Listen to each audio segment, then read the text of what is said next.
Chapter 1. The System? City S.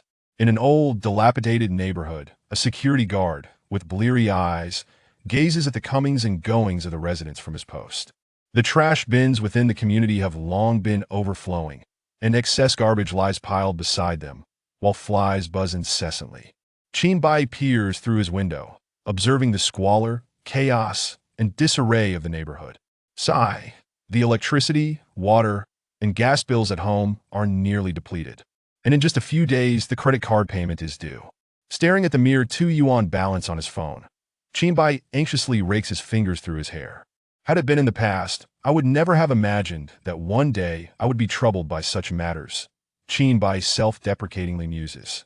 His current existence stands in stark contrast to the life he once led. At 18, he entered the highest institution of learning in Huaxia, only to abandon his studies in his third year amidst the misunderstanding of mentors and peers. He began to study human anatomy, martial arts, poisons, cold weapons, and firearms. In a mere 2 years, he became the most feared assassin in Southeast Asia, earning the moniker, the Night King of Hell. Half a year ago, an assassination attempt went awry, ensnaring him in a trap of his own design. Surrounded by enemies and barely escaping with his life, he sustained grave injuries. With no choice but to assume a pre-prepared identity, he recuperated in S City, the nearest location.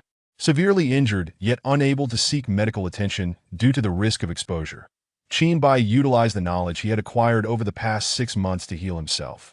Yet the meager savings of this alternate identity had been entirely depleted. If that incident had never occurred during my university days, I might have enjoyed a splendid campus life. Ding! Host meeting the criteria detected. Ding! System binding complete. Ding! Analyzing physical condition.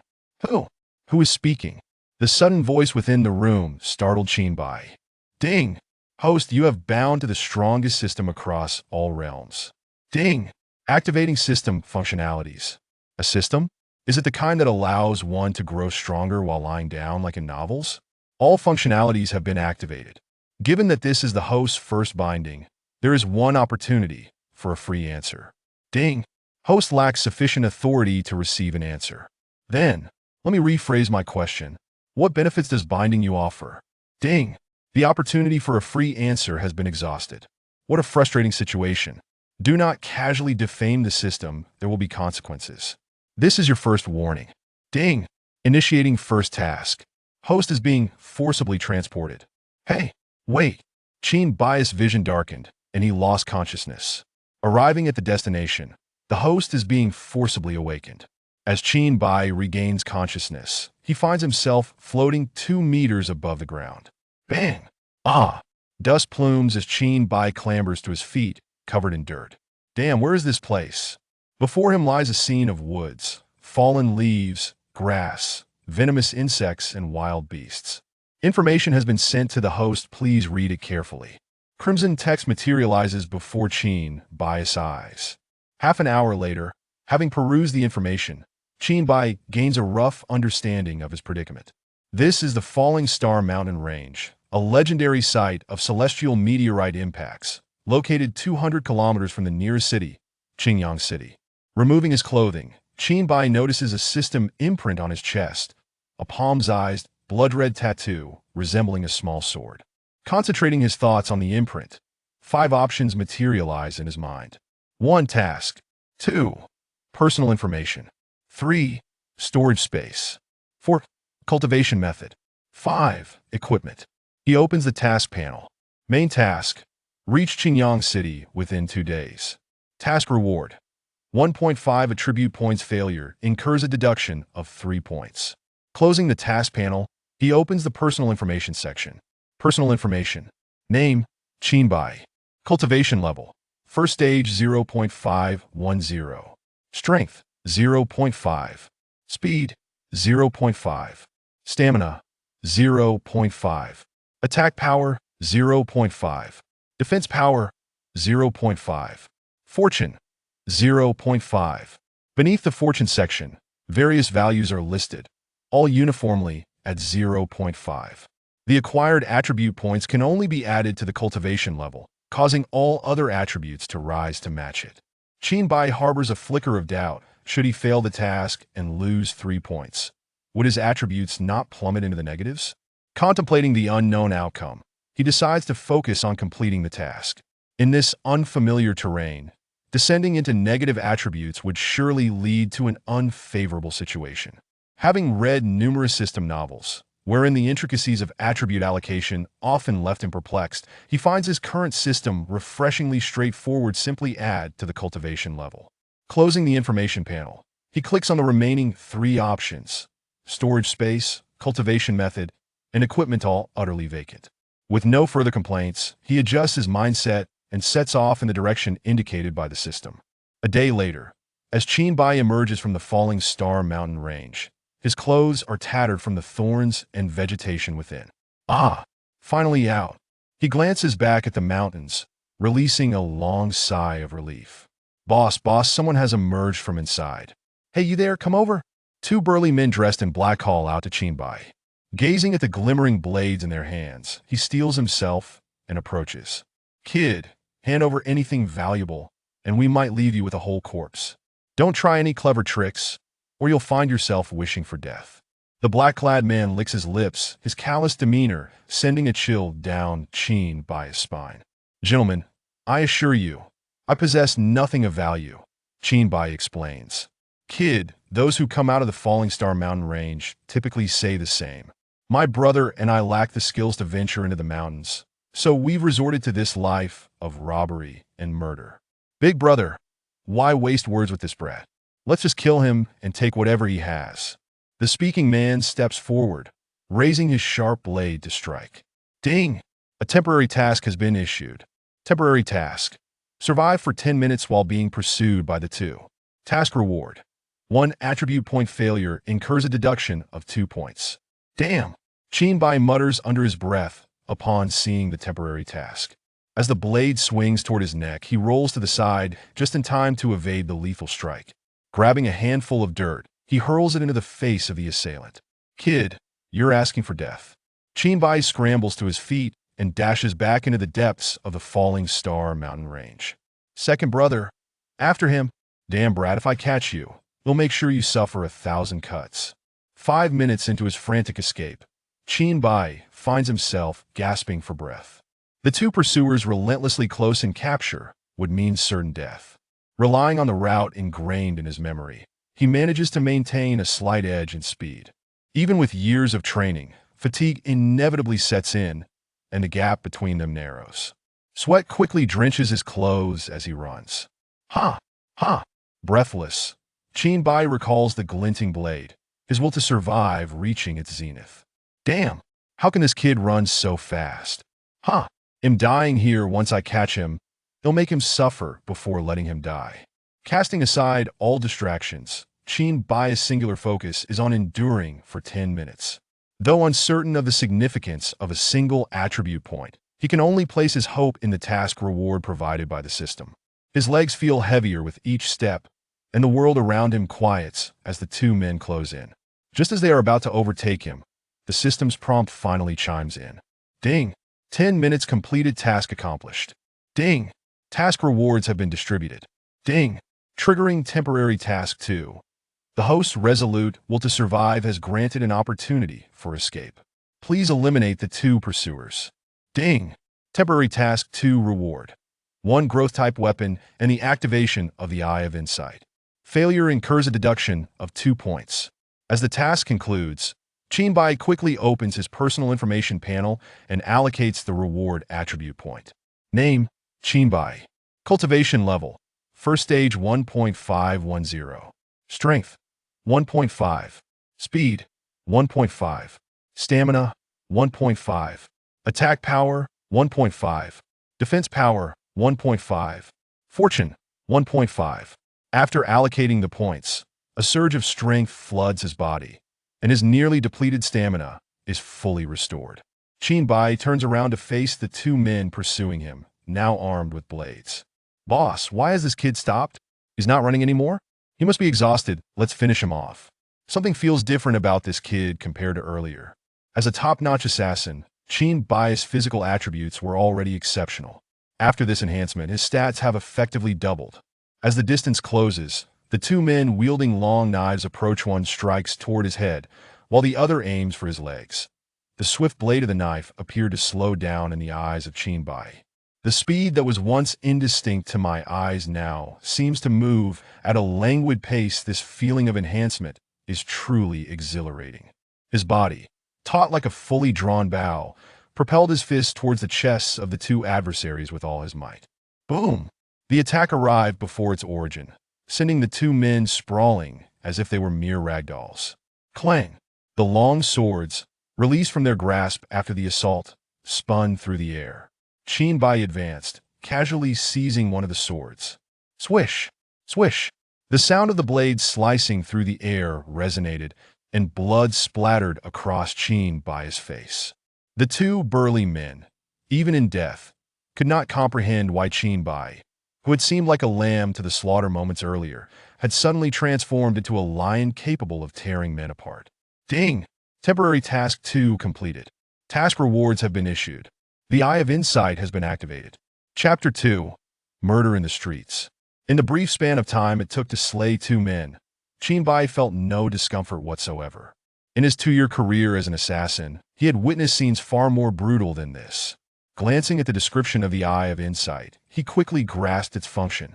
He activated the Eye of Insight, directing it at the lifeless body on the ground.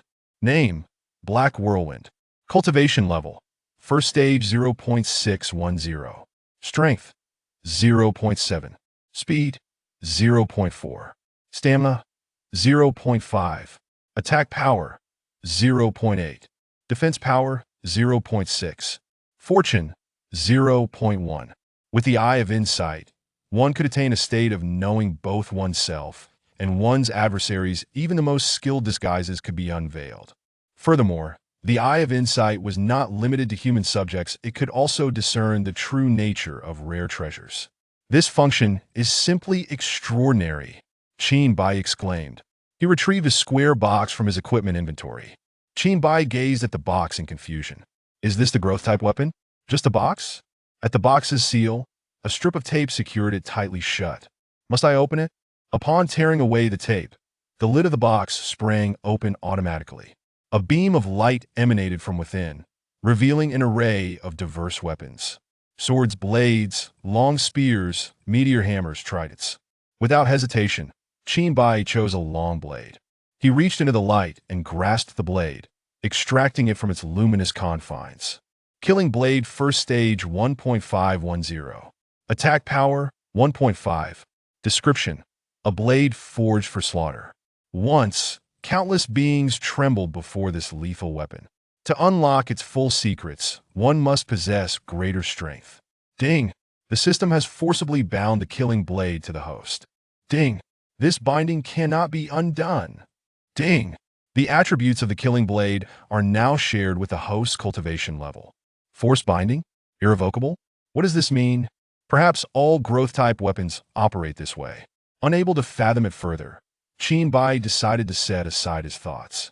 The attributes of the killing blade sharing with my cultivation level is easy to understand. As I enhance my strength, the killing blade shall also grow. Clang! He drew the killing blade from its sheath. The blade gleamed with a chilling light, and notably, there was no guard at the junction of the blade and hilt. Placing his finger along the edge, a sharp sting coursed through his fingertip. If only I had possessed such a fine blade earlier. Even without an increase in power, I could have slain those two. Suddenly, the killing blade in his grip began to tremble violently, attempting to escape Qinbai's hold. Applying more strength, at the moment the blade struggled most fiercely, a small blood-red sword, branded by the system on his heart, emitted a beam of light that struck the killing blade, causing it to cease its rebellion. What is happening? Is it attempting to devour its master? Qinbai wiped the sweat from his brow, judging by the blade's reaction. Had it not been for the system's intervention, he would have likely been unable to retain control over it. He planted the killing blade into the ground, staring at it for some time, observing that it remained motionless. Killing blade, from this day forth, your master is I. Should you dare to attempt to devour your master again, I shall cast you into the furnace to be melted down into slag. After uttering these words, he noted that the killing blade remained unresponsive.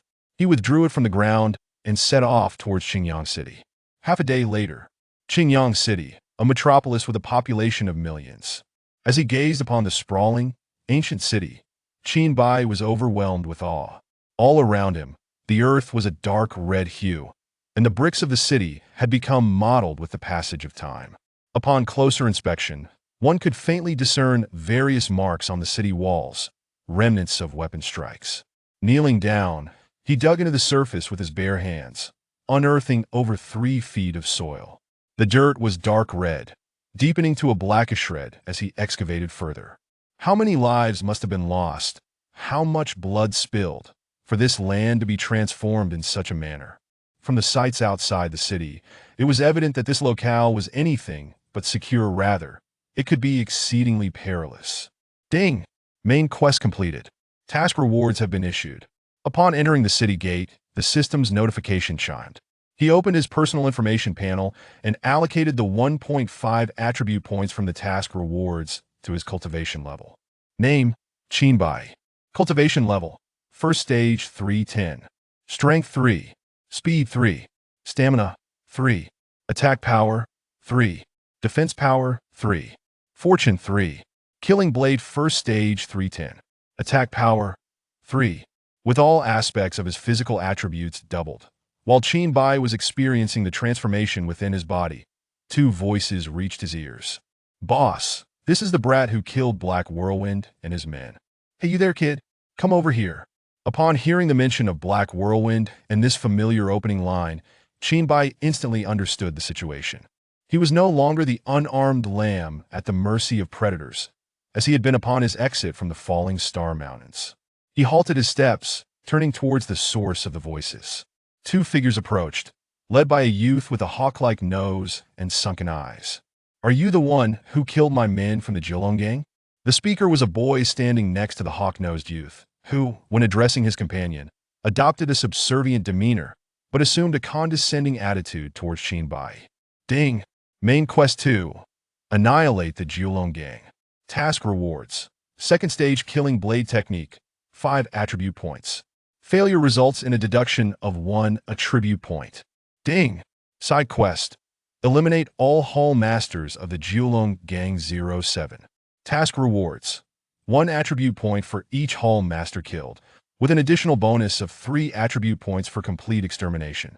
Failure results in a deduction of 1 attribute point. Ding! Temporary task. Eliminate the 2 before you. Task rewards. First stage killing blade technique, 1 attribute point. Failure results in a deduction of 1 attribute point.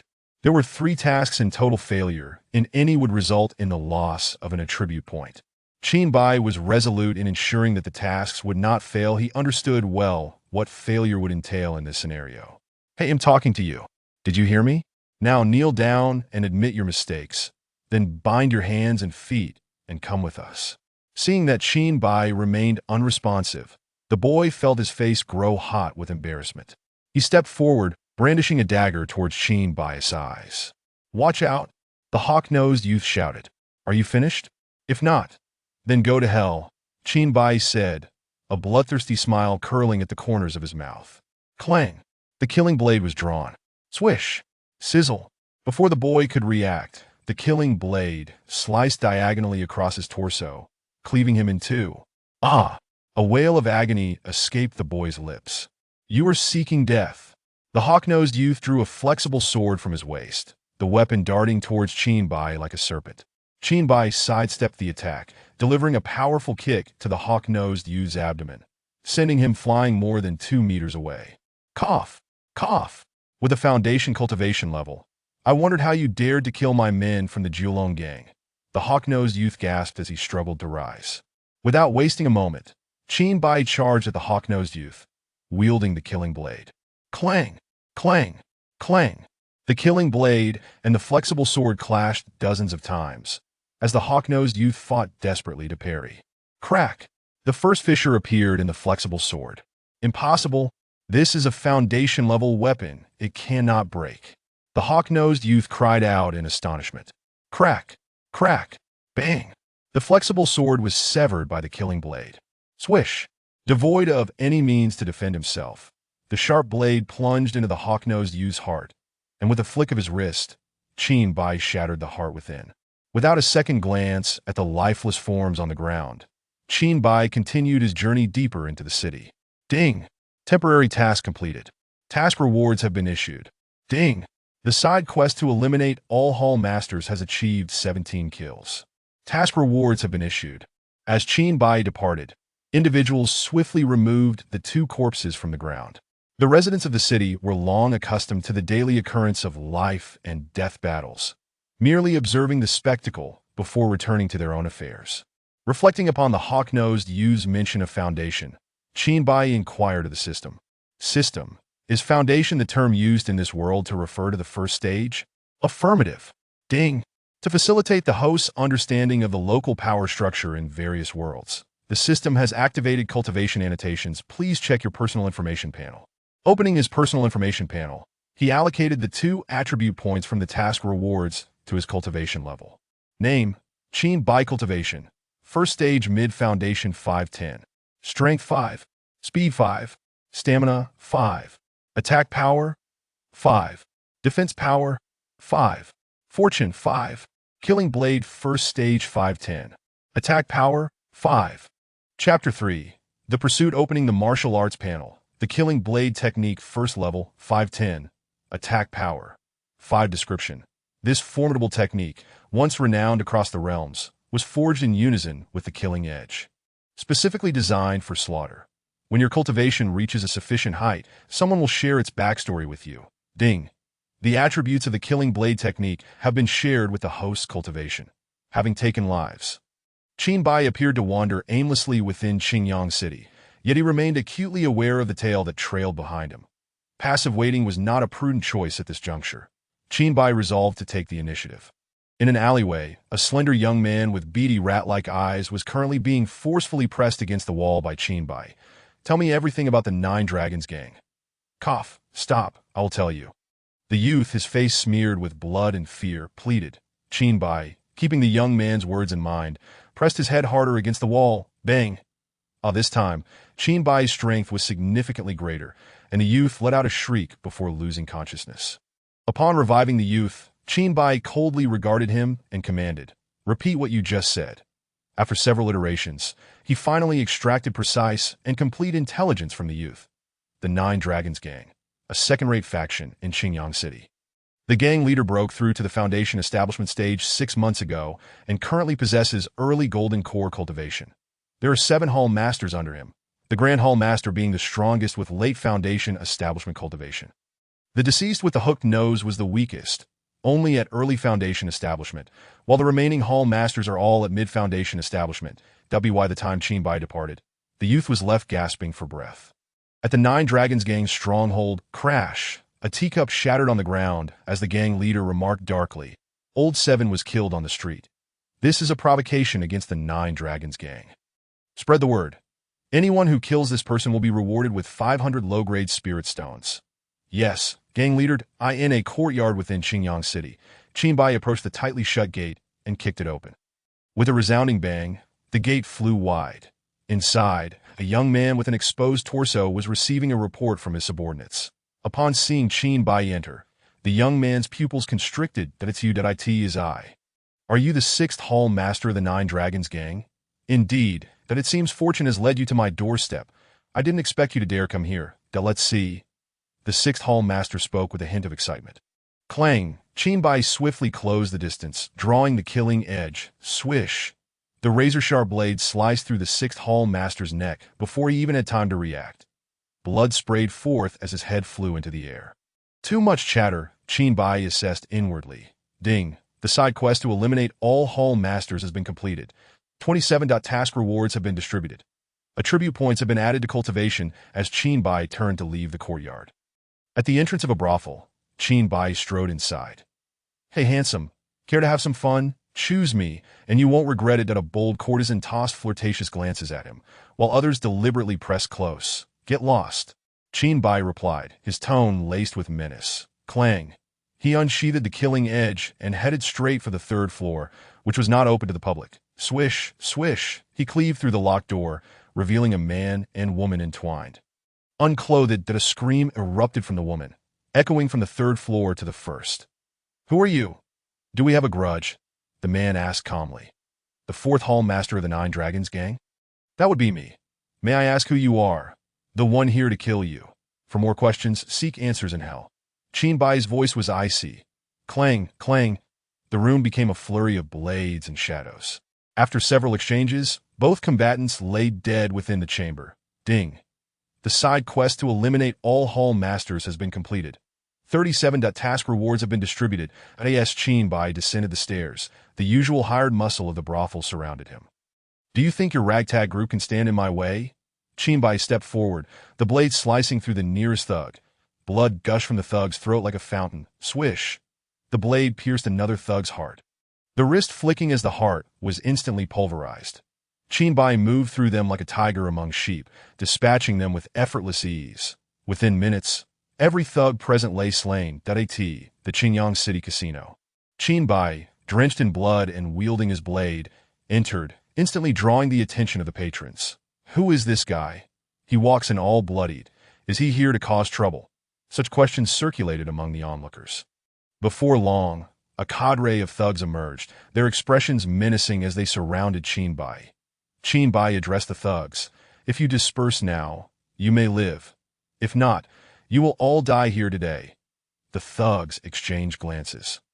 Fear glimmering in their eyes that moment. One leading thug lunged at Qin Bai, prompting the others to join the fray. Amidst the throng, Qin Bai's blade flashed, each glint claiming a thug's life. Both sides fought to the death, leaving no room for mercy. Qin Bai adhered to the principle of striking without reservation. To show mercy to foes is to be cruel to oneself.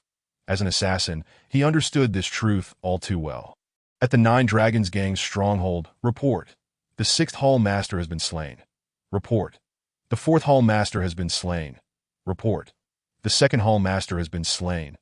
In the span of merely 2 hours, 6 out of the 7 hall masters of the Nine Dragons gang lay dead. The gang leader's face darkened to the point where water could be squeezed from it. Everything that could be smashed had already been reduced to ruins. Where is the Grand Hall Master now? The gang leader inquired. Just received word. That person has breached the Grand Hall Master's residence, and the two are currently engaged in battle. Let us proceed to the Grand Hall Master's quarters. I will ensure that the audacious wretch who dared to kill 6 of my Hall Masters suffers a fate worse than death. The gang leader seethed through gritted teeth. The Grand Hall Master's residence. Qin Bai bore 3 grievous wounds across his body, 2 on his chest and 1 in his abdomen. These injuries were inflicted by the Grand Hall Master, who had laid a trap with concealed mechanisms as Qin Bai entered the courtyard. The Grand Hall Master was in a worse state than Qin Bai. His left arm had been severed by the killing edge and bled profusely, while a knife wound traversed his body, mere inches from his heart. Reflecting on the near-fatal blow, beads of cold sweat trickled down the Grand Hall Master's forehead. Had he not reacted in time, he would have surely perished. What a ruthless character. The Grand Hall Master squinted at Qin Bai. Qin Bai pressed his lips together, remaining silent, his expression indifferent as he regarded the Grand Hall Master. Seeing Qin Bai's demeanor, the Grand Hall Master trembled inwardly. How could the Nine Dragons gang have attracted such a merciless individual? With the killing edge firmly gripped, the blade pointed at the Grand Hall Master's heart. Qin Bai stepped forward. The Grand Hall Master deftly evaded the attack of the killing edge, retaliating with a powerful punch aimed at Qin Bai's heart. Qin Bai's eyes narrowed. Instead of retreating from the deadly blow, he slightly shifted his body, and the Grand Hall Master's punch landed squarely at the edge of Qin Bai's heart. The sharp blade slashed toward the Grand Hall Master's throat. He was unable to dodge in time, and frantically attempted to block with his remaining hand. Swish. The last remaining arm was severed, and the Grand Hall Master's pained scream echoed. The flicker of rationality urged the Grand Hall Master. Run. Flee quickly. This madman who exchanges wounds for wounds is not someone to be trifled with. Observing Qin Bai withstand a punch that could shatter his heart, his expression remained unchanged, as if the one struck was not himself. Cough. Qin Bai spat out a mouthful of blood, clearly indicating that the punch was far from inconsequential. Wiping away the blood, he did not relent in his assault despite the Grand Hall Master's cries of agony. As Qin Bai, resembling the harbinger of death, advanced toward him, the Grand Hall Master's final line of defense crumbled entirely. Please, don't kill me. I can be your dog. Just spare my life. Haha, impossible, impossible. This is all a delusion. The Grand Hallmaster, spiraling into madness, oscillated between tears and laughter in the courtyard. Qinbai remained vigilant, not allowing himself to be lulled into complacency. Swish! The sharp blade pierced the Grand Hallmaster's heart. And his gaze dimmed. That moment, a voice from outside called, "Spare him." The Nine Dragons gang leader entered, his expression serene, yet his trembling fingers betrayed the storm brewing within him. Ding! The side quest to eliminate all Hall Masters has been fully completed. Task rewards have been distributed. Turns out he has attained the pinnacle of Foundation establishment. No wonder he is so audacious. The leader of the Julong gang, with his teeth grinding ominously, uttered with a voice filled with hatred. Previously, I had killed several Hall Masters for the task rewards. Qinbai has already allocated his attribute points to enhance his cultivation. This moment, Qinbai's personal information panel revealed. Name: Qinbai. Cultivation: First stage perfect foundation establishment, 1010 breakthrough possible. Strength: 10. Speed: 10. Stamina: 10. Attack power: 10. Defense: 10. Fortune: 10. Killing blade first stage, 1010 breakthrough possible. Attack power: 10. Killing sword technique first stage, 1010 subsequent techniques required for breakthrough. Attack power: 10. After killing the Grand Elder, he received 1 attribute point as a reward, and for completing all side quests, he earned an additional 3 attribute points, totaling 4 points yet to be allocated. Upon adding all 4 points to his cultivation, a breakthrough occurred. Chapter 4. Gaining notable reputation, his body emitted a series of cracking sounds, as if something within was being shattered. The process of breaking through was remarkably swift, flooding his entire being with an even more potent sense of power. Transitioning from the first to the second stage represented a qualitative leap. Compared to now, he reflected on how weak he had been prior to this breakthrough. He opened his personal information panel again. Name: Qinbai. Cultivation: Second stage early golden core, 1450. Strength: 14. Speed: 14. Stamina: 14. Attack power: 14. Defense: 14. Fortune: 14. Killing blade second stage, 1450. Attack power: 14. Killing sword technique first stage, 1010 subsequent techniques required for breakthrough. Attack power: 10. Are you the leader of the Julong gang? Qinbai inquired. From his probing gaze, he discerned that the opponent was at the early golden core stage, with slightly superior attributes. How could this be? Just moments ago, you were at perfect foundation establishment, and now you've instantly broken through to golden core. You must be concealing your true power. Faced with Qinbai's astonishing breakthrough, the Julong gang leader found it utterly unbelievable. My young friend, since you are at the golden core stage and have slain 7 Hall Masters of my Julong gang, why not let this matter rest? The Julong gang leader proposed, offending an opponent of equal cultivation, whose depths were unknown, was evidently foolish. While losing subordinates could be remedied, facing someone at the golden core stage warranted serious consideration. Such was the benefit of enhanced strength, instilling trepidation, and fostering a sense of equality. It seems you are the one. Qinbai disregarded the Julong gang leader's suggestion that if he did not eliminate him, the system would annihilate him. The enmity between them was already established, and moreover, Qinbai was not one to show mercy. Seeing Qinbai adopt an aggressive stance, the Julong gang leader cursed under his breath. Madman. Killing sword technique. First form. Massacre.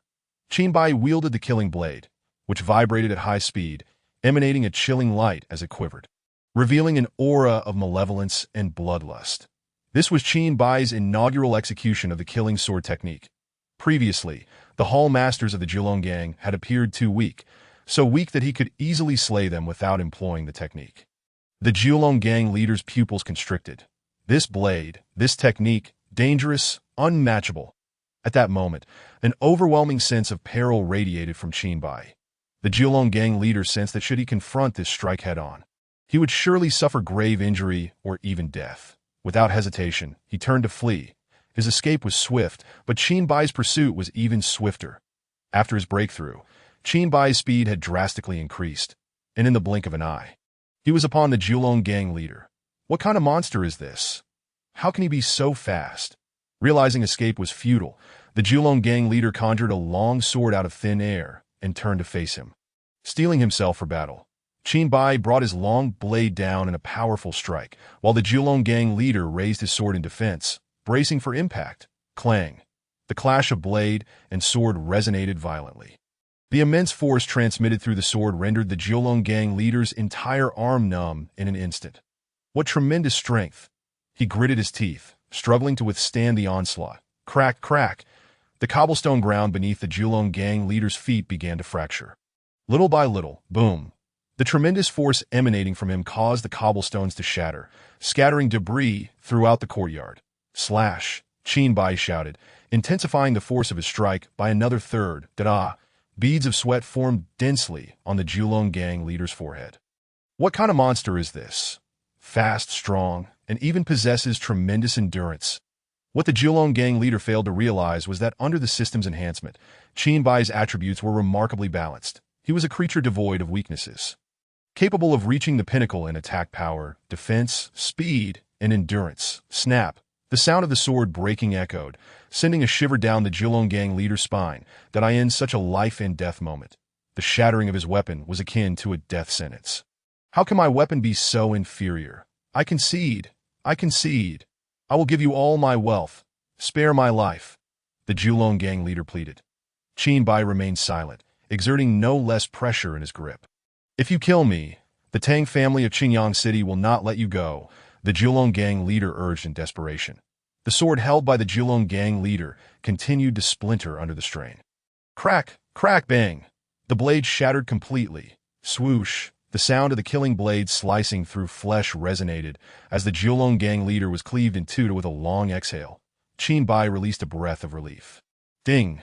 Main Quest 2. Annihilate the Julong gang completed. Task rewards have been distributed. He allocated the attribute points earned from the completed quest to his cultivation, and subsequently, the previously stunted killing sword technique advanced to the second stage. Name: Qin Bai Cultivation. Second stage Early Golden Core, 1950. Strength, 19. Speed, 19. Stamina, 19. Attack Power, 19. Defense, 19. Fortune, 19. Killing Blade Second Stage, 1950. Attack Power, 19. Killing Sword Technique Second Stage, 1950. Attack Power, 19. To have the Killing Sword Technique achieve the second stage earlier, he could have dispatched the Julong gang leader with a single strike. The ease of slaying the Julong gang leader was attributable to the Killing Sword Technique, whose power had undergone a qualitative transformation. Reflecting on the scene of the Julong gang leader's demise, Qin Bai gained a clear understanding of his own strength. At the early Golden Core stage, he was unmatched, and even at the mid-stage, he could hold his own. Ding! An epic quest has been initiated. Epic quest. Obtain a star core from the Falling Star Mountain range within 3 months. Task rewards. Return to Blue Star, 10 attribute points. Third stage Killing Sword Technique, and 1 Awakening of the Secret Realm. Failure results in annihilation. Ding! Main Quest 3 has commenced. Main Quest 3. Go to the Tang family to acquire the Tang family's secret treasure. The Star Position Compass. Note: to locate the star core in the Falling Star Mountain range, it is advisable to have the Star Position Compass as assistance. Task rewards: 8 attribute points and access to the system shop. Failure incurs a deduction of 5 points. Ding! Prerequisites for the war quest have been triggered. Prerequisites for the war quest. Choose to befriend the Tang family or position oneself entirely against them. If the host chooses to befriend the Tang family, the war quest will transform into a side quest. If the host chooses to stand against the Tang family, the war quest will commence. Note: the war quest entails a war initiated by one, involving slaughter, conquest, and plunder to become the strongest. Note: the war quest is exceedingly perilous. Star Core, Tang family, war quest. These 3 tasks are interlinked.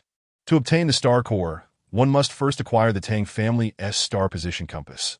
The Julong gang leader warned before his demise that the Tang family would not let me go for killing him. Qin Bai pondered. Considering the current situation, the likelihood of befriending the Tang family seemed slim. Even if he were to establish a rapport, the Tang family would certainly not bestow their secret treasure, the Star Position Compass, upon him. The most straightforward method to procure the Star Position Compass would be to seize it.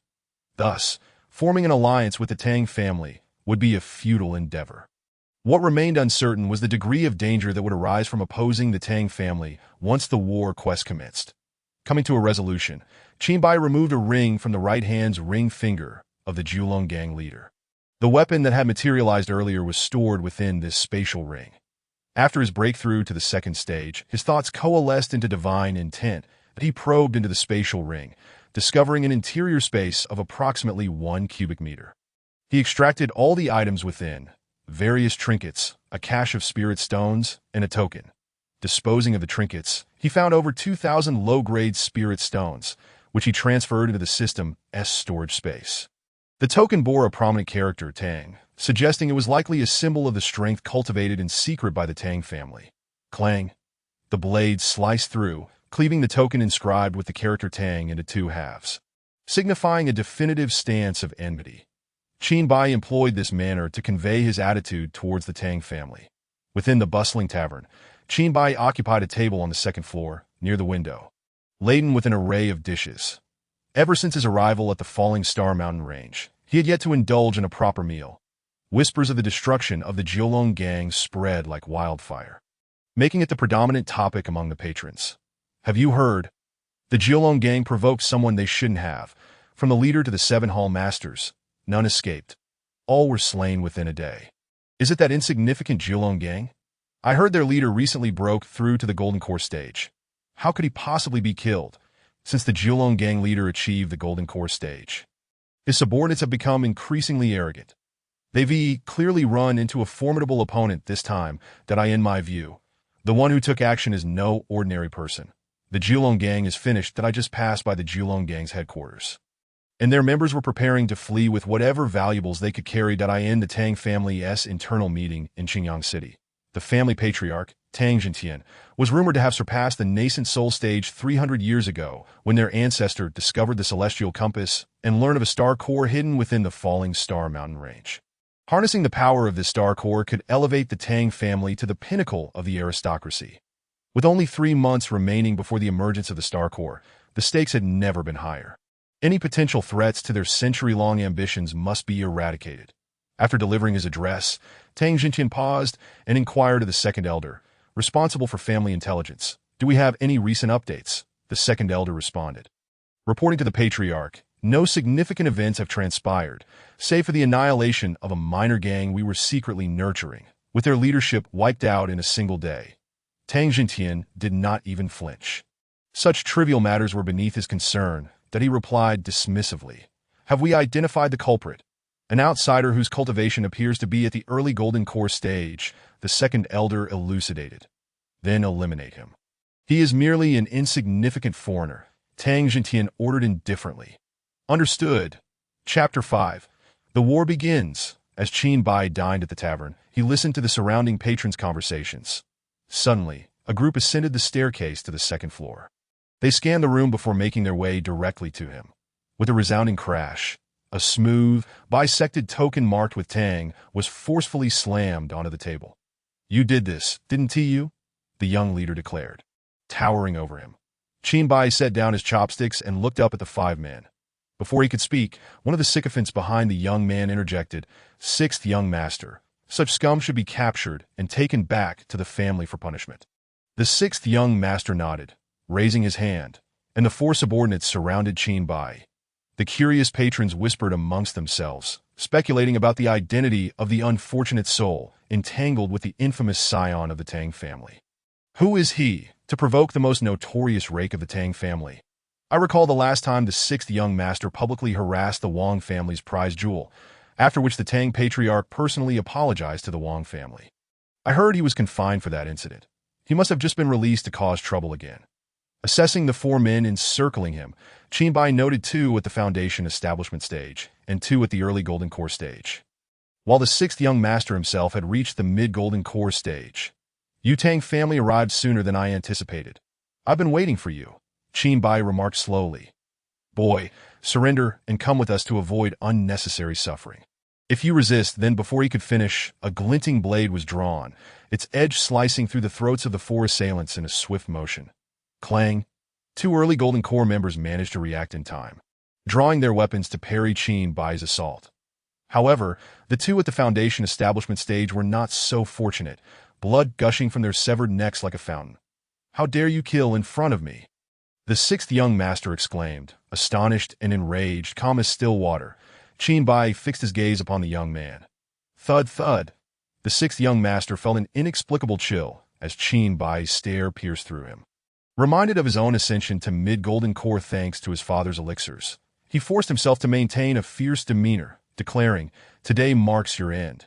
Qin Bai replied, "You talk too much," with a deadly technique. The blade vibrated violently, emanating a malevolent aura. "Watch out," the sixth young master cautioned. Bang! Bang! Two headless corpses collapsed to the ground that in mere moments. All four of the sixth young master's companions lay slain. The swiftness of the battle left many patrons bewildered. An overwhelming scent of blood wafting through the air. Wah! Who is this? He dares to kill members of the Tang family? I recognize him. He is the one who annihilated the Julong gang. The Julong gang cannot compare to the Tang family. He's in grave trouble that it's clear that someone like him is not right in the head. Best to keep our distance. The cacophony did not perturb Qin Bai, who wiped the blood from his blade. Pointing the tip towards the sixth young master, in an emotionless tone, he declared, "They are dead. Now it is your turn to..." The sixth young master screamed, having never witnessed such a gruesome scene, his sheltered upbringing leaving him unprepared for the brutal reality before him. "Stay back! Don't come any closer!" he stammered, trembling as he retrieved a dagger from a spatial ring, his hands shaking uncontrollably. Qin Bai observed the pitiful display before him and shook his head, muttering, "What a waste!" The next instant, the blade pierced the sixth young master's heart, shattering it upon impact. Withdrawing the blade, the young man's lifeless body crumpled to the floor, his mind racing in confusion as he pondered how it had come to this. Originally confined, he had pleaded to the second elder to allow him to deal with the provocation against the Tang family, believing it to be a simple task within his capabilities. Yet here he lay. Dead ding. The host has completely antagonized the Tang family. The war mission is now activated. War mission. Destroy the Tang family within 3 months without external assistance. Mission reward. 5 attribute points for each significant Tang family member slain. Tang family annihilation reward. 20 points in the system all, and the initial level of the celestial body.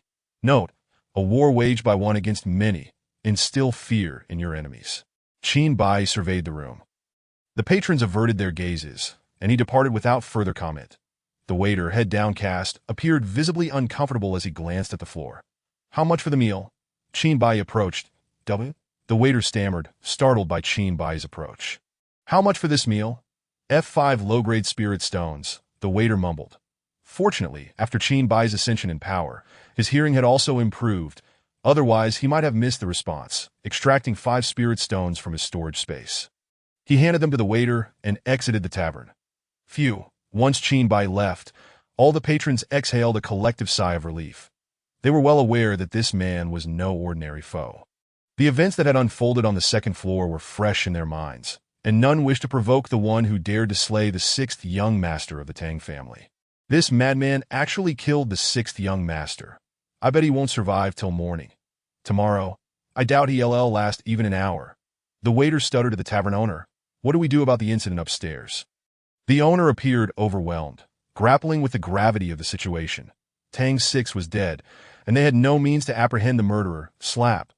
A heavy slap landed on the waiter's face as the owner, darkly scowling, exclaimed, "What do you think I should do? I want to know too." After a moment, the owner sighed. "Do not disturb the scene upstairs. Notify the Tang family." Within the Tang family, the lifeless body of the 6th young master lay before the second elder, whose face bore a tempestuous mix of emotions, reflecting his dire predicament. Just moments ago, a living being had stood before him, now reduced to a corpse. The second elder muttered, "This is troublesome," that he had released the 6th young master from confinement, believing the task posed no danger, only to find himself facing an unforeseen calamity. Thud, thud. The sound of footsteps approached as Tang Jintian entered, his gaze ablaze with fury as he beheld the deceased 6th young master. "Give me an explanation," he demanded. The second elder cautiously recounted the origins and developments of the situation beside him. "Master, I never anticipated such circumstances arising. Please, punish me as you see fit." Tang Jintian clenched and unclenched his fist repeatedly, before ultimately restraining himself to say, "This matter is not your fault," that he harbored a unique sentiment towards his debauched son, for this was the child of his dearly departed favorite concubine. Master, how shall we proceed? The second elder inquired delicately. That be why dawn tomorrow. Let that establishment vanish forever from Qingyang City. Send fifth brother to deal with the wretch who killed my son. I demand to see him alive or dead. Chapter 6. Visitors from the Wang family upon exiting the tavern. Qin Bai was preparing to find a suitable location to carefully strategize his next offensive against the Tang family when a figure dressed as a steward obstructed his path. Qin Bai placed his right hand on the hilt of his sword, ready to draw it at a moment's notice. Observing Qin Bai's readiness to kill, the steward felt a tremor of apprehension and thought, "What a man with a merciless disposition. I wonder if inviting him to the young lady's banquet will bring fortune or misfortune." Seeing Qin Bai about to unsheath his blade, the steward quickly donned a smile and said, "Young master, my master requests your presence." Without lowering his guard, Qin Bai replied, "Who is your master?" The steward produced a token from his bosom, inscribed with the character for Wang, and said, "Young master, you will know upon following me." From the Wang family, Qin Bai mused internally. From the discussions among patrons at the tavern, he had gathered that the late sixth young master of the Tang family had offended the Wang family by openly teasing their cherished lady, which led to his confinement. Sensing no hostility from the steward, Qin Bai contemplated his precarious situation, that he had first annihilated the Zhulong gang and then slain the sixth young master of the Tang family, putting him in a state of irreversible enmity with them. Moreover, he bore the weight of a war mission upon his shoulders. Reconciliation was out of the question. He was merely one man and felt somewhat vulnerable. If he could forge a connection with the Wang family, leveraging their influence might alleviate his dire circumstances, or at the very least, buy him some time to grow stronger. Qin Bai, decisive in his actions, yet not foolish, pondered how to utilize the resources at his disposal to achieve his goals. With this thought, his expression softened. He relaxed his grip on the deadly blade and nodded at the steward. The steward wiped his forehead, which bore no sweat, clearly feeling the pressure of communicating with such a ruthless individual. Within the Wang family's estate, in a courtyard devoid of servants, stood a man and a woman before a goldfish pond. The man had striking eyebrows and bright eyes, clad in a yellow robe that exuded nobility. The woman, with a face like a painting, wore a simple dress, her eyes radiating endless tenderness. "Third brother, do you perhaps hold an interest in him?" The woman inquired with curiosity. "Haha, Jiro, I just arrived in Qingyang City and heard that someone had slain the sixth young master of the Tang family, who had last teased you.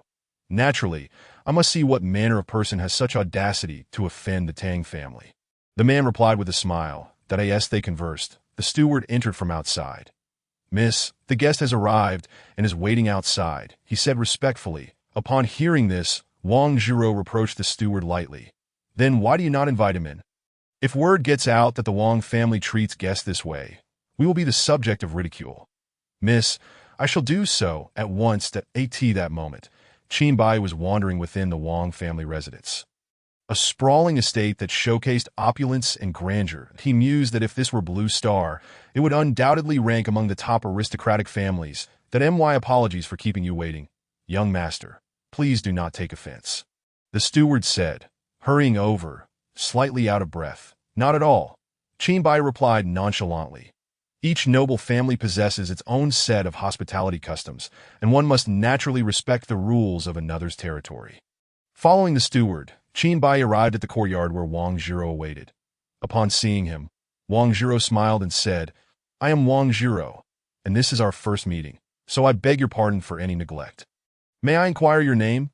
Gazing at the woman before him, whose beauty was striking, with delicate features and gentle eyes that stirred a sense of impulsiveness, Qin Bai momentarily lost his focus. Upon regaining his composure, he no longer fixated on her appearance and suddenly comprehended why the sixth young master of the Tang family had dared to tease her in public. That instant, he understood the true identity of the host who had summoned him. Qin Bai spoke. "I am Qin Bai. What matter has prompted you to summon me?" I wish to personally express my gratitude for your act of slaying that scoundrel, the sixth young master of the Tang family. I have harbored this grievance for quite some time. Due to my physical condition, I am unable to cultivate, and had it not been for you, I would not know when I might release this pent-up anger." With her long-standing grievance finally resolved, Wang Jiro appeared noticeably pleased, her tone reflecting a sense of relief. After a pause, she sighed and said, "Forgive me for burdening you with my troubles. Allow me to introduce you. This is young Master Huang, who has come from the imperial capital. Please call me Huang-san," the young man said, beaming with a smile. "The Dio not just stand there. The feast is prepared. This way, please."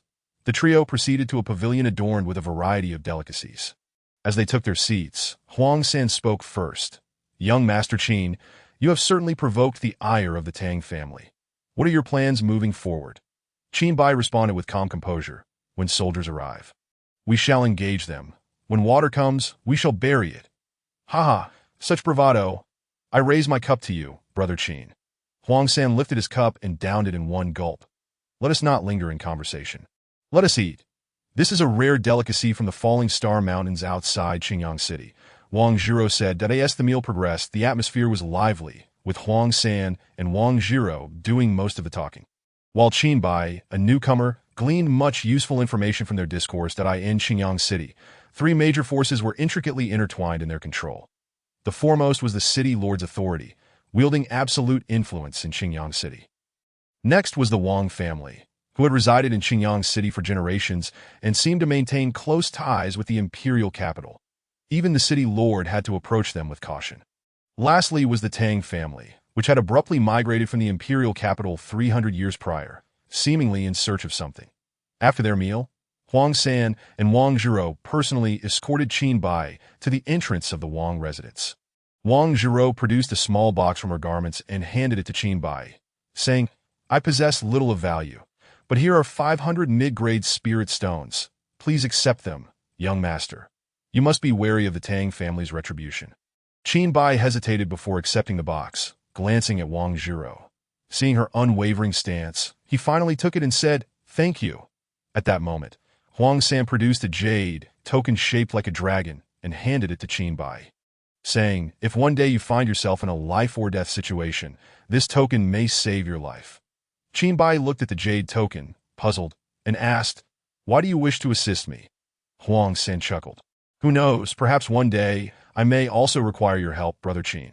Wang Zhiro interjected, "Young Master Qin, please accept it that I find myself envious of this jade token." Upon hearing this, Qin Bai accepted the token and said to both, "I appreciate your hospitality. Farewell." After Qin Bai departed, Wang Zhiro remarked to Huang-san, "Third brother, you seem to hold him in high regard, giving him even the jade token." Huang-san gazed at the moonlit sky, his voice tinged with resignation. "The situation has become increasingly unfavorable for me. My visit to Qingyang City is merely to seek solace.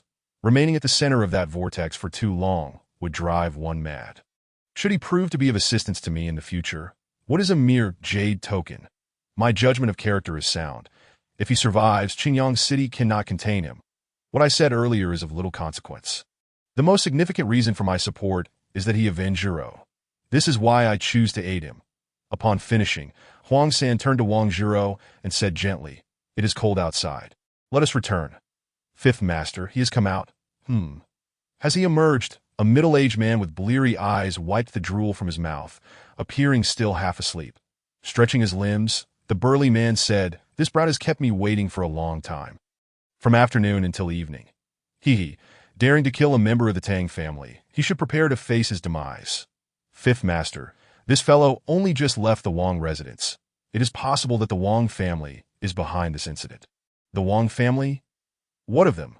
Sooner or later, I shall deal with them as well. Go, kill that brat and report back."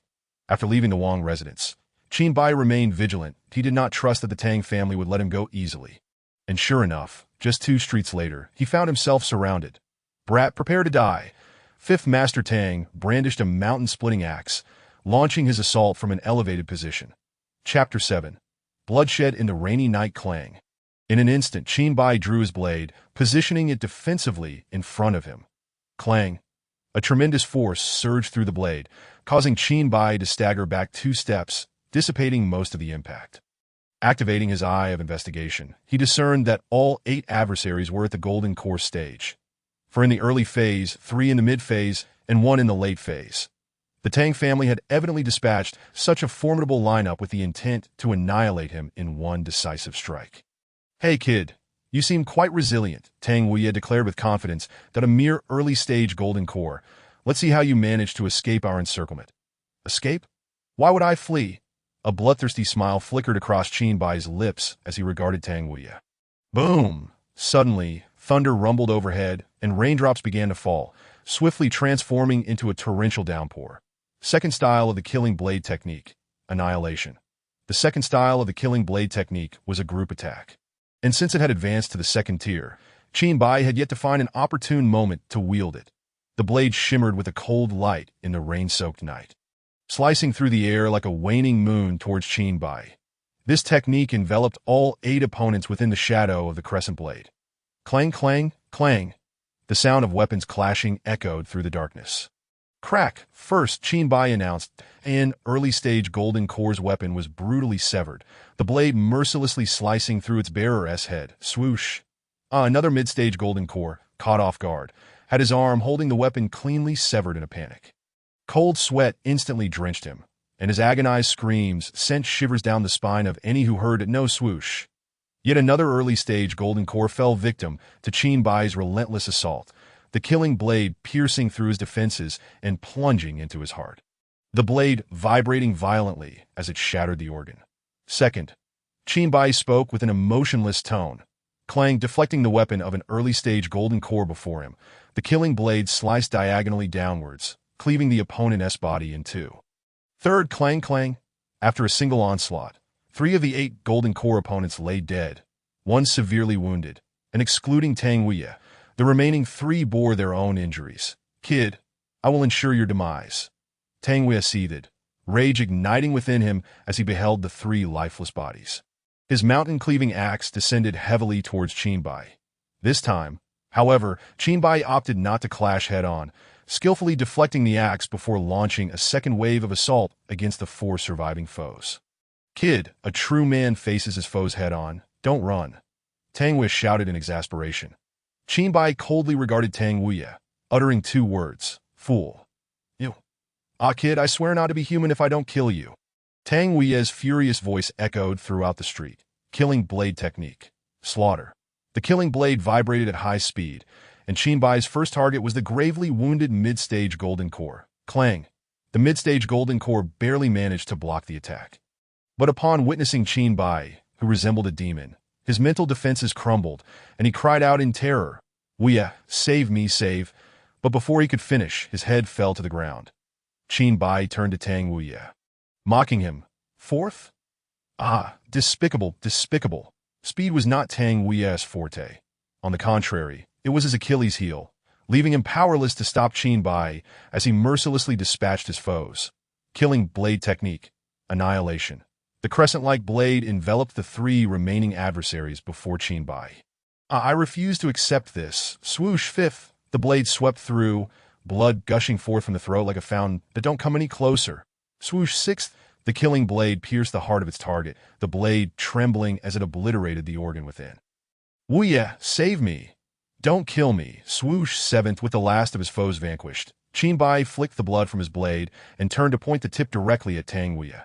They are all dead. Now it's your turn. The pungent scent of blood filled the entire street as Tang Wuya's eyes turned crimson.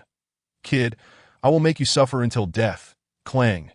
Qin Bai propelled himself forward with a powerful push from his toes, swiftly closing in on Tang Wuya. Clang. The first attack was blocked, and Qin Bai showed no sign of surprise. After all, it would be astonishing if a late-stage golden core like Tang Wuya lacked such competence. Killing blade technique. Slaughter. The blade pointed directly at Tang Wuya's heart, but the mountain-cleaving axe was raised defensively across his chest that in midair. The killing blade suddenly altered its trajectory, aiming for Tang Wuya's legs. Caught off guard, Tang Wuya hastily retreated a few steps, narrowly avoiding the vicious strike. What a vicious move, kid. Is this all you can do? These underhanded tactics, Tang Wuya shouted. Qin Bai remained silent, gazing at Tang Wuya. From Qin Bai's eyes, Tang Wuya discerned 2 words. Fool. Ah, you infuriate me. Kid, I will tear you apart. Mountain-cleaving axe. Mountain splitter. The already terrifying mountain-cleaving axe surged with even greater ferocity, engulfing Qin Bai within its might. With a heavy swing, the axe descended, leaving Qin Bai with no means of evasion. killing blade technique, slaughter, killing blade technique, slaughter, killing blade technique, slaughter. In rapid succession, Qinbai unleashed the killing blade technique 3 times. His complexion paling, clang, clang, clang. The vibrating killing blade executed 3 precise strikes against the mountain cleaving axe. The axe, aimed at Qinbai, was forcibly redirected, whistling past him and crashing into the ground. Boom! Dust erupted, debris flying, and a deep pit, nearly 10 feet in depth, formed beside Qinbai. Seizing the moment Tang Weya was occupied extracting the axe from the pit, Qinbai launched his offensive. Killing blade technique, slaughter. The razor-sharp blade aimed for Tang Weya's throat. To avoid injury, Tang Weya had no choice but to relinquish his mountain-cleaving axe, yet surrendering his weapon amidst such fierce combat was tantamount to signing his own death warrant. With no alternative, Tang Weya let out a roar, striving to evade the lethal strike and minimize the damage to his body. Swoosh! The killing blade sliced across Tang Weya's back, leaving a wound deep enough to expose bone. Hiss! Pain shot through Tang Weya's mind, causing him to grimace in agony. Killing blade technique, slaughter. Qinbai's relentless assault showed no signs of abating. Granting his enemy a moment's respite was akin to inviting his own demise. Tang Weya withdrew the mountain-cleaving axe and engaged Qinbai in a fierce struggle. Clang, clang, swoosh, swoosh. After a series of exchanges, a gash appeared across Tang Weya's chest, while 3 deep wounds from the axe continued to bleed profusely on Qinbai's back. Mountain-cleaving axe, horizontal sweep. Tang Weya initiated the offensive, the massive axe sweeping horizontally towards Qinbai. Whoosh! The wind from the axe narrowly grazed Qinbai's ear, causing strands of hair to fall.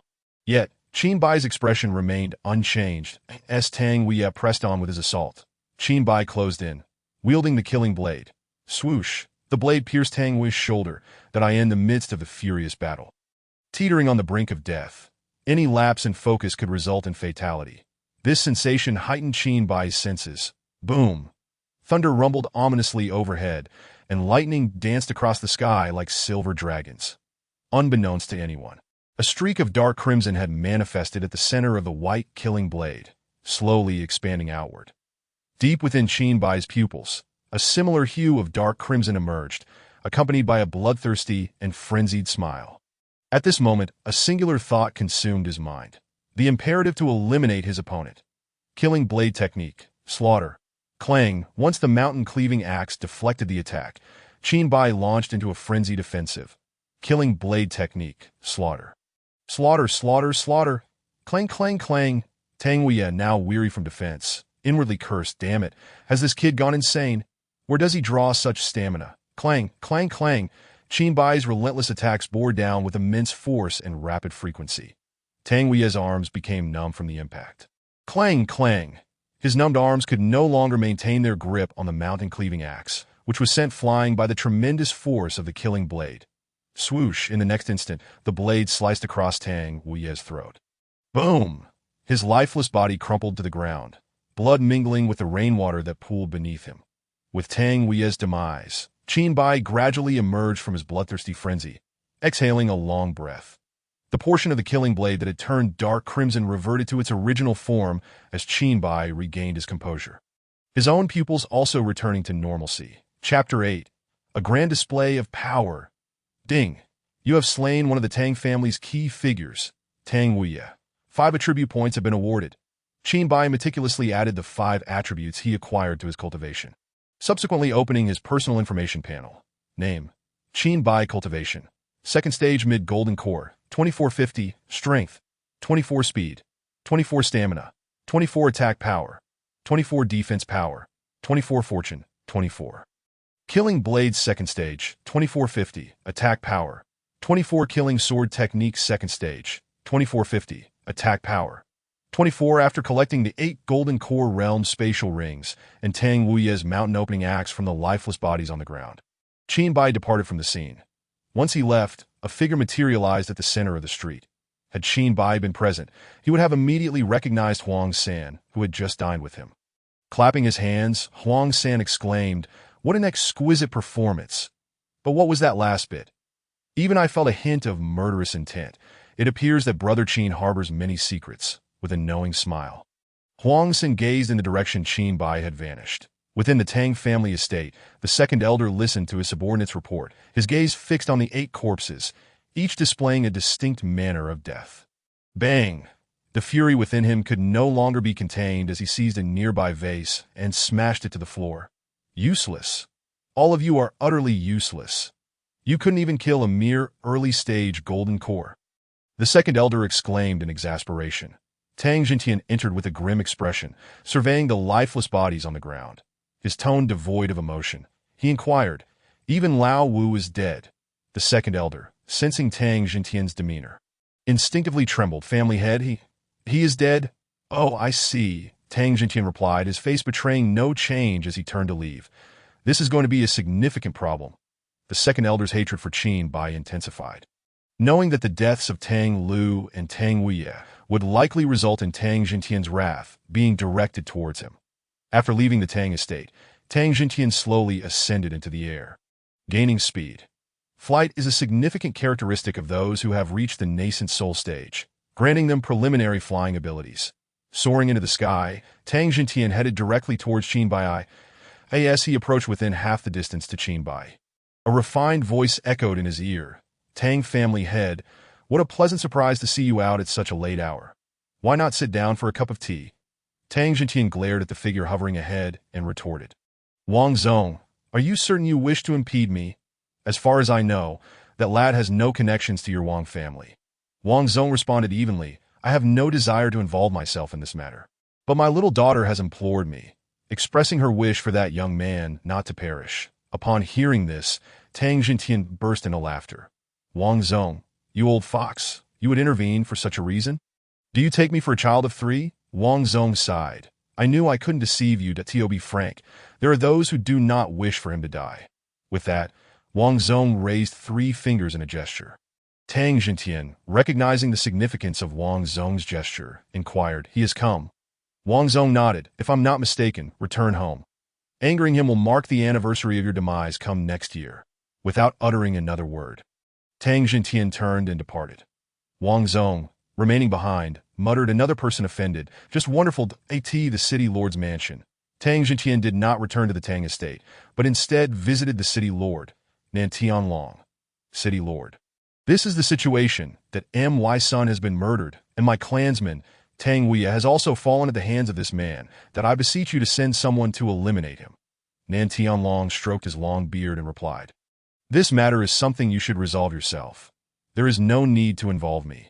Tang Jintian, recalling a certain individual, trembled slightly and said, "According to imperial regulations, when a commoner attacks a noble family, they must be executed. I request the city lord to uphold justice." Nan Tianlong waved his hand dismissively. "Enough, enough. You may return. I shall handle this matter in my own way." From Nan Tianlong's demeanor, Tang Jintian surmised the outcome and left with a grim expression. After his departure, a figure emerged from behind the screen in the city lord's mansion. It was Huang San. The city lord, displaying utmost respect, addressed Huang San, "Young master, how shall we proceed with this matter?" Huang San, appearing unfazed, replied, "No need to concern yourself. I will bear the responsibility for any fallout." Tang Jintian, seething with suppressed rage, returned to the Tang estate and summoned the second elder. "Bring out Lao Qi. Tell him to cease his seclusion. Have Lao San, Lao Si, and Lao Qi team up to eliminate this brat." The second elder, taken aback, protested, "Isn't this a bit excessive? The Tang family's 3 elites have not acted in concert for a decade." Tang Jintian, growing impatient, ordered, "Make the arrangements that I want to see that brat's head within 3 days." After leaving, Qin Bai tended to his wounds, determined to further provoke the Tang family's nerves under the cover of night. Armed with information from Wang Jiro, he effortlessly located the Tang family's assets in Qingyang City. Outside a brothel, Qin Bai wielded the killing blade and forcefully kicked open the door. The women inside were startled by the blood-soaked man who barged in. The madam approached with a scowl. "Young sir, if you cannot provide a reasonable explanation, you may not leave here alive." With a swift motion, Qin Bai drew the blade across the madam's throat, observing her lifeless form as he stated, "Is this explanation sufficient?" Screams of terror erupted from the women, and men clad in disheveled attire emerged from upstairs, demanding, "Who dares to make such a racket? Do you wish to die?" Qin Bai casually snatched a hairpin from a nearby woman. With a swift flick, the hairpin whizzed past a man upstairs, barely missing him. The man, glancing at the embedded hairpin in the wall, felt a chill run down his spine, realizing that had it struck him, the consequences would have been dire. Who dares to cause trouble in my territory? A scar-faced man appeared, flanked by over 20 lackeys. Through his probing gaze, Qin Bai discerned that the scar-faced man's cultivation was at the late golden core stage, slightly lower than Tang Weiy's, indicating he had recently broken through. The lackeys behind him had yet to reach the golden core realm. Seeing Qin Bai silent, the scar-faced man's lackeys encircled him, fawningly stating, "Eighth Master, you need not lift a finger against such a trivial matter. We can handle it. Trivial matter? You dare cause trouble in the Eighth Master's territory? Kneel and apologize now, and you may receive a complete corpse." The clamor of voices buzzed like a cacophony of ducks. Qin Bai raised 3 fingers and declared, "You have 3 seconds to disappear from my sight." Hey brothers, he actually thinks he can give us 3 seconds to vanish. 3? Ha, don't make me laugh. This is the biggest joke I've heard this year. Point 2. Oh no, I'm so scared. I'm trembling. Point 1. Clang. With a swift motion, he unsheathed the killing blade. Killing sword technique extermination. The moonlit blade cast a shadow over the 8th Master and all his lackeys. Not good. Mid-golden core, be careful. Only when Qin Bai struck did the 8th Master sense his cultivation level. Swish, swish, swish. As the moonlight faded, the scene revealed the 8th Master standing unscathed while all his previously boisterous lackeys lay lifeless. The commotion had drawn the attention of the patrons within the brothel, who emerged only to witness Qin Bai dispatching over 20 men with a single stroke. Ordinary individuals had never encountered such a visually shocking scene. The timid were paralyzed with fear, while the bold turned pale, and many even vomited. After a brief silence, the brothel descended into chaos, filled with the stench of blood, intermingled with cries, screams, and hurried footsteps. Standing amidst the pool of blood, Qin Bai resembled a demon emerging from hell, surveying the terrified crowd. The cacophony gradually subsided, and all eyes turned to Qin Bai in dread that a woman, unable to suppress her urge to cry, covered her mouth tightly with her hand. Fearing that even the slightest sound would summon disaster, Qin Bai calmly addressed the 8th Master. "Now, it is your turn to die." "Ridiculous. Do you think you can kill me?" The 8th Master scoffed at, "Oh, once there was someone who thought the same." "What was his name?" "5 Master. Do you recognize him?" Qin Bai replied, his tone measured. "Killing sword technique massacre." Taking the initiative, Qin Bai launched the assault. The 8th Master drew a soft sword from his waist. Clang, clang, clang. The clash of blades produced sparks that illuminated the surroundings. After several exchanges, the 8th Master's soft sword became riddled with nicks, while the killing blade remained pristine, glinting with a cold light. Clang, clang, after a dozen exchanges. The killing blade pierced through the 8th Master's throat. Bang. The body of the 8th Master collapsed to the ground, that in his final moments of consciousness, he heard the voice of Qin Bai. "From your gaze, it seems you are acquainted with that 5th Master. It is only fitting that you accompany him below." Ding. The notification of the kill echoed. "You have slain Tang Jiyuan's significant figure, 8th Master Tang. 5 attribute points have been awarded." After allocating the points to his cultivation, he picked up the 8th Master's spatial ring and, observing the terrified patrons within the brothel, spoke, "Why do you not leave?" Upon hearing this, the crowd fled as if granted amnesty, and within mere moments, everyone had vanished without a trace. Qin Bai procured a torch and oil, igniting the entire brothel in flames as he gazed at the billowing smoke rising from the inferno. He turned and departed. Similar occurrences transpired throughout Xinjiang City. This night was destined to be anything but tranquil. Chapter 9. Citywide commotion after slaying 8th Master Tang. Qin Bai accessed his personal information panel. Name: Qin Bai Cultivation. Second stage. Mid-gold core 2950. Strength 29. Speed 29. Stamina 29. Attack power 29. Defense 29. Fortune 29. Killing blade. Second stage 2950. Attack power 29. Killing blade technique. Second stage 2950. Attack power 29 within the Tang family. Reports piled high upon the table, and Tang Jintian's gaze burned with fury. Patriarch, calculations indicate that overnight, we have suffered a loss of nearly 1/3 of our assets in Xinjiang City, with casualties numbering in the hundreds. stated the second elder standing nearby. Damn it, damn it. Tang Jintian gritted his teeth. With a crash, an expensive vase shattered on the ground. Patriarch, according to our spies placed within the Wang family, this boy is named Qin Bai. With an unknown origin and background that it's as if he materialized from thin air. Tang Jintian muttered, Qin Bai, in the streets and alleys of Qingyang City, from the dying elderly to the women and children on the streets. Everyone discussed one matter. Last night, the Tang family's brothel, gambling den, and pawn shop were all set ablaze, losing nearly one-third of their possessions overnight. It seems the Tang family has provoked a formidable adversary. Otherwise, how could such retaliation occur? A formidable adversary? I doubt it. They say the incident began when a young man killed young Master Liu of the Tang family in a tavern. The Tang family sent men to encircle him. But even 5th Master Tang was slain. This morning, I still caught the lingering smell of blood along that street. Within the Wang family, Wang Zong surveyed the intelligence reports on the table in silence, eventually revealing a bitter smile. This boy certainly knows how to stir trouble. After obstructing Tang Jintian yesterday, I have undoubtedly made a powerful enemy of the Tang family. Having wreaked havoc, Qin Bai departed Qingyang City for the Falling Star Mountain Range before dawn. After years of the Tang family's accumulation, it would be sheer folly to remain in Qingyang City. After hastily consuming some food, Qin Bai concealed himself along the path leading into the Sunset Mountain Range. Waiting patiently, as afternoon approached, 3 figures appeared within his line of sight. Using his probing eye, he discerned that 2 were at the late gold core stage, and 1 had reached the perfect gold core stage. Those 2 late-stage cultivators were considerably stronger than 5th Master Tang. Having gained 10 attribute points from slaying 5th Master Tang and 8th Master Tang, Qin Bai felt fully confident in facing 3 adversaries without falling.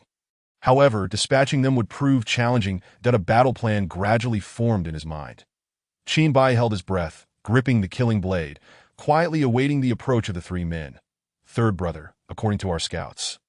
That brat has fled into the Falling Star Mountain Range, reported the one-eyed 4th Master Tang to his brother, who had lost his right arm, 3rd Master Tang. 3rd Master Tang replied, that boy certainly knows how to run.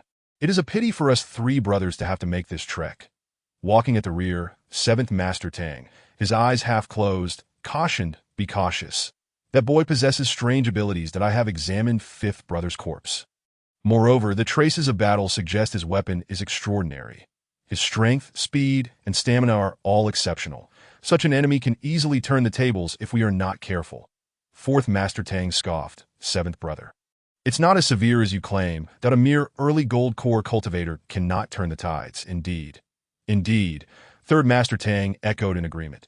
4th brother, have you forgotten how you lost your eyesight? And 3rd brother, do you remember how your arm was severed?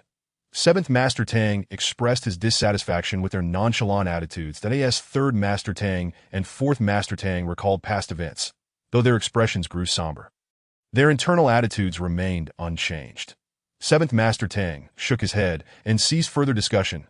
Qin Bai observed the 3 drawing nearer to his attack range. He silently counted.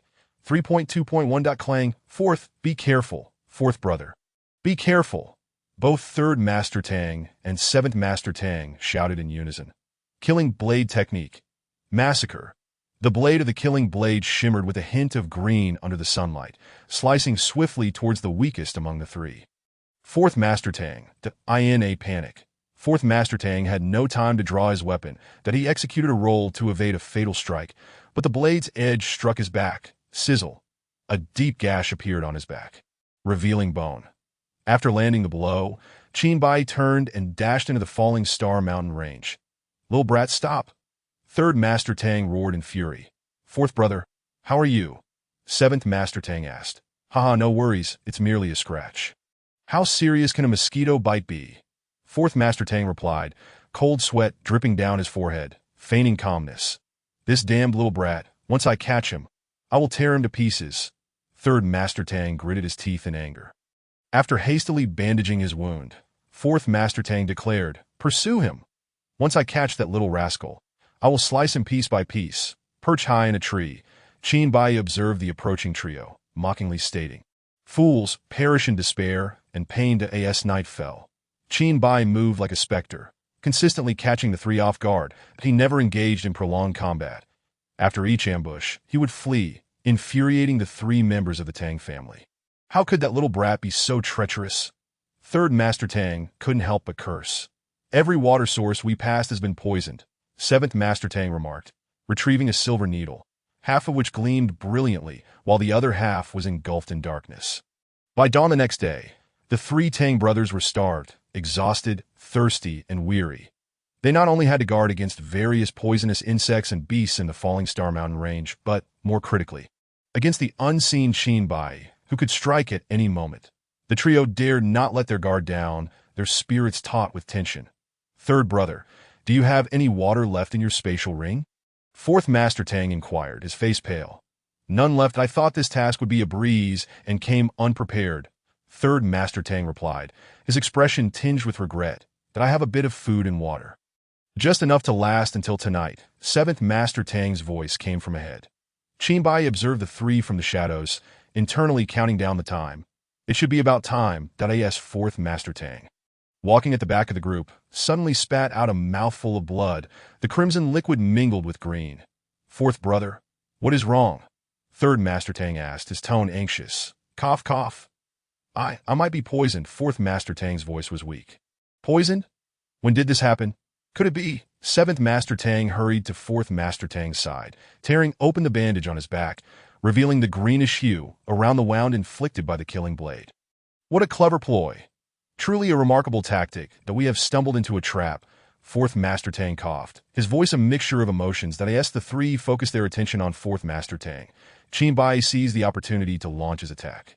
Clang, killing blade technique. Extermination. The killing blade loomed over the three like a waning moon. Third Master Tang and Seventh Master Tang shielded the severely weakened Fourth Master Tang behind them, their full attention on Qin Bai's assault. Fearful that the blade might strike them as well, leading to a fate like that of Fourth Master Tang. Speaking of poison, Qin Bai had to thank the Tang family. He had pilfered the poison from one of their pawn shops. Truly a case of wool being pulled from the sheep's back. The killing blade's attack feigned a heavy strike aimed at the already poisoned Fourth Master Tang, yet its true target was Third Master Tang. Die! Qin Bai roared. The killing blade sliced toward Fourth Master Tang. Fourth brother, be careful. Third Master Tang, wielding a long knife with his remaining arm, attempted to intercept the blow. Unexpectedly, the blade altered its trajectory mid-flight, targeting Third Master Tang instead. Sizzle. The blade mercilessly carved a 3-foot-long gash in a Third Master Tang's arm. Having struck successfully, Qin Bai no longer lingered in combat and turned to flee. The blade is coated with deadly poison. Take care of yourself. Qin Bai's voice drifted from a distance. Third brother, is what he said true? Seventh Master Tang inquired. That I don't know, but Third Master Tang gazed at Fourth Master Tang, who had succumbed to the poison and fainted, his mind torn in turmoil. Chapter 10. Despair from the Gold Core Realm. Tang San harbored a strong desire to take a gamble, wagering that the blade would be devoid of poison. Yet, life is singular and irreplaceable. Should he lose, the stakes would be too high for him to bear. Thoughts surged through his mind, and after a prolonged contemplation, he resolved to extend the long knife in his grasp towards Tang Chia, uttering, Seventh brother, let us proceed. Are you certain?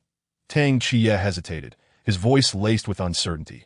Tang San gritted his teeth and nodded resolutely. Swish, with a firm grip on the long knife, Tang Chia aimed for Tang San's only remaining right arm.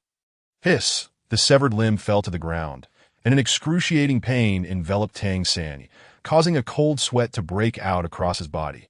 Tang Chia retrieved medicine from his spatial ring to tend to the wound. From a distance, Qin Bai observed this scene.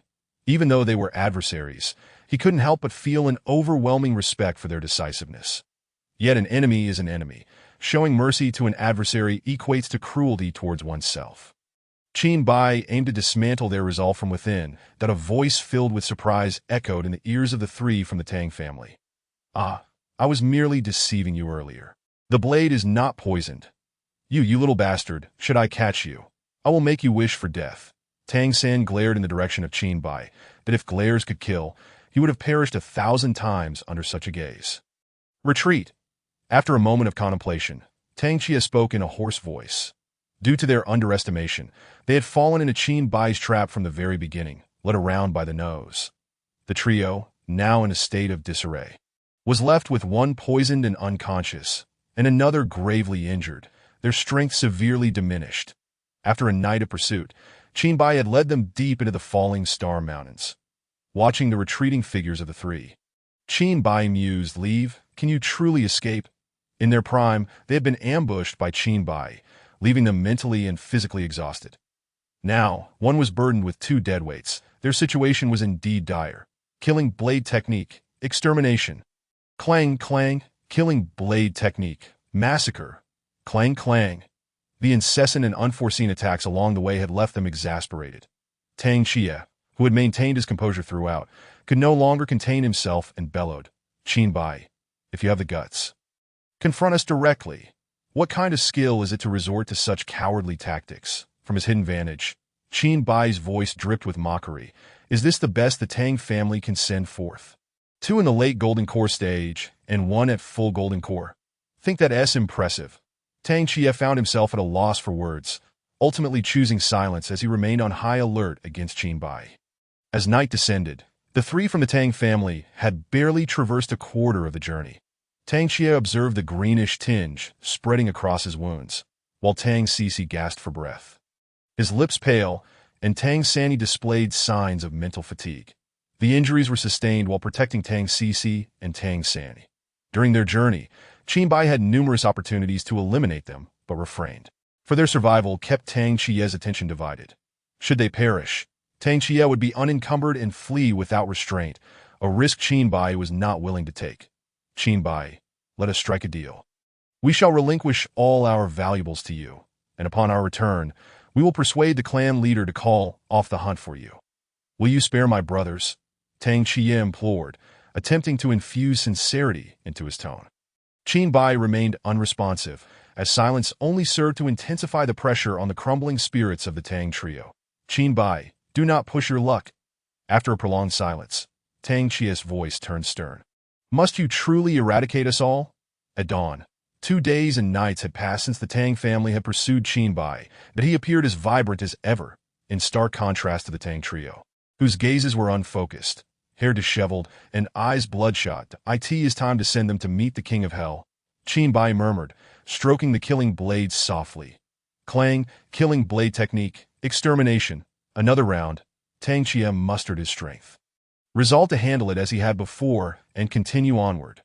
Clang. With the full might of the killing blade behind him, Tang Xie staggered back a few steps, having barely absorbed the impact. "This is bad," Tang Xie exclaimed. Swoosh. The blade's edge sliced through Tang Sisi's throat, crimson mixed with green gushing forth. Ding. Eliminated an important member of the Tang family. Tang Sisi. Awarded 5 attribute points. Swoosh. The blade pierced through the heart of the gravely weakened Tang Sani, the weapon vibrating as it shattered his heart. Ding. Eliminated an important member of the Tang family. Tang Sani. Awarded 5 attribute points. In an instant, 10 attribute points surged into his cultivation, and Qinbai prepared for his final strike. Killing blade technique. Massacre. The killing blade vibrated violently as it descended upon Tang Xie. Clang. The weapons clashed, and the immense force numbed Tang Xie's arm, gripping the knife. "Impossible. How could your strength have suddenly increased so drastically?" Tang Xie exclaimed in disbelief. "Could it be that from the very start, you had been concealing your true power?" Laughable. Our Tang family's 3 prodigies have not gathered in a decade, yet we find ourselves bested by a mere junior. Clang, clang, clang, clang, crack. The knife in Tang Xie's hand developed cracks. Smash. After a few exchanges, the weapon shattered completely. Swoosh. His head tumbled to the ground. Qinbai gazed at Tang Xie's lifeless body and remarked, "Too much talk. The Tang family's 3 prodigies? Did you truly believe yourselves to be significant?" Ding. Eliminated an important member of the Tang family. Tang Xie. Awarded 5 attribute points. After adding the attribute points, he opened his personal information panel. Name. Qinbai Cultivation, 2nd stage. Late Golden Core, 4450. Strength, 44 Speed, 44 Stamina, 44 Attack Power, 44 Defense, 44 Fortune, 44 Killing Blade. 2nd stage, 4450. Attack Power, 44 Killing Blade Technique. 2nd stage, 4450. Attack Power, 44 with his newfound strength. Qinbai now felt confident enough to confront the entire Tang family's 3 prodigies head-on and eliminate them all, stowing away the spatial rings of the three. A thought emerged in Qin Bai's mind. In Qingyang City, at the Tang family's residence, a throng of onlookers had gathered, most there to witness the spectacle. Three severed heads hung at the entrance of the Tang family estate. That really Tang Cici? Am I not seeing things? And Tang San and Tang Che, my heavens! What has transpired? What sort of person had the Tang family offended that even their three prodigies had met their end? The second elder hurriedly approached from within the Tang estate, his heart sinking at the sight of the deceased three prodigies, directing his men to remove the heads and disperse the crowd. He returned inside, brow furrowed and mind troubled. Qin Bai concealed himself among the crowd, devising a strategy as he observed the second elder. The second elder was currently reporting the situation to Tang Jintian. Unaware that he had already caught the attention of others. Qin Bai, I will ensure you suffer a fate worse than death. Tang Jintian's fists clenched, filled with rage. Within the Wang family, Wang Zong perused the latest intelligence. His previously uplifted spirits plummeting once more. Alas, this Qin Bai is quite the troublemaker. Wang Zong reflected on how, since Qin Bai's arrival in Qingyang City just a few short days ago, he had wiped out an unknown gang, which was not particularly noteworthy. However, he then proceeded to kill Tang family's sixth young master, fifth elder, and eighth elder. In one fateful night, he had set ablaze a third of the Tang family's assets, culminating in the deaths of the so-called three prodigies of the Tang family, Tang San, Tang Cici, and Tang Chia, after which their heads were displayed at the Tang estate. Counting on his fingers, Wang Zong realized that aside from the late sixth elder, only the second elder and Tang Jintian remained of the old guard. For reasons unknown, a bold thought surfaced in Wang Zong's mind. If he could eliminate the second elder and that old fool Tang Jintian, it would be even more perfect. As this notion excited him, he quickly shook his head, internally scolding himself. Impossible. The difference between the nascent soul and golden core stages is like heaven and earth. Settling his tumultuous thoughts, Wang Zong sensed that Qingyang City was on the brink of a major upheaval. With Qin Bai having nearly decimated the Tang family's upper echelons, Tang Jintian would undoubtedly seek retribution. Chapter 11. Killing the Nascent Soul with the Golden Core. Qin Bai settled into a tavern in Qingyang City, having expended considerable energy over the past few days. After freshening up and having a meal, he fell into a deep slumber. Upon awakening, dusk had enveloped the outside world. As Qin Bai sat on his bed, he pondered the war and main quests, with only Tang Jintian and the second elder of the Tang family remaining. Eliminating them would leave the Tang family without support, leading to their swift demise at the hands of other factions. The star compass must be in Tang Jintian's possession. With my current cultivation, I have no rivals within the Golden Core stage, yet facing a nascent soul is an unknown challenge. How might I lure the second elder out from the Tang family to eliminate him? Just as Qin Bai scratched his head in thought, a knock at the door interrupted him. Opening the door, he found a tavern attendant standing outside. Here is a letter addressed to you. In a bustling tavern. A waiter handed over a letter to a patron. Who could have written to me? Qin Bai pondered in confusion. After closing the door and returning to his chamber, he opened the letter. Upon reading its contents, a spark of intrigue illuminated his expression. The note revealed that the second elder had been invited to the city lord's residence for a banquet that night, signed by Huang San. Qin Bai had long speculated about Huang San's identity. If his assumptions were correct, this individual was a formidable figure, difficult to approach. At the city lord's residence, Lord Nan Tianlong wore a wry smile as he turned to Huang San. Young master, why go to such lengths? If the second elder of the Tang family were to perish, that old fool Tang Jintian would surely go mad. Huang San replied, a smile playing on his lips, merely a branch of the Tang family. Should any significant trouble arise, I shall bear the brunt. The Tang family's influence in the imperial capital has already shifted towards my elder brother, thus indirectly diminishing his power. Pausing, Huang San added earnestly, whether one is a dragon or a serpent shall only be revealed after they withstand tribulations. The deceased are no true talents. What I require are those who live and can be of use to me. As midnight approached, Qin Bai concealed himself along the path leading back to the Tang family, which the city lord's residence had to traverse. Let me tell you, even the family head was not invited to the banquet. Yet I received an invitation. You understand what this signifies. It means the city lord supports me.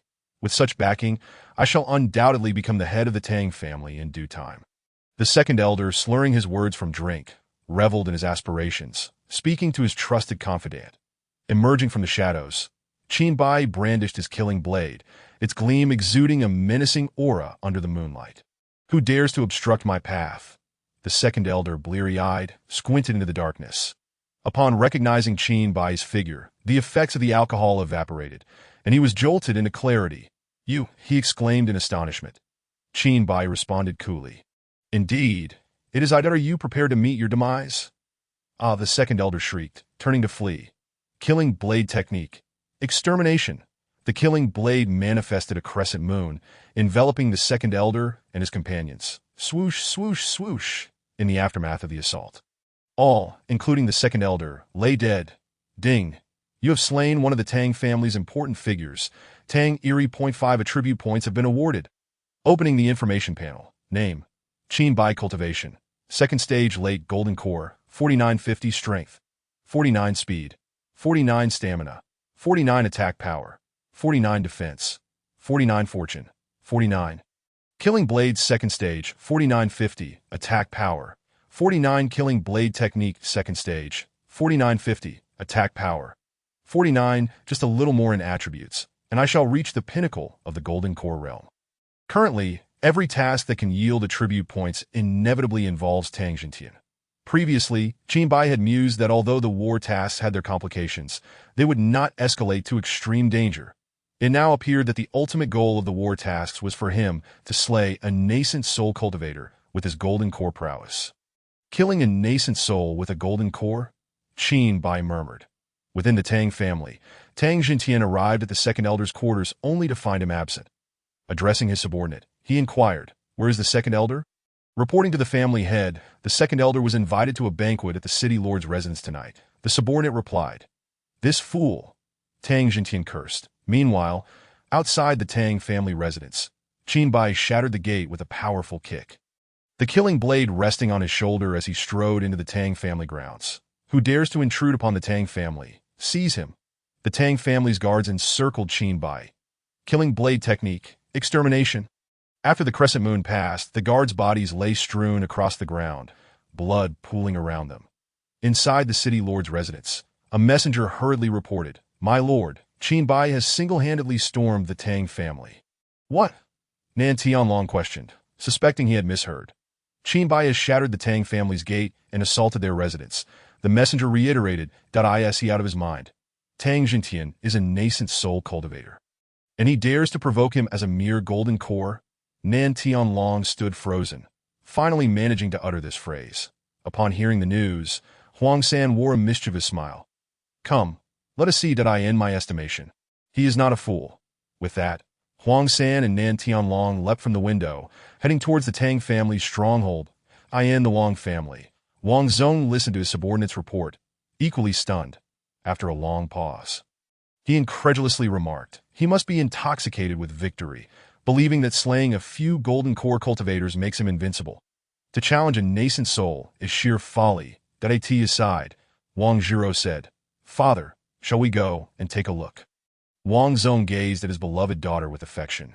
"Very well, since my precious jewel has spoken, we shall go." Within Xinjiang City, news of the Tang family's assault spread like wildfire, igniting a fervor. What a bold individual, daring to invade the Tang family alone. Foolishness, he is deluded. The head of the Tang family has long since reached the nascent soul realm. Bets are open. Let us wager how long he can survive in the Tang family. I bet 1,000 low-grade spirit stones he lasts an hour. I wager 500 spirit stones for half an hour. You overestimate him. I bet 2,000 spirit stones he lasts a quarter of an hour.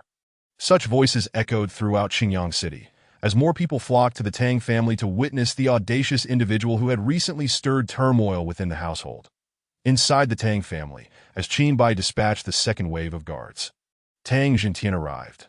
Seeing the killer responsible for the deaths of his son and high-ranking family members, his gaze burned with vengeful intensity. "Boy, I shall flay your skin and strip your bones, hanging your head upon the gates of my Tang family for all to see the consequences of provoking us." Tang Jintian spat through clenched teeth. Qin Bai's choice to attack tonight was born of necessity. The task's deadline was 3 months. Rather than cower in fear and allow dread to erode his spirit, he preferred to strike decisively. Someone once said the same, didn't they? What was it? A certain elder of your Tang family, Qin Bai replied coldly. You shall die, Tang Jintian roared, launching into a furious assault. Tang fist. Fierce tiger descends the mountain. A ferocious tiger coalesced around his fist, charging at Qin Bai. Killing blade technique. Slaughter. The killing blade vibrated violently as it cleaved towards Tang Jintian. Roar, clang. The roar of the tiger clashed with the keening of the blade. Reverberating through the the clash subsided. In their initial confrontation, Qin Bai staggered back 3 steps, while Tang Jintian remained unmoved. Interesting. To withstand a nascent soul strike and remain unscathed. No wonder you managed to kill my 3rd son and the others. But you should never have provoked my Tang family, Tang Jintian bellowed. Above, Nantianlong, Huang San, Wang Zong, and Wang Zhiro observed the unfolding drama. Wang Zong lamented, what a pity. A genius is destined to fall today. The other 3 remained silent, their full attention riveted on the battle below. Tang fist. Hungry tiger pounces. Killing blade technique. Slaughter. Clang clang roar. Tang fist. Black tiger pounces. Killing blade technique. Extermination. Clang clang roar. The 2 combatants exchanged blows. Evenly matched. Is this all you can muster, old man? Qin Bai taunted. Boy, I offer you a chance to live. Will you accept? Tang Jintian proposed. What opportunity? Qin Bai inquired skeptically. Join my Tang family as a servant for life. And I shall spare your life. The family head. Tang Jintian considered the interests of his clan that if Qin Bai joined, with his talent, he would likely break through to the nascent soul realm. And thus, the Tang family would possess 2 nascent souls, solidifying their dominance in Qingyang City. Unashamed and shameless, Wang Zong cursed inwardly upon hearing this. A mocking smile graced Qin Bai's face. Are you dreaming? Today marks your end. Clang, clang, clang. The killing blade rained down upon Tang Jintian, a flurry of strikes surrounding him. This was Qin Bai's first full-force attack since arriving at the Falling Star Mountains, with the system's assistance. All of his attributes reached their peak within the same realm, unleashing a terrifying onslaught in that moment. Tang Jintian could only passively defend, as Qin Bai gradually gained the upper hand. Father, look, Qin Bai is gaining the upper hand. If this continues, he might actually slay the head of the Tang family, Wang Zhiro exclaimed. Alas, it is but an illusion. Until he breaks through to the nascent soul realm, he will never comprehend the vast chasm between golden core and nascent soul. Wang Zong sighed. Wang Zhiro pouted, turning to Huang San. 3rd brother, are there any geniuses in the imperial capital capable of killing a nascent soul with a golden core? There are, but only the most exceptional among geniuses can achieve such feats. Could there be such a genius in Qingyang City? Huang San mused. As Qin Bai continued his relentless assault, Tang Jintian found himself on the defensive, struggling to withstand. Qin Bai let out a thunderous roar. After an arduous battle, he finally breached Tang Jin's defenses for the first time, leaving a gash 3 inches long and a finger deep across Tang Jin's chest with the blade of slaughter. Staring in disbelief at the wound upon his body, Tang Jin was engulfed in shock. He could not fathom that he, a cultivator at the Golden Core stage, could be injured by someone of lesser rank. Yet the blood that flowed incessantly from the wound served as a stark reminder of the truth. A deafening growl erupted from Tang Jin, his gaze akin to that of a beast poised to devour its prey. You little bastard, you have enraged me. Now prepare to die. Tang fist. White tiger devours corpse. A ferocious white tiger materialized out of thin air, its gaping maw aimed directly at Qin Bai. Chapter 12. The Fall of the Nascent Soul. The onslaught of the white tiger was overwhelming. In a moment of desperation, Qin Bai grasped the blade of slaughter and held it defensively across his chest. Boom! A colossal impact sent Qin Bai hurtling through the air. Cough! His internal organs felt as if they were about to shift, a searing sensation coursing through his body. Just as Qin Bai managed to rise from the ground, Tang Jin's assault came crashing down upon him once more. Tang fist. Black tiger prowls the heart. Boom! Hardly had he regained his footing before he was sent flying once again. Tang fist. Rampaging tiger descends the mountain. Boom! Time and again, he stood only to be struck down. The cycle repeating dozens of times. After sustaining injuries, Tang Jun transformed into a furious lion, his combat prowess surging to new heights. The excruciating pain radiating from his body made him feel as though he might shatter into pieces. Is this the true strength of the nascent soul realm? How formidable! Qin Bai mused inwardly that a wave of dizziness assailed him. Yet he forced himself to rally his spirits. His vision began to blur, blood pouring from his body as if it were a mere commodity. The situation was dire. If it continued like this, he would surely perish. There had to be another way to turn the tide. Move, body. He could no longer afford to be passive. Kill him. Eliminate the one before me. If only I can slay him, I shall survive. Kill. Kill above, for figures observed the scene below, where Qin Bai was being battered mercilessly like a rag doll. Wang Zong, with a hint of reluctance in his expression, remarked, "Alas, what a pity that if only he were not so impatient, if he were not blinded by the prospect of victory, he could surely break through to the nascent soul." Wang Zhiro, her anxiety palpable, implored, "Father, please intervene and save him. If this continues, he will be killed." Wang Zong shook his head, replying, "Zhiro, one must always pay the price for their choices. Challenging a nascent soul with only the golden core is a foolish endeavor. Rescuing him would irreparably offend the Tang family. It is not worth it." Wang Zhiro's heart trembled at his words as she turned to Huang San. Huang San also shook his head. To have fought against a nascent soul to this extent is already remarkable. He truly deserves to be called a genius. However, he still falls short of my standards that AS for Nan Tianlong. He followed Huang San's lead. Knowing he could not act against his wishes, Wang Zong declared, "Let us depart. The outcome is already evident." Huang San gazed down at Qin Bai for a long moment before letting out a deep sigh. Alas! Just as the four prepared to leave, a singular thought surged within Qin Bai. I must kill Tang Jin. I must kill him. Amidst the myriad distractions, a singular word took shape. Kill. Tang fist. White tiger devours corpse. Boom. Once more, he was sent flying. Cough. Qin Bai spat forth a mouthful of blood, mixed with fragments of his own innards. Staggering to his feet, his consciousness began to wane. The indomitable will to survive and the fierce desire to kill coalesced within him. The blade of slaughter, glistening with a chilling white light, revealed a spot of dark crimson at its center. The black-red hue swiftly spread across the blade, rendering it eerily enchanting, emanating a potent murderous intent under the moonlight. Almost simultaneously, a dark red hue emerged in Qin Bai's eyes, rapidly engulfing his pupils. As his consciousness faded, he could almost hear a voice, indistinguishable in gender, mocking him. "Kid, that is not how you wield a blade." The three cultivators, excluding the uninitiated Wang Zhiro, turned their gazes downward in unison.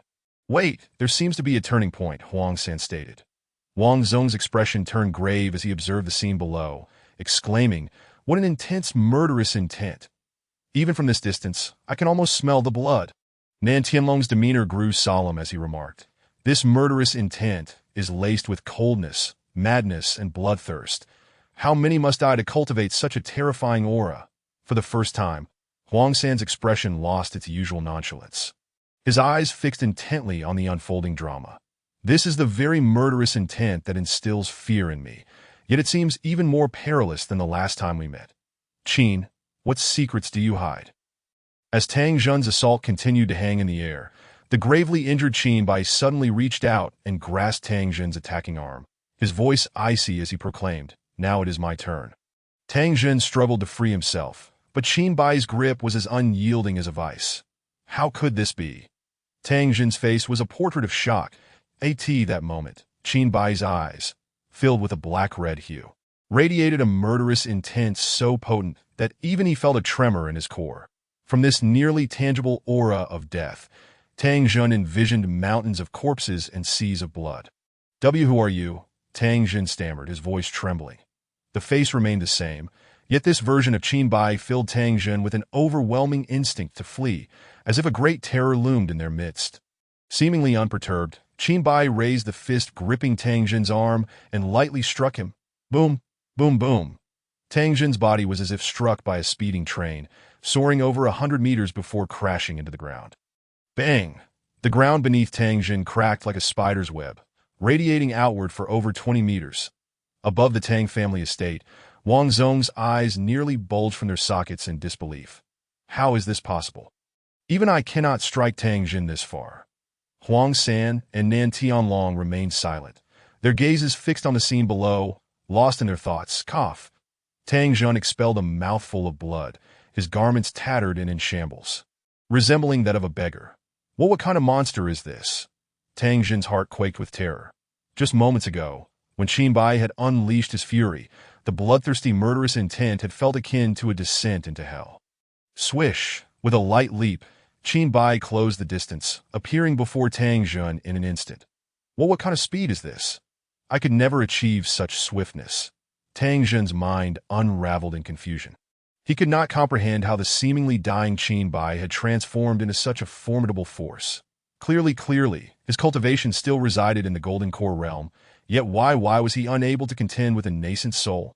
Qin Bai, gripping the blade of slaughter, now entirely black-red, loomed over Tang Jun, softly intoning, "Slaughter, massacre." The surface of the blade of slaughter appeared unchanged, yet upon closer inspection, it vibrated at an inconceivable speed, its frequency surpassing the limits of human perception, rendering it seemingly still, unbearable. Tang Jin uttered, his voice strained, but he sensed that should this blade strike him, it would surely spell his demise. Slice. Qin Bai stood firm, wielding the blade of slaughter as if sketching in the air, drawing several strokes toward Tang Jin. Swish! In an instant, blood spattered as Tang Jun's limbs were severed from his body, his agonized screams echoing throughout the Tang estate. His consciousness regained clarity, yet he could not control his own body.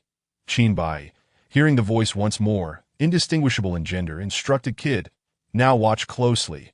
Soaring into the air, Qin Bai ascended to a height from which he could survey the entirety of the Tang estate. The blade of slaughter raised high above him, poised to strike downward. Slaughter. Annihilation. The crescent moon formed by the blade of slaughter expanded to an extent thousands of times greater than before, enveloping Tang Jun and the entire Tang estate within its grasp. The crescent moon descended like a shroud, radiating brilliance akin to moonlight, resplendent and magnificent, but as the light faded, Tang Jun and the entire Tang estate, ensconced within the crescent moon, were utterly obliterated, as if they had never existed. Qin Bai turned to glance at Wang Zong and the others before gradually descending to the ground. Clink! The sound of metal hitting the ground resonated. Having regained control of his body, Qin Bai retrieved the ring, probing within to uncover an object resembling a compass. Ding! You have slain one of the Tang family's key figures. Tang Jun. 5 attribute points have been awarded. Ding! Main quest. Acquire the fixed star compass completed.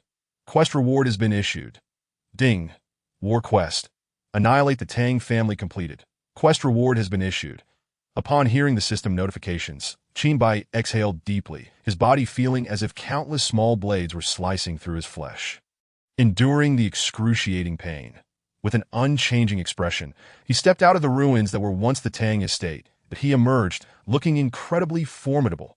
The Tang family has it truly been erased just like that? The Tang family, which had thrived in Qingyang City for 3 centuries, was now relegated to the annals of history. The crowd outside the Tang residence surged, and upon seeing Qin Bai emerge, many rushed forward. Qin Bai cast a frigid glance over the approaching throng, an aura of murderous intent emanating from him. The crowd instinctively halted, parting to create a path for the menacing Qin Bai to pass through. Navigating through the throng, Qin Bai's figure rose and fell several times before vanishing into the night. Above the Tang residence, for individuals, including Huang San, were drenched in a cold sweat. Just moments ago, when he looked at me, I felt that if I so much as twitched, my fate would likely be no better than Tang Jintian's. Wang Zongchang exhaled in fear.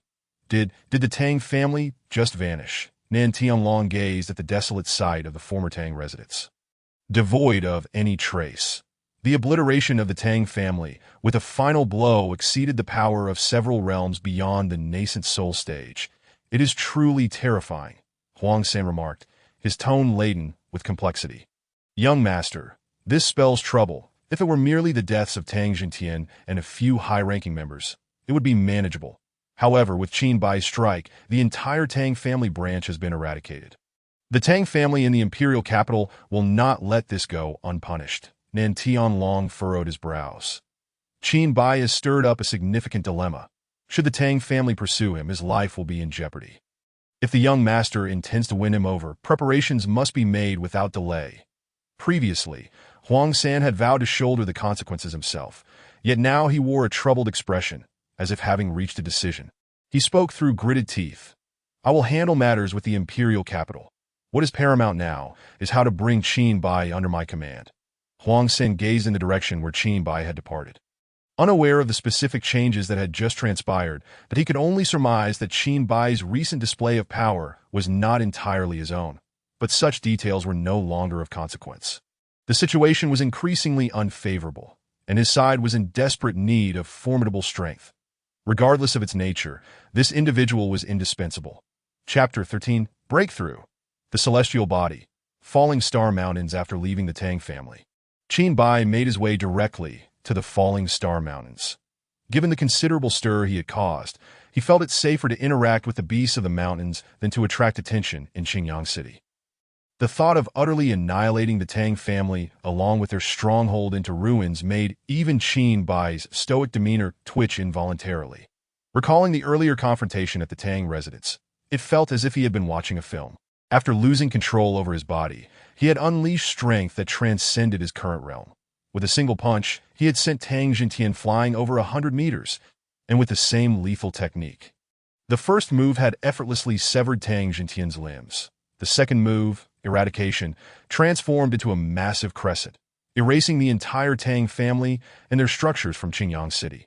Gazing at the coldly gleaming blade of slaughter in his hand, the once dark crimson hue was now completely obscured, but he opened the descriptions for the blade of slaughter and the blade technique. Blade of Slaughter second-tier description. A blade forged for the purpose of slaughter.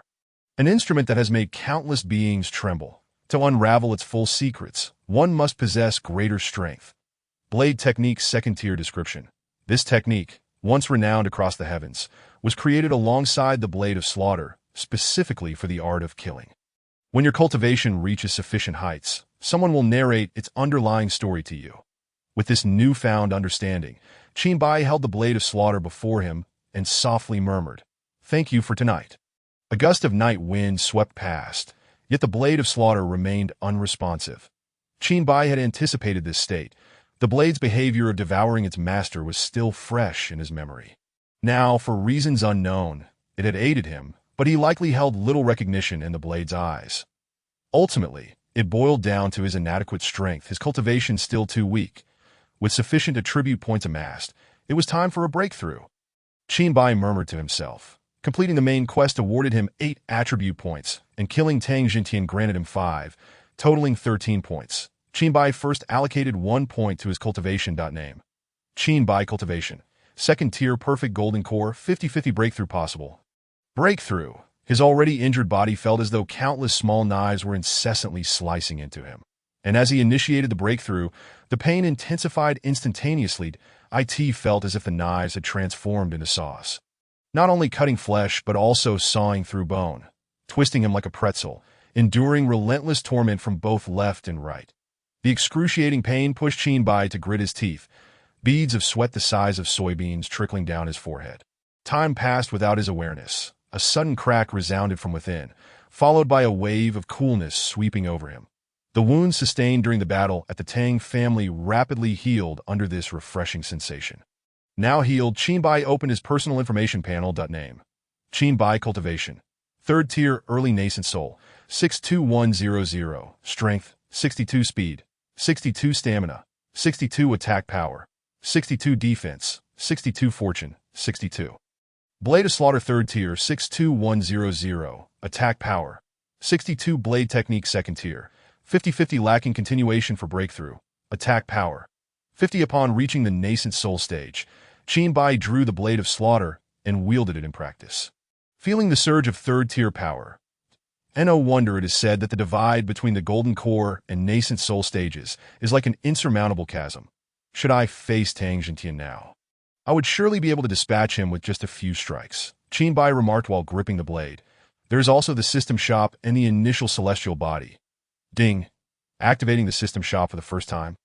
Ding. System Shop successfully activated.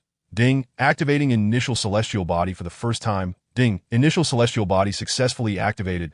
As the initial celestial body activated, Qinbai instantaneously felt an enhancement in his strength, speed, defense, and attack power. Opening the system shop, he found an array of items, weapons, elixirs, techniques, and formations spanning from first tier to third tier, leaving him somewhat dazzled. Each item was marked with the requisite shop points to AT present. Qinbai had no pressing needs. At the bottom of the shop, two options were available: recycling and attribute exchange. After reading the description for recycling, Qinbai understood its purpose, that he could hand over anything of value from his storage space to the system shop, which would then provide him with shop points based on the item's worth. This function is excellent. Qinbai's eyes lit up. He had been contemplating how to convert the items obtained from the Tang family's spatial rings into resources. With this feature, he would no longer need to worry about handling treasures and other acquisitions. That he promptly submitted all his spatial rings to the system shop. Ding. Value assessment in progress. Ding. According to the system's assessment, total value, 15 points. Adding the 20 points from the war task reward, he now had 35 shop points. Opening the attribute exchange, Qinbai's face revealed a hint of delight upon reviewing the function's description. This feature, combined with the system's recycling, was an impeccable match. He could use shop points to exchange for attributes. First tier, 1 point for 1 attribute. Second tier, 2 points for 1 attribute. Third tier, 5 points for 1 attribute. Fourth tier and beyond, unknown. Without hesitation, Qinbai exchanged 35 shop points for 7 attribute points, adding them to his cultivation name. Qinbai Cultivation. Third tier mid-nascent soul, 69100. Strength, 69 speed, 69 stamina, 69 attack power, 69 defense, 69 fortune, 69. Blade of Slaughter third tier, 69100. Attack power, 69 blade technique second tier, 50-50 lacking continuation for breakthrough, attack power. 50 his cultivation had just reached the mid-nascent soul stage. These two functions, when used together, could entirely facilitate a process of fighting to gain strength. Qinbai contemplated. Shutting the system shop, he glanced at the description for the initial celestial body. Celestial body initial all attribute increase, 5%. Without any superfluous embellishments, the immense power of the celestial body was vividly encapsulated in just a few words that do not underestimate this 5%. While its impact may not be immediately apparent in the early stages. As one's cultivation grows and attributes rise, the significance of this 5% increase becomes undeniable. Moreover, the fact that it enhances all attributes is crucial. Is the initial celestial body truly this powerful? What must the intermediate and advanced forms be like? Qinbai mused at this moment. His strength had increased once more compared to when he initially broke through to the nascent soul stage. Qinbai calculated that if he were to encounter an opponent of Tang Jintian's caliber now, he could easily slay him with a single strike. Furthermore, upon reaching the nascent soul stage, he would gain the preliminary ability to fly. After breaking through, Qinbai felt a surge of enlightenment in his mind, imparting him knowledge of flight. Eagerly, he adjusted his state, and his body began to ascend slowly. 1 foot, 2 feet, 3 feet, 1 zhang, 2 zhang, 3 zhang, 100 meters, 1,000 meters, 10,000 meters. Initially, his form in the air was somewhat unsteady, but as he grew accustomed to the sensation, Qinbai soared freely through the sky, emitting a powerful roar. He expelled all the pent-up frustration from his chest. Since childhood, he had yearned for the celestial beings and novels that could fly, and now that he was soaring himself, the joy was ineffable. Having grown up on Blue Star, Qinbai had flown on airplanes and experienced various advanced technologies that allowed for fleeting moments of flight. Yet, no technology could ever permit a person to soar at 10,000 meters high, relying solely on their own strength without any protection. The somewhat sentient creatures within the Falling Star mountain range gazed up at Qinbai's flight, their eyes brimming with longing and aspiration. For all beings that are naturally earthbound, be they human or animal, this yearning for the sky is an instinct etched within their very genes. After a while of reveling in the aerial experience, Qinbai descended gently to the ground. Clap, clap. The sound of applause echoed in the darkness. Upon seeing Huang San emerge from the shadows, Qinbai's expression turned wary. Huang San seemed oblivious to the tension, smiling as he said, "Congratulations, Brother Qin, on breaking through to the nascent soul stage." Chapter 14. Huang San's generous gift. Qinbai remained silent, Scrutinizing Huang San with his probing eye, a multitude of question marks appeared before him, reminiscent of their first meeting at the Wang family estate. This situation could only indicate that Huang San had surpassed him by a significant margin. The probing eye could reveal the details of enemies of similar strength. But when faced with an opponent far beyond his capabilities, it was rendered ineffective. All information regarding Huang San was shrouded in mystery. During their initial encounter, Huang San had shown him kindness, presenting him with a jade token, claiming it might save his life in perilous times. Yet when engaged in a deadly struggle against Tang Jintian, Qin Bai refrained from using the jade token, as surviving would merely grant him an additional 3 months of life. Once the deadline for his mission arrived, failure would still lead to annihilation. More importantly, Qin Bai believed that living in such a manner would prevent him from confronting his own inner turmoil. After annihilating the Tang family with the aid of the killing blade, he could not ascertain whether this person before him might pose a threat due to the greed within. This was also the reason he chose to return to the Falling Star mountain range immediately after leaving the Tang family. Too many eyes had been drawn to him following the battle, and the entire Qingyang city would undoubtedly be speculating about his so-called miraculous encounters. Observing Qin Bai's defensive demeanor, Huang San sighed. "Brother Qin, there is no need to be so tense. I harbor no hostility towards you." He then gazed earnestly at Qin Bai and continued, "My purpose here is to sincerely invite you to join us." Qin Bai replied with a hint of skepticism, "Join?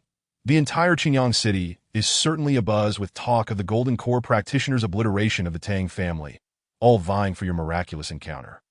Are you not tempted? Miraculous encounters are coveted by all, yet they rightfully belong to the virtuous. That I harbor no greed for the wonders you possess. Brother Qin, that I conduct my affairs with integrity. If I truly sought your miraculous encounter, I would not stoop to deceiving you with words. Moreover, if that were the case, I would not be the only one here. You would have long been encircled."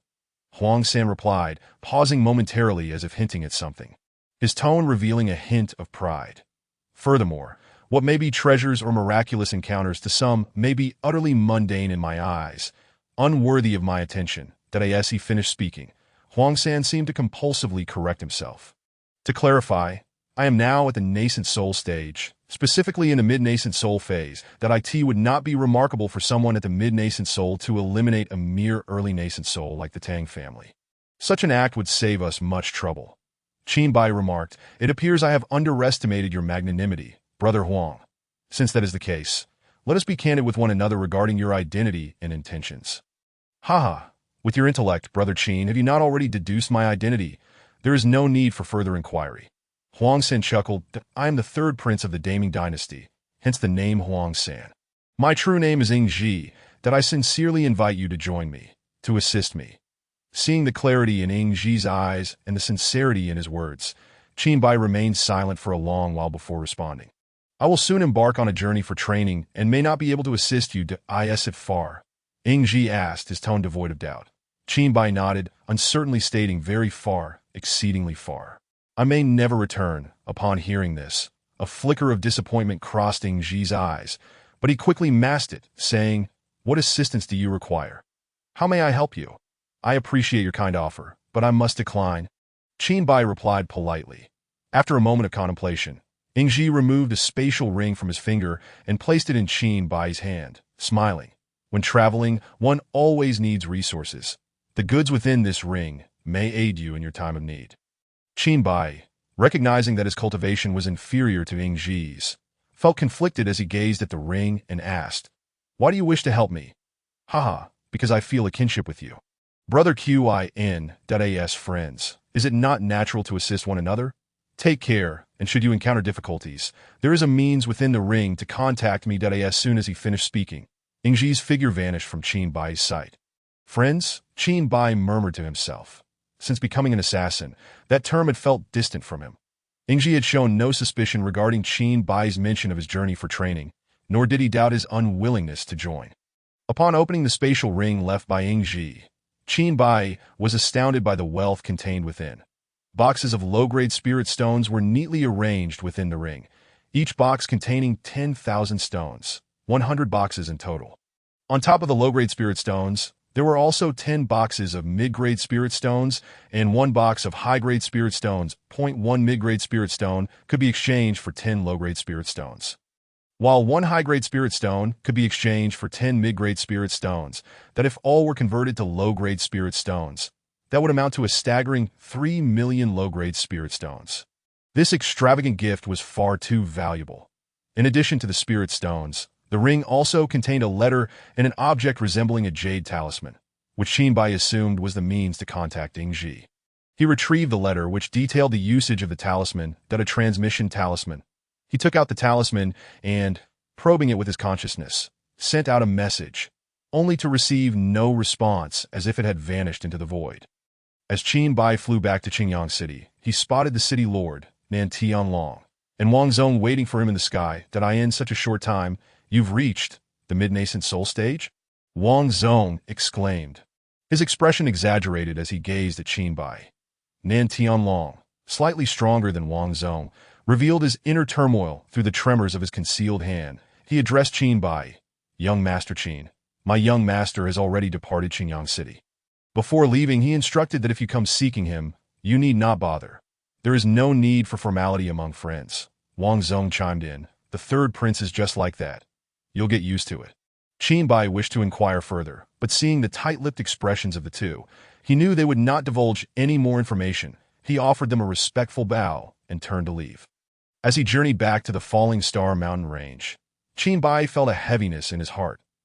No good deed goes unpunished, and especially not one as extravagant as this gift. He refrained from touching the low-grade spirit stones within the spatial ring, deciding to find Ingji in person to return the items after completing his epic-level mission. Taking out the star positioning compass, Qinbai infused it with his consciousness to activate it. The pointer, which had been still, began to spin wildly. After approximately a quarter of an hour, its rotation gradually slowed and finally settled on a specific direction. Meanwhile, deep within the Falling Star mountain range, a colossal white fox, most remarkable for its 9 tails, gazed in the direction of Qinbai with eyes that seemed to pierce through space. It muttered to itself, "The star positioning compass. How could it be in the hands of a mere mid-nascent soul human?" The giant fox slightly lifted its front paw. With a clap, the power of the stars emanated from its body, one end connecting to the fox while the other linked to a glowing orb the size of a basketball floating above it. "Damn it! This star core has retained its instinct since the falling star's destruction, trapping me here for over 300 years. This human boy holding the star positioning compass might just be the key to my escape." Chapter 15. The Demon King. The Demon Emperor. Qinbai soared toward the direction indicated by the compass, heading straight for the true forbidden zone of the Falling Star mountain range, recalling the various rumors surrounding the forbidden zone of the Falling Star mountain range. It is said that a demon king of the transformation stage resides within, where only a select few beasts, through fortuitous circumstances, can awaken their intellect. Once this intelligence is attained, they cultivate instinctively, thus shedding the label of mere beasts and being referred to by humans as demon beasts. The stages of cultivation are as follows. Foundation establishment, golden core representing lesser demons, yuanying for middle-tier demons, and transformation for greater demons. Within the Falling Star mountain range, it is generally observed that upon reaching the late stage of yuanying, one can establish dominion and claim kingship. That it is highly probable that an encounter with a transformation stage demon king lies ahead, which explains the epic nature of this task. A moment's carelessness could cost one their life. Before long, Qinbai soared to the threshold of the Forbidden Zone, where an eerie silence prevailed, saturated with an aura of death. That a serpent, as thick as a water barrel and entirely emerald green, its triangular head poised menacingly, lay coiled upon a tree, flicking its tongue in Qinbai's direction. Using the eye of insight, he discerned that this serpent was at the late stage of Golden Core. Late stage of Golden Core. Its intellect should allow for coherent communication. Perhaps it could provide some valuable intelligence. With this thought in mind, Qinbai accelerated his descent. Whoosh! The serpent, observing Qinbai's approach, exhibited no sign of panic, instead gaping its cavernous maw, revealing 2 fangs that glimmered ominously. Just as Qinbai closed the distance to within 10 feet, the serpent lunged ferociously. However, to Qinbai's eyes, its speed appeared as though it were in slow motion. With a swift motion, he seized the serpent by its midsection and, applying a slight force, hurled the hefty creature toward the ground with tremendous force. Boom! A resounding crash echoed as the earth was indented, leaving the serpent dazed and disoriented. Before it could regain its senses, Qinbai reappeared before it, seizing its tail and akin to wielding a whip. He flung it downwards, bang, bang, bang. The ground reverberated with each impact as he struck it repeatedly, a cacophony of thuds ringing out. Once he was finished, Qinbai dusted off his hands, surveying the serpent now rendered utterly limp. Akin to a flaccid eel. Inform me of the number of demon kings within the Falling Star Mountain range and their respective strengths, Qinbai commanded. After a considerable pause, the serpent finally regained its composure. Rearing up defensively, its tongue flicking nervously, its eyes gleaming with a cruel malice as it gazed at Qinbai. Observing its defiance, Qinbai nodded slightly, tauntingly remarking, "Quite defiant, aren't we? Unable to speak. Allow me to enlighten you." With that, he delivered a swift kick to the serpent's abdomen, sending it soaring several dozen meters away. Qinbai then leapt into the air, launching another kick at the serpent. Bang, bang, bang. Thus, the serpent was sent spiraling skyward. Akin to a ball being kicked into the heavens, from the serpent's perspective, the ground receded further and further away. Dozens of meters, hundreds of meters, thousands of meters, tens of thousands of meters, a curious voice echoed beside it. If you were to fall from this height, would a late-stage golden core be reduced to a mere puddle of flesh? Before the serpent could process this, the overwhelming sensation of weightlessness struck. Whoosh! Accelerated by gravity, the serpent plummeted rapidly from the altitude of 10,000 meters. The sound of two pieces of sandpaper grinding against each other filled the air, mingled with its desperate cry. "Help! Help me! I will tell you! I will tell you!" Thud, just a few hundred meters from the ground. Qinbai seized the serpent's tail, halting its descent mid-air. The agony of being caught by one's tail after falling from such a height was excruciating, prompting the serpent to mentally curse Qinbai's ancestors. "It seems I have frightened you. Perhaps you should regain your senses," Qinbai said in a tone laced with feigned concern. With that, he kicked the serpent from several hundred meters high. Bang! The serpent crashed heavily to the ground, creating a massive crater upon impact. Standing beside the creature, Qinbai declared, "I am not one to force others. I prefer to persuade through virtue that if you do not wish to speak, you are free to do so." The serpent, trembling at Qinbai's side, slowly drew forth a knife emanating a deadly aura, glistening ominously. The serpent shivered, realizing that to provoke this man further would likely result in being flayed alive. No longer feigning unconsciousness, it spoke in a tone tinged with obsequiousness. "And no, I am more than willing to answer your questions, Great One." Upon hearing this, Qinbai remained silent, gripping the serpent by its tail and slamming it into the ground repeatedly. "Repeat what you just said," he instructed. Confused and thoroughly disoriented from the repeated assaults, the serpent dared not express its anger, meekly reiterating its previous statement that it anticipated. The moment it finished speaking, Qinbai seized its tail once more.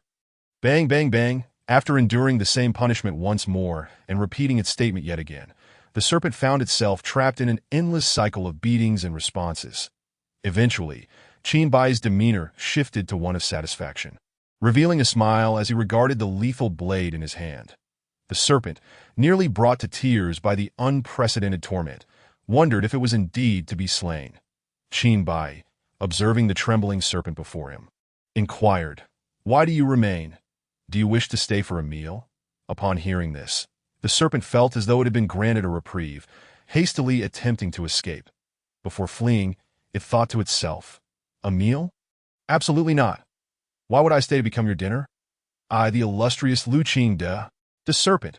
How could I endure such humiliation at the hands of a mere human? This matter is far from over." Qinbai watched curiously as the serpent retreated, shaking his head in disbelief. What a peculiar serpent. Turning his attention away from the creature, he reflected upon the information he had just acquired within the Forbidden Zone. There were 3 demon kings: the Wolf Demon King, the Cunning Demon King, and the Bear Demon King, along with the legendary Giant Fox Demon Emperor, who had not been seen in hundreds of years.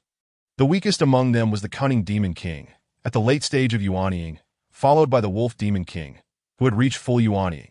The most formidable was the Bear Demon King. At the early stage of transformation, AS for the giant fox demon emperor. Its realm remained unknown, but it was certain that as the sole demon emperor of the Falling Star mountain range, it surpassed the transformation stage. That a bear demon king at the transformation stage was already a considerable challenge. Encountering a giant fox demon emperor exceeding that level would likely spell doom. Qin Bai mused uncertainly. Surely the system would not issue an impossible task, would it? Even as he spoke, doubt lingered in his mind. Had it not been for the timely assistance of the lethal blade in the Tang family, he would have surely met his demise at that moment. When he had to navigate around the tasks issued by the Tang family to gain attribute points, it was vastly different from the current scenario where he could exchange attributes in the system's marketplace. The system was compelling him to confront the Tang family head-on. Reflecting on the idea of attribute exchange, a spark of inspiration ignited within Qin Bai that he could enhance his cultivation through the exchange of attributes. With nearly 3 months remaining before the task's deadline, he had ample time to gather resources for attribute exchanges. Glancing at the numerous boxes of spirit stones within his spatial ring, he realized he could temporarily utilize them and later redeem the same quantity from the marketplace after completing the task. Qin Bai was not one to adhere to rigid principles, but he had not anticipated the task to be so perilous, not only involving a transformation stage demon king, but also the potential encounter with an emperor. If circumstances allowed, he would prefer to avoid utilizing the spirit stones within his spatial ring. However, in a dire situation, clinging to such principles would be utterly foolish. Ding! A time-sensitive mission has been triggered. Eliminate the 3 demon kings within 3 days. Or face annihilation. Mission rewards. 10 attribute points for each demon king slain, that if all are defeated, a 4th-tier teleportation talisman will be awarded. Note: from this moment on, all functions of the system's marketplace will be disabled. The epic mission must be completed before it can be unlocked. The task deadline is 3 days, closing the system marketplace to eliminate any potential shortcuts, forcing oneself to hone their skills amidst life and death battles. Upon hearing the system's notification, a dark cloud loomed over Qin Bai's expression as he stood in place for a long moment before exclaiming, "What a ridiculous setup!" The system detected the host's second act of disrespect and imposed a penalty. A bolt of purple lightning, as thick as a thumb, crackled above his head. Crack! The lightning struck Qin Bai, sending a wave of tingling pain coursing through his body, which lasted for approximately a minute before dissipating. Qin Bai pressed his lips together, choosing silence as he contemplated which demon king to target first.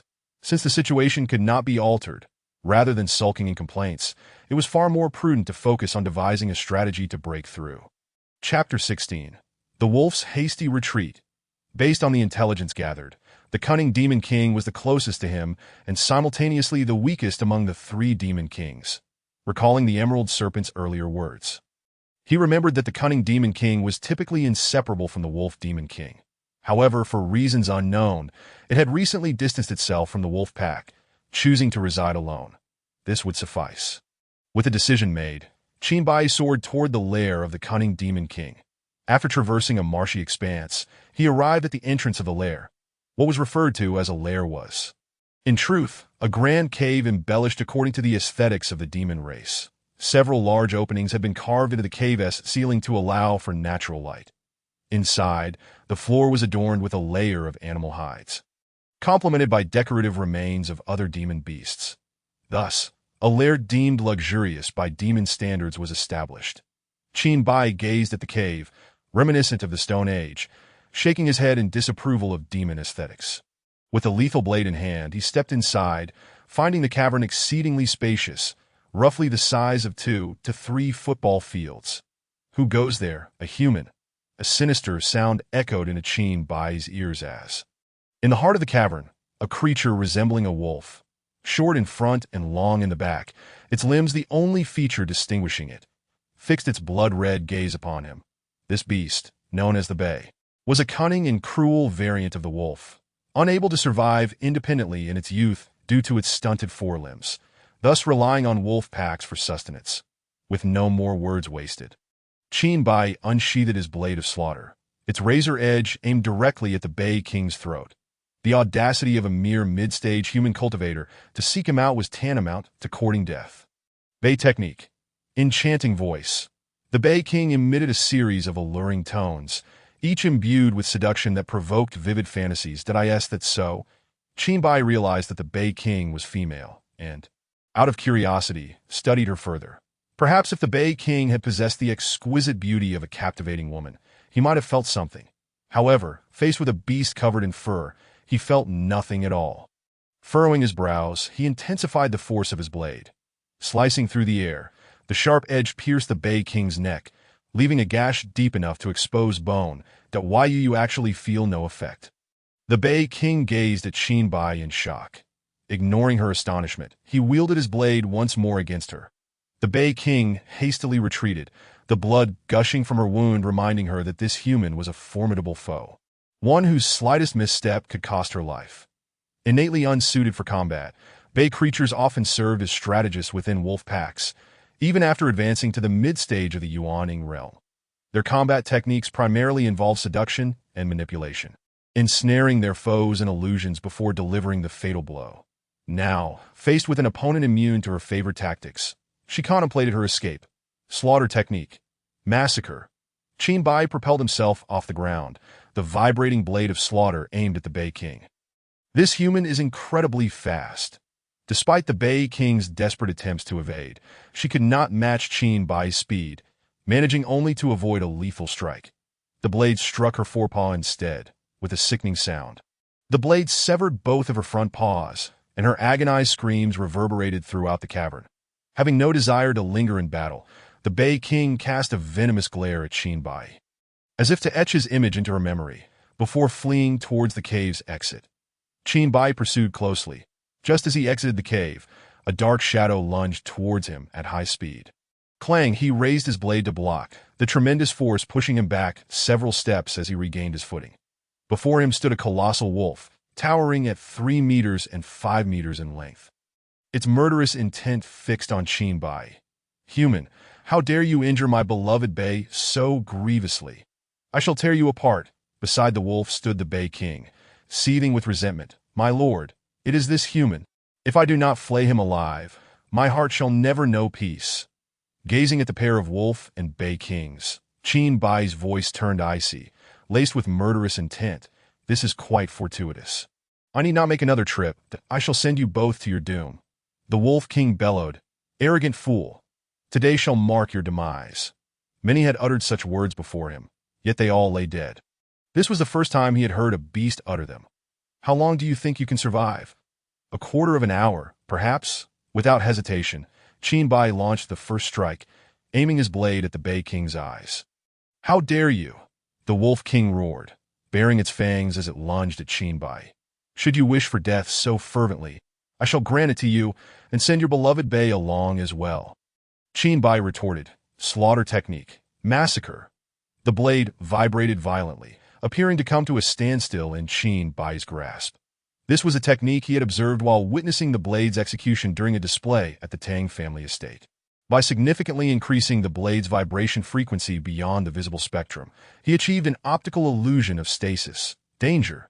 The Wolf King's pupils contracted, sensing an overwhelming aura of peril within that strike. Any miscalculation could result in grievous injury. Slash, Qinbai commanded. With a piercing sound, the blade cleaved through the Wolf King's abdomen, blood spraying forth, revealing the writhing intestines beneath its fur. A howl of agony erupted from the Wolf King as it writhed in pain. Slaughter technique. Annihilation. The blade, reminiscent of a waning moon, enveloped the Wolf King entirely. The subsequent symphony of slicing and clanging filled the air as the moonlit blade dissipated, revealing the once pristine coat of the Wolf King now drenched in blood. Crimson cascaded down its body as the Wolf King, its ferocity ignited, lunged at Qinbai once more. Wolf technique. Heart-devouring howl. Its massive maw, capable of swallowing a calf whole, opened wider, seemingly intent on consuming Qinbai whole. With its fangs aglow, the Wolf King lunged ferociously at Qinbai. Yet, Qinbai did not flinch. He met the assault head-on, gripping his blade of slaughter. Slaughter technique. Massacre. Clang. The Wolf King's razor-sharp teeth clashed against the blade. Sparks flying. Kill. Qinbai commanded, channeling all his strength into his weapon, exponentially increasing its force in a direct confrontation. He sent the Wolf King hurtling back over 10 meters, before the Wolf King could rise. Qin Bai's blade descended once more. Slaughter technique. Annihilation. A crescent blade larger than the Wolf King's body manifested again. The sound of the blade piercing flesh echoed continuously when the crescent moon vanished. The Wolf King's once magnificent form was riddled with gaping wounds, resembling a sieve, blood gushing forth as it swayed unsteadily. Slaughter technique. Massacre. The blade, vibrating at high speed, struck toward the Wolf King's neck with a sickening sound. The wolf's head fell, its eyes filled with disbelief, as if questioning how a mid-stage human could vanquish one at the pinnacle of the Yuaning realm that in battles of equal rank, beasts generally held the upper hand. Their combat prowess far exceeding that of their human counterparts. Why, then, had it come to this? Approaching the fallen wolf's head, Qin Bai murmured, "How pathetically weak that I expected you to last a quarter of an hour. I am surprised you couldn't even endure for half that time. Fear not. Your beloved Bei shall soon join you." With these heartless words, the Wolf King's eyes dimmed completely. Ding. The kill of the Wolf King granted 10 attribute points as a reward. Meanwhile, the Bei King had fled the moment combat commenced, showing no concern for the fate of her companion. Allocating the attribute points to his cultivation, Qin Bai followed the trail of blood in pursuit of the Bei King. Chapter 17. The Enraged Bear King. Before long, Qin Bai caught up with the fleeing Bei King, gripping his blade of slaughter, his speed surging as he aimed for her. Damn it! That fool Wolf King failed to kill him. The Bei King, upon seeing Qin Bai in pursuit, cursed under her breath, akin to a death omen. Bei technique. Substitute death. With a swift motion, the blade sliced through the Bei King's form, a cloud of smoke erupting. When the haze dissipated, only a severed tail remained. Cursed human! How has your strength suddenly surged so? Following the death of the Wolf King, the attribute points Qin Bai had acquired bolstered his power further. Despite her immediate reaction, the Bei King could not fully evade the strike, leaving a deep wound across her back. Slaughter technique. Massacre. In Qin Bai's voice, the Bei King discerned an ominous presence, akin to a demon emerging from the depths of hell. With a swift stroke, his blade cleaved through the Bei King's abdomen, blood gushing forth in an instant. The Bei King beheld her own intestines spilling forth and, steeling her resolve, hissed, "Human, I shall remember you. One day, I will ensure you suffer 1,000 deaths." Bei technique. 1,000 miles away, the Bei King summoned her heart's essence, igniting it in a desperate bid for survival. Knowing this technique would severely deplete her vitality and was not to be invoked lightly. With a whoosh, her speed surged to thrice its previous measure, her figure vanishing from Qin Bai's sight. Yet, Qin Bai pursued relentlessly, akin to a cat toying with its prey, following the blood trail she left behind. A quarter of an hour later, he spotted the Bei King again, her speed having diminished in a chilling tone. He declared, "No need to wait for another day. Let us settle this today." The Bei King, glancing back at the rapidly approaching Qin Bai, felt her heart nearly leap from her chest. How can you have caught up so quickly? Her mind spiraled into chaos, suppressing her fear and panic. She flew forward, calling out, "Brother Bear, save me!" "Who?" A somewhat muffled voice responded from ahead that a massive black bear, towering 5 meters and measuring 2 meters across, emerged from the forest. "Darling, save me!" The anxious voice of the Bei, Yao Wang, echoed urgently. Her urgency understandable as a relentless pursuer lurked behind her, a figure capable of extinguishing her life at any moment. Before her lay a glimmer of hope, a lifeline she must grasp firmly. "Fear not, for I am here," came the reassuring words that a human at the mid-stage of Yuaning. The Xiong Yao Wang remarked with a hint of surprise, upon observing the heavily injured Bei Yao Wang, whose essence was tainted by the aura of the wolf Yao Wang. Qin Bai quickly deduced the unfolding circumstances. Black Bear? Could it be the Xiong Yao Wang who has reached the transformation realm? With the insight gained from his probing gaze, Qin Bai confirmed the identity of the being before him, having already discerned the opponent's cultivation level at the early stage of transformation. Listening to the Bei, Yao Wang referred to the Xiong Yao Wang. Memories of the deceased wolf Yao Wang flickered in Qin Bai's mind, prompting an inner reflection. I wonder if the departed wolf Yao Wang would have any interest in galloping across the verdant pastures while donning a green cap. The Xiong Yao Wang, seemingly composed and prepared to defend the Bei Yao Wang, elicited further doubts in Qin Bai regarding the aesthetic sensibilities of the Yao clan. The demon world is truly chaotic. He mused internally, setting aside his distractions and observing the Bei Yao Wang's relieved demeanor. Qin Bai's expression hardened with murderous intent. With you here, not even the king of hell can save her today. Slaughter, carnage in an instant. His speed surged as the vibrating blade of death descended upon the Bei Yao Wang's neck. Human, how dare you seek death? The Xiong Yao Wang bellowed furiously. Brother Bear, save me. The Bei Yao Wang's plea was cut short by the sharp blade slicing through her throat, her severed head rolling away. Qin Bai regarded the disembodied head with a puzzled expression. Could it be that you were merely a socialite within the demon realm? Ding. The Bei Yao Wang has been slain, and 10 attribute points have been rewarded to AS. The attribute points were allocated to his cultivation. Qin Bai's personal information now read. Name: Qin Bai. Tianwang body, beginner. All attribute enhancement. 5 cultivation. 3rd stage. Late Yuan Ing. 89100. Strength, 89. Speed, 89. Stamina, 89. Attack power, 89. Defense, 89. Luck, 89. Blade of Death, 3rd stage, 89100. Attack power, 89. Blade Technique of Death, 2nd stage, 50-50. Lacking subsequent breakthroughs. Attack power, 50. Having received the reward from slaying the Bei Yao Wang, Qin Bai's cultivation advanced to the late Yuaning stage. Human, you have enraged me. I shall rend you to pieces. The Xiong Yao Wang roared. Bear Technique. Earthquake. A yellowish light coalesced upon the Xiong Yao Wang's massive paws as he raised them high to strike down upon Qin Bai. Clang! Instead of facing the blow head-on, Qin Bai wielded the blade of death to slice at the descending paw, deftly sidestepping with the force of the attack. Boom! A tremendous sound erupted as the Xiong Yao Wang's paws struck the ground, leaving 2 enormous craters in their wake. Truly, this beast of transformation possessed formidable strength. Even a perfected Yuan Ing cultivator would likely become mere paste under such an assault, Qin Bai thought, gazing at the deep pits. Ah, he actually dodged, the Xiong Yao Wang exclaimed in astonishment. Bear Technique. Mountain Flip, with his paws thrust into the earth. A deafening roar followed as the Xiong Yao Wang uprooted a massive sphere of earth and stone. A 3-zhong radius of debris forming rapidly under his influence. To go. Like a small mountain, the sphere was hurled towards Qin Bai. Not good, he muttered, his body reaching peak speed just in time to evade the Xiong Yao Wang's onslaught. Swish! The boulder-like sphere grazed past him, detonating in the distance. Boom! The ground trembled from the impact, leaving a 10-zhong-wide crater in its wake. Observing the near-death experience from such an attack, Qin Bai felt a throbbing headache. Thus far in their battle, he had discerned the Xiong Yao Wang's weakness. Speed. Engaging in a direct confrontation was futile. He must exploit this vulnerability to emerge victorious. He contemplated. Slaughter. Carnage. Qin Bai lunged forward with the blade of death. Bear Technique. Earthquake. Clang, clang, clang. After several exchanges, the Xiong Yao Wang bellowed. Human, is dodging your only skill?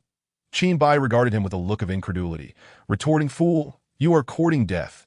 The Xiong Yao Wang, now thoroughly incensed by Qin Bai's mockery, unleashed his fury anew. Bear Technique. Shatterstone Bang. The Xiong Yao Wang's paw struck a nearby boulder, reducing it to fragments. Let us see how you evade this, he declared, sending a barrage of sharp stones hurtling toward Qin Bai. Slaughter. Extermination. The crescent blade formed a barrier behind Qin Bai.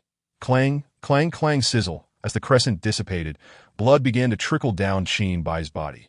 Despite his efforts, 3 stones managed to breach his defenses, inflicting wounds. 1 grazed his temple, while others struck his abdomen and chest, leaving gaping holes.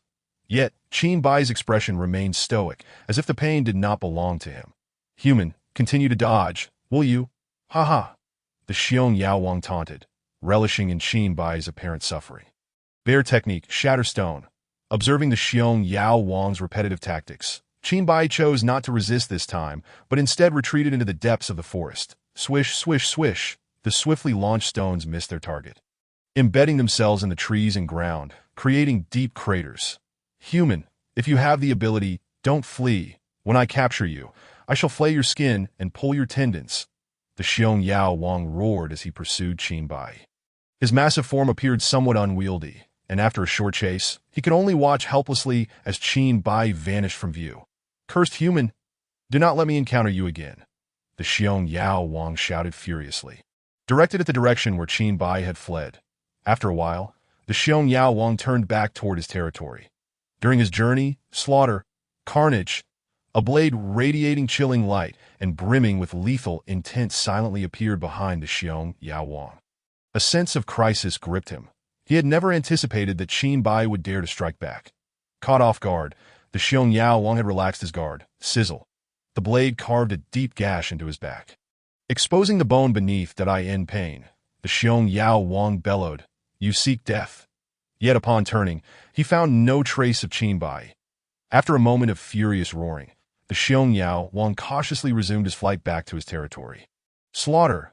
Extermination. A new sense of danger arose from behind. The Xiong Yao Wang growled, "Damn it. Here we go again. Do you only know how to sneak attack?" The crescent blade enveloped the Xiong Yao Wang. But this time, he was prepared and sustained no injuries. However, his once glossy and smooth fur now resembled that of a dog's chew toy after the crescent dissipated. Although Qin Bai's assault had failed to injure the Xiong Yao Wang, it had severely marred the fur that the demon clan valued so highly. The damage, while not lethal, was deeply humiliating. Turning to observe Qin Bai from a distance, the Xiong Yao Wang's fury reached new heights. His eyes blazing crimson as he roared, "Ah, human, I will have your life. I will kill you." He surged forward with even greater speed than before. After a frenzied chase, once again, the Xiong Yao Wang found himself helplessly watching as Qin Bai vanished from sight. "Ah, cursed, cursed," he lamented, slapping a nearby tree in anger. Boom! The enormous tree, thick enough for 3 people to embrace, toppled under the weight of his rage. After venting his frustrations on the tree for a time, the Xiong Yao Wang resumed his journey toward his domain, this time more cautious, glancing back repeatedly as he moved slowly. All the while, he pondered uneasily, has that cunning human given up? Of course, Qin Bai had not relented. Observing the Xiong Yao Wang's careful demeanor, he realized that striking from behind would yield little effect.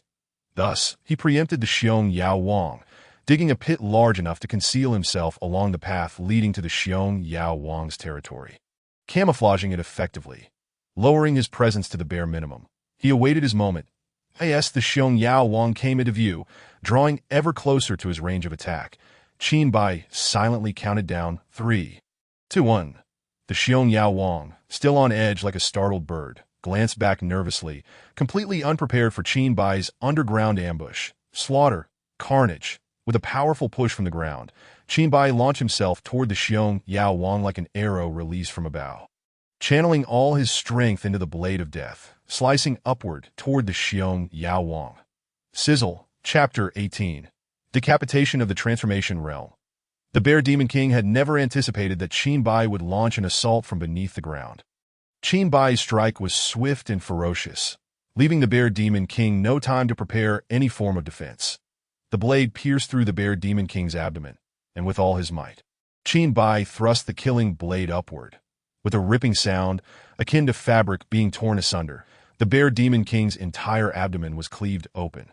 Blood gushed forth like a fountain from within the Bear Demon King, who, now gravely injured, was filled with a fierce rage. One paw firmly gripped the embedded killing blade, while the other swung towards Qin Bai's head. Bear technique, skull shatter. The paw expanded rapidly, resembling a balloon. "This is bad." Qin Bai's pupils constricted. In this critical moment, his only option to avoid injury was to relinquish the killing blade. However, abandoning the blade would equate to a premature declaration of failure in his mission. Even if he evaded this lethal strike, he would no longer pose any threat to the Bear Demon King. Killing technique, massacre.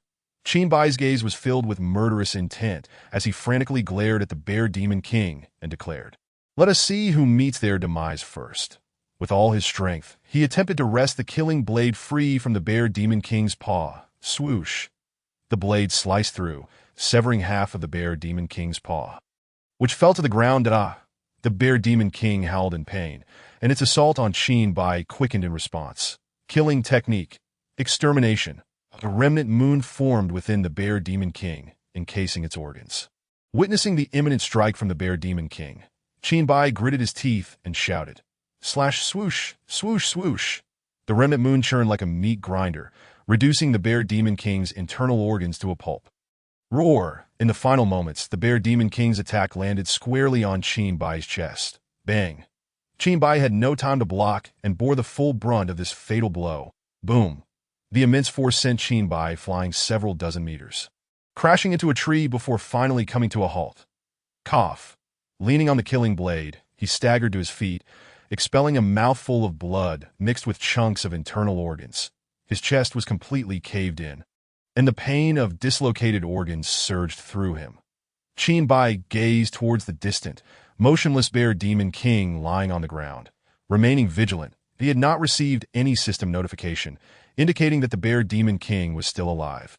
Merely feigning death dead on the ground, safely outside the range of the Bear Demon King's attack, Qin Bai patiently awaited that a day passed. The Bear Demon King lay as still as if it were dead.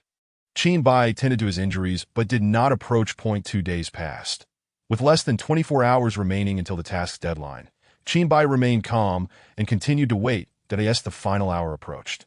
He finally heard the system notification. Ding, Bear Demon King slain. Reward: 10 attribute points. 4th tier teleportation talisman has been dispatched. Phew.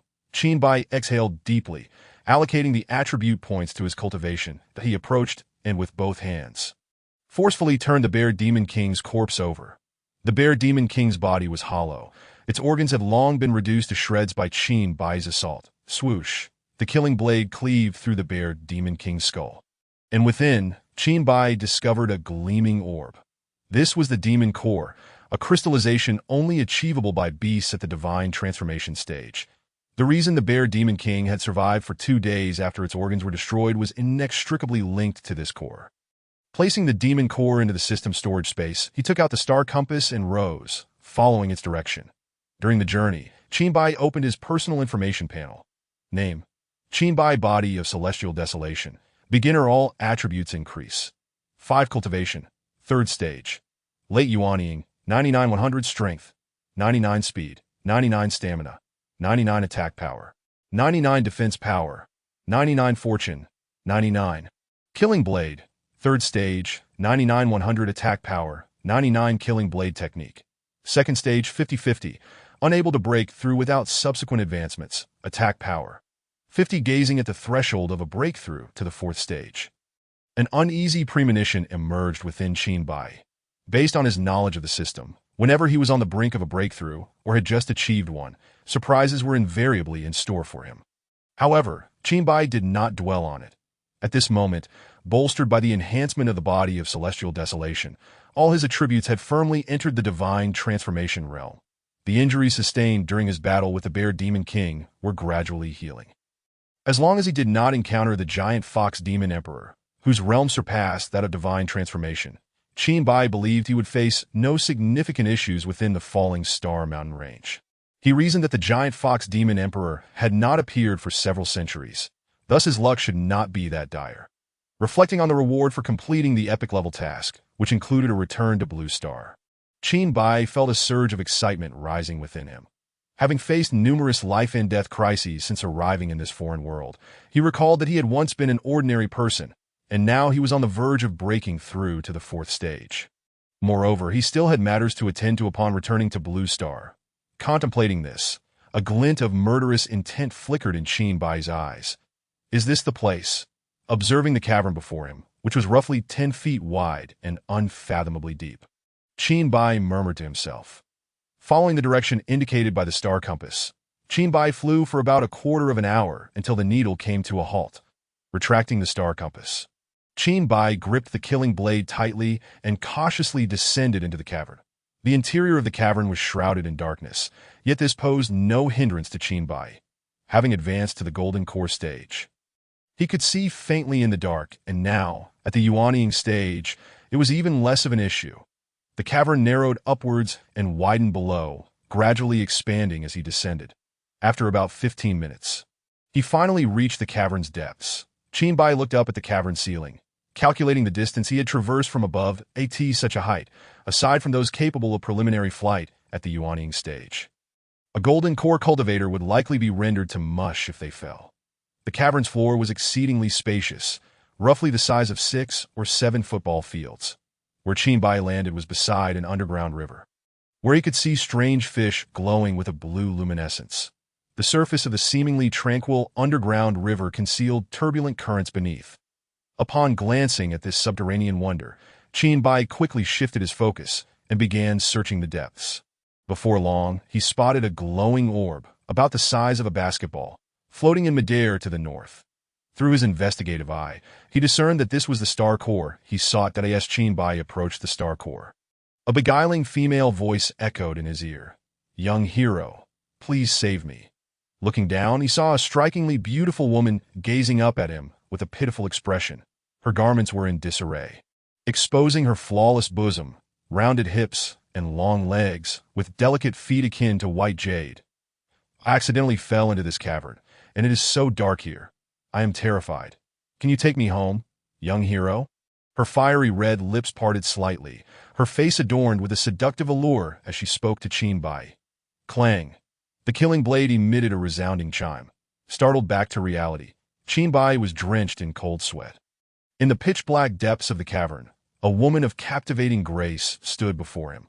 Had he approached her, the outcome would have been dire. "Who are you?" Qinbai asked coldly. The woman cast a glance at the killing blade. Had it not been for this weapon's timely intervention, perhaps this human would have already fallen into her grasp. Seeing that her charms were ineffective, the woman discarded her feigned innocence and, adopting a more assertive demeanor, stated, "Me, just a pitiful soul trapped here for 300 years. The investigative, I could not penetrate the woman's cultivation, but observing the aura she exuded, which surpassed that of divine transformation, and the implications of her words. A troubling realization dawned upon Qinbai. He questioned her. "You are the giant fox demon emperor?" "Oh, I didn't expect that after 300 years, a human would still recognize me." "Giant fox demon emperor? What an unpleasant title that I am Qing Qian." Qing Qian's tone carried a mix of surprise and disdain. Upon hearing the woman confirm her identity, Qinbai's previously calm demeanor was shaken. His mind raced as he processed the situation. The legendary giant fox demon emperor had been trapped for such an extended period. Furthermore, with Qing Qian displaying a friendly demeanor, Qinbai inferred that she was indeed confined and posed no threat to him. After all, how could a being surpassing divine transformation exhibit such cordiality towards someone who had yet to reach that level? Qinbai found it hard to believe. Chapter 19. Qing Qian, the Demon Emperor. Realizing that the giant fox demon emperor could not harm him for the time being, Qinbai chose to disregard her. He diverted his gaze from Qing Qian and focused on the glowing star core. "Hey, human, why have you stopped speaking?" Noticing that Qinbai seemed more interested in the star core than her, Qing Qian's tone turned slightly displeased. Qinbai approached the star core, reached out, and grasped it firmly with both hands. Despite his efforts, the star core remained immovable, with strands of star power emanating from it. One end connecting to the core, and the other to the figure of Qing Qian below. This complicates matters. Qinbai observed the scene before him, and silently mused that Qing Qian was evidently ensnared by the antics of the star core. Furrowing his brow, he recognized that he faced two formidable dilemmas. The first being how to seize the star core, and the second, after obtaining it, how to depart alive before the demon empress Qing Qian. As he gazed at the fourth-tier teleportation talisman within his storage space, clarity dawned upon him regarding his escape. Introduction to the fourth-tier teleportation talisman. It randomly selects a direction, allowing one to reach a distance of 10,000 miles in an instant.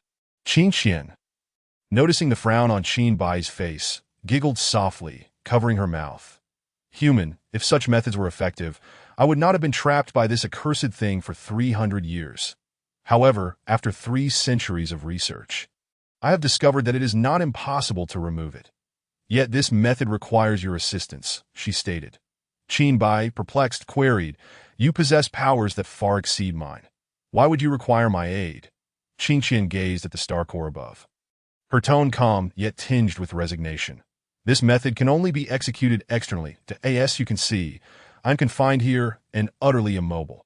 What method do you propose? Come closer to me. There's no need to appear so wary. I assure you, I do not intend to harm you," Qing Qian added, a hint of irritation in her demeanor. She retrieved a red handkerchief from her bosom and continued, "I possess a treasure that can aid you in claiming the star core. However, My current powers are restricted by this star core, and you will need to descend to retrieve it yourself. Qin Bai remained unmoved, his silence lingering until he resolutely declared, "You are deceiving me."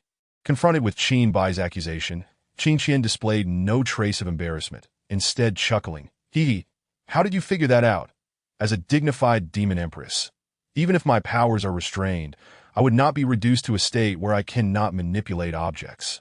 Qin Bai's expression turned frigid as he remarked, "From our very first encounter, it has been clear that the giant fox demon empress has but one intention, to compel me to descend." Observing the connection of star power between the star core and the giant fox demon empress, he swiftly comprehended her desperate desire for him to descend. Giant fox demon empress, your persistent attempts to enchant me have now evolved into a scheme to have me descend. All in the hope that I shall take your place. Am I mistaken? What are you implying?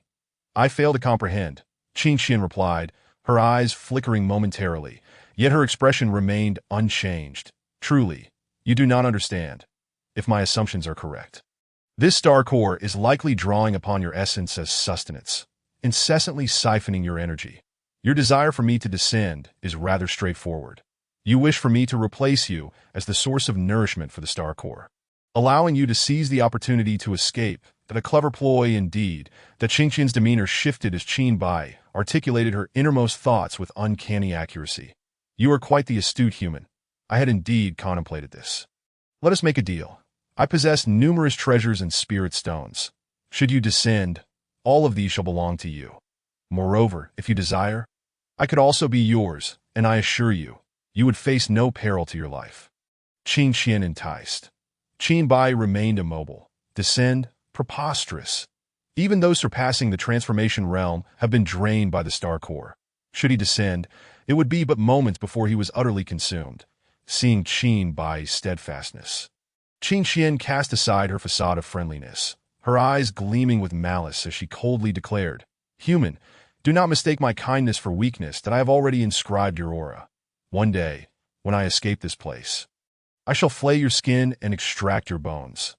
Now, should you descend, the treasures and spirit stones shall still be yours. But if not," Qin Qian's threat hung in the air, but she was abruptly interrupted by Qin Bai's icy retort. "Enough with the superfluous words. Your incessant prattle is tiresome. You dare to court death." Qin Qian's fury ignited, for a mere Yuan-ing realm human, who once would not have been worthy of carrying her shoes, now had the audacity to speak thusly to her. With a furious roar, a massive fox with 9 tails, resplendently white, materialized on the ground, its bloodthirsty gaze fixed upon Qin Bai with cruel intent. Qin Bai, floating above, regarded Qin Qian with a bemused expression that, so this is your true form. This fur would certainly make for a warm hat. With that, he shifted his focus back to the star core, disregarding Qin Qian entirely. To Qin Qian's relentless stare bore into Qin Bai. Had her gaze been lethal, he might have perished multiple times over. Since conventional methods had proven ineffective, Qin Bai contemplated an alternative. Clang! The blade of slaughter was drawn from its sheath, aimed at the star core with resolute intent. Boom! The blade collided with the star core, sending a resounding shockwave throughout the cavern. Retracting the blade, he noted with relief that the star core bore no marks from the strike. It appeared to be far sturdier than he had anticipated. "Human, what do you intend to accomplish?" Qin Qian's voice trembled with alarm, startled by Qin Bai's audacity. Should the energy encapsulated within the star core be obliterated, not only would they perish, but the entirety of the falling star mountains would be reduced to ruin. Disregarding Qin Qian's frantic pleas, Qin Bai channeled his full strength into the vibrating blade of slaughter, striking the star core once more. Boom! The sound of this strike eclipsed the previous, reverberating with a ferocity that sent a powerful backlash from the star core, forcing Qin Bai back several meters before he regained his balance. "Human, are you mad? This thing will explode, and we shall be reduced to nothing but bones." Qin Qian's urgency surged, for she feared not only the destruction of the star core, but also the accelerating extraction of her energy as a consequence of Qin Bai's assault. Slaughter of life. The blade of slaughter transformed into a crescent moon, enveloping the star core within its arc. Clang! Clang, clang! The relentless barrage continued, yet the star core remained untouched, steadfast as ever. Slaughter. Extermination. Clang! clang, slaughter, extermination in the span of merely half an hour. Qin Bai wielded the blade of slaughter against the star core with over 1,000 strikes. Only when his strength waned did he cease his onslaught, resting to recuperate. Damn the human! This madman! Should I escape this place, I shall see to his demise. Qin Qian seethed inwardly as she observed Qin Bai's relentless assault. With each of Qin Bai's 1,000 strikes, the star core siphoned energy from her, rendering her a passive recipient of the toll, unable to retaliate. Though the cumulative impact on her was minimal, it was sufficient to warrant her concern. After a quarter of an hour, Qin Bai regained his strength and rose, prepared to launch a second wave of attacks. Slaughter of life. Clang. Slaughter of extermination. Clang, clang, extermination, slaughter. Half an hour later, nearly depleted of energy, Qin Bai halted his assault once more. Human, this is futile. Your attacks are nothing but a waste of effort. Surrender. Qin Qian managed to suppress her fury, offering a smile that was scarcely more pleasant than weeping. Curiosity sparked within Qin Bai as he regarded Qin Qian, inquiring, "What I choose to do is my own concern. What relevance does it hold for you?" Qin Qian averted her gaze, opting for silence. That if this human were to realize that attacking the star core simultaneously depleted his own strength, the consequences would be nothing short of catastrophic. A day passed swiftly, with Qin Bai amassing over 10,000 strikes against the star core. Within the subterranean cavern, where day and night were indistinguishable, he relied on instinct to gauge that it was now night. He ascended towards the cavern's ceiling, swiftly vanishing from Qin Qian's sight. Did he leaving? Departing? Has he given up? Qin Qian gazed at Qin Bai as he departed, a slight melancholy settling in her heart. He was the first human she had encountered during her confinement here for several centuries. Although her heart brimmed with murderous intent towards this human, the thought of enduring solitude for an indeterminate duration after his departure inevitably stirred her emotions. Chapter 20. The fragmentation of the star core. Had Qin Bai given up? That seemed improbable. Setting aside the fact that less than 3 months remained until the task's deadline, his nature was not one to abandon his pursuits. Soaring above the cave, he observed the moon in the night sky. Confirming his expectations, it was indeed night. Nearby, he discovered a wild boar and gathered some firewood and familiar spices from the ground. Dragging the boar, he flew back towards the cave. Upon reaching the cave's entrance, he ignited the firewood, casting a warm glow in the underground cavern that had never seen light since its formation. He brought the boar to the underground river, removed its entrails, and set them aside. Then cleaned the boar thoroughly.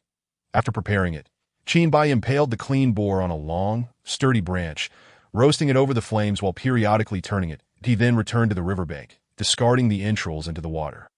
Instantly, the river's grotesque fish were drawn to the scent of blood, and seizing the opportunity, Qin Bai wielded his blade with precision.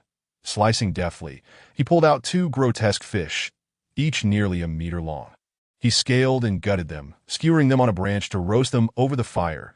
The fats from the boar and fish dripped onto the firewood.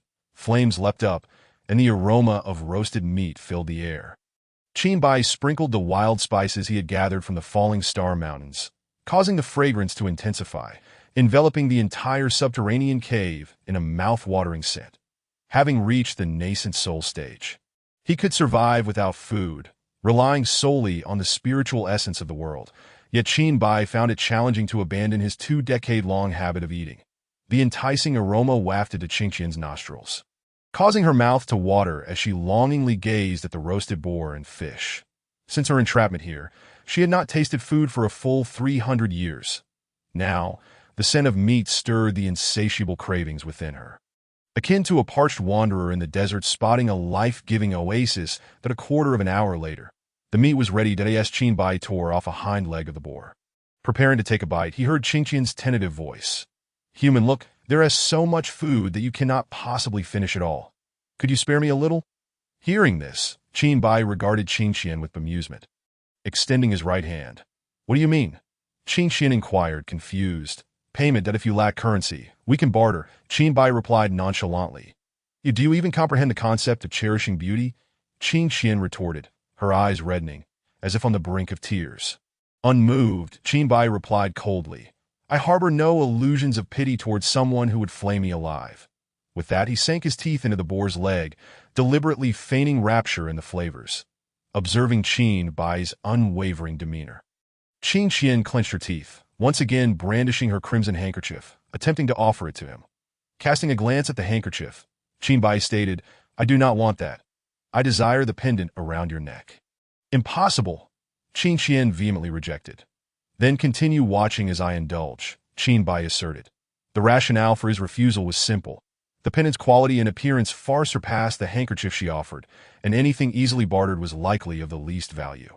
Watching Qin Bai relish his meal, Qin Qian eventually could no longer contain herself and implored, "Exchange it for something else. This truly won't do that tea was left to me by my mother," without lifting his gaze. Qin Bai replied, "No trade, no discussion." Perhaps spurred by her gnawing hunger, Qin Qian, after considerable contemplation, reluctantly removed the pendant. Using her spiritual energy to present it before Qin Bai, he accepted the pendant. Examining it closely, it bore the intricate carving of a pure white nine-tailed fox, almost identical to Qin Qian's true form. "Now that you have taken my item, grant me the food," Qin Qian demanded, her voice tinged with irritation.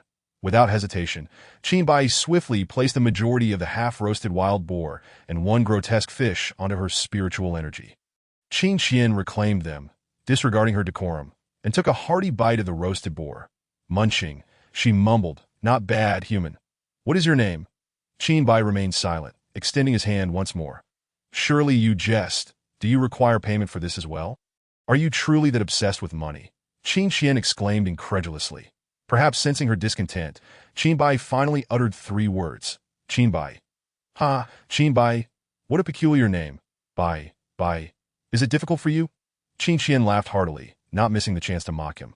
Casting her a sidelong glance, Qin Bai resumed eating quietly, ignoring her jest as Qin Qian, realizing her futile attempts, focused intently on the feast before about a quarter of an hour later.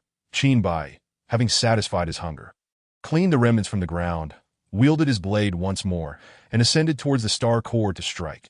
Killing strike. Massacre. Boom. Killing strike. Extermination. Clang, clang. Another round. Does this fellow not require rest? As resonant sounds echoed around her, Qin Qian felt the power within her being drawn away at an alarming rate, and suddenly, the meat she had been savoring lost its appeal. Shaking her head, she chose to ignore the frenzied assaults of Qin Bai overhead. Biting down fiercely on a piece of meat, as if seeking solace in devouring his very essence. Days turned into weeks. During this time, Qin Bai flew to the cave's entrance daily, bringing back diverse provisions, deer, rabbits, sheep, and occasionally foraged fruits. Qin Qian noticed that ever since this human's arrival, her days had improved, especially in terms of sustenance. However, her purse had also grown increasingly light, with precious items dwindling to nearly nothing. Thus, to enjoy a meal, one had to pay. No money meant no food. Observing Qin Bai relentlessly assaulting the star core above, Qin Qian couldn't help but remark, "Qin Bai, do you not feel any guilt extorting a weak woman for food every day?" Halting his attacks, Qin Bai replied earnestly, "First, you are not weak. Had you not been trapped here, you could likely crush me with a mere finger. Secondly, am I forcing you to eat?" Rendered speechless by his words, Qin Qian turned away, vowing inwardly, "Do not let me escape. If I do, I will make you wish for a swift demise." That a month later, under Qin Bai's relentless onslaught, the star core began to tremble for the first time. Though it was but a slight quiver, it was enough to invigorate the spirit. Throughout the month, Qin Qian's vitality waned. Initially, she had managed to endure, but as time passed, her internal strength dwindled, leading her to a state of depletion. The spiritual energy drawn from nature could not keep pace with her losses. Watching the star core tremble, a sense of dread filled her heart. She had no idea what would transpire if Qin Bai continued his assaults. But she knew she must not allow him to discover that the star core was siphoning her strength.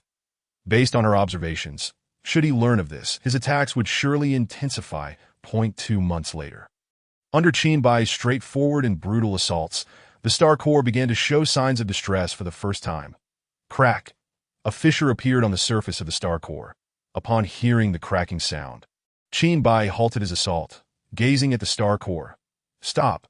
If this continues, it may explode, and we will both be left as mere remnants," Qin Qian urged, her tone betraying her feigned bravado. After 2 months of relentless exertion, Qingqian's spiritual energy had nearly been depleted. Standing before the Star Core, Qin Bai contemplated the looming deadline for the epic task. Now just 3 days away, that if he failed, annihilation awaited him, that it was better to take a chance now. With this resolve, he gripped his blade and resumed his attacks. Killing strike, massacre, killing strike, extermination, boom, clang. Qin Bai, you have lost your mind. You madman. If you wish to die, do not drag me down with you. Qin Qian cried out desperately from below. Crack, crack. As the attacks intensified, numerous fissures began to appear on the Star Core, through which one could sense the destructive energy harbored within. Qin Qian's vacant gaze fixated upon Qin Bai above her.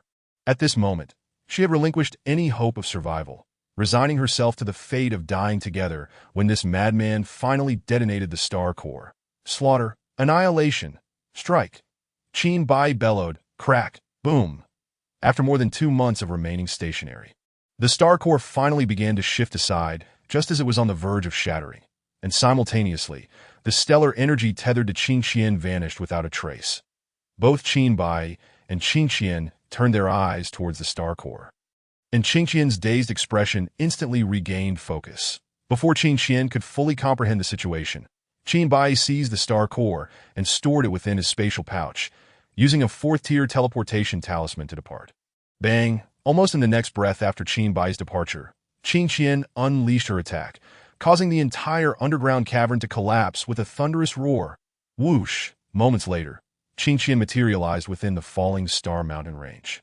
Qin Bai, a mere infant in the nascent soul stage, dared to toy with me for over 2 months, trading a mere trifle of worthless beast flesh for my precious treasures. You shall pay dearly. Qin Qian's eyes brimmed with cold, murderous intent, her voice echoing through the falling Star Mountain range like the chill of winter. Chapter 21. Return upon using the 4th-tier teleportation talisman. Qin Bai was plunged into darkness. When his vision returned, he found himself in a desolate desert, devoid of any signs of life. Only desolation remained. That was a close call. Had he hesitated for even a moment, Qin Qian would have seized the opportunity, and the consequences would have been dire. During the 2 months spent in the underground cavern with Qin Qian, their relationship could only be described as one of constrained harmony dictated by their circumstances. Were it not for the Star Core binding her, given the bloodthirsty and cruel nature of the demon race, she would have easily killed him daily at this moment. Qin Bai dared not waste a single second. Who knew what other means that gigantic fox demon queen, Qin Qian, might employ to track him down? It was significantly safer to complete his task and return to Blue Star as soon as possible. Retrieving the Star Core from his spatial pouch, he promptly submitted it to the system. Ding.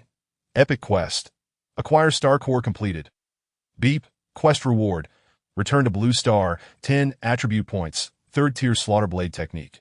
1 awakening opportunity. Has been granted. Does the host wish to return now? Just as Qin Bai was about to speak, Qin Qian appeared before him, exuding an aura of murderous intent, with a teasing glint in her eyes. Qin Qian addressed Qin Bai. As old friends who have spent over 2 months together, are you not going to celebrate my escape? Noticing Qin Bai's silence, she continued with a mocking tone, Am I truly so terrifying? You are the one who showed no fear in chopping and blowing up the Star Core. Am I truly more fearsome than its explosion? Qin Bai, why are you silent during our time in the underground cavern? You toyed with me for over 2 months. How could you possibly forget the audacity with which you swindled me out of my treasures for a few worthless pieces of beast flesh? Qin Bai, with a serious countenance, replied, I wish you joy in your newfound freedom. A celebration is unnecessary. And once again, I must ask, did I force you to partake? Did you not plead with me to exchange when you approached me? Upon hearing Qin Bai's words, Qin Qian recalled some rather unpleasant memories. By the later stages of their time in the underground cavern, she had traded away nearly all her treasures. The remaining items were of such low quality that Qin Bai found them unworthy of his attention. In her desperate bid for sustenance, she had indeed sought him out on several occasions for exchanges. Recalling this, Qin Qian's fury reignited. She glared at Qin Bai and declared, Despicable! I had initially contemplated killing you outright. But given your attitude, it would be too merciful to grant you death. Qin Bai feigned fear, responding, Do I still have a chance at survival? Seeing Qin Bai's fearful demeanor, Qin Qian felt a rush of satisfaction. Her voice laced with pride as she declared, "Of course. First, return the treasures you deceitfully acquired from me, and then hand over the star core you obtained." With a scrutinizing gaze, she regarded Qin Bai, her tone dripping with confidence as she continued. "Furthermore, you must swear an oath to serve me as a slave for all eternity. Rest assured, your remaining days will be filled with torment. Otherwise, my heart's resentment shall never be quelled." With fear now absent from his countenance, Qin Bai slowly uttered, "In your dreams, fool." At the same time, he communicated with the system. "Initiate return immediately." "You seek death," Qin Xian retorted angrily. Even a fool could see that Qin Bai had merely been mocking her. In an instant, Qin Xian appeared before Qin Bai, her delicate hand gripping his throat.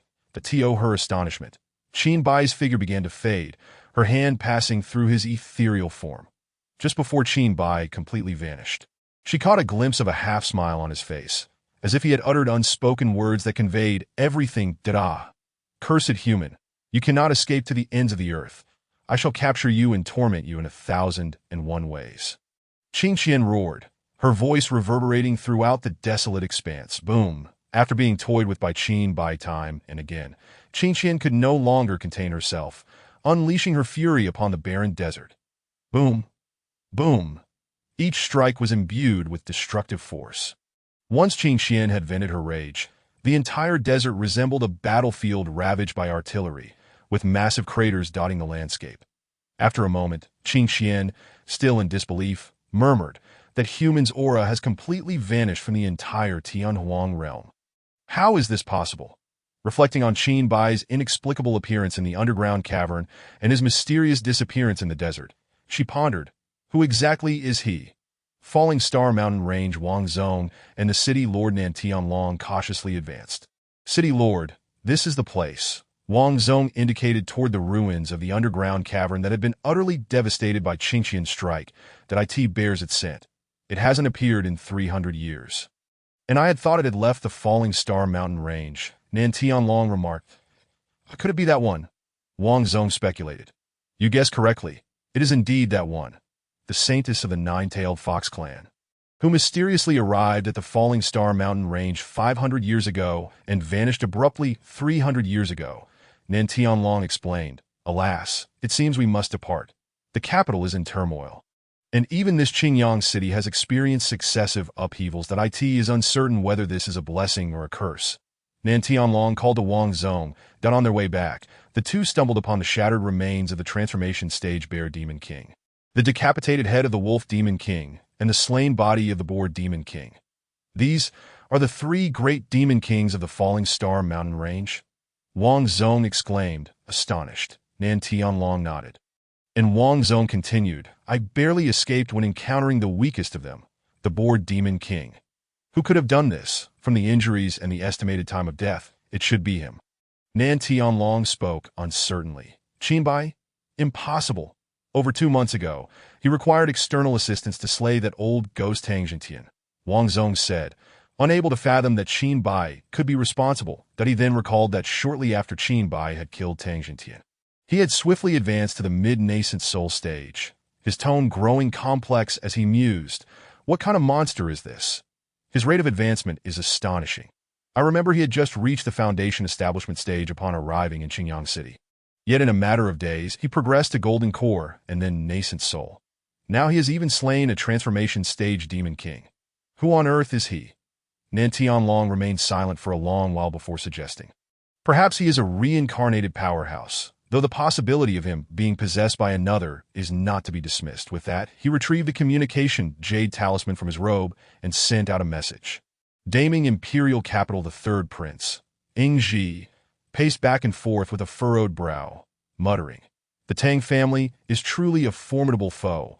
My elder brother is leveraging the Tang family to mount an offensive." Producing the communication jade talisman from his possession, he listened to the information relayed by Nan Tianlong. Even for one as well-versed as he, the revelation left him momentarily speechless before bursting into laughter. "Ha ha, Brother Qin is indeed extraordinary. It has barely been a while, and he has already slain a transformation stage being. Now, I need not worry. Ever since Ingji returned from the Setting Sun Mountain Range, He had been tirelessly working to ensure that the Tang family did not retaliate against Qin Bai for exterminating their branch in Qingyang City, in the Daming dynasty. Anyone without a noble title was considered a commoner. When commoners dared to strike at the aristocracy, it was a significant offense, especially against a prominent family like the Tang family, a top-tier clan of the Daming dynasty. Yingji had exerted immense effort to prevent the Tang family from taking revenge on Qin Bai. Now that Qin Bai had demonstrated his ability to slay transformation stage beings, he would automatically be elevated to the rank of Baron according to the laws of the Daming dynasty, making it much easier to handle this situation. Blue Star as Qin Bai transported, he felt as though he had been struck a heavy blow to the back of his head. When his vision returned, he found himself back in his familiar room. Having been away for several months, a layer of dust coated the space. Peering out the window at the still filthy and chaotic neighborhood, a sense of nostalgia washed over him, as if returning from a distant land to his homeland. After tidying up the room, just as Qin Bai prepared to summarize his recent gains, detecting that the host performed excellently in completing the epic quest, triggering an additional reward. Before Qin Bai could comprehend its meaning, a white egg the size of a basketball suddenly fell from the sky. Quick to react, he caught the egg, and a look of confusion crossed his face. Is this the additional reward? What on earth? Temporary quest triggered. Hatch this egg within 3 days. Failure will result in termination. Chapter 22. Hatching the egg. Task reward, 10 attribute points and the unlocking of pet space. All functions of the system mall have been restored. Upon seeing the system task, Qin Bai was momentarily taken aback, his expression darkening as he remarked, "Is this really a for sale? They inexplicably handed me an egg that I must hatch within 3 days." However, upon noticing the task reward, Qin Bai's mood improved slightly. With such a task offering 10 attribute points and the unlocking of pet space, it was likely that this egg would become his first pet. With that thought, a flicker of anticipation stirred within him that he held the basketball-sized, entirely white egg in his hands, contemplating the specifics of how to hatch it. Should he roast it? Bake it with electricity? Or perhaps simply plant it in the ground? After pondering for a while without any clarity, he realized that his life was now tied to this egg, that if he were to inadvertently destroy it, given the system's nature, he could easily find himself in dire straits. After much deliberation, Qin Bai decided to directly inquire the system. System, how do I hatch this egg? This question requires the payment of 10 mall points. Will the host proceed with the payment? The system responded. You have the audacity to ask for money for a task you issued? Qin Bai retorted incredulously. The host may choose not to pay. However, should you accidentally destroy the egg in the process? The system's words trailed off, and Qin Bai instantly grasped the implication that I currently have no mall points. Can I defer payment? Qin Bai tentatively inquired. Impossible. The host may opt to exchange points. 1 point could be acquired for every 10,000 low-grade spirit stones. The system's refusal was resolute, dismissing Qin Bai's attempt to negotiate. Opening the spatial ring gifted by Yingji, he gazed at the neatly arranged boxes of spirit stones within. These were among the few items he possessed that could be exchanged for points. The items obtained from Qing Qian were far more precious than these spirit stones, being valuable yet unavailable in the market, making them an unworthy trade for mall points. Reflecting on his return to Blue Star, he pondered whether he would ever have the opportunity to revisit the Lost Star Mountains and meet Yingji again. With that thought, he ceased to linger on the matter and retrieved 10 boxes of low-grade spirit stones, presenting them to the system. Can you now enlighten me on how to hatch this egg? Upon receiving the 10 boxes of low-grade spirit stones, the system's demeanor shifted instantly. Dear host, I am more than pleased to assist you. Simply place the egg atop the pile of spirit stones, and it will hatch. Is it truly that simple? Qin Bai inquired, a hint of skepticism in his tone. Indeed, it is that simple. The estimated cost of the hatching process will be approximately 2 million low-grade spirit stones. What? System, you must be doing this on purpose. I no longer desire this additional reward. Can I return it? Qin Bai's voice tinged with frustration.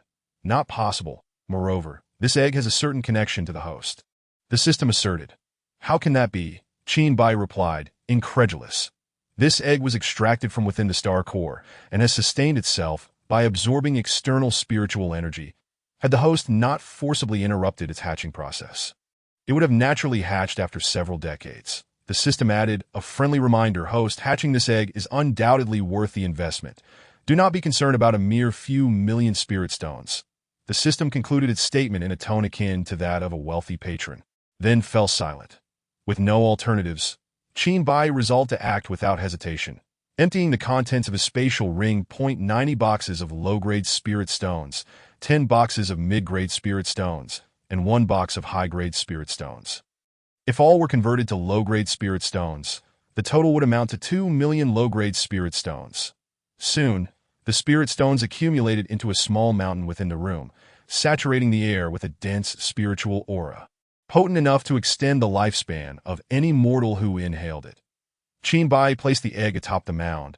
As soon as it settled, the rich spiritual energy in the room seemed to converge upon it, streaming towards the basketball-sized egg. Gazing at the now empty spatial ring, Qin Bai began to comprehend Qing Qian's sentiments, that he recalled how he had tricked her into giving him several valuable items in exchange for food, leaving her powerless. That formidable nine-tailed demon emperor might currently be venting her frustrations on some unfortunate souls. From Qing Qian, he had acquired 5 genuinely valuable items, the most precious being a jade pendant carved with a nine-tailed fox. Next was Qing Qian's weapon, a crimson long sword, followed by 3 items of similar quality, a red cloth, a bracelet, and a belly band. Recalling the scene when he received the belly band, Qin Bai was about to make a jest when he was met with a fierce glare from Qing Qian. Even now, he occasionally mused, the demon race is quite liberal. They can trade such intimate items. The remaining items were of lesser quality, with little practical value. Qing Qian had relinquished these priceless items to Qin Bai, never anticipating that he would escape her pursuit. Whenever she broke free, she could easily reclaim her losses. Yet, plans often falter. Qin Bai's completion of the task and return to Blue Star had completely derailed her scheme. As Qin Bai immersed himself in the hatching process, in S City, at the branch of the Cultivator Association, the president, Lan Tianhe, was conversing with a young man named Xiaowen. How has your father been lately? Back in the day, suddenly, he turned his gaze toward Qin Bai's direction, his tone filled with astonishment. Such a rich spiritual aura. The spiritual energy of Blue Star has long been depleted. Who could be so extravagant? Xiaowen, puzzled, looked at Lan Tianhe. Why can't I sense it? Haha. At this distance, only a perfected nascent soul can perceive it. You have just recently broken through to the nascent soul stage, so naturally you cannot detect it. Come, let us take a look. After saying this, Lan Tianhe took Xiaowen by the arm and flew out from the association's top floor.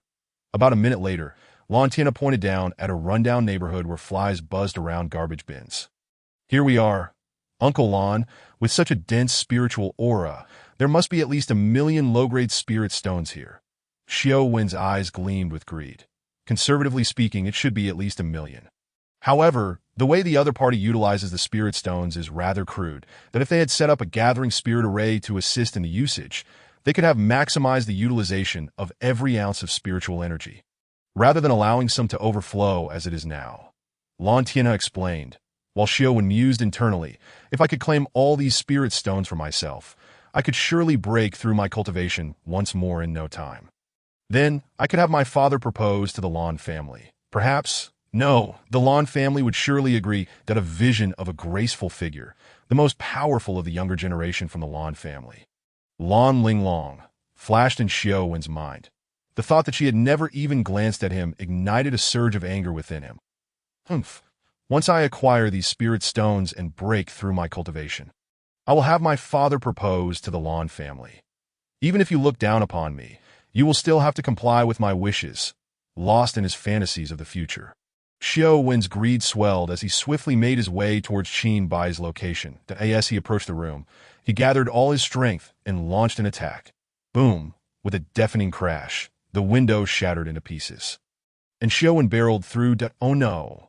Lan Tianhe finally reacted, realizing Xiaowen's reckless actions, and felt a headache coming on. Internally cursing, this spoiled young master has been pampered beyond reason. Even I would not squander resources so recklessly. How could he dare provoke someone of such caliber? It is utterly foolish, despite his dissatisfaction with Xiaowen's actions. He knew he had to intervene to assess the situation, that if anything were to happen to this young master on his watch, it would be a troublesome affair. Lan Tianhe flew swiftly into Qin Bai's room. only to find Xiao, who had initiated the attack, being held by the throat, unable to move like a fledgling chick. Qin Bai had sensed their arrival long before they entered. However, his focus remained on hatching the EGG'd as long as they did not provoke him. He had no intention of interfering. But the next moment, Xiao initiated an attack, leading to the scene that Lan Tianhe now beheld. A chilling, murderous intent flickered in Qin Bai's eyes, and the room was suffused with an aura of death. Xiao found himself engulfed in terror, as if he had plunged into an icy abyss, trembling in fear. What an astonishing, killing intent! How many lives must one take to cultivate such a terrifying aura of death? Lan Tianhe thought, watching as Xiao was on the verge of being choked to death by Qin Bai. He quickly stepped forward, offering a conciliatory smile to diffuse the situation, but he acted impulsively.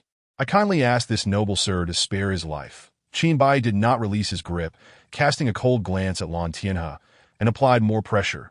Xiao eyes rolled back in response, prompting Lan Tianhe to hurriedly produce 10 boxes of low-grade spirit stones from his spatial ring.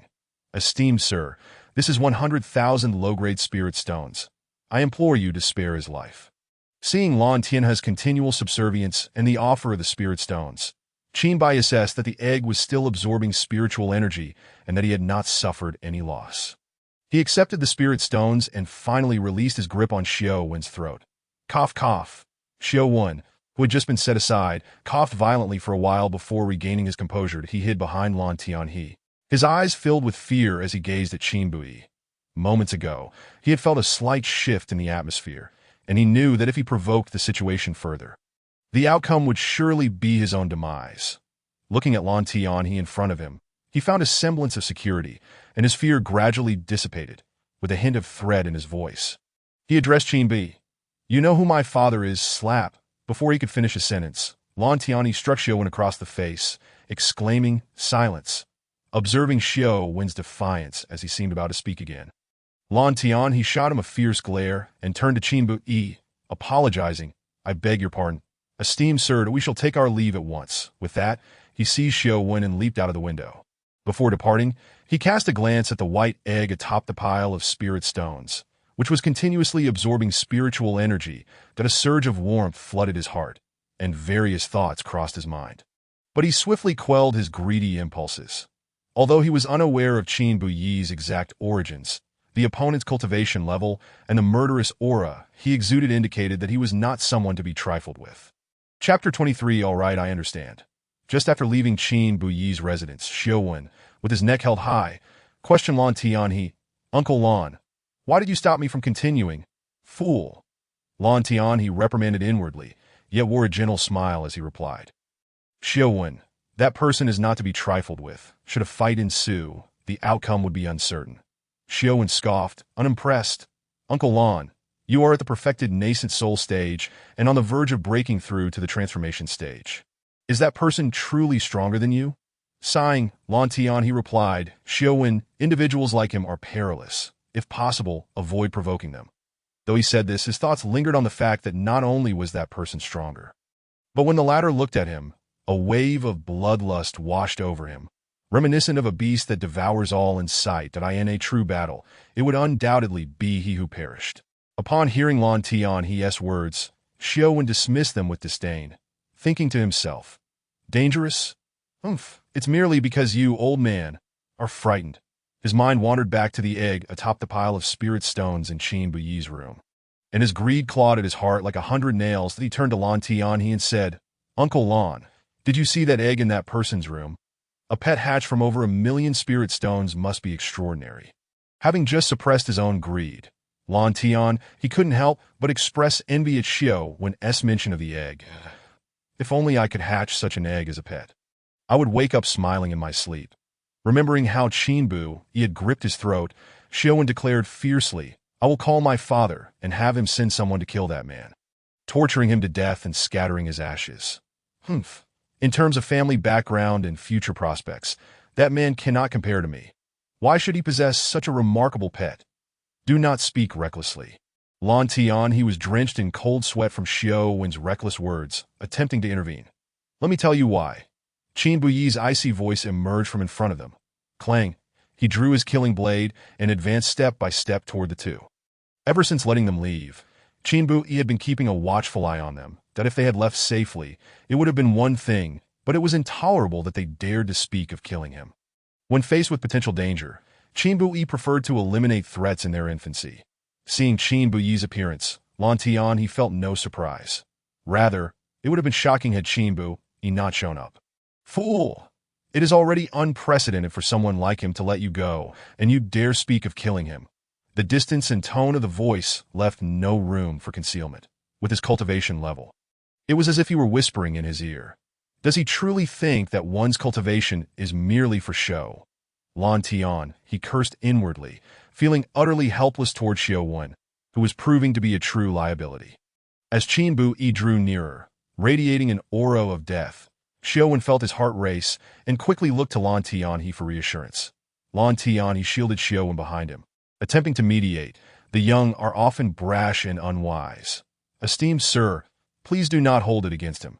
Encouraged by Lan Tian's defense, Xiaowen felt a surge of confidence as he hid behind him. Voice fierce, do you know who my father is?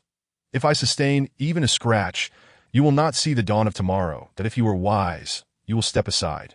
Pausing for effect, Xiaowen added, if you willingly hand over that egg and self-destruct your cultivation, I might spare your life and overlook the fright you have caused me. Qinbu, intrigued, replied, to hand over that egg and self-destruct my cultivation may not suffice. How about you kill me instead? Before Xiaowen could respond, Qinbu surged forward, wielding the killing blade. Killing arts, extermination. A waning moon enveloped the two at Lan Tian. He brandished a spear, attempting to deflect most of the assault. Clang, clang, clang. As the waning moon dissipated, Xiaowen remained unscathed under Lan Tian's protection.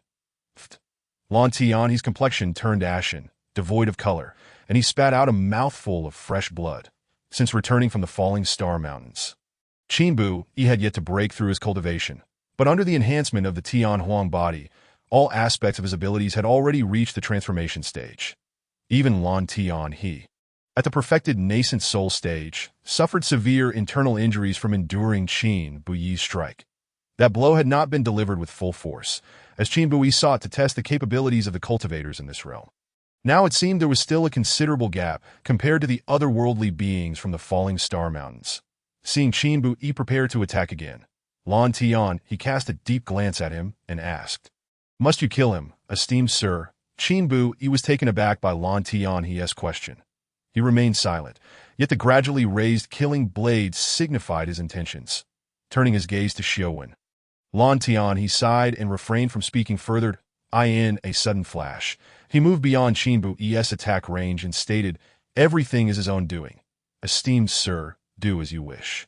After this exchange, Xiaowen, who had been cowering behind Lan Tian, was left utterly bewildered as he gazed at the approaching figure of death that was Qinbu in a tone filled with terror.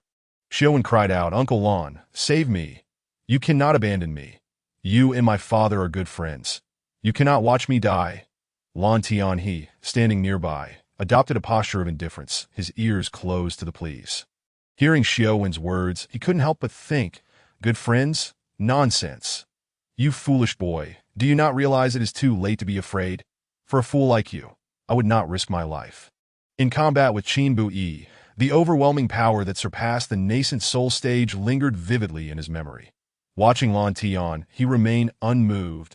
Xiaowen fell into despair, and with tears streaming down his face, he pleaded with Qinbu, "Please, don't kill me. My father is the president of the Cultivators Association. I can offer you immense wealth, beautiful women, status, whatever you desire." "All right, I understand," Qinbu replied softly. "Killing arts, slaughter." Lan Tian, he decisively closed his eyes, even envisioning a burial site for Xiaowen. "You dare to kill me. My father will not let this go." Before Xiaowen could finish his words, His head tumbled from his body, and his headless corpse fell from the sky. Lan Tian, he swiftly caught the body and head, negotiating, "Esteemed sir, I must take his remains. Otherwise, I will have a harder time explaining it to his father." Qinbu waved his hand in acquiescence and turned to soar back to his home. Seeing that Qinbu, he had no objections to him taking Xiaowen's corpse, Lan Tian, he called out to the departing figure, "Esteemed sir, you have stirred up trouble. Hurry and leave S City. The impending retaliation from the Cultivators Association may cost you your life. Thank you for the warning, came Qin Buyi's voice from below. Lan Tian, he stood there for a long while, observing that Qin Bu, he showed no intention of leaving. With a bitter smile, he muttered, "Truly, a young bull is unafraid of tigers," gazing at Xiao Wen's corpse before him. His smile turned even more bitter as he lamented, "This is a great trouble. If old Ghost Wu learns that his son died in S City, he will surely turn it upside down. What a headache." Upon returning to the S City branch of the Cultivators Association, Lan Tian, he promptly reported the incident to the headquarters in Kyoto. Bang! With a deafening crash, a rosewood table shattered into countless splinters, filling the conference room with silence as everyone held their breath. Find out everything. I want to know all there is to know about him. Within 3 days, I want to see the head of the murderer who killed my son. A venerable elder, clad in a Taoist robe and exuding an air of ethereal grace, roared like a furious lion. This man was Wu Ho, the father of Wu Xiaowen, a formidable presence at the void refinement stage. Yes, his subordinates responded that in less than a teacup's worth of time, a top-secret dossier appeared before Wu Ho's eyes. Top secret? Wu Ho mused. Intrigued, did he open the file? Name: Qin Bu-yi. Classification: top secret.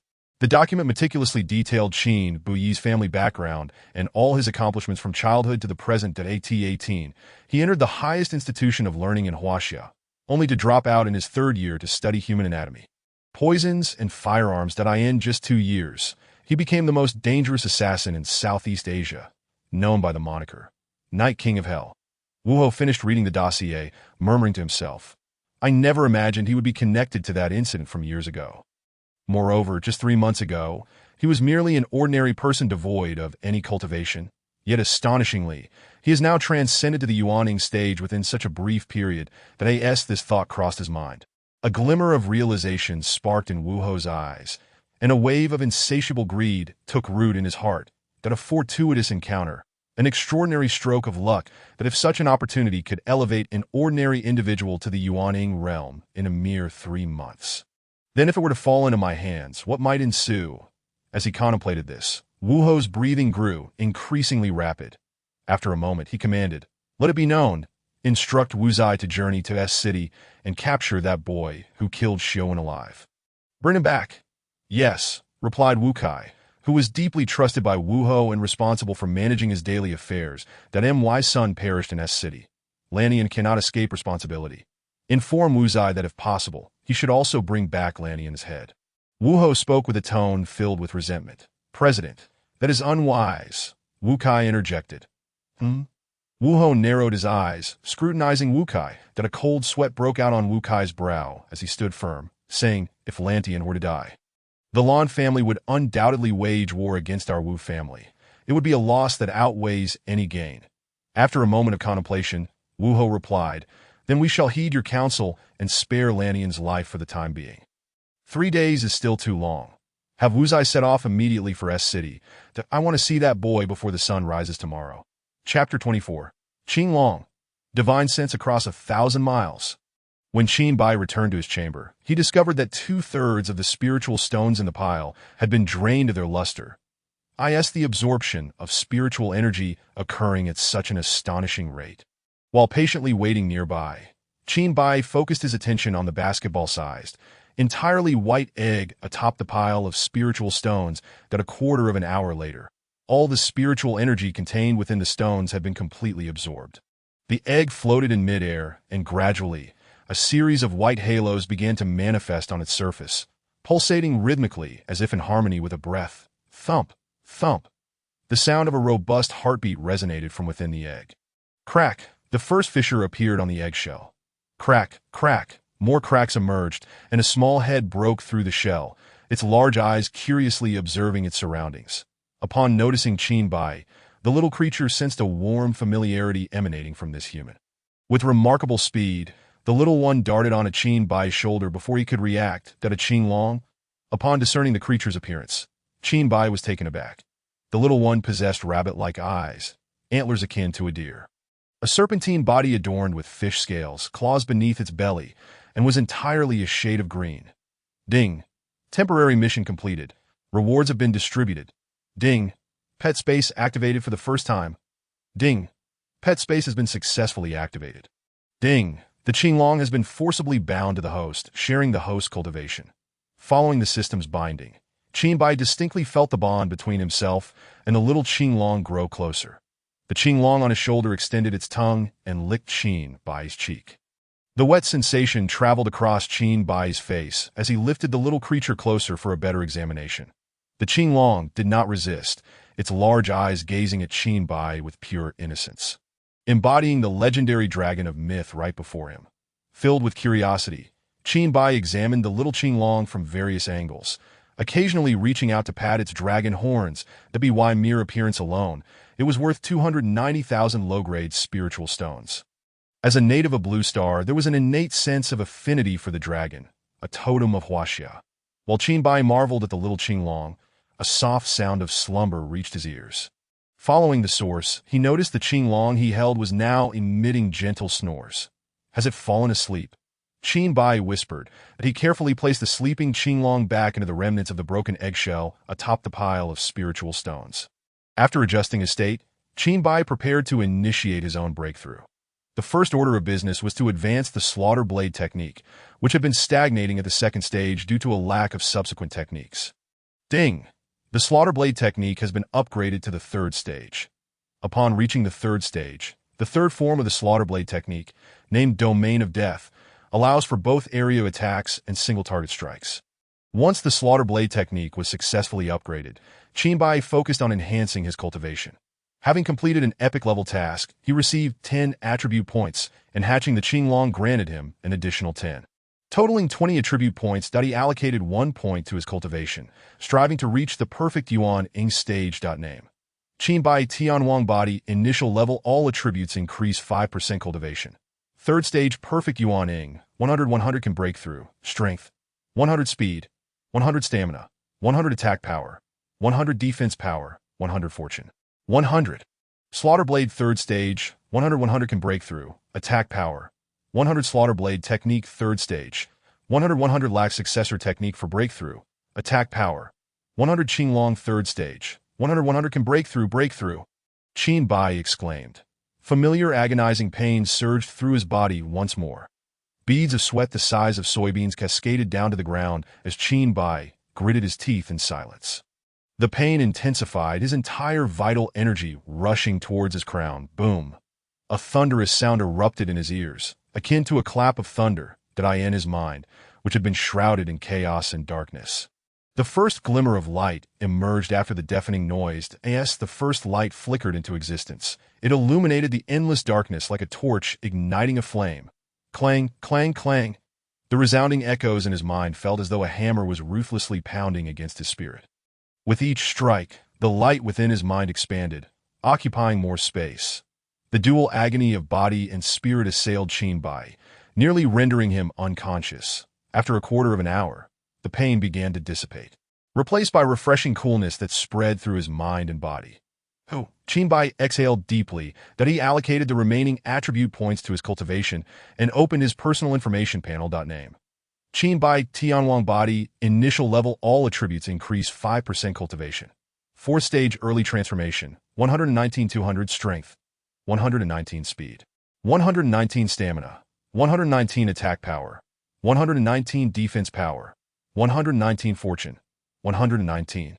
Slaughter Blade 4th stage, 119 200 attack power, 119 Slaughter Blade technique 3rd stage, 100 lack successor technique for breakthrough, attack power, 100 Qinglong 4th stage, 119 200, upon breaking through to the 4th stage.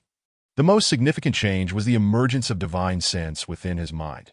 The function of Divine Sense allowed for remote manipulation of objects and control over flying swords to strike foes from 1,000 miles away. More often, it was employed as a means of reconnaissance.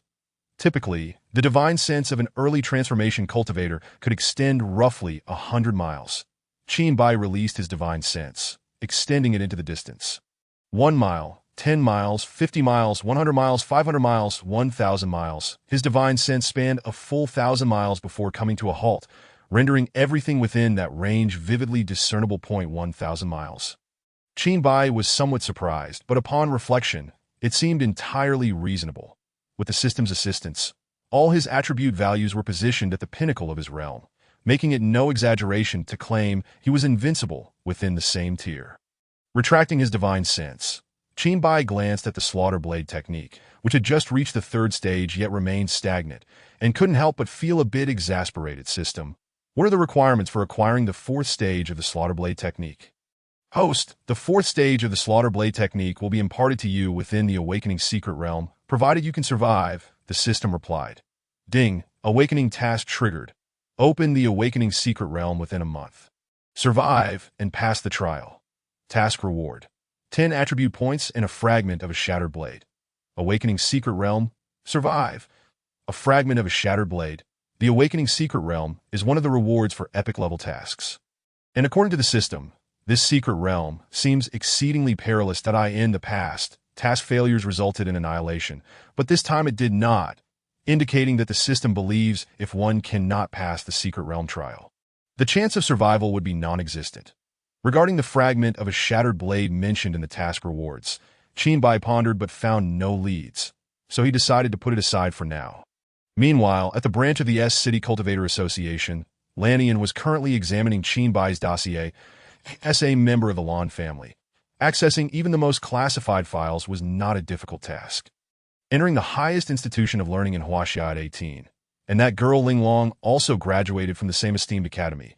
They might very well know each other. In just 2 years, he had risen to become a top assassin in Southeast Asia. 3 months ago, he was merely an ordinary person, and though he did not break through to the Yuaning realm, he now exhibited an attack power that subtly hinted at the early transformation stage, a truly enviable stroke of luck. It is no wonder he was unwittingly entangled in that incident from years ago.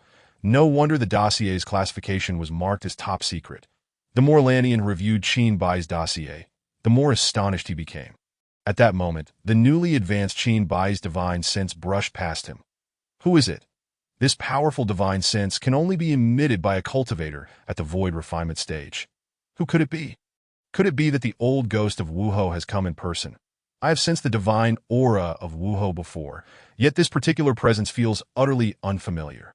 Who could it be? Lan Tianhe pondered aloud. Chapter 25, The Destruction of the Kunlun's Secret Realm. As dusk fell, the little azure dragon awakened languidly.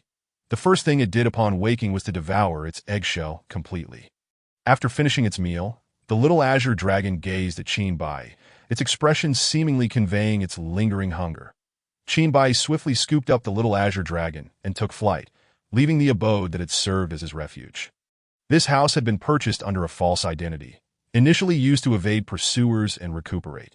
Now, having gained considerable strength, it was time for him to depart and investigate who had conspired against him, as well as the mysterious disappearance of his parents during his 3rd year of university. After becoming an assassin, Qinbai sought various means to unravel the mystery surrounding his parents' disappearance, yet he had consistently met with dead ends. The entire affair exuding an air of enigma. Just as Qinbai stepped out of his home, he encountered Lan Tianhe, who appeared to have come specifically to find him. Young master, you must leave at once. I have just received word that the old ghost Wuho has dispatched a formidable expert in the early stages of the transformation realm to eliminate you. They are expected to arrive in S-City within 1 to 2 hours. Lan Tianhe urged, his tone urgent. Upon noticing Qinbai's puzzled expression, he smacked his forehead and continued. Wuho is the father of Xiao Wen and the president of the Huaxia Cultivators Association, having already transcended to the void refinement stage. Qinbai, still perplexed, responded, We are neither related nor acquainted. Why would he go out of his way to warn me? Lan Tianhe chuckled. My family, the Lan clan, has not been on good terms with the Wu clan for quite some time. As they say, the enemy of my enemy is my friend. Recalling how Xiao Wen had perished at his hands, Lan Tianhe had merely intended to intervene at the time, but he had found it somewhat odd then. But now, with Lan Tianhe's explanation, Qinbai's understanding crystallized that an early-stage transformation realm practitioner is nothing to be alarmed about. Qinbai remarked nonchalantly that in that moment, he was entirely confident in his words, not to mention early-stage transformation practitioners. He could even contend with those in the mid-transformation stage with assuredness. You are indeed formidable, possessing the combat prowess of the transformation realm even at the nascent soul stage. However, do not underestimate your opponent. For they are a true practitioner of the transformation realm and hail from the Wu clan, Lan Tianhe cautioned. Noting Qin Bai's apparent indifference that IT matters not, Qin Bai replied, providing no further explanation. After breaking through to the transformation realm, he had concealed his aura. Lan Tianhe still assumed he was at the nascent soul stage. He retrieved 10,000 low-grade spirit stones from his storage space and handed them to Lan Tianhe, inquiring, I require some funds. How much can these spirit stones be exchanged for? Spirit stones served as the universal currency among cultivators, but in the mundane world, ordinary people remained oblivious to their value. To them, money was the true currency. Lan Tianhe, slightly bewildered by Qin Bai's request, asked, What do you intend to do with them? Qin Bai, having no money to his name, revealed the little azure dragon from his embrace, stating, It seems it is a bit hungry. I intend to take it out for a meal. Burp. As soon as the little azure dragon emerged, it let out a hungry belch, eyeing Lan Tianhe with drool trickling from the corners of its mouth. With wide, innocent eyes, it looked at Qin Bai and chirped, My lord, is it time to eat? Is this human our dinner for tonight? After speaking, the little azure dragon extended its tongue to lick its lips, appearing eager, while its tiny paws nudged Qin Bai, clearly implying, My lord, you should eat first. Qin Bai, hearing the little azure dragon speak for the first time, felt a mix of surprise and astonishment, though he quickly regained his composure. Ordinary beast spirits could begin to speak upon reaching the golden core stage. Considering the little azure dragon's extraordinary lineage, it was entirely reasonable for it to possess such abilities. After the system forcibly bound him to the little azure dragon for shared cultivation, their levels were now equivalent, both at the early transformation realm. Given these various factors, it was entirely normal for the little azure dragon to articulate speech that moment. Lan Tianhe finally noticed the little azure dragon, his heart leaping in astonishment. It has hatched so quickly. This is a dragon. How did you acquire this dragon egg, a creature long extinct on Blue Star? The little azure dragon paid no mind to Lan Tianhe's thoughts, letting out a dragon's roar.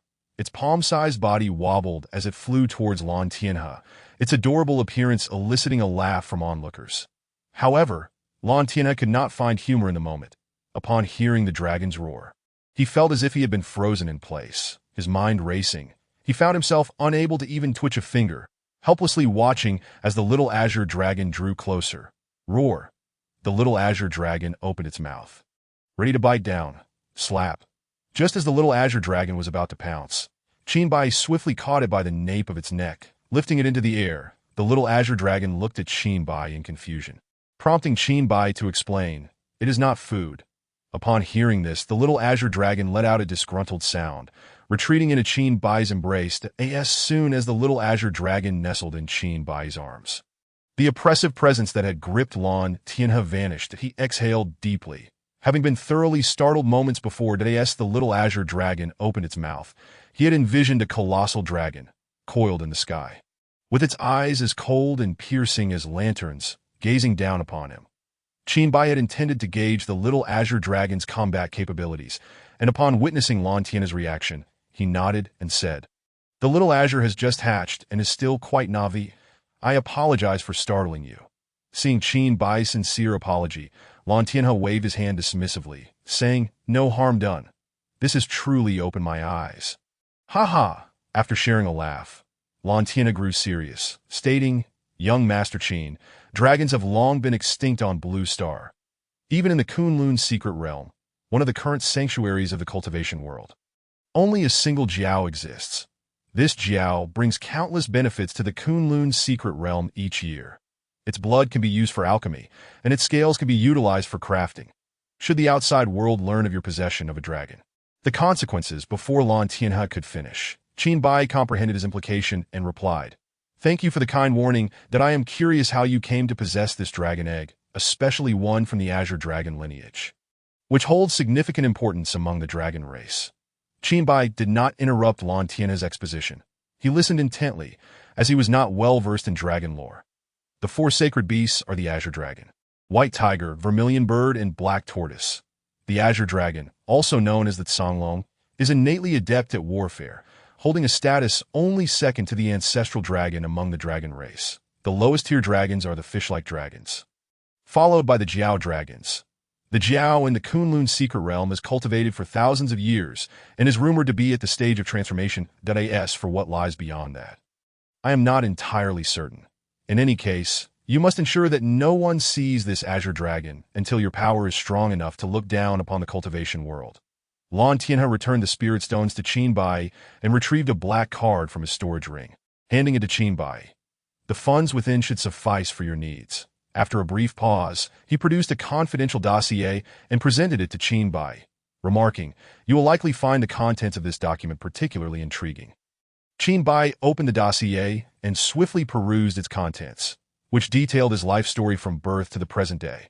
Upon reaching the entry regarding his third year in university, Qin Bai froze. An uncontrollable killing intent surging within him. After a long moment, tears streamed down his face as he murmured, "No wonder I have found no leads despite my lengthy investigation. There hasn't even been a single clue." The document clearly documented the reasons behind the disappearance of Qin Bai's parents. The cultivation world had discovered a secret realm, yet the cost of external forces attempting to access it was deemed too steep for anyone to bear. In the end, a unanimous decision was reached to employ the most cruel and cost-effective method: blood sacrifice. Practitioners from the Kunlun secret realm had indiscriminately captured ordinary people from the mundane world, among whom were Qin Bai's parents. Ding. Epic-level mission triggered. Retrieve the Prenlai secret realm within 1 year. Failure results in annihilation. Mission rewards: intermediate heavenly desolate body, 50 attribute points, and 1 shard of a shattered blade. Ding. War mission triggered. Destroy the Kunlun secret realm within 1 year. Failure results in annihilation. Mission rewards: Volume 1 of the 8-9 Profound Art, 50 attribute points. Kunlun secret realm. You shall pay for your sins. Qin Bai declared, brimming with murderous intent. Chapter 26. Instantaneous defeat of an early-stage transformation realm practitioner. Soon, Qin Bai regained his composure and turned to Lan Tianhe, asking, "Why do you choose to assist me?" Seeing Qin Bai swiftly recover from his rage, Lan Tianhe's opinion of him improved significantly. The Lan clan is currently facing some challenges and urgently requires external support. Moreover, I have harbored disdain for those hypocrites masquerading as righteous for quite some time. Qin Bai fixed his gaze on Lan Tianhe, stating, "The dossier clearly outlines your family's intentions regarding the fortuitous events surrounding me." Lan Tianhe did not shy away and candidly admitted, to claim there are no ulterior motives would be disingenuous. However, opposing someone like you would be unwise. The Lan clan is willing to aid you in your quest for vengeance, with the hope that when the time comes, you may lend us your assistance. Agreed. Qin Bai readily assented. The Kunlun secret realm is jointly controlled by 3 peak void refinement cultivators, below whom lie the Kunlun 7 sons, of whom Wu Ho is one. That the perpetrator behind the murder of your parents is likely a member of the Wu clan, with the true master of the Wu clan being Wu Ho's father, Wu Qingquan, whose cultivation level reached the pinnacle of void refinement long ago. The 3 great sacred places of the cultivation world are the Kunlun secret realm, the Fire Cloud secret realm, and the Water Moon secret realm. My esteemed ancestor from the Lan family is one of the dominators of the Fire Cloud secret realm. The Water Moon secret realm only recruits female disciples and rarely engages in the conflicts of the cultivation world. After Lan Tianhe spoke, Qin Bai gained a general understanding of the cultivation world of launching. Firstly, the peak combat power of the 3 secret realms is at the perfected stage of the void refinement realm. Secondly, the spiritual energy of launching has long been depleted. Even the God transformation realm has become the cornerstone of the cultivation world, that if one can break through to the void refinement realm, they could become a significant figure such as Wu Ho, who became the president of the Cultivation Association during the early stages of the void refinement realm, in the S-City branch of the Cultivation Association. Lan Tianhe continually urged Qin Bai to leave S-City to avoid drawing attention. Evidently, Qin Bai's resolve was unwavering, and he exuded confidence. Choosing not to elaborate further, he instructed his subordinates to procure the finest delicacies. A quarter of an hour later, as Qin Bai gazed upon the bountiful spread before him, the little azure dragon, having caught a whiff of the delightful aroma, had already wriggled out of Qin Bai's embrace. Its eyes gleaming with anticipation as it fixated on the dishes laid out on the table that don't hold back. Indulge yourself. Qin Bai encouraged the little azure dragon. Upon receiving Qin Bai's permission, the little azure dragon swiftly darted to a roasted chicken.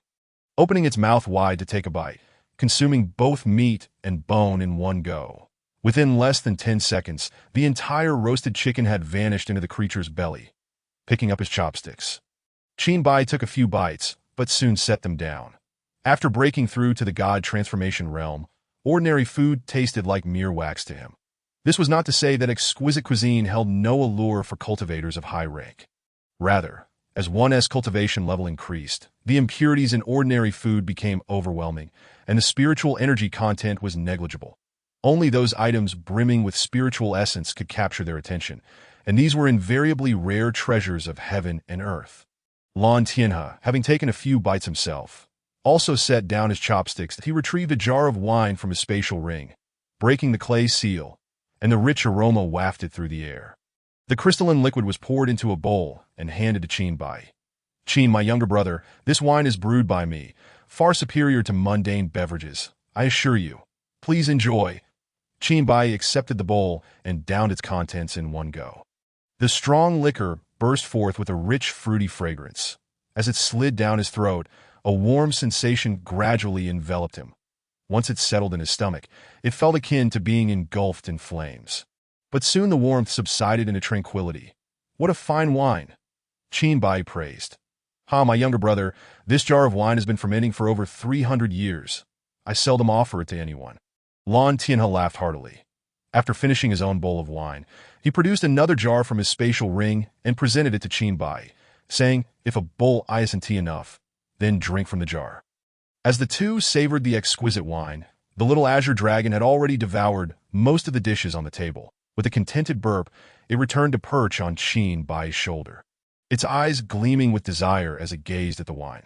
Lan Tianhe, seeing the little azure dragoness antics, chuckled heartily, but he then took out another jar of wine, breaking the seal and placing it before Qin. The little azure dragon promptly dove into the wine jar.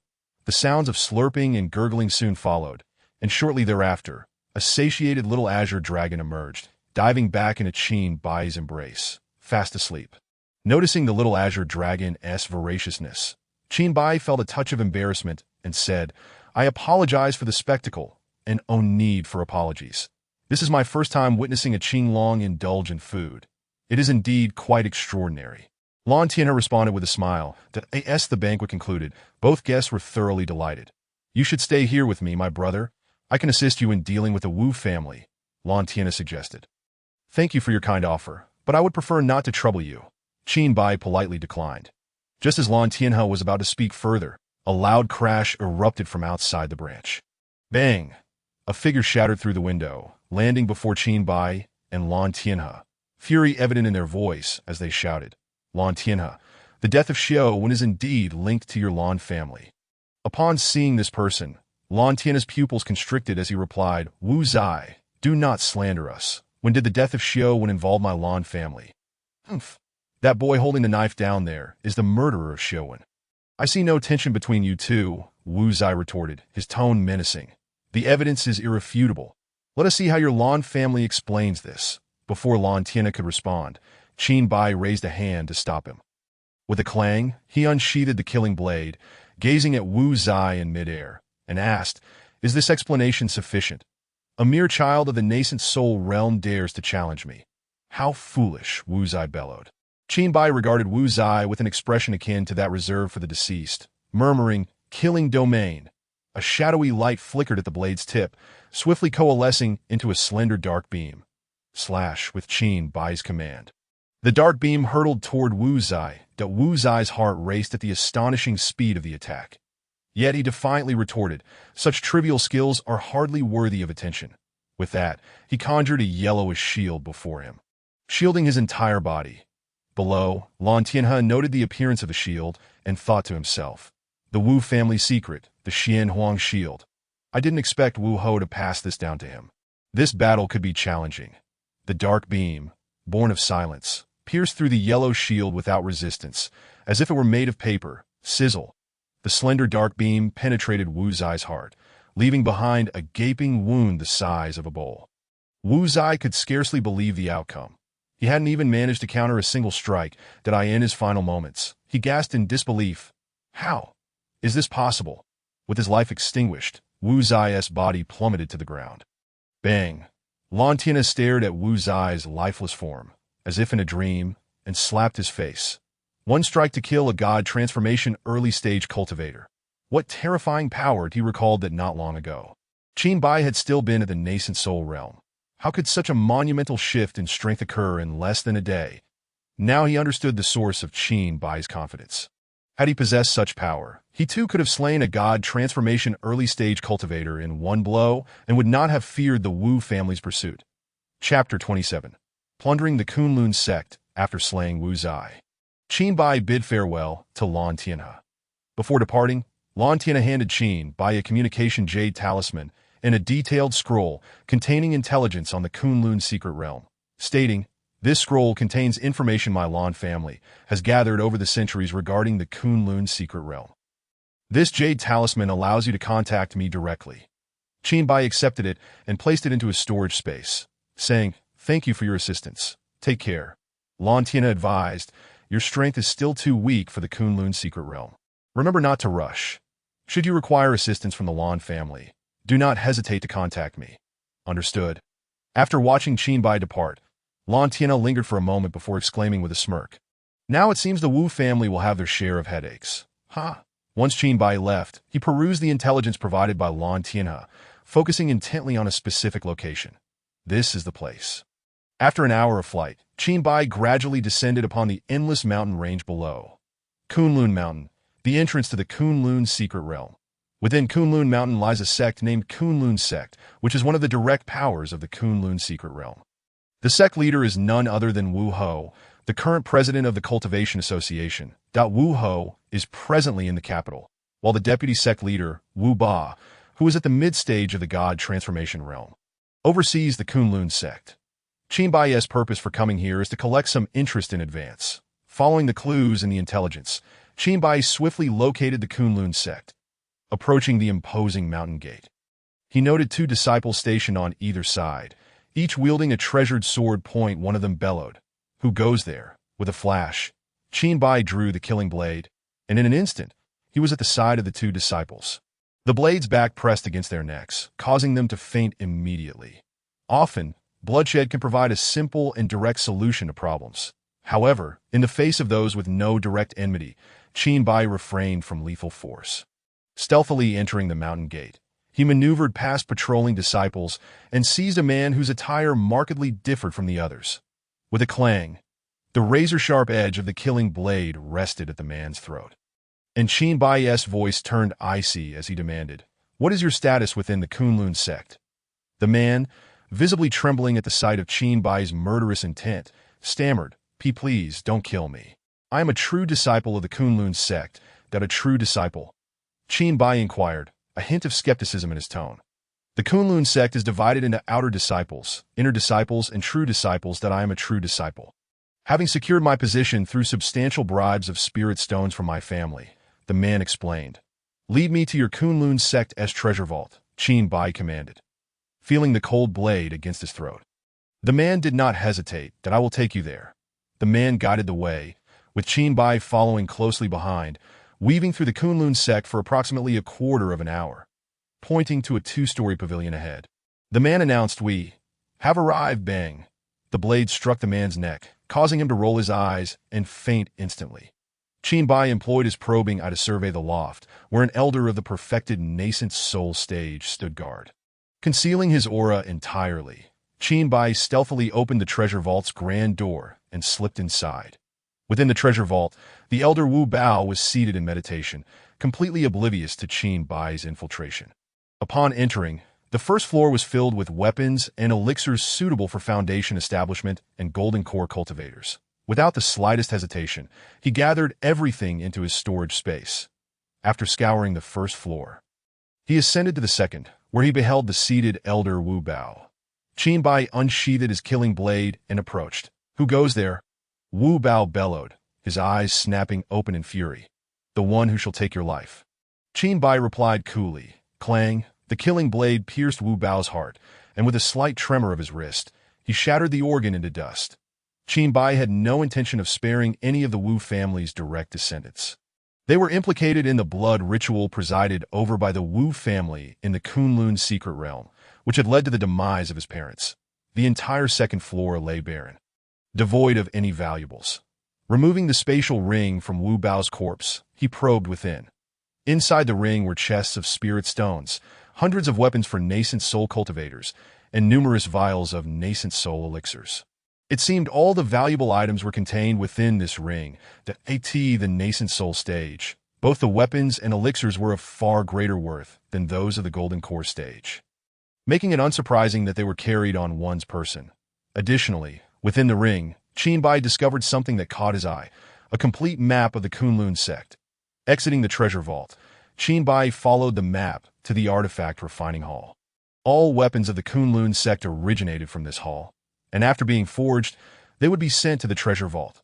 Without alerting the hall's master, Qinbai thoroughly scavenged the entire hall, placing everything into his storage space.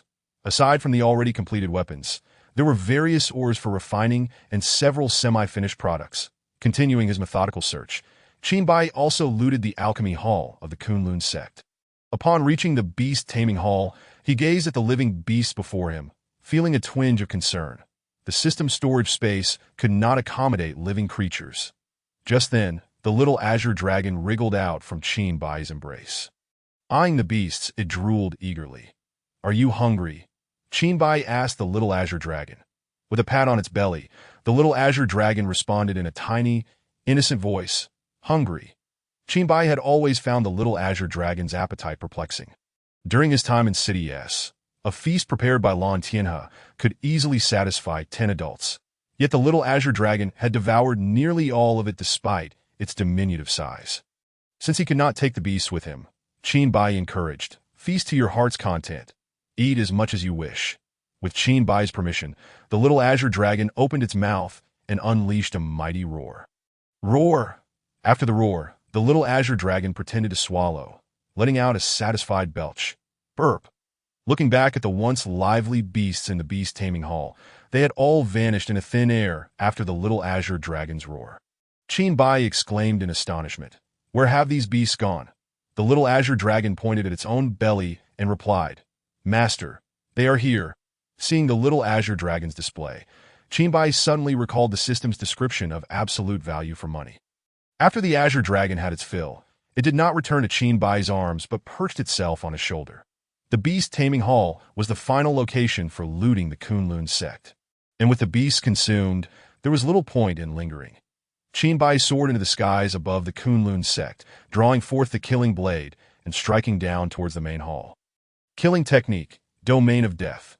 A shadowy light manifested at the tip of the killing blade, swiftly expanding into a beam capable of enveloping the Kunlun sect's main hall. Slash. Qinbai uttered a soft command. The shadowy beam hurtled toward the main hall with a resounding crash. Dust erupted from the ground as the Kunlun sect's main hall was reduced to ruins. "Who dares to act so recklessly in my Kunlun sect? Surrender your life." A furious voice rang out as a man flew from within the sect. Observing the man, Qinbai inquired, "Are you Wu Ba, the vice-sect master of Kunlun?" "Indeed." "And you are?" Wu Ba retorted angrily. "Your destruction of my Kunlun sect's main hall is an unforgivable crime." No sooner had he spoken than he unleashed a thumb-sized flying sword from his mouth. Kunlun's secret technique. Trapping a mortal sword. Die. The flying sword expanded in the wind.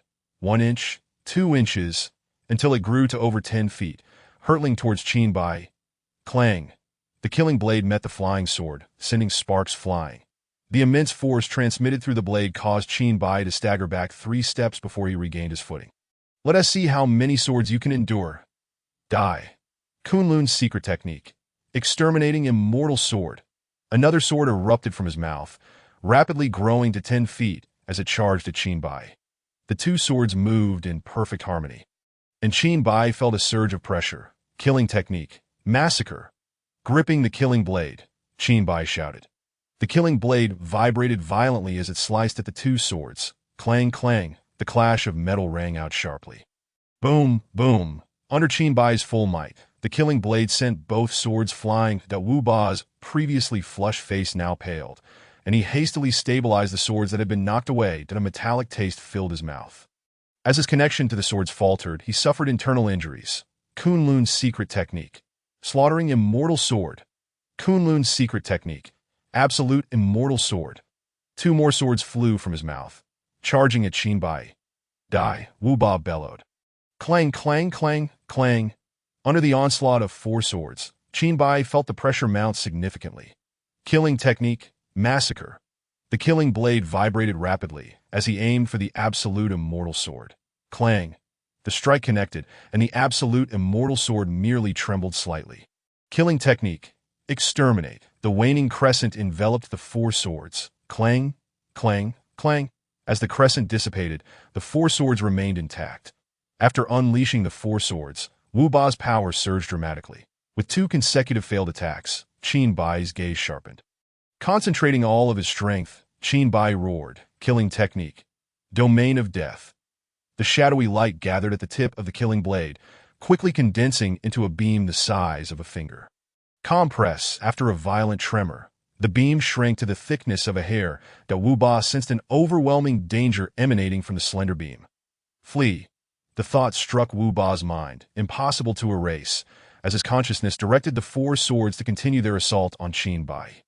Qinbai regarded the fleeing Wu Ba and remarked, "Isn't it a bit late to escape now?" Slash. Qinbai issued a decisive command. The hair-thin, shadowy beam shot from the tip of the killing blade towards Wu Ba. The shadowy beam whistled through the air like an arrow. Whoosh! Wu Ba's body plummeted from the sky, a thin line of injury appearing at the center of his brow. Thud! His corpse hit the ground. After Wu Ba's demise, the four swords fell from control and were grasped by Qinbai, who placed them into his storage space. Removing the spatial ring from Wu Ba's body, Qinbai took flight, his voice echoing throughout the Kunlun sect. Thank you for the generous gifts. Chapter 28. Awakening the secret realm at the headquarters of the Cultivators Association, Wu Ho's gaze grew colder as he reviewed the intelligence brought by his subordinates. His eyes filled with murderous intent. Wu Zai is dead. My lord, this urgent report just arrived from the sect. You should read it personally, Wu Kuei offered, presenting the information. After perusing the urgent report, Wu Ho's expression darkened, as if it could drip with water. Qinbai, very well. After killing Wu Zai, he dares to come to my Kunlun sect and slay Vice Sect Master Wu Ba as well. Disseminate the order. All forces of the Wu family are to monitor this individual's movements. The moment he appears, inform me immediately that I shall personally apprehend him. Wu Ho's words conveyed a mixture of genuine rage and theatricality, but fundamentally, his motivation stemmed from coveting the extraordinary opportunities that Qinbai possessed. After departing from the Kunlun sect, Qinbai promptly exchanged all the treasures obtained from the sect for points in the system's marketplace. Calculating the total value of the items, the total value amounts to 250 points. 250 points converted to low-grade spirit stones equals 250,000 low-grade spirit stones. The haul from the Kunlun sect was indeed substantial, that if this could be repeated a few more times, his cultivation would swiftly advance to the void refinement stage. Qinbai pondered internally, recognizing the impracticality of his situation. The significant gains he had reaped this time were solely due to the opponent's lack of vigilance. Next time, such opportunities may not present themselves. Upon breaking through to the fourth tier, he noted that 10 points of system shop credits could be exchanged for a single attribute, a stark contrast to the third tier, where 5 points were required for the same benefit, an enhancement of a full 50%. As he surveyed the various treasures within the shop, he contemplated spending 100 credits to acquire a fourth-tier teleportation talisman, while converting the remaining 150 credits entirely into attributes. Amassing a total of 15 points, the rationale behind acquiring the fourth-tier teleportation talisman lay in its potential to save his life in critical moments. After allocating all attributes to himself, he opened his personal information panel. Name: Qinbai, body of the Celestial Era beginner, all attributes enhancement. 5 cultivation. 4th tier mid-stage transformation. 134200. Strength. 134 speed. 134 stamina. 134 attack power. 134 defense power. 134 fortune. 134. Killing blade 4th tier 134200. Attack power. 134 killing blade technique 3rd tier. 100,100 lacking subsequent techniques for breakthrough. Attack power. 100 Azure Dragon 4th tier. 134200. with his cultivation just barely reaching the mid-stage of transformation. Qin Bai began formulating his next plan. The Wu family headquarters resided within the Kunlun secret realm, a place he could not currently access. However, in the mortal realm, a significant portion of the Wu family's assets was located in Chongling. With his targets set, Qin Bai rose and made his way to Sichengling, the headquarters of the Cultivators Association. Wu Kuei reported, "Sir, Qin Bai has appeared in Chongling and is currently wreaking havoc on our family's assets." Wu Ho's heart leaped with joy at the news. "Excellent. I did not expect him to show up so soon. He truly is too young and impulsive." After briefly instructing Wu Kuei, Wu Ho hurriedly departed the Cultivators Association towards Chongling. In a pawn shop owned by the Wu family in Chongling, the manager, an ordinary person devoid of cultivation, displayed a look of sheer terror as he witnessed Qin Bai descend from the sky, silently entering the establishment. With the spiritual energy of Blue Star having long since been depleted, most ordinary individuals were unable to engage in cultivation, making Qin Bai's divine-like descent all the more shocking. Inside the pawn shop, the inventory consisted solely of gold and silver jewelry and luxury goods, lacking any items of true value, such as spirit stones or heavenly materials, that would be coveted by cultivators. Without a hint of courtesy, Qin Bai began to fill his storage space with these items. The majority of the Wu family's wealth had been amassed through various black markets and smuggling. Qin Bai decided to indulge in a bit of black eats black. After Qin Bai finished collecting the goods, several muscular men adorned in black clothing and tattoos emerged from the pawnshop. "Who is this brat, daring to cause a ruckus here?" The pawnshop manager gestured frantically towards the leading man. Just as the lead thug was about to express his confusion, Qin Bai took action. In an instant, he incapacitated everyone within the pawnshop and turned to leave. This methodical approach continued, as Qin Bai's hands remained untainted from the Wu family's extensive assets in Chongling. His ability to strike precisely could not be overlooked. The intelligence provided by Lan Tianhe had been invaluable. Qin Bai could not help but reflect. The ones who understand you best are invariably your adversaries. The intelligence from Lan Tianhe was so meticulously detailed that it even outlined each member of the Wu family's preferences. Just as Qin Bai continued his rampage, Wu Ho finally arrived. Upon witnessing the extensive damage to his family's assets, Wu Ho felt no anger within him. "Qin Bai, you shall pay for this," he bellowed. Qin Bai turned to see Wu Ho's furious countenance. Kunlun Great Capture Technique. A massive hand reached out from the air towards Qin Bai. Refined void. Qin Bai's eyes narrowed. The hand moved with astonishing speed. And before he could react, he was ensnared. Upon capturing Qin Bai, Wu Ho felt a rush of exhilaration. Drawing Qin Bai close, he spoke in a low tone, "I am curious.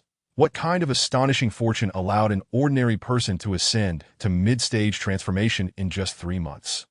Qin Bai, prepared to activate the teleportation talisman at any moment, replied, "You seem remarkably unperturbed." That Wu Ho scoffed. "Unperturbed? Compared to the extraordinary fortune you possess, what is there to be angry about? The failure of your friend Wu is far less significant to me than my elder brother's standing in my heart. As for your slaughter of Wu Ba and the plundering of resources in Kunlun and the destruction of my family's assets in Chongling, none of that matters. Things can be rebuilt, resources can be reclaimed.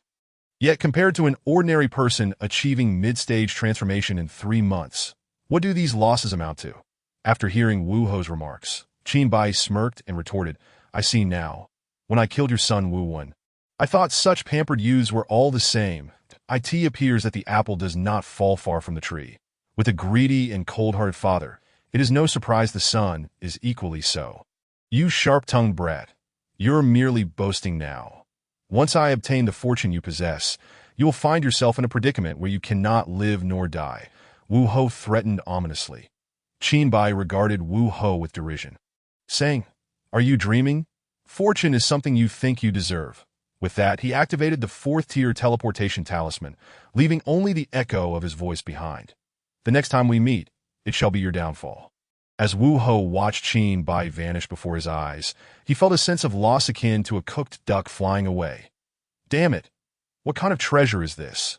How could he possibly escape my grasp in an instant?"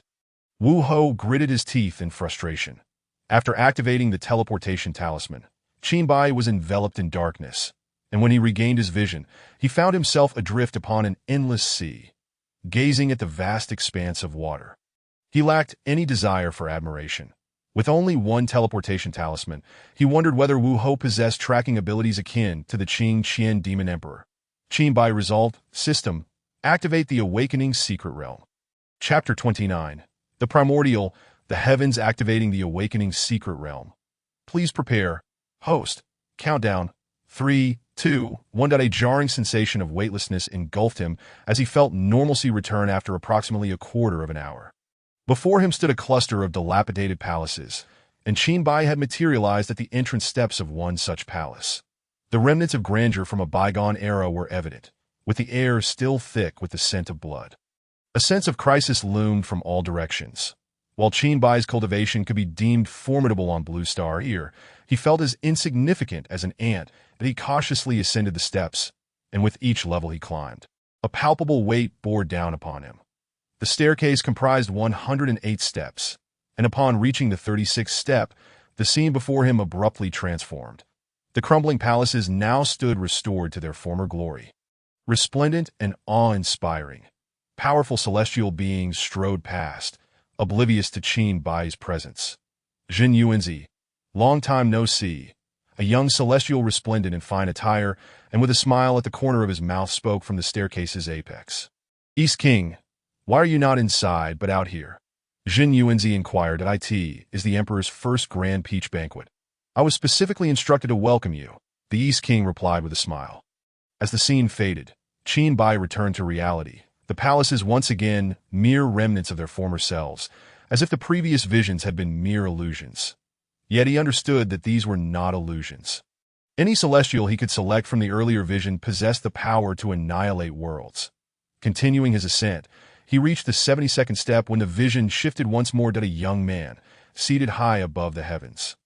Exuding an aura of virtue and clad in an imperial crown, held a scroll before three figures. Old Jun, Tontian Cult Master, Yuan Shitianzuan. The heavenly court has been established for quite some time. Yet many celestial beings across the realms refuse to acknowledge its governance. That I have summoned you three to discuss the matter of the deification list. The scene faded again, and Qin Bai pressed onward. Upon reaching the 108th step, the vision transformed yet again. Hao Tian, today the Lord of Heaven shall change dynasties. From henceforth, my Chaos clan shall reign over the Primordial, a middle-aged man clad in battle armor proclaimed. At that moment, the young man adorned with the imperial crown slowly rose. As he stood, it seemed as if all of heaven and earth focused solely upon him. Drawing forth a long blade, he pointed it at the middle-aged man and his Chaos army, declaring, the Chaos clan has existed since before Pangu opened the heavens, yet now it seeks to disrupt the Primordial. This must be eradicated. If Pangu were to resurrect and utter such words, he might have some standing. But you, Hongjun and the others, are merely chaos demons. Do you truly see yourselves as natives of the Primordial? The middle-aged man scoffed. Pausing momentarily, he continued, with Hongjun gone without a trace, the one who will soon face your reckoning is you, the Lord of Heaven. That a middle-aged man waved his hand, and behind him, the chaotic legion clashed fiercely with the celestial beings of the heavenly court. In an instant, the heavenly court erupted in flames of battle, countless celestial beings falling one after another. Just as the two sides were embroiled in fierce combat, an elderly figure riding a green ox arrived from beyond the heavenly court. Seeing the heavy casualties, the elder bellowed, one chi transforms into three purities. From within the elder's body, two figures emerged. One youthful, the other middle-aged master. This is none other than Taishang Laojun, one of the 6 saints of the primordial chaos. One of the figures behind the middle-aged man remarked. Upon hearing this, the middle-aged man laughed heartily. What nonsense about the 6 saints of the primordial chaos. They are but puppets controlled by the heavenly laws of the primordial. Elder brother, we have come to assist you. 2 figures appeared from outside the heavenly court. Activate the extermination sword formation. One of them shouted. The other produced a small banner from his bosom and declared, Panga banner slay, this unparalleled battle raged for a staggering 129,600 years. The sun and moon shattered, and the world was engulfed in darkness. In the end, the entire primordial chaos could no longer bear the strain. With a tremendous roar, the entire realm fragmented into countless pieces. Emperor Haoyin gazed mournfully at the shattered lands of the primordial chaos. At this moment, his imperial crown lay in ruins, his white garments stained with blood. A gaping wound piercing through his chest. The heavens shall be reopened, Haoyin declared fiercely, expending the last of his strength to pour all his energy into his blade. The sword emitted a dual-colored light, one half black, the other half white, merging to form a chaotic hue. Slash. Haoyin unleashed his full might, bringing the blade down fiercely upon the middle-aged man. This is impossible. Haoyin, how could you sacrifice your life for these insignificant beings of the primordial? The middle-aged man exclaimed in disbelief. Yes, a chaotic demon god. Even if you lose your title as the Heavenly Emperor, you could still survive in the chaos. Why would you give your life for these mere ants? Oof. The sharp blade sliced through the middle-aged man's body, producing a sound akin to clashing steel, cleaving him in two as his corpse fell from the air. After the middle-aged man's demise, the chaotic hue on the blade radiated outward, stabilizing the fragments of a shattered primordial upon contact. Subsequently, these fragments birthed one planet after another, with the larger shards forming planets many times the size of Blue Star, while many smaller fragments resulted in planets even smaller than Blue Star. Crack! The blade, unable to withstand Haoyin's full strike, shattered into numerous pieces from tip to hilt. Cough! A mouthful of blood was spat from Haoyin's lips as he felt the vitality within him rapidly dissipating. Memories of joyous conversations with Pangu prior to the creation of heaven and earth flooded his mind, along with the enigmatic Hong Jun, whose character was elusive in the early days of the primordial. The dragon, phoenix, and Qilin races contended fiercely, severely wounding the already fragile essence of the primordial. Eventually, under his governance, the world began to develop positively. The scene before him faded once more. Yet this time, Qin Bai found himself unable to calm. For in Haoyin's hand, the long blade bore an uncanny resemblance to the killing blade in his own possession. Qin Bai once more examined the introduction to the killing blade and its accompanying technique. Killing blade, a blade forged for slaughter. Once feared by countless beings, to unlock its full secrets, one must possess greater strength. Killing blade technique. A renowned technique created alongside the killing blade, designed specifically for slaughter. When your cultivation reaches sufficient heights, someone will reveal its backstory to you. This time, Qin Bai gained a deeper understanding, his mind filled with questions that remained unanswered. After a long pause, he murmured to himself, "What is the relationship between the heavenly court's Haoyin and the chaotic race?" The myriad realms were originally born from the fragmentation of the primordial. Chapter 30. A question worth 100 million.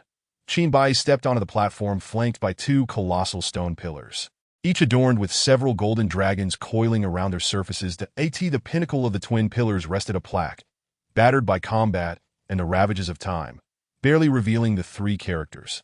Nanshanmen. This truly was the ancient heavenly court. Qin Bai was deeply shaken. From the remnants of the scenes he had witnessed, he had surmised that this place might be the heavenly court. Yet upon confirming this realization, the shock within him transcended words. Looking down from Nanshanmen, he saw the end of the 108 steps he had just ascended, inscribed with the words, Heavenly Ladder.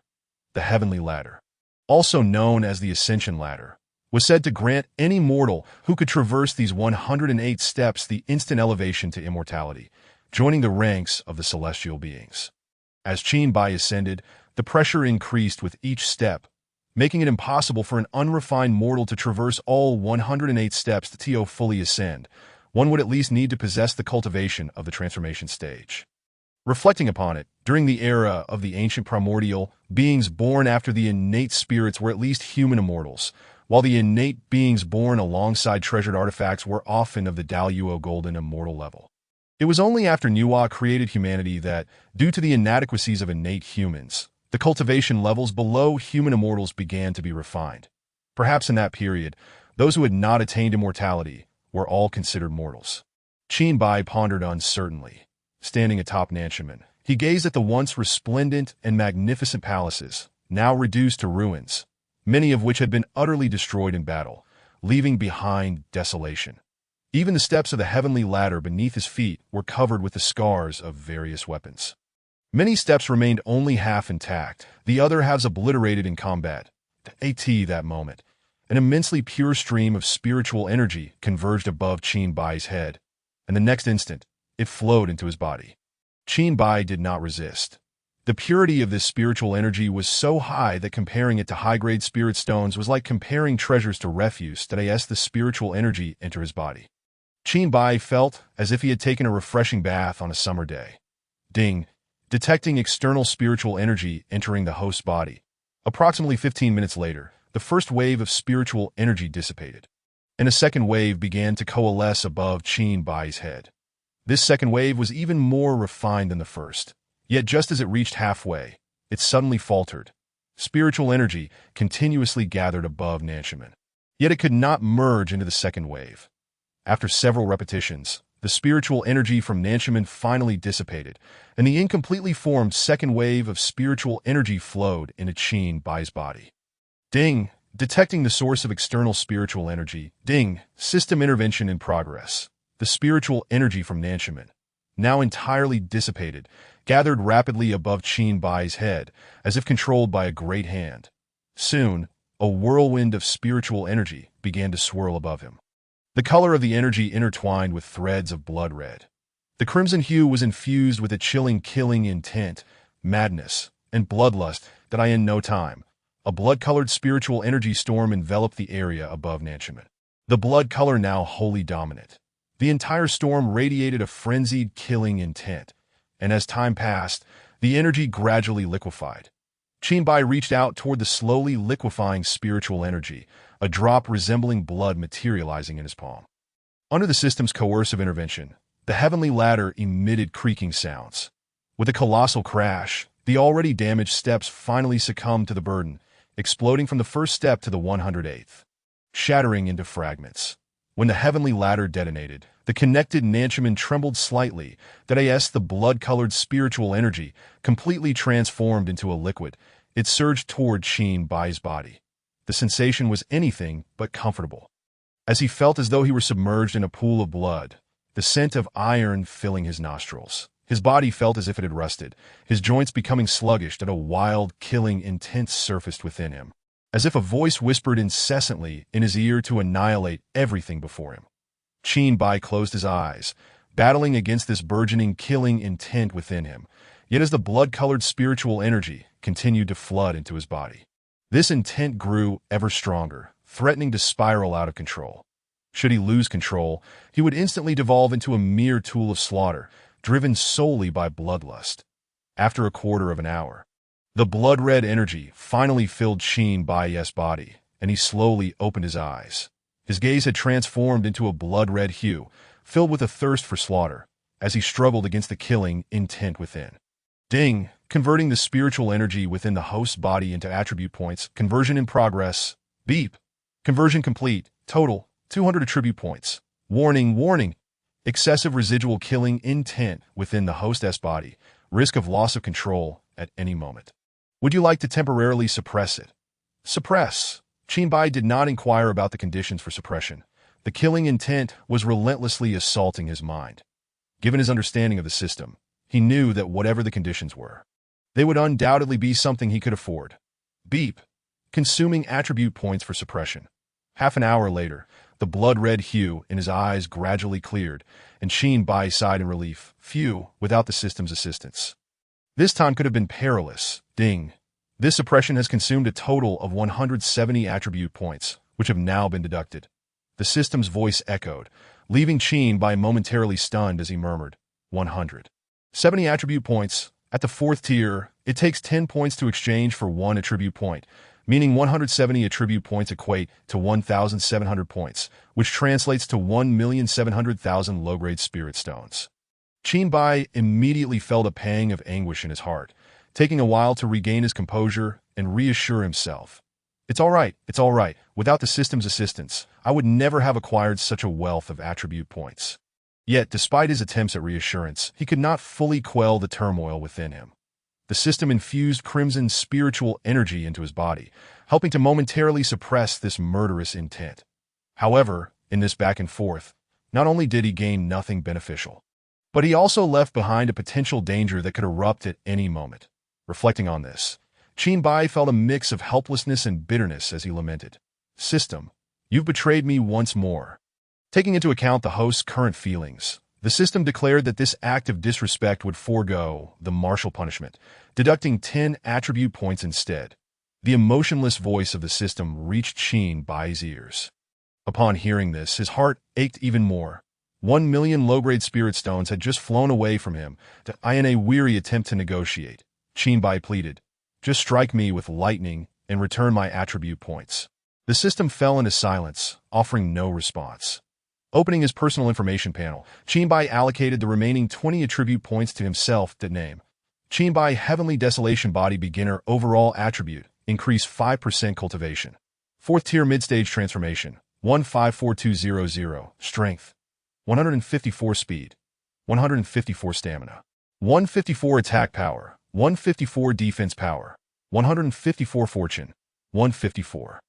Killing Blade 4th tier, 154200, attack power, 154 Killing Blade Technique 3rd tier, 100,100 lacking follow-ups, cannot break through, attack power, 100 Azure Dragon 4th tier, 154200.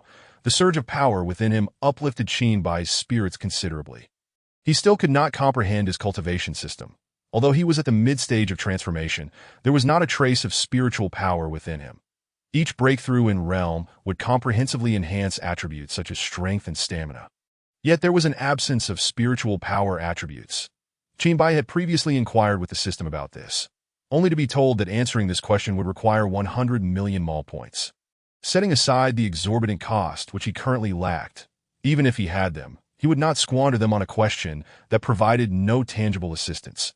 Recalling the spiritual energy that had been infused into him earlier, Qin Bai began to understand why it was said that mere mortals could ascend to immortality upon traversing the heavenly ladder, from the first and second pure streams of spiritual power. It seemed plausible that if the heavenly ladder were intact and spiritual power continued to flow, achieving immortality within a day was indeed within reach. He then considered that if the heavenly ladder were undamaged, the gravitational pull might be even stronger, making it far more challenging for him to reach the summit than it was now.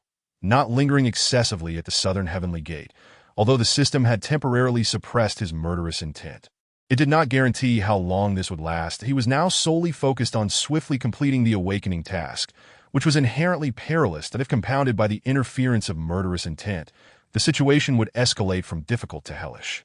An ominous premonition suddenly swelled within Qin Bai. Would this suppression fail at a critical moment? Given his understanding of the system, such a scenario was indeed highly probable. Surely, the system would not be so treacherous. Perhaps, maybe, likely. It wouldn't. That Qin Bai thought uneasily. Traversing the southern heavenly gate led him through a lengthy corridor, once guarded by celestial soldiers. Now, all that remained were the traces of their previous presence, leaving the sides eerily empty. As Qin Bai advanced, he reached about 1/3 of the corridor when he suddenly encountered a corpse, its head lying just a short distance away. This was the first body he had encountered since entering the heavenly realm. Clad in the armor of the celestial soldiers he had glimpsed on the heavenly ladder, he halted, cautious as he gazed at the corpse. The body wobbled and rose from the ground, producing a grating, piercing sound. Once fully upright, the corpse reached out as if to touch the empty space where its head should have been.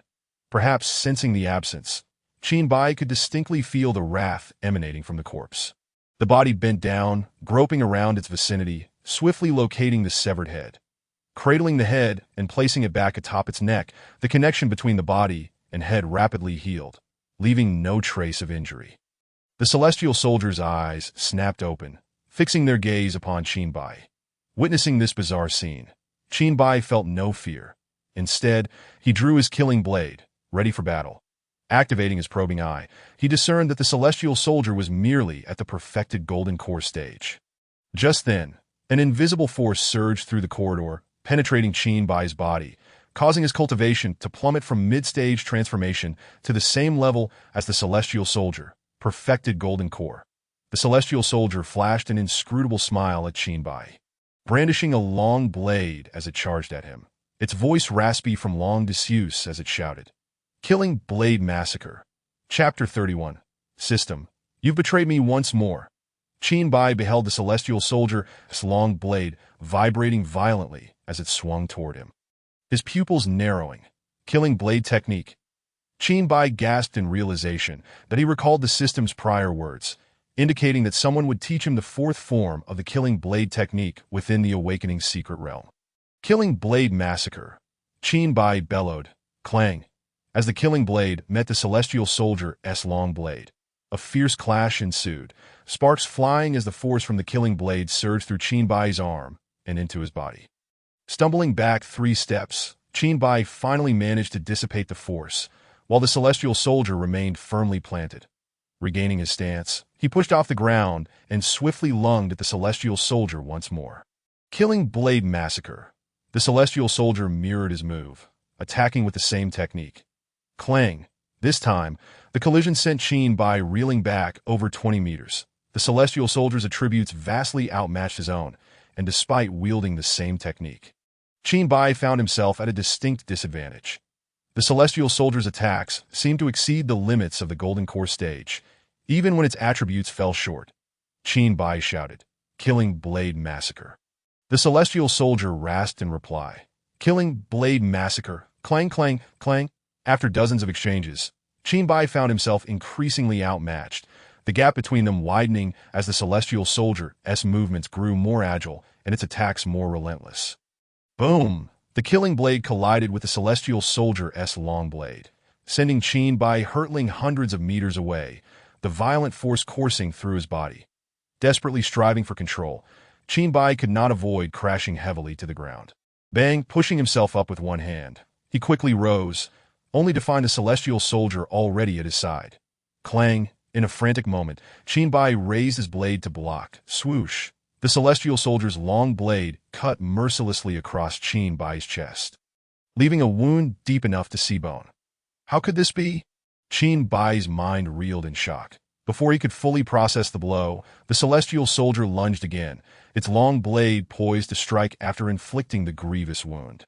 Enduring the excruciating pain from his chest, Qin Bai gripped the killing blade with all his might, countering the assault. Clang, clang, boom, bang. This time, Qin Bai was sent flying over 1,000 meters, crashing heavily to the ground. Your mastery of the blade is pitiful. Is that a firewood stick you're wielding? The celestial soldier mocked as Qin Bai struggled back to his feet, the familiar sensation of his body falling apart returned. Yet upon standing, a smile crept onto his lips as he murmured, "I've figured it out." The reason the celestial soldier could triumph despite its inferior attributes lay in its mastery of the blade technique. Killing blade massacre. The essence of this technique is high-speed vibration. Qin Bai could vibrate hundreds of times within a second. Each strike from the celestial soldier vibrated no less than 1,000 times. And the longer they battled, the frequency of vibrations per second only increased. The final blow had reached a terrifying level of over 10,000 vibrations per second, capable of delivering an attack that could obliterate an early-stage nascent soul practitioner. Had it not been for Qin Bai's formidable attributes and his understanding of the killing blade technique, he would have certainly faced dire consequences from that last strike. Killing blade massacre. Gripping the killing blade. Qin Bai began to replicate the celestial soldier's vibration pattern, gradually increasing the vibration frequency of the massacre technique per second. Clang, clang, bang. The clash of blades reverberated through the air as Qin Bai was once again sent flying. Yet a smile graced his face. Just moments ago, he had elevated the frequency of his slaughter to a staggering 1,000 vibrations per second. The celestial soldier, with a hoarse voice, remarked, "I did not expect you to discover this so quickly. But you are still too weak that if you do not hasten your progress, you will meet your demise. Slaughter, slaughter."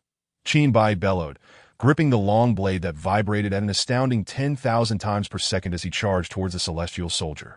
"Slaughter, slaughter," Qin Bai roared once more, clang, clang, clang. Once again, Qin Bai was sent hurtling through the air, though this time the distance he was flung was significantly less than before. Slaughter, clang, clang, boom, slaughter. After hundreds of exchanges, Qin Bai bore 2 additional wounds.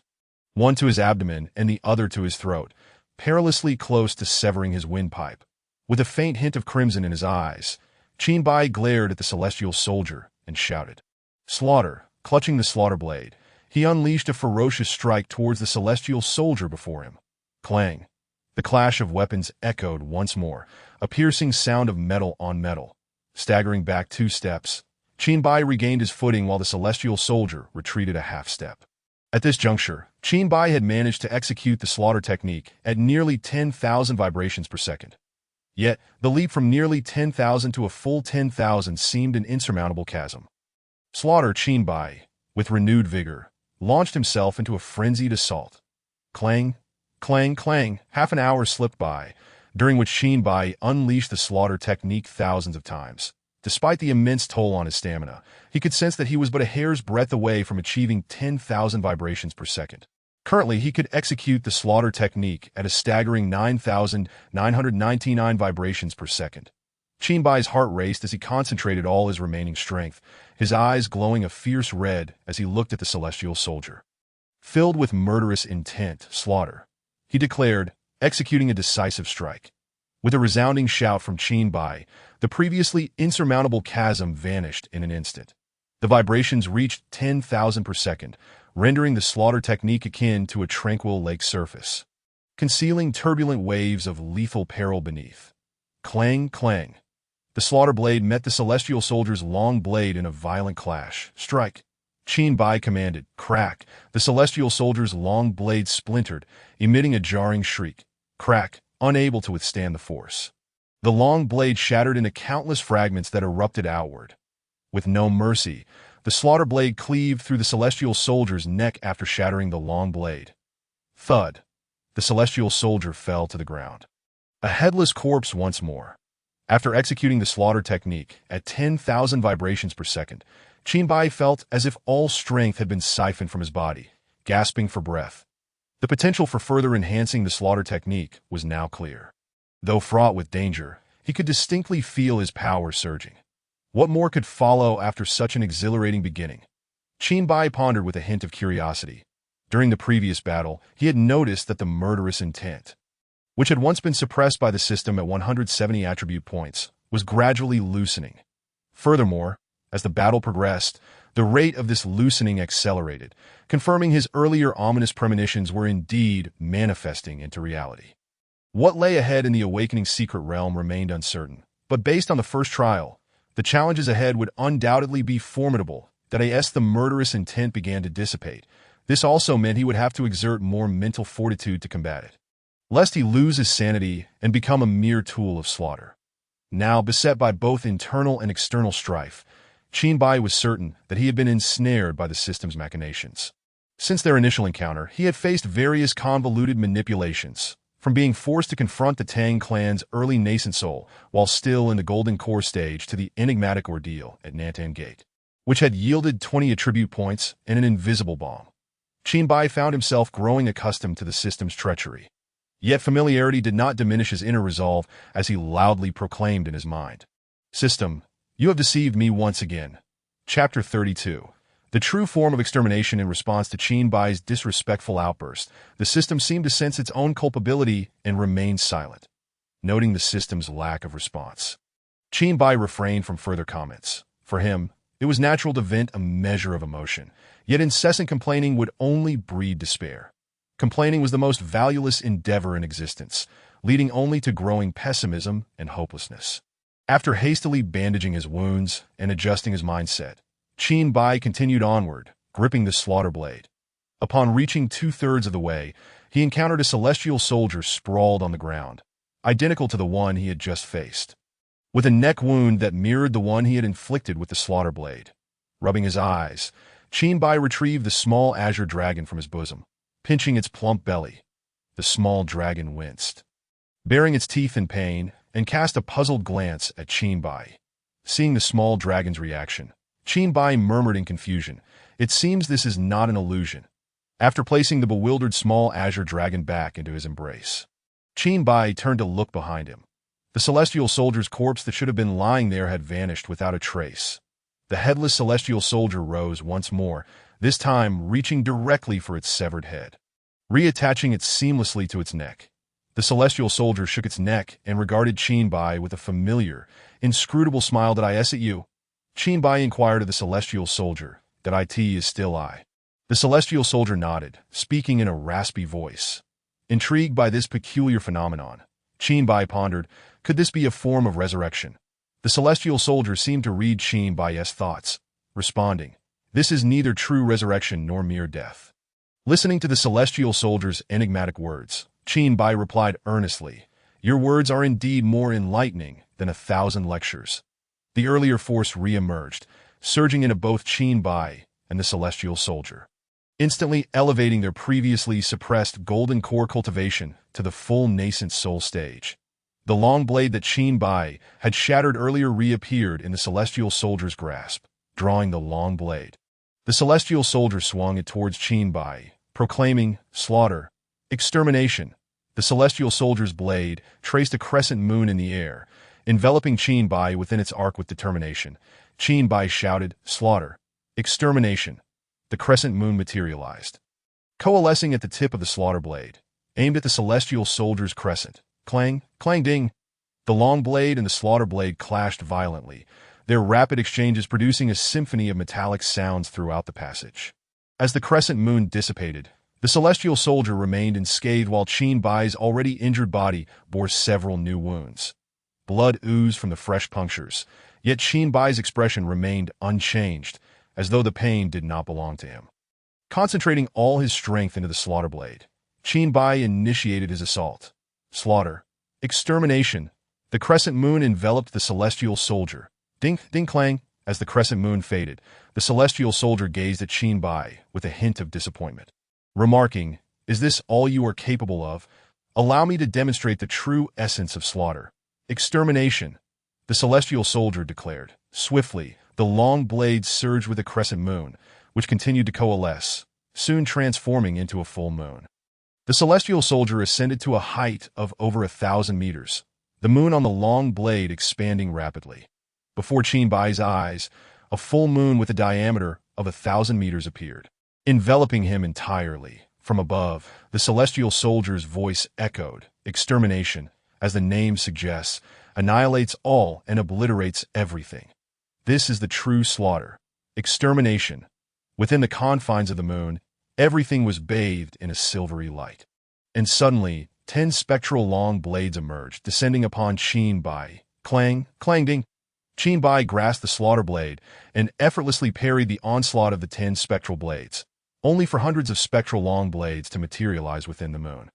Whoosh! Hundreds of spectral blades descended upon Qin Bai with blinding speed. Such an assault was beyond his capacity to repel easily, and Qin Bai shouted, "Slaughter! Extermination!" The crescent moon coalesced at the tip of the slaughter blade, enveloping the multitude of spectral long blades. Clang, clang, clang! As the waning crescent moon dissipated, it took with it countless phantoms of long blades. Before Qin Bai could catch his breath, thousands of these spectral swords re-emerged within the full moon, all aimed menacingly at him. That he had never imagined that the technique of Juju could be employed in such a manner. Or perhaps this was its true essence. Within the realm of Juju, all living beings, as well as inanimate structures and stones, faced annihilation. Recalling his time at the Tang family estate, where the killing blade had unleashed Juju through his own body, he realized it was indeed the same. One strike had utterly obliterated the Tang family. As he watched the relentless barrage descend upon him, Qin Bai gritted his teeth and swung the killing blade incessantly. Killing technique. Juju. Killing technique. Juju, clang, clang, clang. The crescent moons coalesced and dispersed as they collided with the phantoms above. Once the thousands of sword phantoms had vanished entirely, Qin Bai stood there, resembling a figure drenched in blood, his body riddled with countless wounds, blood oozing profusely. Before he could gather himself, a fourth wave of attacks surged forth, revealing over 10,000 sword phantoms within the full moon. That a voice devoid of emotion echoed in Qin Bai's ears. "This is the final wave of attack. The TO survive. You must comprehend the true form of Juju within the limited time remaining. Failing to grasp it will leave you with no choice but death." As the voice faded, the multitude of sword phantoms charged toward him. Swoosh, swoosh, swoosh. Each phantom sliced through the air, producing a sharp sound. Qin Bai recalled the manner in which the celestial being had executed Juju, replaying it repeatedly in his mind. Just as the multitude of sword phantoms was about to descend upon him, he sprang into action. Gripping the killing blade, he pointed it at the oncoming phantoms, summoning a crescent moon that rapidly transformed into a full moon, expanding swiftly, 1 meter, 10 meters, 100 meters, 1,000 meters, until it became a vast orb with a diameter of several thousand meters. The full moon he conjured enveloped both the celestial being and its orb. Killing technique. Juju. Qin Bai shouted. Slash. Tens of thousands of killing blade phantoms manifested within the full moon, launching an assault on the army of sword phantoms. Clang, clang, boom, boom. The sounds of explosions echoed as the phantoms clashed. Before long, the sword phantoms dissipated entirely, while more than half of the killing blade phantoms remained. Slash. Qin Bai commanded, pointing at the celestial being in the sky. The remaining killing blade phantoms rushed towards the celestial being. Swoosh, swoosh, swoosh. The air was filled with the sounds of blades piercing flesh. The celestial being's body became riddled with gaping wounds, resembling a beehive. With a swift motion, a killing blade phantom severed the being's throat, causing its head to separate from its body, the phantoms vanishing completely afterward. With a resounding thud, the headless corpse of the celestial being fell from the sky like a discarded sack, crashing to the ground. Observing this, Qin Bai dispelled the full moon and let out a sigh of relief that he collapsed onto the ground, thinking to himself, that was close if I had been just a moment later. The outcome could have been dire. Though his wounds continued to bleed, Qin Bai felt a surge of elation. He had finally comprehended the true form of Juju. Chapter 33. Killing Red Lotus after defeating the celestial being for the second time. The suppressed killing intent began to stir and intensify. With all his focus on combating this murderous energy, Qin Bai felt it thrumming violently within him, threatening to overwhelm his sanity. Just as he was on the verge of losing control, the intensity of the killing intent began to stabilize, creating a precarious balance between his mind and the encroaching darkness that he could not afford to let his guard down. Even the slightest lapse could spell disaster. An hour passed, yet the killing intent showed no signs of abating, and Qin Bai's eyes were now bloodshot. His mind raced, realizing that remaining stagnant in this battle against the killing intent was not the optimal choice. Rather than wasting time here futilely, he resolved to move forward. Glancing back at the spot where the celestial being's body had disintegrated, he noted that it had vanished completely, gripping the killing blade once more. He ventured onward, prepared for another encounter with the celestial being. To his surprise, none appeared. Safely traversing the end of the passage, he found 3 paths leading to different palaces. The left path lay in ruins. The right was blocked not far ahead, leaving only the central route accessible. Without hesitation, Qin Bai proceeded down the middle path, encountering no danger along the way. However, the absence of threats only heightened his vigilance. The previous 2 encounters had left him severely injured, and he still faced the constant risk of his killing intent spiraling out of control that if the awakening of this secret realm could be so easily navigated, he would have 100 reasons to doubt it. Upon reaching the end of the passage, a grand hall came into view, with an inscription above the entrance reading, Lingxiao Hall. To his astonishment, this was the legendary Lingxiao Hall. As the door stood ajar, Qin Bai peered inside, finding nothing but emptiness. It was an expansive treasure hall, devoid of any furnishings. That as he stepped inside, he felt as though he had crossed into another realm. The scene before him shifted. The once empty Lingxiao Hall was now filled with an array of meditation cushions, arranged according to rank for the celestial beings of the heavenly court. At the far end of the row of cushions stood the position where Qin Bai found himself. Looking upward along the cushions, he beheld a chair intricately carved with 5-clawed golden dragons, and to his astonishment, a woman clad in crimson robes sat upon it, her eyes gently closed, rather than merely being read. Her attire seemed to be woven from blood and killing intent. Suddenly, she opened her eyes and gazed down at the warily observing Qin Bai, a glimmer of murderous intent flashing within her gaze. Yet, her tone was as casual as that of an old friend. "Ah, you've arrived." The woman acted as if they were long acquainted. After a moment of contemplation, Qin Bai cautiously replied, "Who are you?" Seeing his wary demeanor, the woman abandoned all pretense, her tone shifting. "Me? After all this time, you still don't know who I am. How utterly disappointing. Did I?" Qin Bai began, but before he could finish, the woman appeared before him in an instant. With a gentle touch to his heart, she expressed a blend of curiosity and confusion. "Why suppress such beautiful killing intent? Let me help you unleash it." That a wave of murderous energy surged from her palm, crashing into Qin Bai's heart. With her assistance, the killing intent he had been desperately containing erupted uncontrollably, flooding forth like a burst dam. Qinbai let out a tremendous roar that as the killing intent surged. It assailed his reason. Observing him engulfed in this energy, the woman nodded approvingly and beckoned with her delicate fingers, summoning the killing blade into her grasp. Clang, drawing the killing blade, she caressed the blade with her alabaster fingers. Addressing Qinbai, who was struggling against the overwhelming force of killing intent. I am killing Red Lotus that if you wish for me to become your weapon, you must first survive. Qinbai felt as though he were submerged in a sea of corpses. Surrounded by a crimson haze, in days, he heard the words of Red Lotus, and suddenly, he recognized her. She was the very essence of the killing blade that had accompanied him all along. The killing intent burst forth from within him, enveloping his exterior in a layer resembling blood. Observing closely, he noted that aside from a slight difference in hue, it bore an uncanny resemblance to the crimson garments worn by Red Lotus. Once the killing intent escaped his body, Qinbai's exterior turned a deep red, akin to a lobster, as if countless ants were gnawing at his flesh, and waves of pain assaulted his mind. Gritting his teeth, he persevered, but the killing intent surged relentlessly, leaving him with only the faintest remnants of reason. Fatigue spread throughout his body, and a voice whispered within him, tempting him, sleep, succumb, abandon this futile struggle. No, I cannot succumb. Qinbai declared resolutely, I will not give up. I refuse. I still possess my divine consciousness.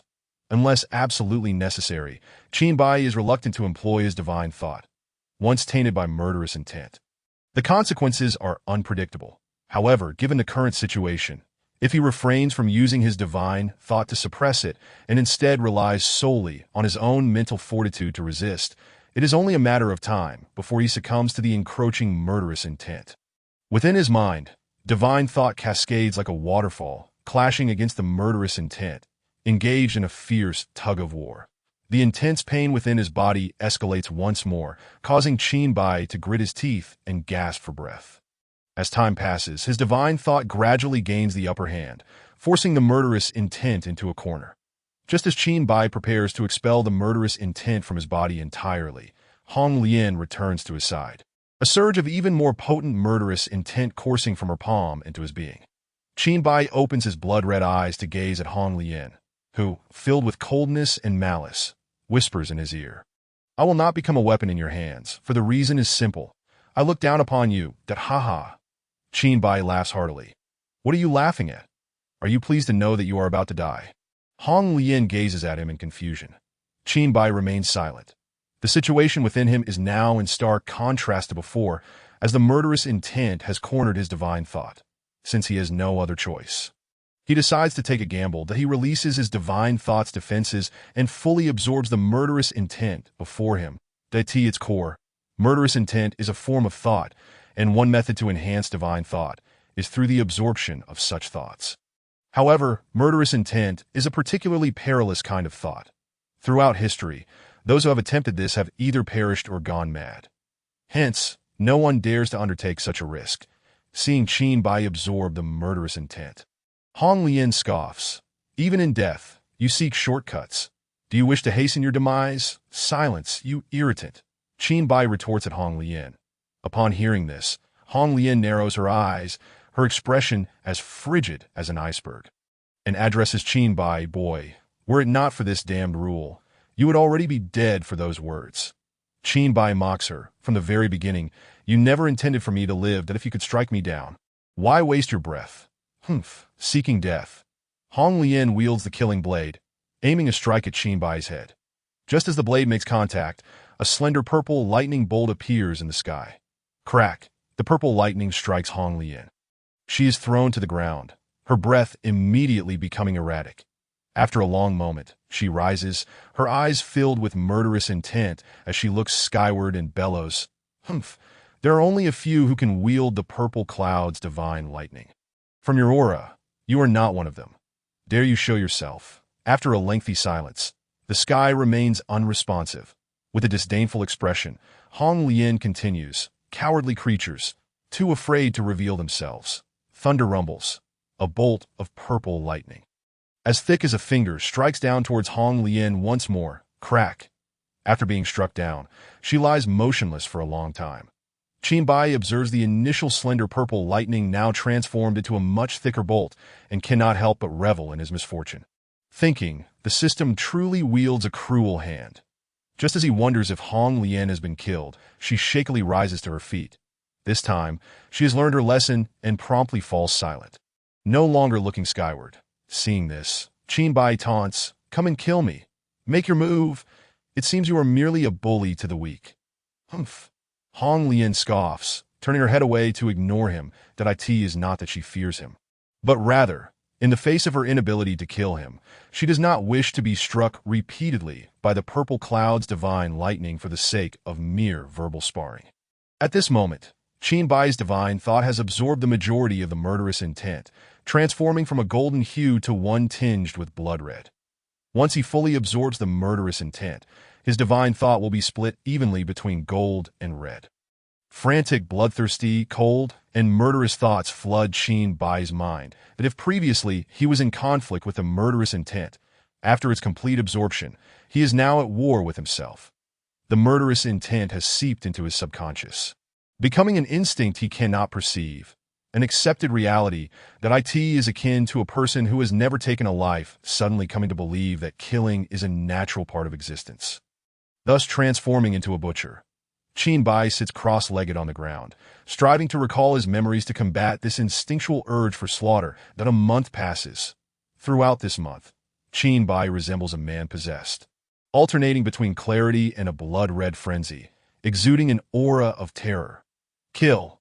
Annihilate everything. Destroy all that stands in my way, he roars, consumed by murderous intent. Steady your mind. Do not succumb to slaughter. Do not lose yourself. He murmurs during moments of lucidity. The greatest challenge lies in opposing oneself. It is easy to declare oneself an enemy, yet the reality is akin to wrestling with one's own hands, exerting all effort with uncertain results. Moreover, the murderous intent has already been absorbed by his divine thought, becoming an integral part of his subconscious. To reverse the instinct for slaughter from within is as unrealistic as dreaming the impossible dream. For 3 months, Hong Lian has been watching Qinbai's state, surprised that he has resisted for so long. As a being born of perpetual slaughter, she fundamentally cannot accept this human, who is hardly stronger than an ant. Looking at Qinbai, Hong Lian states, "Your efforts are in vain." Historically, those consumed by slaughter either go mad or perish. Few have survived and remained lucid. After a pause, she continues, "Clearly, you are not among those few." Hong Lian's words ring true. To succumb to the encroachment of slaughter without resistance is to become a madman fixated solely on killing. Conversely, to resist means one will eventually exhaust their will and perish in the struggle against oneself. Hearing her words, Qinbai seizes the moment of clarity to declare, "Killing Blade Hong Lian, watch closely as your master. I strive to awaken to clarity." From the moment she grasped the killing blade, her intent was to devour her master. Previously puzzled by why the killing blade assisted him in the Tang family, Qinbai now understands. It is all part of her desire to see him die at her hands. For the killing blade once held by the heavenly sovereign, Hao Tian, it is evident she looks down upon him, as she does upon others. To perish by another's hand would be an affront to the proud Hong Lian. Upon hearing Qinbai refer to her as his master, the murderous intent in her eyes deepens. She contemplates delivering a scathing retort, but then remembers that Qinbai's persistent resistance will soon lead him to exhaustion and death. Thus, she retracts her mocking words, coldly stating, "Why should I bicker with a mere nascent soul cultivator on the brink of death? Let you have your moment of verbal triumph. It matters not." Qinbai did not respond to Hong Lian, silently closing his eyes as he continued to wrestle with himself. 6 months later, seated on the ground, his furrowed brow gradually relaxed, revealing a hint of long-lost contentment and a smile. During these 6 months, he first contended with his mental state and murderous intent. Later, faced with a crisis, his consciousness absorbed all the killing intent, transforming it into an internal struggle.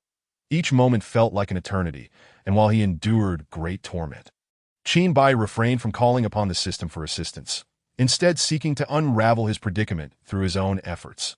Although summoning the system might have eased his plight, this was a battle between himself and his weapon. Deep within, Qin Bai harbored a resolve that was uniquely his own. Even when constantly teetering on the brink of slaughter, he refused to compromise or seek help. Through relentless effort, Qin Bai devised a seemingly viable method. Observing the golden consciousness, interspersed with blood-red hues in his mind, he deemed it more fitting to call it killing consciousness. First, he aimed to rapidly extract the murderous intent from this consciousness, bit by bit. With this thought, he began to implement his plan, his mind racing with the notion of separating the killing aspects. Hong Lian sensed Qin Bai's actions, her eyes filled with confusion and disbelief. She muttered, "What is this insignificant creature attempting to do?" Over the past 6 months, Qin Bai's various displays had increasingly irked her. Every time she believed he was on the brink of collapse, he would unexpectedly persevere. A month passed, and now Qin Bai's consciousness was distinctly delineated, with one side gleaming gold, untouched by murder, while the other was blood-red, saturated with killing intent. After removing the violent portions, his consciousness had diminished by over half. "Sever!" Qin Bai shouted. The murderous consciousness was briefly expelled from his mind. Rising from the ground, he opened his eyes, now clear and devoid of any murderous intent. Hong Lian could not refrain from interjecting. "It's futile. Even if you temporarily detach this murderous consciousness, it will eventually return to you. When that time comes, you will still be ensnared in slaughter." Qin Bai shot her a look of disdain. His tone icy as he replied, "When did it become your place to instruct your master?" Infuriated, Hong Lian retorted you. But before she could finish, Qin Bai brusquely interrupted, "Silence. Enough of your prattle." Approaching her, he seized the killing blade from her grasp and, in a tone devoid of emotion, declared, "Little Hong Lian, watch closely as your master executes the next maneuver." Clang, drawing the killing blade, it struggled against his grip. Boom! Qin Bai clenched his fist, his body taut like a drawn bow, and struck down heavily upon the killing blade. "Silence," he growled, tinged with anger. The clay figure still held some ire, and how much more so Qin Bai, a living man who had been kept teetering on the edge of life and death for over half a year due to Hong Lian's interference. With her continuing to sow discord, his mood was understandably soured. Ding! The killing blade emitted a mournful wail, cough. The attack on the essence caused Hong Lian distress as well, her complexion flushing, meeting Qin Bai's gaze, which burned with the hunger of a predator. She gritted her teeth, refusing to back down. Oomph! After a moment of contemplation, she let out a cold snort, and the killing blade ceased its struggle, allowing Qin Bai to grip it firmly. Holding the blade, Qin Bai regarded the swirling mass of killing consciousness before him and commanded, "Slay and annihilate." The killing blade trembled countless times in a second, slicing toward the mass of murderous intent. Clang! As the blade struck, the surface of the killing consciousness quivered continuously, only stabilizing after a considerable time. Pfft! A mouthful of blood erupted from Qin Bai's lips, though the murderous intent had been extricated. It remained an integral part of his consciousness. Striking at the killing consciousness felt no different from striking at himself, the pain akin to a mere fraction of a heartbeat. Without a hint of hesitation, Qin Bai swung the blade once more at the murderous intent. Slay and obliterate. A moon of several thousand meters in diameter manifested before him, enveloping the killing consciousness within. Countless illusory blades appeared within the moon, their tips all aimed at the mass of murderous intent. Then Qin Bai brought the blade down. He shouted, "Chop! Clang, clang, clang!" The moon dissipated, and the surface of the killing consciousness trembled, as though on the verge of explosion, eventually stabilizing after a prolonged period. "Have you lost your mind?" Hong Lian questioned, disbelief evident in her voice. The human before her was utterly incomprehensible. Disregarding his ant-like cultivation, he treasured his life above all. At the slightest hint of danger, he would eradicate it with utmost fervor. Yet at times, he exhibited a contradictory madness, willing to gamble his life without hesitation. Cough. Blood trickled from the corner of Qin Bai's mouth, a wave of dizziness washing over him. Ignoring Hong Lian, he steadied himself, and once the dizziness subsided, he wielded the killing blade to deliver a third strike, slay, and enter the realm of death. A shadowy light emanated from the blade's tip, quickly condensing to the thickness of a hair. "Chop!" Qin Bai commanded. Whoosh! The shadowy light sped toward the killing consciousness, striking it. Clang boom! A tremendous roar echoed, and the killing consciousness could no longer maintain its stability. Erupting instantaneously, the explosion scattered the killing consciousness. The madness, cruelty, coldness, and bloodlust it contained dissipating rapidly, leaving only pure slaughter in its wake. Cough. Qin Bai expelled another mouthful of blood, his face ashen and his breath shallow as he slumped to the ground. Having shattered a portion of his own consciousness, the dangers inherent in such an act were beyond the comprehension of outsiders. A moment's carelessness could result in death. That it was a combination of luck and the decisiveness with which he executed his plan. Seated upon the ground, Qin Bai spoke with a hint of mockery in his tone. It seems this time, as the master, I have triumphed. Regrettably, your carefully orchestrated plan to kill me has failed. Hong Lian huffed in response, choosing silence as she pointed her delicate finger at his forehead, a surge of information flooding into Qin Bai's mind. The fourth form of the killing blade technique, dispersing the soul, in addition to dispersing the soul. There was an additional technique recorded, detailing how to purify various consciousnesses from the heavens and earth, absorbing them for one's own use. Qin Bai regarded Hong Lian with surprise, and her expression icy, stated, don't overthink it. I simply do not wish for you to perish at the hands of others. With that, she fell silent, and Qin Bai began to cultivate according to the technique she had provided.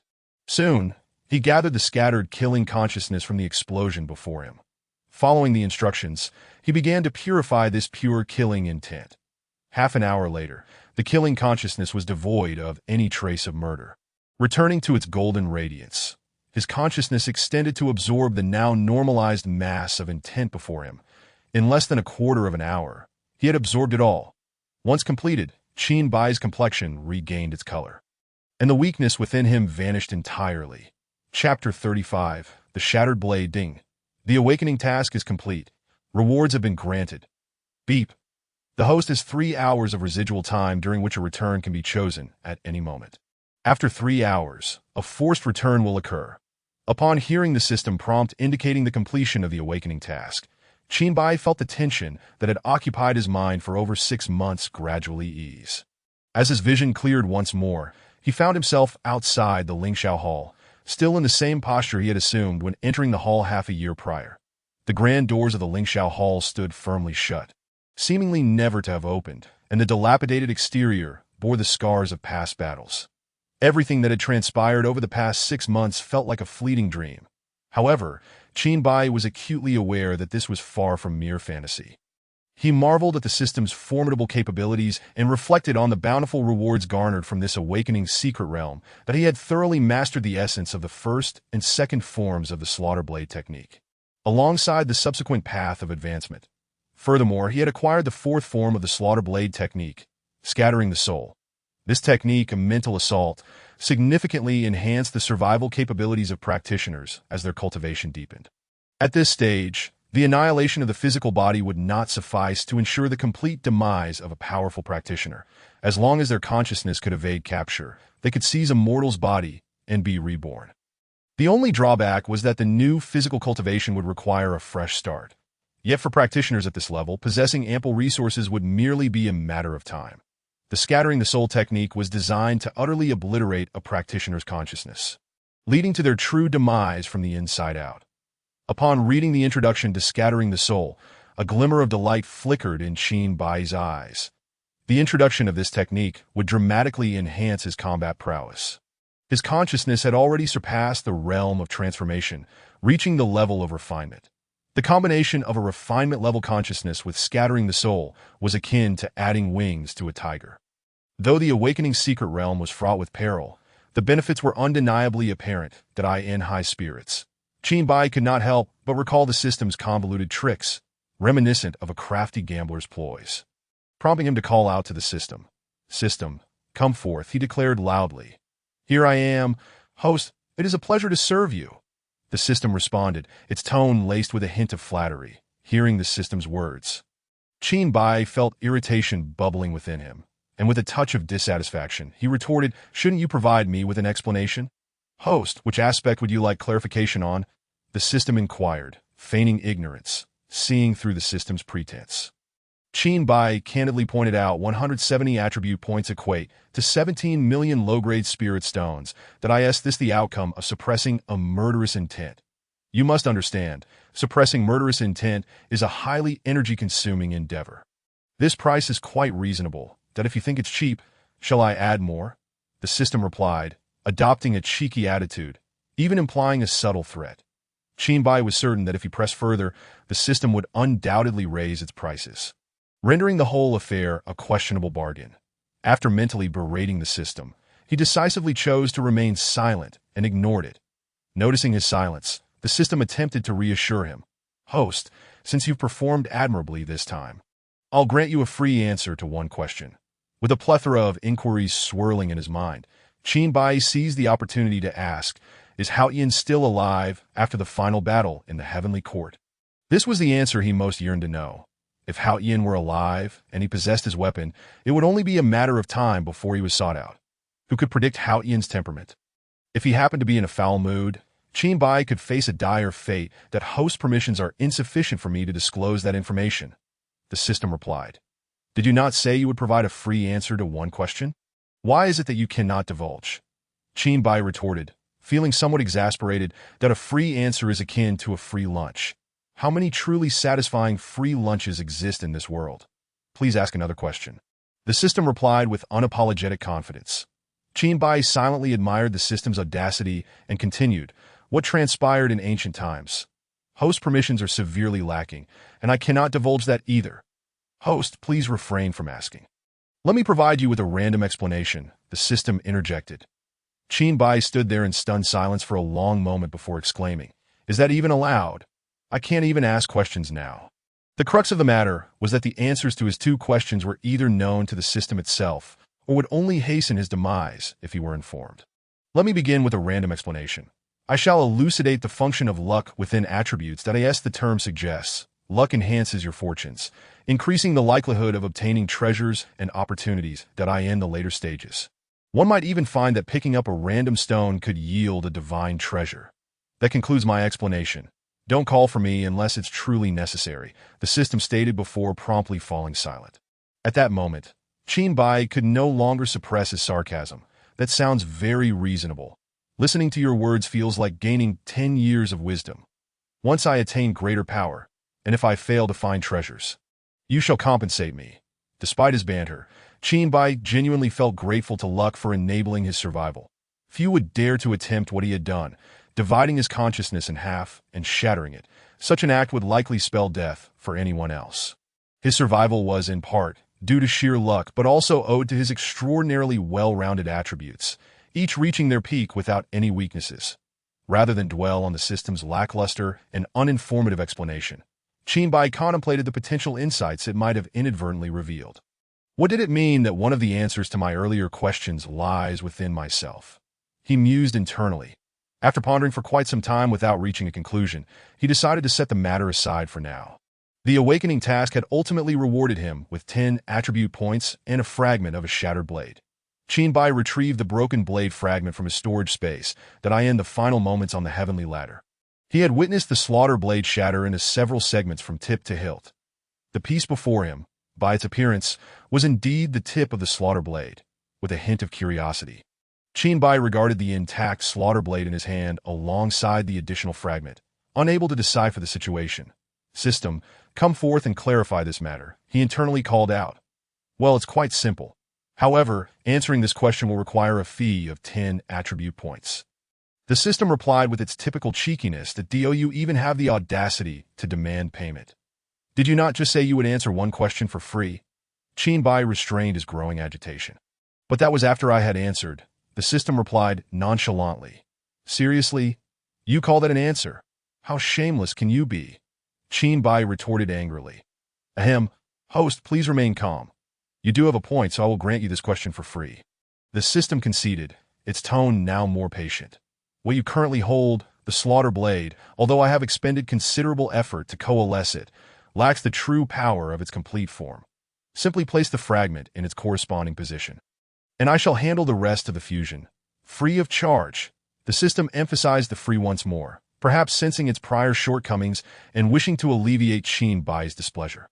After the system's casual explanation, Qin Bai felt a sense of astonishment, not at the system's capabilities, as he had never doubted those.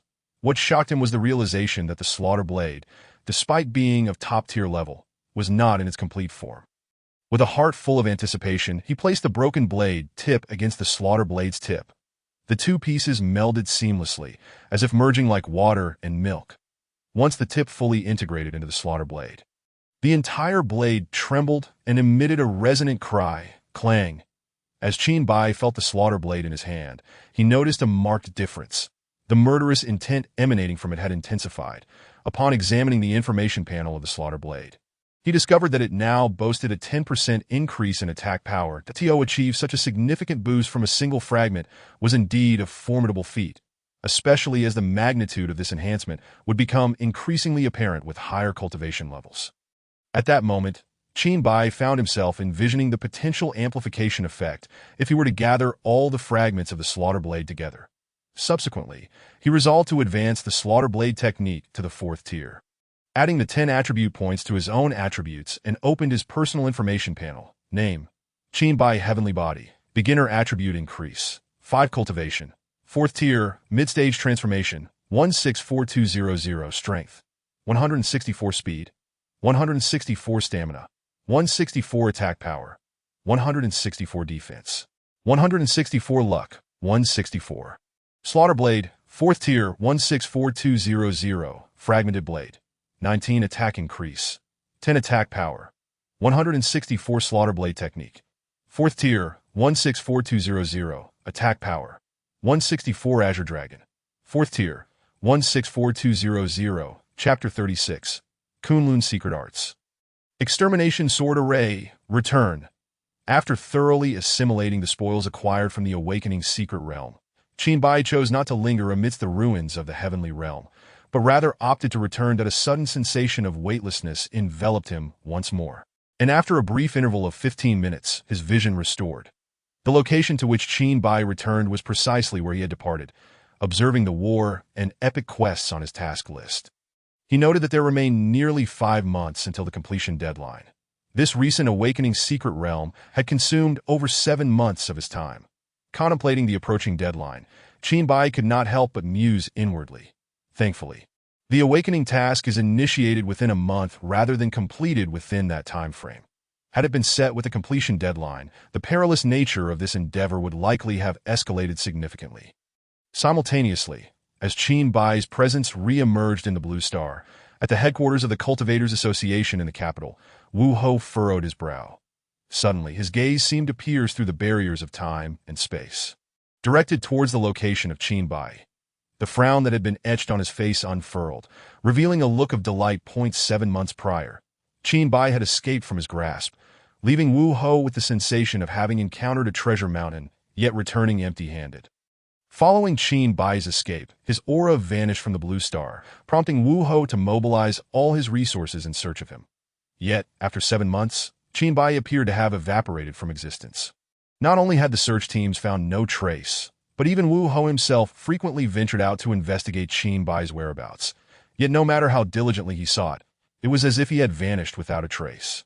Just as Wu Ho was on the verge of relinquishing hope, the aura of Qin Bai reappeared, which filled him with uncontainable joy that Wu Ho hastily departed the headquarters of the Cultivators Association, flying at full speed towards Qin Bai's direction. Meanwhile, Wu Kuei arrived at Wu Ho's office as usual, prepared to report on the resource situation of the Kunlun sect over the past 7 months, since the last time Qin Bai had raided the Kunlun sect. Although the foundation remained intact, the spiritual stones and weapons necessary for the sect's daily operations had been taken by Qin Bai, rendering the sect incapable of functioning. Consequently, they had to seek Wu Ho's assistance. Considering that the true assets of the entire Kunlun sect were stored with him, noticing the office door ajar, yet finding no sign of Wu Ho within, Wu Kuei thought little of it, assuming Wu Ho was merely out for a brief errand. Qin Bai soared across the ocean at high speed, acutely aware of the time constraints. Given his current strength, any casual practitioner from the Kunlun secret realm could easily eliminate him. He mused that over the past 7 months, the Kunlun sect would likely undertake another round of plundering. That as Qin Bai pondered, Wu Ho materialized within his field of vision. Upon sighting Qin Bai, Wu Ho wasted no time and immediately launched an offensive. Kunlun, great capture. A colossal hand descended from the sky towards Qin Bai. Not this move again, Qin Bai thought inwardly as he glanced up, witnessing the large hand rapidly approaching him. With a swift motion, he drew his blade, the killing blade, and met the descending hand. Killing, slaughter. The killing blade vibrated over 10,000 times in a single second, cleaving downwards with tremendous force. How could this be? Wu Ho exclaimed in disbelief, watching as the great capture, which had previously ensnared Qin Bai without resistance, was now shredded as if it were mere cloth by the killing blade. 7 months prior, this youth had been utterly defenseless. Now, he effortlessly dispelled Wu Ho's assault. This thought only intensified Wu Ho's desire to uncover the secrets behind Qin Bai's astonishing fortitude. What sort of extraordinary opportunity could empower a mid-stage transformation god practitioner to withstand an attack from a practitioner at the early stage of the void refinement realm? With an overwhelming aura of murderous intent, Qin Bai bellowed, killing, extermination. Before Wu Ho could make another move, Qin Bai took the initiative that a massive lunar orb, thousands of meters in diameter, rose from the ocean, enveloping Wu Ho within its radiance. Within the lunar orb, countless illusory killing blades manifested, all pointed directly at Wu Ho. Kill! Qin Bai commanded with a thunderous shout. The multitude of illusory killing blades surged forth towards Wu Ho, creating a tempestuous wind. How could an attack from a mid-stage transformation god pose a threat even to me? What sort of extraordinary encounter is this? Wu Ho's heart raced with fervor, his eyes fixated on Qin Bai, as if he were gazing upon a living treasure. Kunlun, fiery palm. Wu Ho, ensconced within the lunar orb, unleashed his palms, which blazed like fire, striking forth to fill the sky with shadowy handprints. The fiery handprints surged towards the descending illusory killing blades. Boom, boom, boom. The air reverberated with resounding blasts as the illusory killing blades clashed with the fiery handprints, igniting a shower of sparks as the lunar orb dissipated. Wu Ho remained unscathed, his gaze filled with greed as he regarded Qin Bai. Killing. Death domain. Dark radiance coalesced at the tip of the killing blade, compressed from the size of a fingertip to that of a hair. Slash. With a decisive shout, the dark light rocketed towards Wu Ho. Swish, clang. Wu Ho extended his hand, grasping the fine thread of dark light between his thumb and forefinger, rubbing it as if it were a mere spark, extinguishing it almost instantly. Do you possess any other techniques? If this is all you can muster, you might as well refrain from embarrassing yourself. That Wu Ho spoke with a sense of assurance, fully confident in his grasp of the situation. Witnessing the dark light, a manifestation of the death domain technique, being effortlessly crushed, Qin Bai's pupils constricted. Prior to the enhancements of slaughter and extermination, the death domain had undoubtedly been his most formidable offensive technique. Yet now, following the enhancements, its potency seemed somewhat lacking. It appeared that he needed to find time to contemplate how to bolster the strength of the death domain.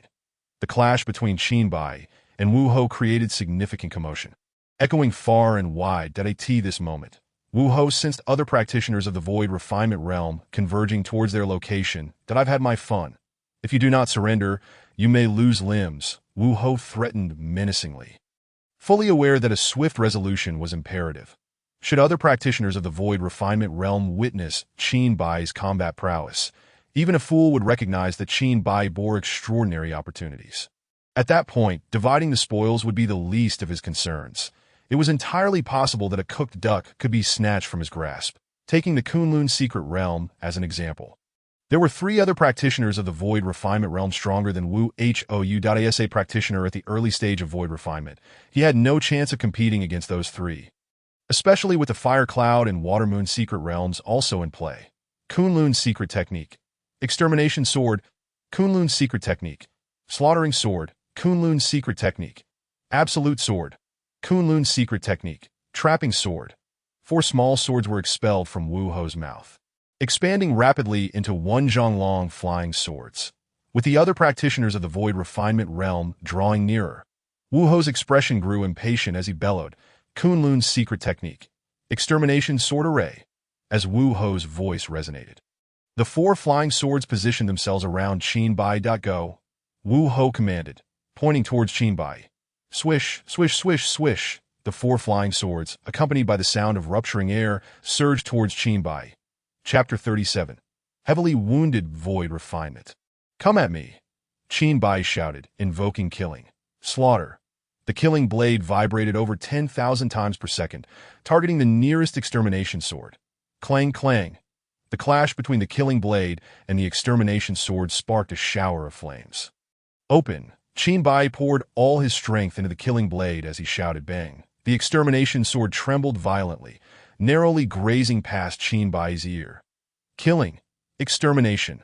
The massive lunar orb reappeared, encompassing the remaining trapping sword. Absolute sword and slaughtering sword within its bounds. Within the lunar orb, thousands of illusory killing blades manifested, all aimed at the three flying swords. Slash. Qinbai commanded. Swish, swish, swish. The multitude of illusory killing blades created a cacophony as they surged towards the three flying swords. Oof. You dare to flaunt such trifling techniques? Wu Ho scoffed disdainfully.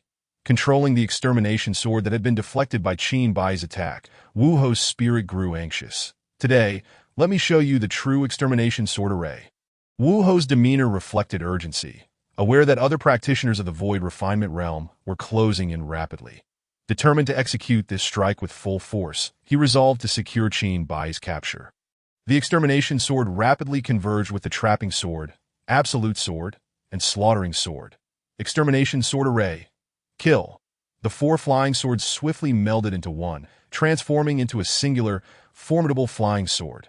Slash. Wu Ho directed at Qinbai. Swish. The amalgamated extermination sword array surged forth with augmented power, emanating an overwhelming sense of crisis. Unbeatable. Qinbai's eyes narrowed as he realized the imminent threat. Grasping the killing blade, he soared away at breakneck speed. You think you can escape? Not a chance. Wu Ho declared with unwavering confidence in his extermination sword array, shouting, Extermination sword array, swift. The extermination sword array, which had been relentlessly pursuing Qinbai, suddenly accelerated, its speed multiplying several times over.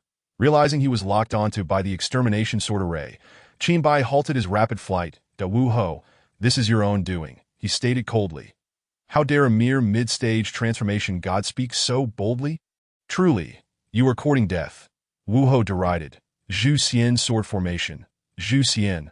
With a thunderous shout from Wu Ho, the Zhu Xian sword formation merged before Qinbai into a singular flying sword, emanating ominous crimson light.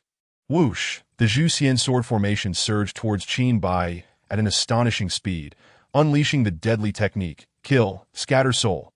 In Qinbai's grip, the killing blade swiftly faded, vanishing in a thin air in the blink of an eye. The disappeared blade gradually materialized in Qinbai's mind. His early-stage divine consciousness from the Void Refinement realm took shape within the killing blade. It surged forth like soldiers rallying to their commander, flooding into the blade. With this infusion of divine consciousness, the killing blade underwent a dramatic transformation, exuding an overwhelming, pure aura of murderous intent as its entire body turned a brilliant gold. Slash! Qinbai bellowed, and the now palm-sized killing blade instantly appeared before him. Suddenly, the blade vanished once more, reappearing before Wu Ho, launching an assault on his divine consciousness. How is this possible? It's a divine consciousness attack. Our Wu clan has never possessed such a technique. Wu Ho stammered in disbelief, recognizing the strength of Qinbai's divine consciousness at the Void Refinement level. The attack was unavoidable. Gritting his teeth, Wu Ho commanded the Zhu Xian sword formation to unleash its full fury upon Qinbai. The blood-red Zhu Xian sword formation and the golden killing blade converged in a deadly dance. With the killing blade no longer in hand, Qinbai observed the approaching Zhu Xian sword formation and retreated swiftly. Swish! The crimson flying swords pierced through his body, mere centimeters from his heart. Spurt! Qinbai coughed up a mouthful of blood, mingled with fragments of his internal organs. Despite his severe injuries, he managed to staunch the flow of blood from the gaping wound in his chest and focused intently on Wu Ho. Whoosh! The palm-sized killing blade once again faded from view, only to materialize in Wu Ho's mind an instant later. Swish! The blade that invaded Wu Ho's consciousness attacked with vengeance. Boom! A deafening sound reverberated within Wu Ho's mind as the killing blade struck mercilessly against his divine consciousness. Boom! Boom! Boom! The blade wreaked havoc within Wu Ho's thoughts. Crack!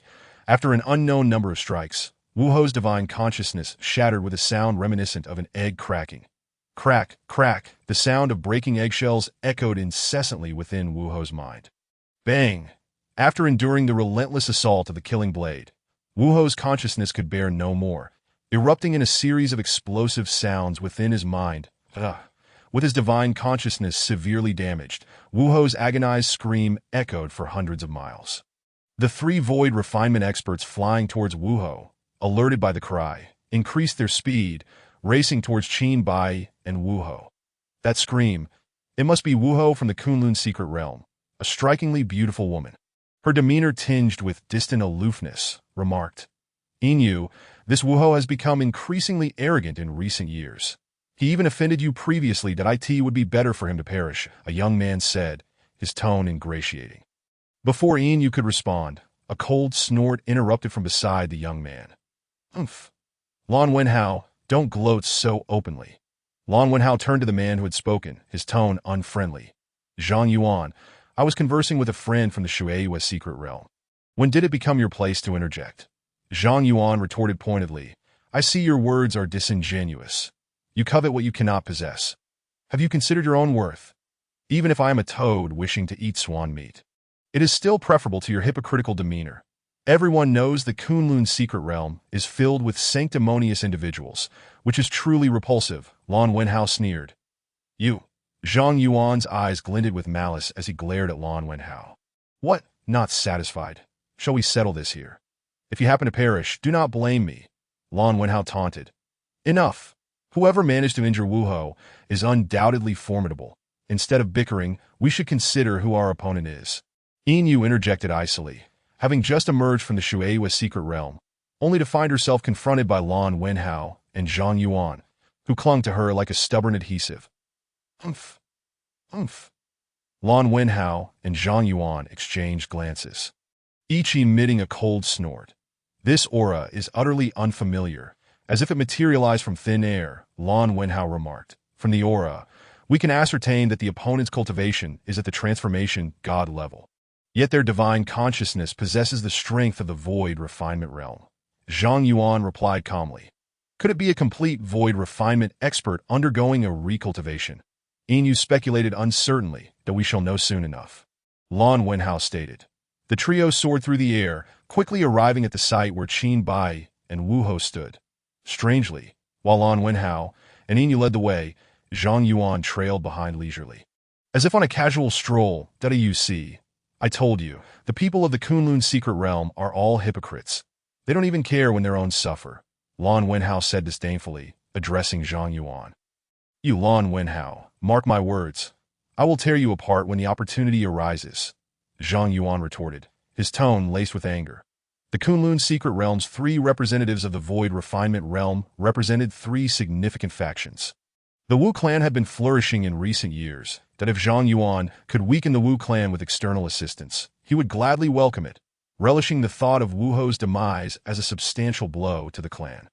Hearing Lan Wenhao address her as a you, Inu frowned slightly and said, "Friend Lan, please mind your words." The three focused on the scene below, where Wu Ho, seemingly deranged, was frantically pounding his own head, while Qin Bai, having retrieved the killing blade, glared at Wu Ho and the three of them with a murderous expression. "Duh. My head hurts. Don't come any closer. I don't want to," he raved. "Haha, I am the strongest in the Kunlun secret realm. Everything belongs to me." The three watched in horror as the void refinement Wu Ho babbled incoherently, a chill creeping down their spines. Qin Bai remained vigilant, observing the three newcomers. Severely injured, he knew that if they harbored ill intentions, he would be in grave danger.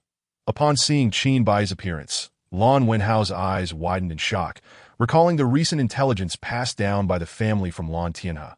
With the recent events in the Lan family weighing heavily on him, Lan Wenhao felt a headache coming on. They desperately needed a powerful ally to think. In such a short period, someone could injure a void refinement expert. Truly terrifying. Yet this also indicated that he possessed the qualifications for the Lan family's investment. Lan Wenhao mused. Zhang Yuan, observing the frenzied Wuho below, deduced that he had suffered severe damage to his divine consciousness. Turning to Qinbai, many pieces of the puzzle fell into place in his mind. The informant Zhang's family had placed near Wuho reported that he had been searching for something recently, which must be this mid-transformation god cultivator. Before him, that a mid-transformation god cultivator managed to inflict such grievous injuries on Wuho. It seemed he had employed a rare divine consciousness attack, and Zhang Yuan felt a surge of greed towards Qinbai. With this thought, Zhang Yuan, who had initially lagged behind, suddenly surged to the front. Flying towards Qinbai, clang. In mid-flight, Zhang Yuan glared angrily at the flying sword that zipped past him and turned to Lan Wenhao, demanding, "What is the meaning of this?" Lan Wenhao scratched his head. Feigning apology, "My bad. My bad, a slip-up." "Humph." Zhang Yuan snorted coldly and continued his advance toward Qinbai. Bang! Suddenly, Lan Wenhao accelerated from behind, colliding with Zhang Yuan mid-air, causing him to stumble.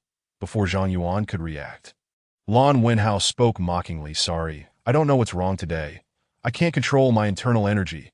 Please don't hold it against me." Zhang Yuan narrowed his eyes, glaring at Lan Wenhao, seething with rage. "Do you think I'm a fool? A mere early-stage void refinement cultivator unable to control their internal energy." Lan Wenhao feigned surprise, exclaiming, "Oh, you figured it out. Clearly, you're not as foolish as you appear. You're seeking death." Zhang Yuan unleashed his internal flying sword, directing it towards Lan Wenhao. Inu observed the altercation between the two with curiosity, puzzled as to why Lan Wenhao was obstructing Zhang Yuan. Seeing the two engaged in combat while another simply watched, Qinbai brandished the killing blade and charged towards Wuho. Just as the blade was about to strike Wuho, the previously deranged Wuho suddenly regained clarity, evading Qinbai's attack and fleeing into the distance. Chapter 38. A Return to Kunlun Sect. Witnessing Wuho's escape, Qinbai pursued him swiftly. Lan Wenhao and Zhang Yuan halted their conflict, exchanging glances before unanimously chasing after Wuho in the direction he fled. Kill! Slaughter! Qinbai gripped the killing blade and aimed to strike at Wuho. Clang! In a moment of haste, Wuho summoned the Excalibur of immortal slaying from within, positioning it defensively behind him. As he observed Qinbai drawing ever closer, a fleeting pang of heartache flickered in Wuho's eyes, but he retrieved a vividly red fruit from his spatial ring and swallowed it whole. Once the fruit settled in his abdomen, a potent surge of vitality coursed through Wuho's being, even alleviating the severe injuries plaguing his mind. Biting down on his tongue, Wuho expelled a mouthful of essence blood, and his speed of flight suddenly surged in the distance. Lan Wenhao witnessed Wuho consume the crimson fruit and remarked, with a tinge of envy, to Zhang Yuan, "Your Kunlun secret realm is indeed affluent. A single Qilin fruit, produced only once every 1,000 years, is in the hands of every cultivator at the early stage of void refinement." Zhang Yuan's expression darkened, a consequence of Lan Wenhao's earlier interference. As he retorted grimly, "It is the Wu family that is wealthy. I possess none of such treasures." Qinbai, observing Wuho's sudden acceleration, soon saw him diminish to a mere speck before vanishing from sight. After pursuing the direction where Wuho had disappeared for a while, he could no longer sense his presence and reluctantly halted, turning to face the three relentless pursuers with an icy demeanor. The trio of Silver Moon likewise paused, gazing at Qinbai, when Zhang Yuan stepped forward and demanded, "Do you know the crime of harming those from my Kunlun secret realm?" Upon uttering these words, Zhang Yuan noticed Qinbai regarding him with the look one might give a fool, and he discerned a similar sentiment in Lan Wenhao's eyes.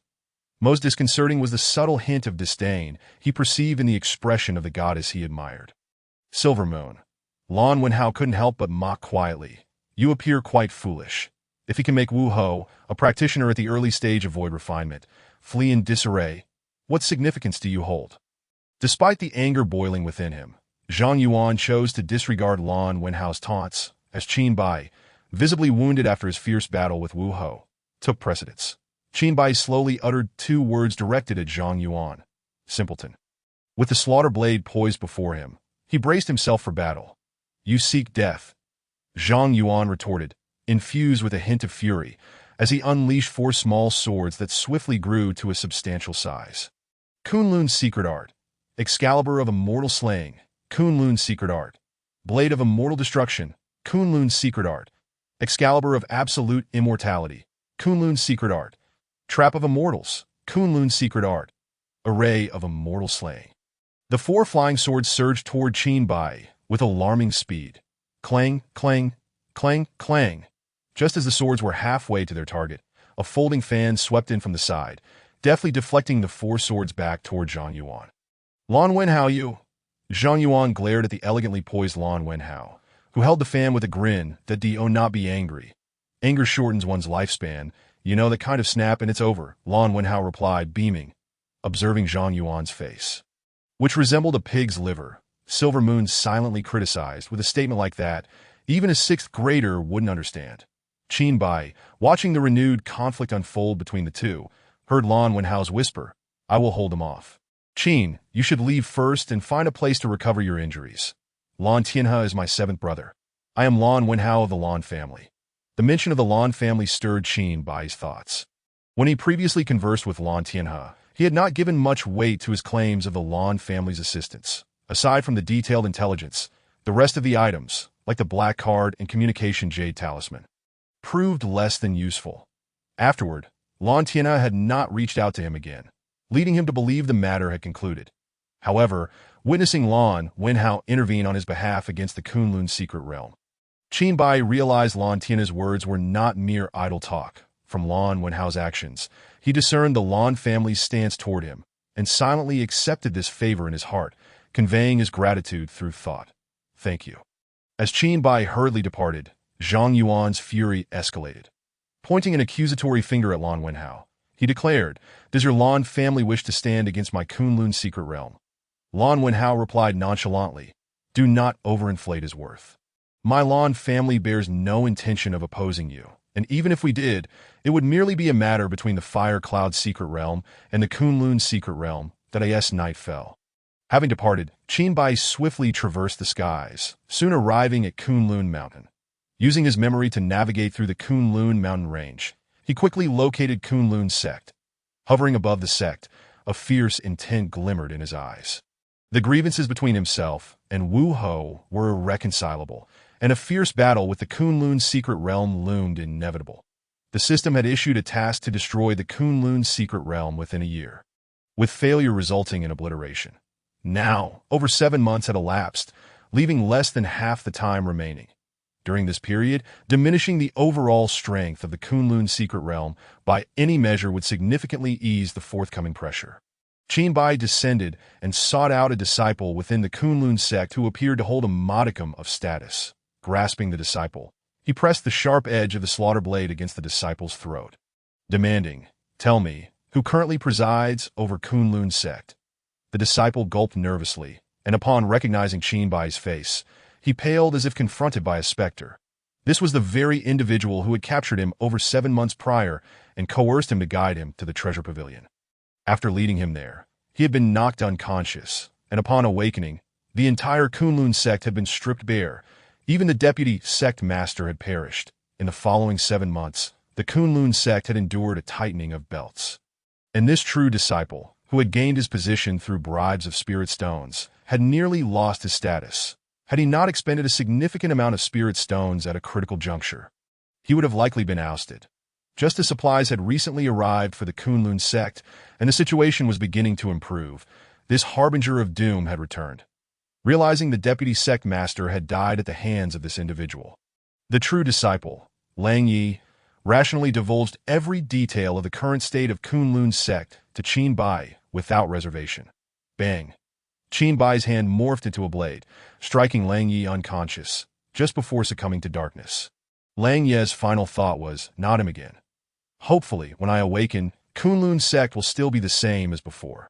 From Lang Yi, Qin Bai learned that the current leader of Kunlun sect was none other than Wu Ping of the Wu family, who had recently been appointed following Wu Ba's demise and had attained the pinnacle of the transformation god stage. Additionally, the upper echelons of Kunlun sect consisted of 6 others, all direct descendants of the Wu family. 7 individuals in total. Contemplating this, Qin Bai resolved to spare none of them that as for the other disciples of Kunlun sect and peripheral personnel. He had his own plans for them that moment. The newly appointed deputy sect master Wu Ping was within his quarters, examining the supplies in his spatial ring, a smile gracing his face. The provisions provided by Wu Ho were sufficient for Kunlun's sex operations for an entire year. However, when distributing the supplies, Wu Ping had surreptitiously withheld 1/3, resulting in the current state of Kunlun's sect, which could barely sustain itself for a year, living in a state of deprivation. Bang! The door to his quarters was shattered as Qin Bai strode in. Wielding the slaughter blade, Da Wu Ping narrowed his eyes at the intruder, his voice darkening as he inquired, "Who are you?"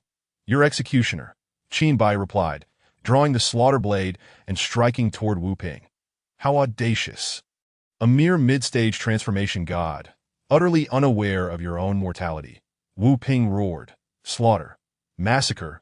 Clang clang. Wu Ping summoned his flying sword to meet the slaughter blade in a fierce clash. Thud, thud, thud.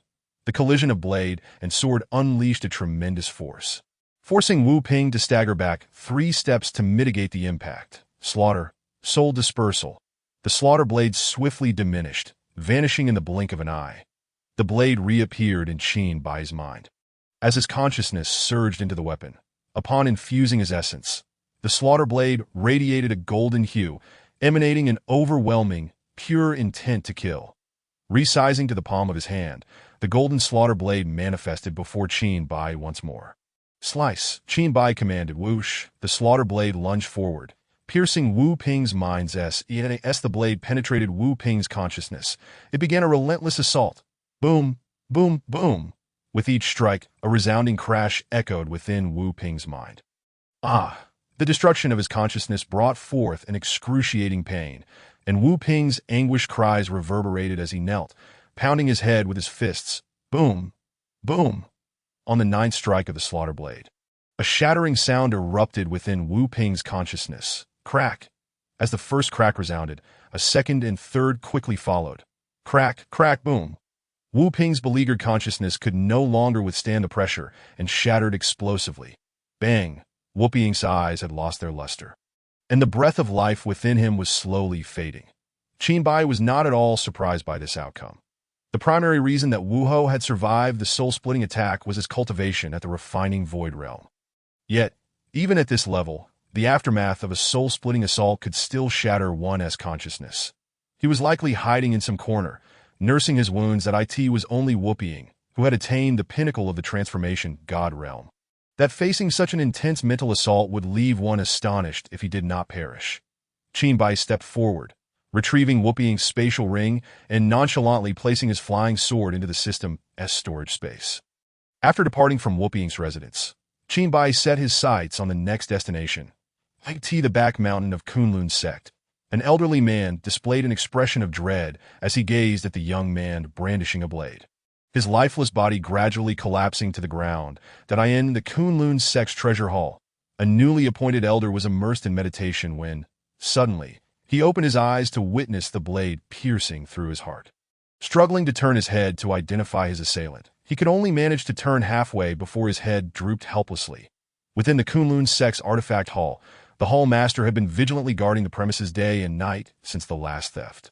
In the darkness, a flash of cold light pierced through, and blood gushed uncontrollably from the hall master's throat. Desperately clutching his neck, he seemed to believe that this might stave off the arrival of death. Mere seconds later, his hands fell limply to his sides, and he ultimately lost all semblance of life. Qin Bai took the hall master's spatial ring and turned to leave. Chapter 39. Blood Bodhi. Similar occurrences transpired throughout other locations within Kunlun's sect. In less than half an hour, Qin Bai had decimated the upper echelons of Kunlun's sect. During the process of eliminating the higher-ups, he also scavenged the entirety of Kunlun's sect, yet the spoils were scant, with truly valuable items being few. Upon opening the spatial rings of Wu Ping and his 6 companions, Qin Bai quickly understood where the wealth was stored. Spiritual stones and treasures were all kept within their rings. After the bloodshed and plunder, Qin Bai did not linger. Kunlun sect was situated within Kunlun Mountain, the very entrance to the Kunlun secret realm. Having committed 2 consecutive acts of murder and theft right beneath the eyes of the Kunlun secret realm, the risk of being discovered was too great for someone like Qin Bai at present. Upon leaving Kunlun sect, Qin Bai soared towards the capital, the blood hole, previously pierced through by Wu Ho with the sword array of extermination.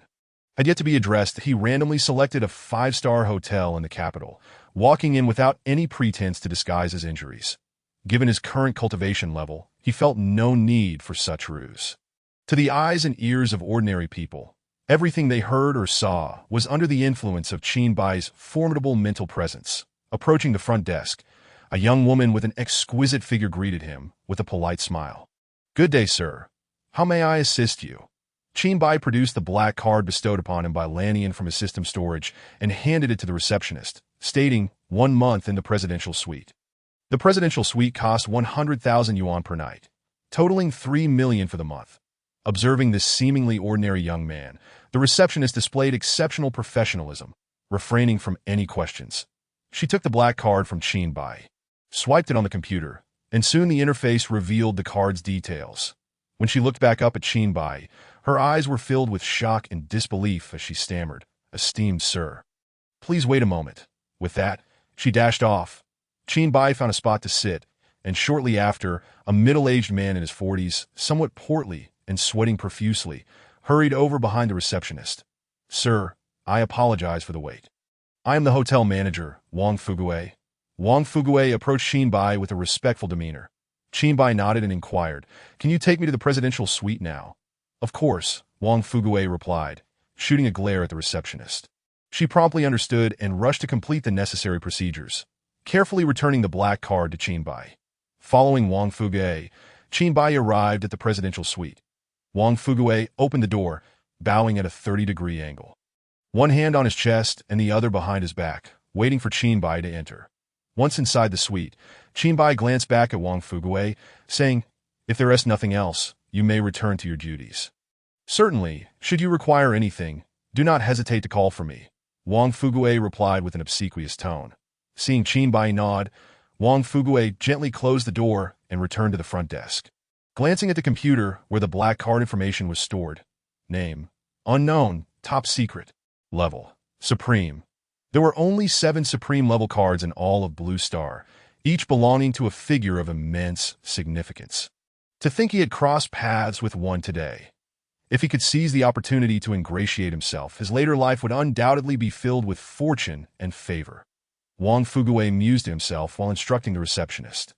"Inform everyone to be on their toes, that if anyone provokes that esteemed gentleman, not even the heavens can save them." The receptionist was no fool. She comprehended the implications of a supreme black card and was already plotting how to catch the eye of the distinguished individual.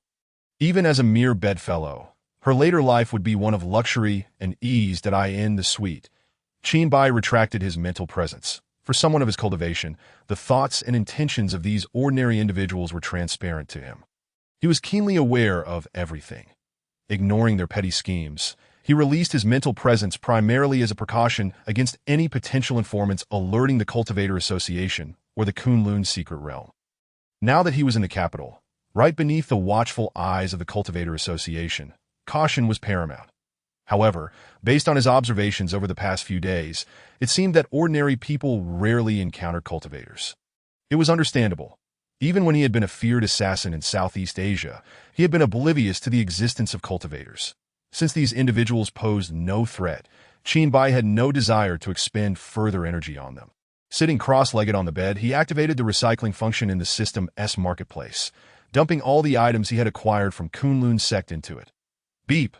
System calculating item value. Beep. Calculation complete. Total value. 450 marketplace points. Qinbai glanced down at the blood hole on his chest, but if he were to forego any medication, it would take approximately a month for a full recovery. Given the current circumstances, a month was fraught with potential complications. Most critically, Wu Ho's consciousness was shattered. Qinbai understood the imperative of seizing this opportunity to eliminate him. With this in mind, a murderous intent flickered in Qinbai's eyes. Having accumulated 350 marketplace points, Qinbai converted them all into attribute points. The conversion ratio for 4th-tier cultivation attribute points and marketplace points was 1 to 10, meaning 1 attribute point required 10 points for exchange. After the conversion, he gained a total of 35 attribute points, which he promptly allocated to his personal information panel. Name: Qinbai Tianwang Body Beginner. All attributes increased by 5 cultivation. 4th tier late transformation god, 199. 200 strength, 199 speed, 199 stamina, 199 attack power, 199 defense, 199 fortune, 199. Killing blade 4th tier, 199,200, shattered blade, 19 attack increase, 10 attack power, 199 killing blade technique 4th tier, 199. 200 attack power, 199 Azure Dragon 4th tier, 199,200, almost at the pinnacle of transformation god. After his breakthrough in cultivation, Qin Bai, under the enhancement of the Tianhuang body, has firmly entered the early stage of the void refinement realm, with his divine consciousness reaching the intensity of the mid-stage of the same realm. Given that even the primary Tianhuang body exhibits such formidable strength, one cannot help but wonder what the intermediate Tianhuang body might possess.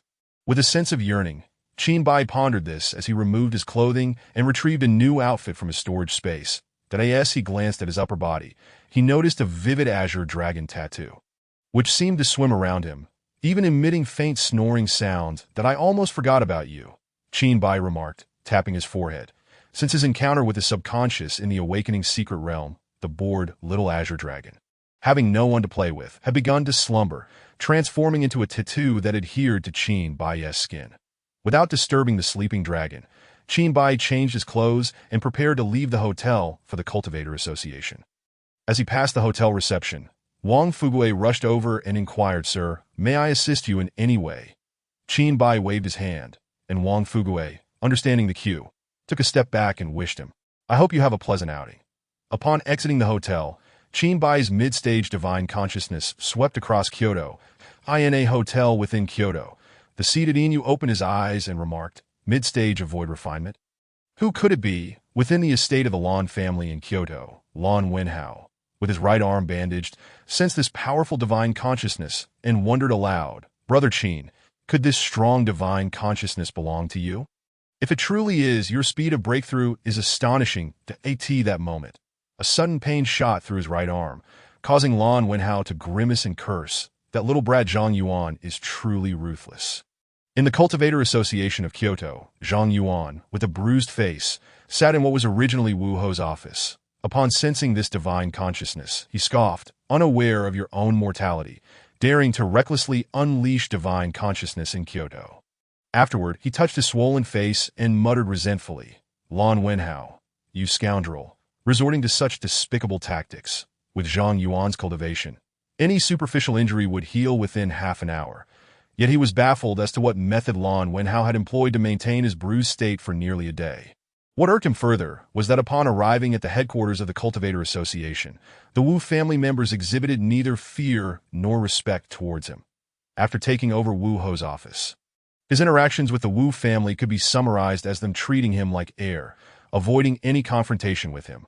Yet they mocked him behind his back. This he had clearly sensed through his divine consciousness. Zhang Yuan was too indifferent to argue with these people. His primary concern was twofold. First, where Qin Bai had gone, for capturing the severely injured Qin Bai would equate to stumbling upon an extraordinary opportunity.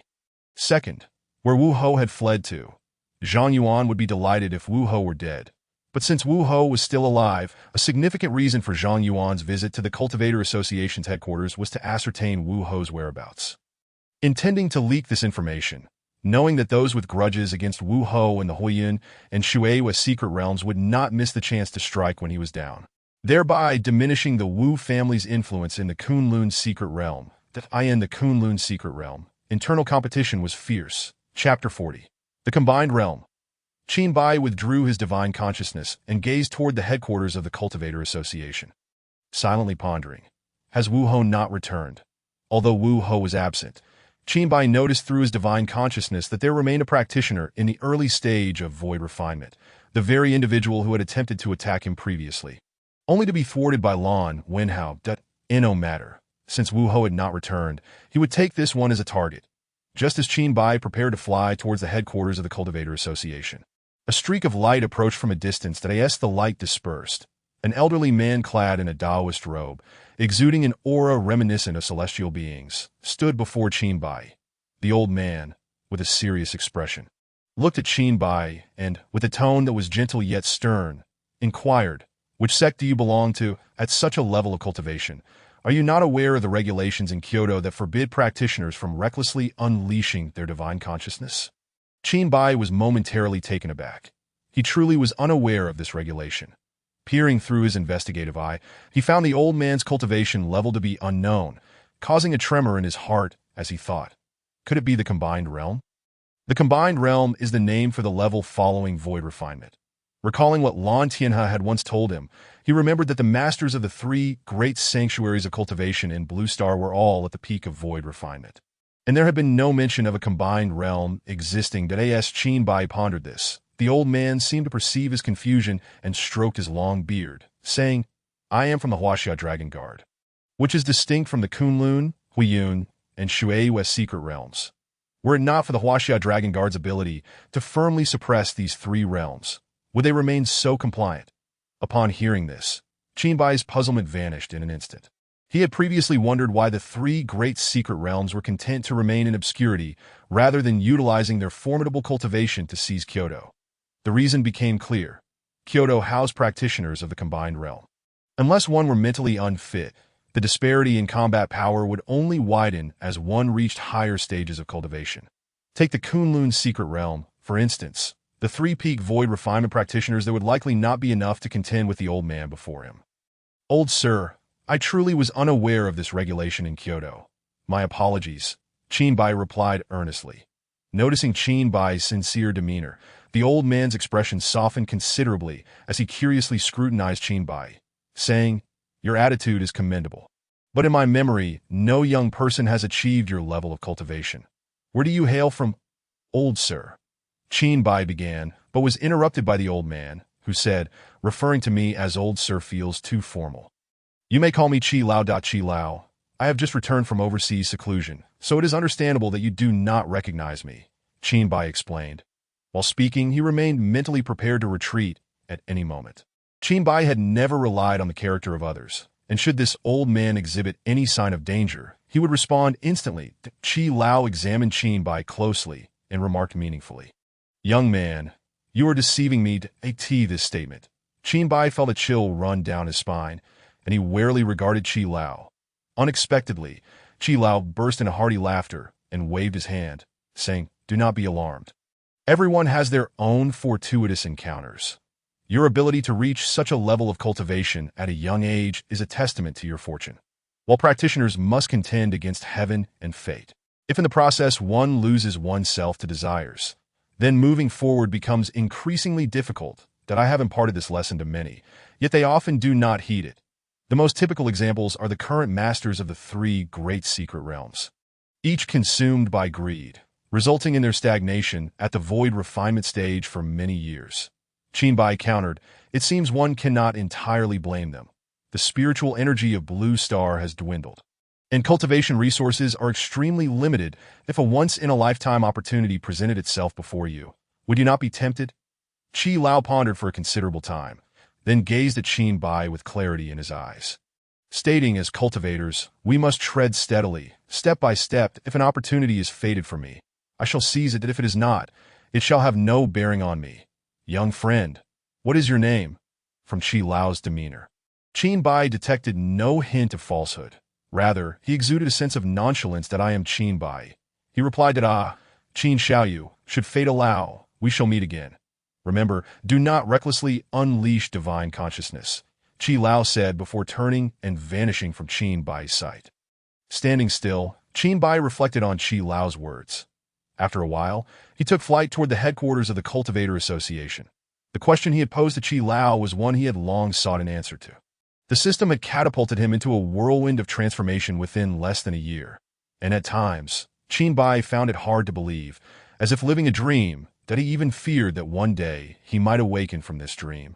The system might depart, and he would revert to his former self, devoid of any cultivation. However, after hearing Chi Lao's words today, Chinbai's heart began to clear. Even if the system were to leave him one day, and he were to return to being an ordinary person, he would resolutely continue to move forward, step by step, to regain his cultivation. Ding, detection of the host's mental state enhancement. Reward, one-time limited purchase of the Awakening Secret Realm. Ding, the purchase window for the Awakening Secret Realm lasts 3 days. The countdown starts now. Please proceed to the system mall to check. With his heart unburdened, Qinbai exhaled deeply and opened the system mall, where he saw the Awakening Secret Realm on countdown alongside its price. Awakening Secret Realm, price 1,000 system mall points. Upon seeing the price, Qinbai rubbed his eyes in disbelief and continued to look. 1,000 points equated to 10 million low-grade spirit stones. Where could he possibly acquire such a vast sum of spirit stones within 3 days? Qinbai found himself in a predicament. Although the last Awakening Secret Realm was fraught with peril, it also offered immense benefits, resulting in a significant enhancement of his combat prowess. With the emergence of this new Awakening Secret Realm, there was no way Qinbai would forfeit the opportunity. With this thought in mind, his speed towards the headquarters of the Cultivators Association increased. Upon arriving, he forcefully kicked open the grand doors and strode inside.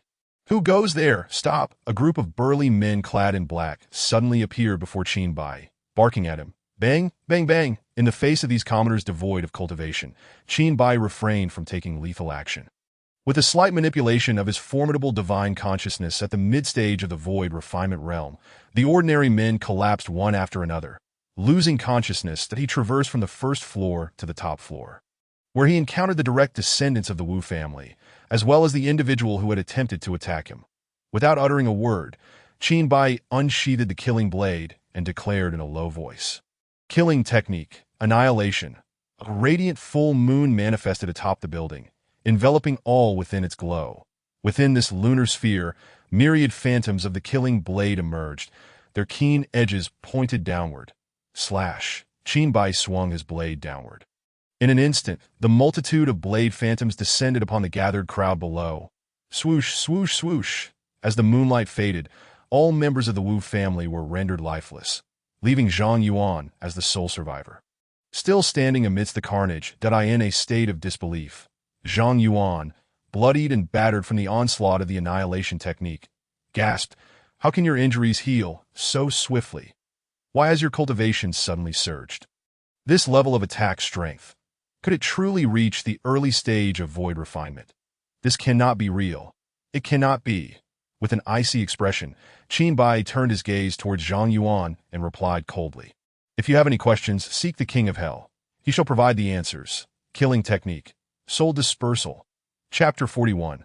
Slaughter in the void refinement realm. The blade of the killing blade in Qinbai's hand rapidly faded from view. The vanished blade materialized within his sea of consciousness, where his divine energy surged into its form. The blade instantaneously transformed into a brilliant golden hue, emanating an overwhelming and pure killing intent. Whoosh! A palm-sized, entirely golden killing blade appeared before Qinbai, and in the next moment, it surged toward Zhang Yuan. Swoosh! Before Zhang Yuan could react, the killing blade pierced into his sea of consciousness. Boom! The blade's sharp edge relentlessly struck against the confines of Zhang Yuan's sea of consciousness. Boom! Boom! Boom! The resounding blasts echoed in his ears, and the excruciating pain within his sea of consciousness forced Zhang Yuan to his knees as he repeatedly struck his own head in despair. As the blade struck for the 9th time, a sound of shattering resonated from within his sea of consciousness. Crack! Crack! The frequency of the shattering sounds intensified. Bang! Overwhelmed by the burden, Zhang Yuan's sea of consciousness erupted in an explosion. After the explosion, Zhang Yuan collapsed to the ground, gasping for breath, his eyes vacant as he stared at Qinbai. Qinbai recalled the killing blade and approached Zhang Yuan, raising his weapon for the final strike. Killing technique, massacre. In a single second, the killing blade vibrated a myriad of times as it cleanly severed Zhang Yuan's neck. Swoosh! His head fell from his shoulders. Even in death, Zhang Yuan could not fathom why Qinbai's cultivation had surged to such heights in such a brief span. He had not anticipated that his injuries, which he believed would take a month to heal, had mended so swiftly. After collecting the spatial rings from all the deceased, Qinbai shattered a window and departed from the headquarters of the Cultivators Association. In the aftermath of his departure, chaos erupted within the association. News of Qinbai's slaying of the Wu family's direct descendants and Zhang Yuan, at the early stage of void refinement, spread swiftly. S-City Lantiana leisurely sipped tea at the S-City branch of the Cultivators Association when one of his subordinates rushed in, flustered, and handed him a piece of information. Lantiana took the report, initially furrowing his brows before bursting into hearty laughter. Haha, I knew I had not misjudged him.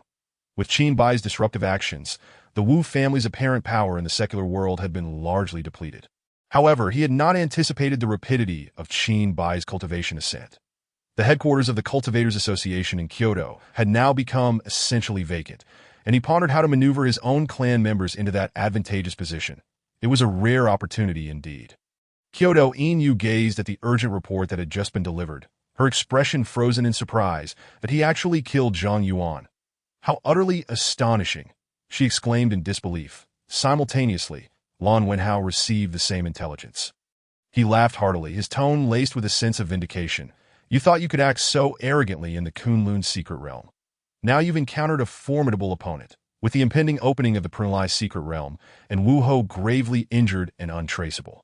Zhang Yuan had been slain, that if the Kunlun secret realm were to learn of this, they would undoubtedly be outraged. Kunlun secret realm, one of the 3 perfected void refinement experts, Zhang Feng, was engaged in a game of chess with the Wu family's elder, Wu Qinquan. Suddenly, a wave of disquiet surged within Zhang Feng, causing his hand to freeze mid-move. Noticing Zhang Feng's unease, Wu Qinquan inquired, "What troubles you, brother Zhang?" Bang!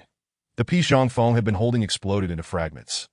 The dust cascading from his fingers. Just moments ago, he had sensed the extinguishing of the life lamp of his own grandson, Zhang Yuan, within his divine consciousness. This signified that Zhang Yuan had met his end. As Wu Qinquan regarded Zhang Feng with confusion, a Wu family disciple entered, presenting a jade talisman to Wu Qinquan. Upon probing the talisman with his divine consciousness, Wu Qinquan quickly understood the reason for Zhang Feng's distress. Subsequently, he read the message detailing Wu Ho's grievous injuries and his current unknown whereabouts, that a fierce killing intent emanated from Wu Qinquan as he spoke with a chilling voice, "To dare injure my son. Qin Bai, you shall pay dearly for your transgressions. Qin Bai, once I capture you, I shall refine you into an oil lamp, ensuring your demise in the depths of agony." Zhang Feng's eyes were filled with hatred. Having lost his only grandson, whom he had painstakingly nurtured, Zhang Feng was consumed by rage at the thought that his beloved progeny had been slain shortly after their emergence from the Kunlun secret realm. Exchanging glances, Wu Qinquan and Zhang Feng rose simultaneously, departing the Kunlun secret realm. Qin Bai soared through the skies. He tossed the collected spatial rings into the system's marketplace for reclamation. Ding. The system was calculating the value of the items. Ding. Calculation complete. Total value. 100 marketplace points. Did I ask that all? Qin Bai exclaimed, somewhat taken aback. That it was no wonder he questioned the meager sum, having amassed considerable wealth from his 2 previous plunders of the Kunlun sect. To find that the slaying of a practitioner at the early stage of void refinement, along with the Wu family descendants, had only yielded 100 marketplace points was perplexing. System, are you hoarding my points? Qin Bai inquired, laced with suspicion. Please refrain from casting aspersions upon the fair, benevolent, and just system. Should there be another instance, thunder shall be your punishment, the system replied with righteous indignation. Fair, benevolent, just of these 3 words. Which one do you think applies to you? Qin Bai could not help but retort. Just as he finished speaking, a bolt of purple lightning began to coalesce slowly above his head. Wait, I take back what I said. You are the most fair, the most benevolent, the most just system. Qin Bai quickly amended his words. The purple lightning above him gradually dissipated. Qin Bai exhaled deeply. Being struck by that was no pleasant experience. System, when will you change this propensity for violence over mere words? Qin Bai asked. When you surpass me, I shall change, the system replied nonchalantly. Qin Bai was left speechless by the system's retort. That he continued to browse the system's marketplace. He soon discovered an item that piqued his interest. 4th-tier celestial tracking. One-time use item possesses formidable tracking capabilities, allowing one to easily uncover the hiding places of others. Value: 100 marketplace points.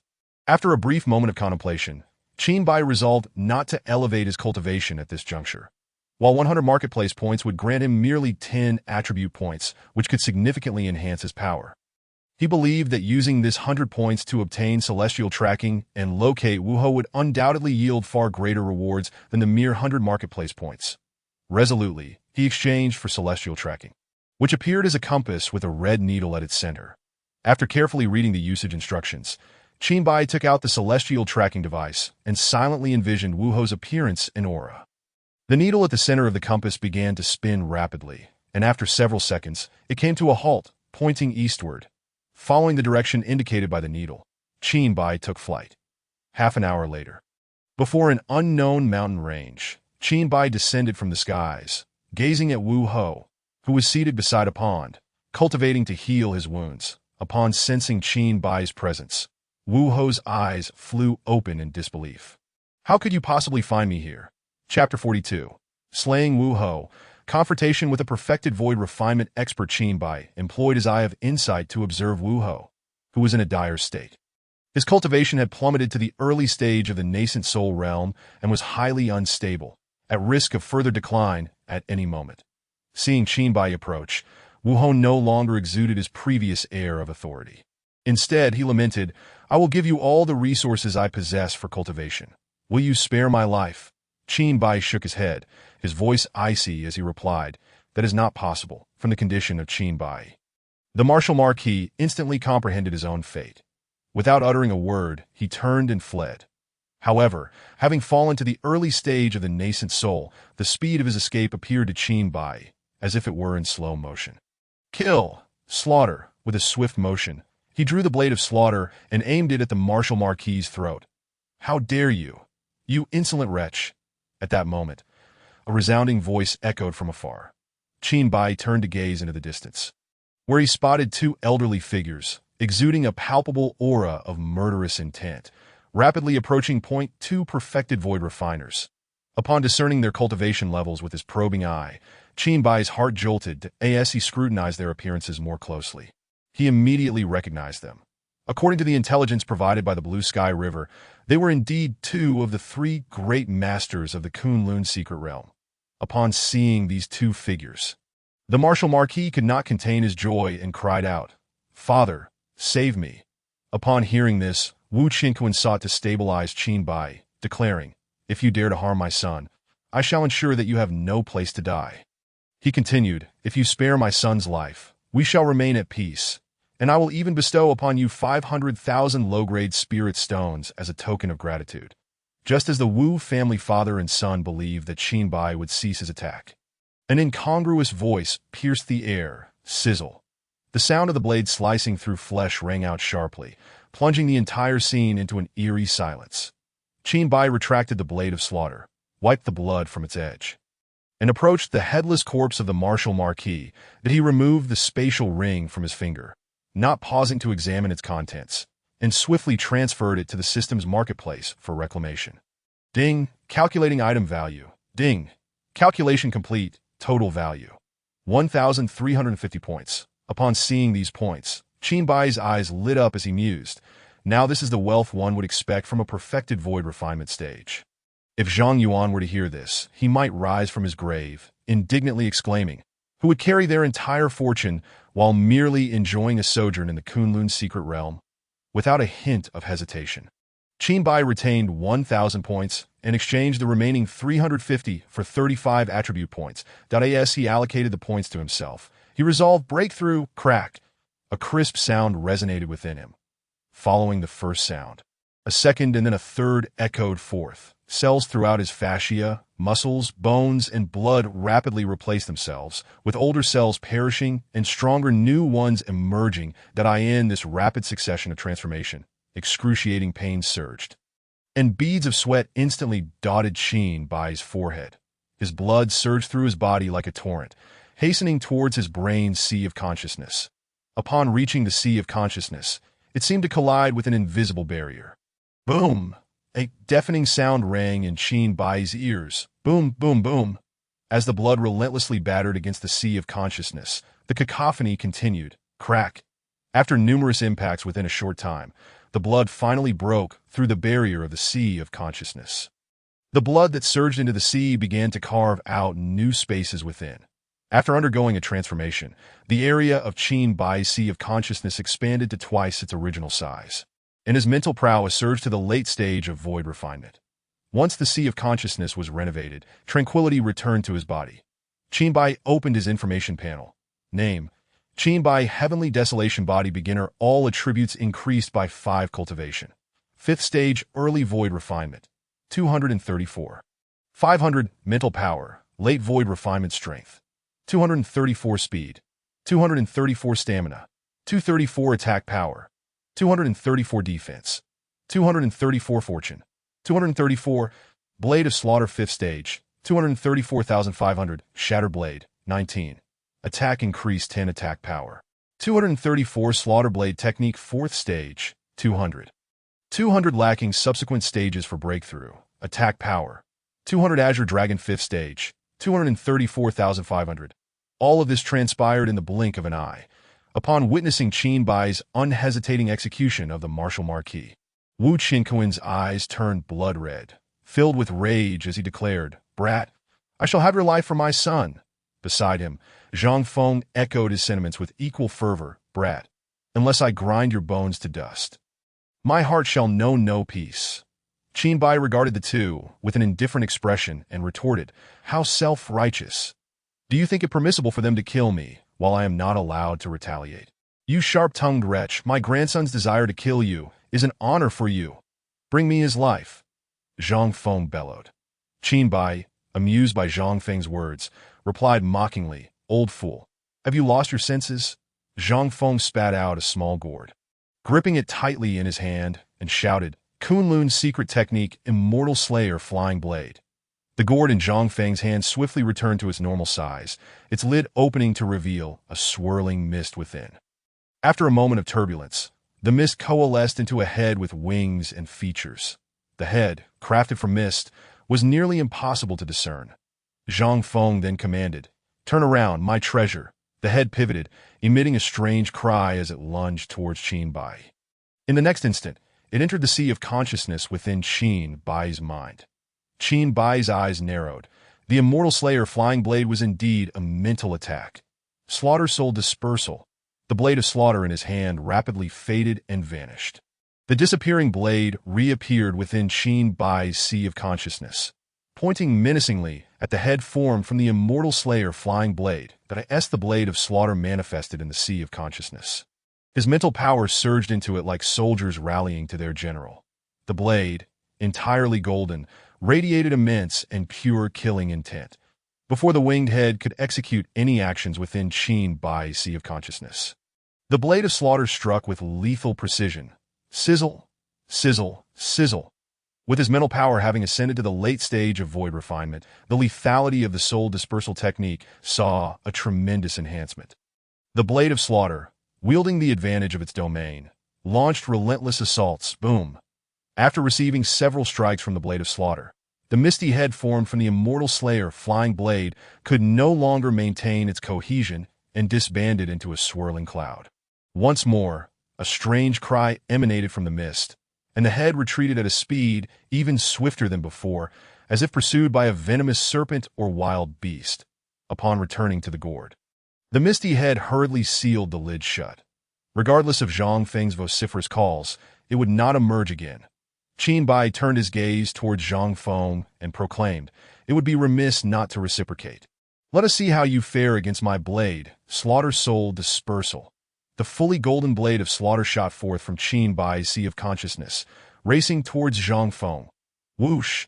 As Zhang Feng perceived the blade of slaughter closing in on him, his urgency escalated, and he desperately called for the Immortal Slayer Flying Blade to defend. Yet the gourd, which contained the Immortal Slayer Flying Blade, fell into a profound silence, yielding no response whatsoever. The Immortal Slayer Flying Blade was Zhang Feng's sole means of mental attack. And with it now unresponsive, he could only watch helplessly as the blade of slaughter drew ever closer. Sizzle. The blade of slaughter penetrated Zhang Feng's sea of consciousness without any hindrance. Once within the sea of consciousness, the blade of slaughter unleashed devastation, striking relentlessly, boom, boom, boom. With each strike, the anguish etched on Zhang Feng's face deepened, and soon beads of sweat drenched him entirely. Mental attacks are not impervious to defense. Only magic can counter magic. The only means to defend against a mental attack is through another mental attack, which underscores the rarity of such techniques. Conventional methods yield minimal effect against attacks that directly target the sea of consciousness. Wu Qinquan observed Zhang Feng, who was engulfed in torment, and turned his gaze towards Qin Bai, his eyes ablaze with a fierce fire to him. Qin Bai appeared as a walking treasure, as he clearly discerned that Zhang Feng's suffering was due to the rare mental attack.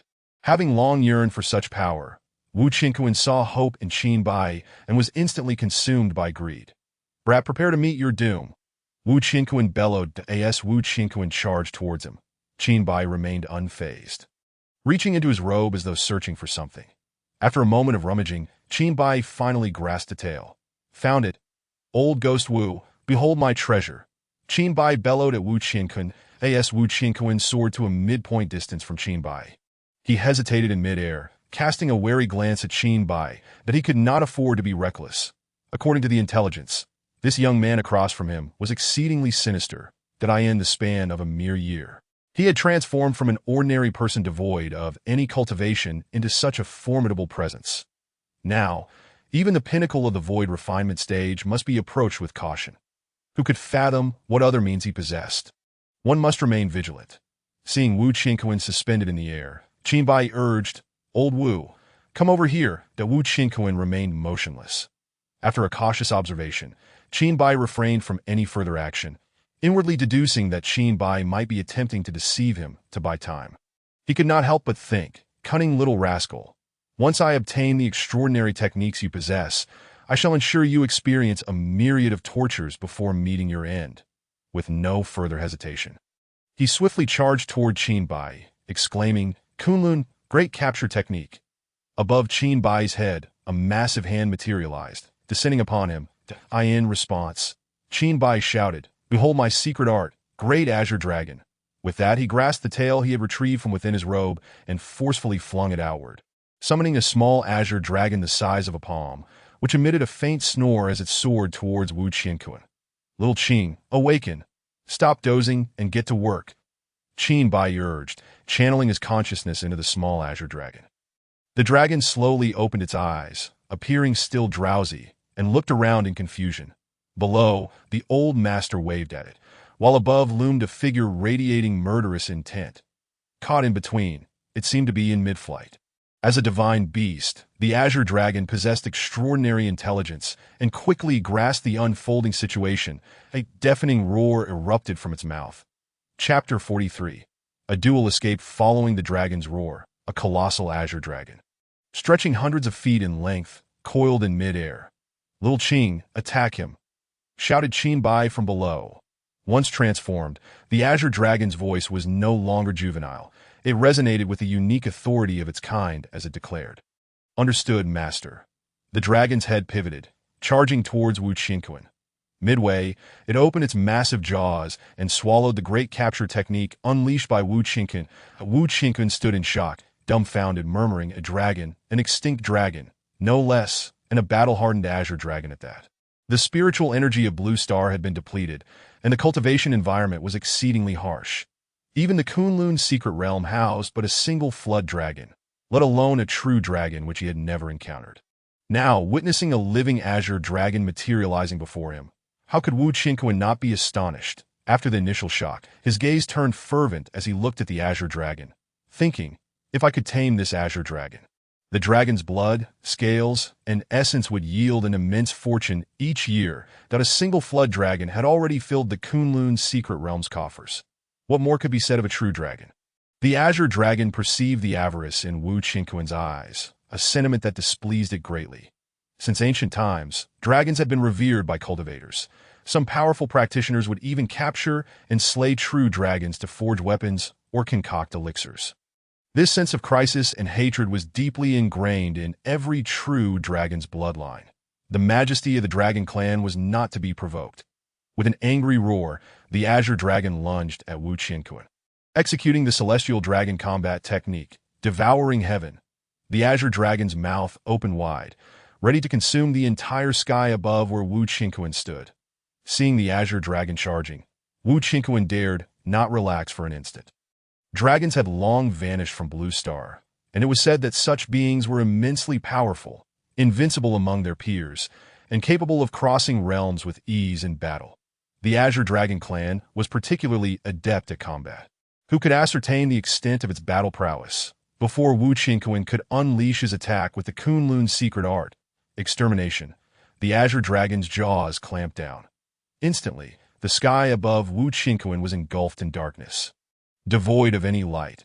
As if an entire expanse of sky had been devoured whole, that Wu Qinkuan felt a shroud of blackness enveloping him, and as he glanced around, he found himself in utter darkness.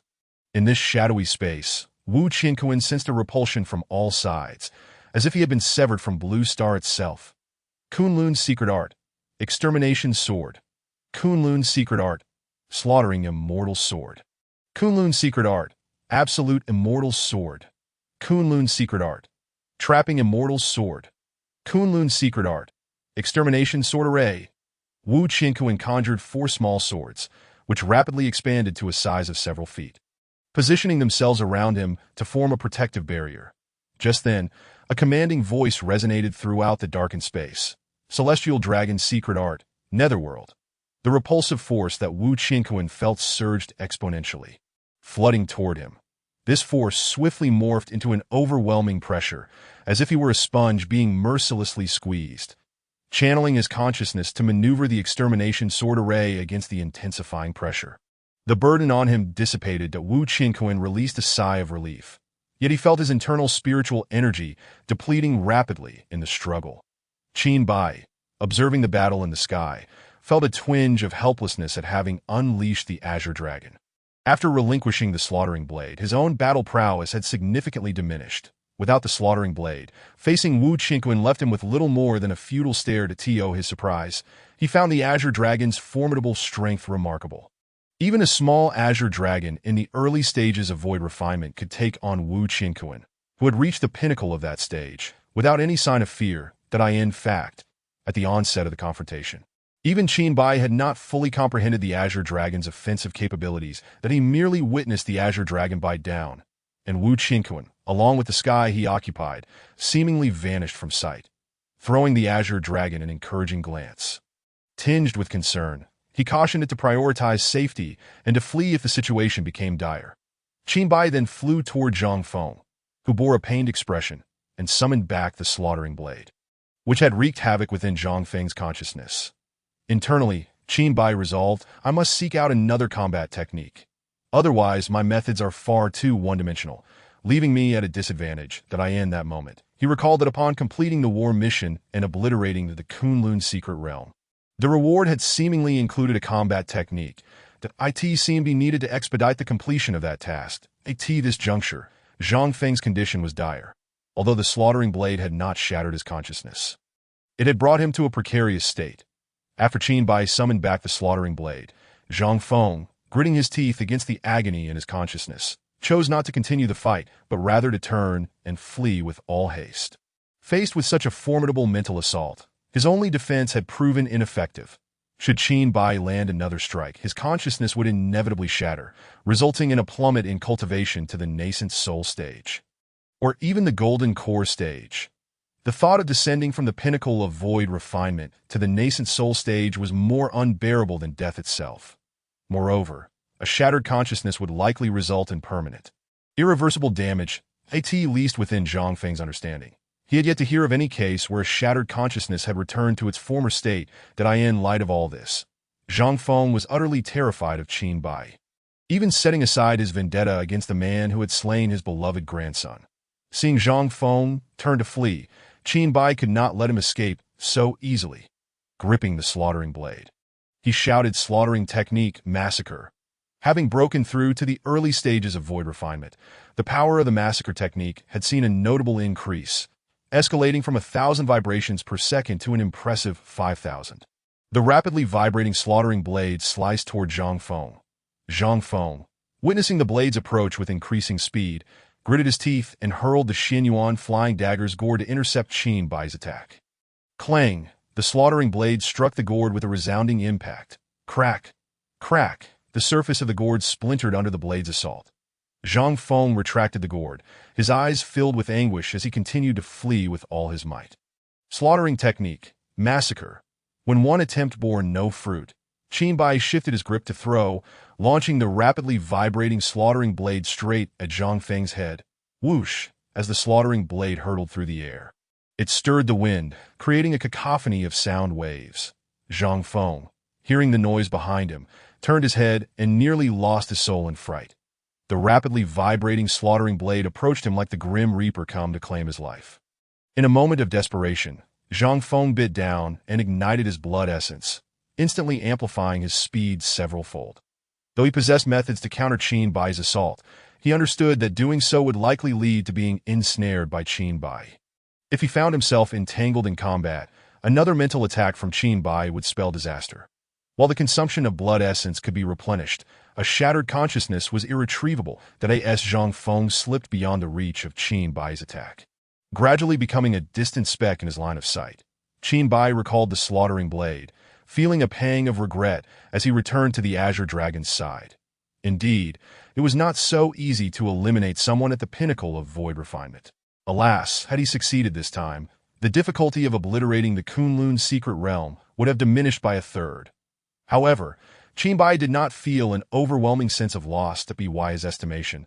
The injuries Zhang Feng sustained to his sea of consciousness would not heal without a substantial expenditure of resources and time. This implied that, for the foreseeable future, Zhang Feng's combat prowess would be halved.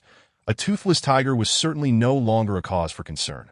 Just as Qin Bai returned to the side of the little Azure Dragon, he witnessed it open its mouth and exhale, causing the disheveled figure of Wu Qinquan to materialize out of thin air.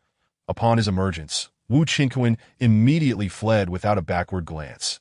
This infuriated Qin Bai. While he could find some solace in one escaping, the flight of two rendered his efforts utterly futile. Qin Bai bellowed, "Old Wu, since you've come, you might as well stay for good." Chapter 44. One Death. One escape. Hearing Qin Bai's words, Wu Qinquan's speed of escape increased further. As Qin Bai pursued, he turned to the little Azure Dragon beside him and inquired, "What did you do to him?" The little Azure Dragon, displaying a somewhat foolish demeanor, replied, "My lord, I did nothing at all. Doing nothing is still doing something. Why does he look at you, as if he has seen a ghost?" Qin Bai retorted. The little Azure Dragon explained, "Perhaps it is because his lifespan is nearing its end."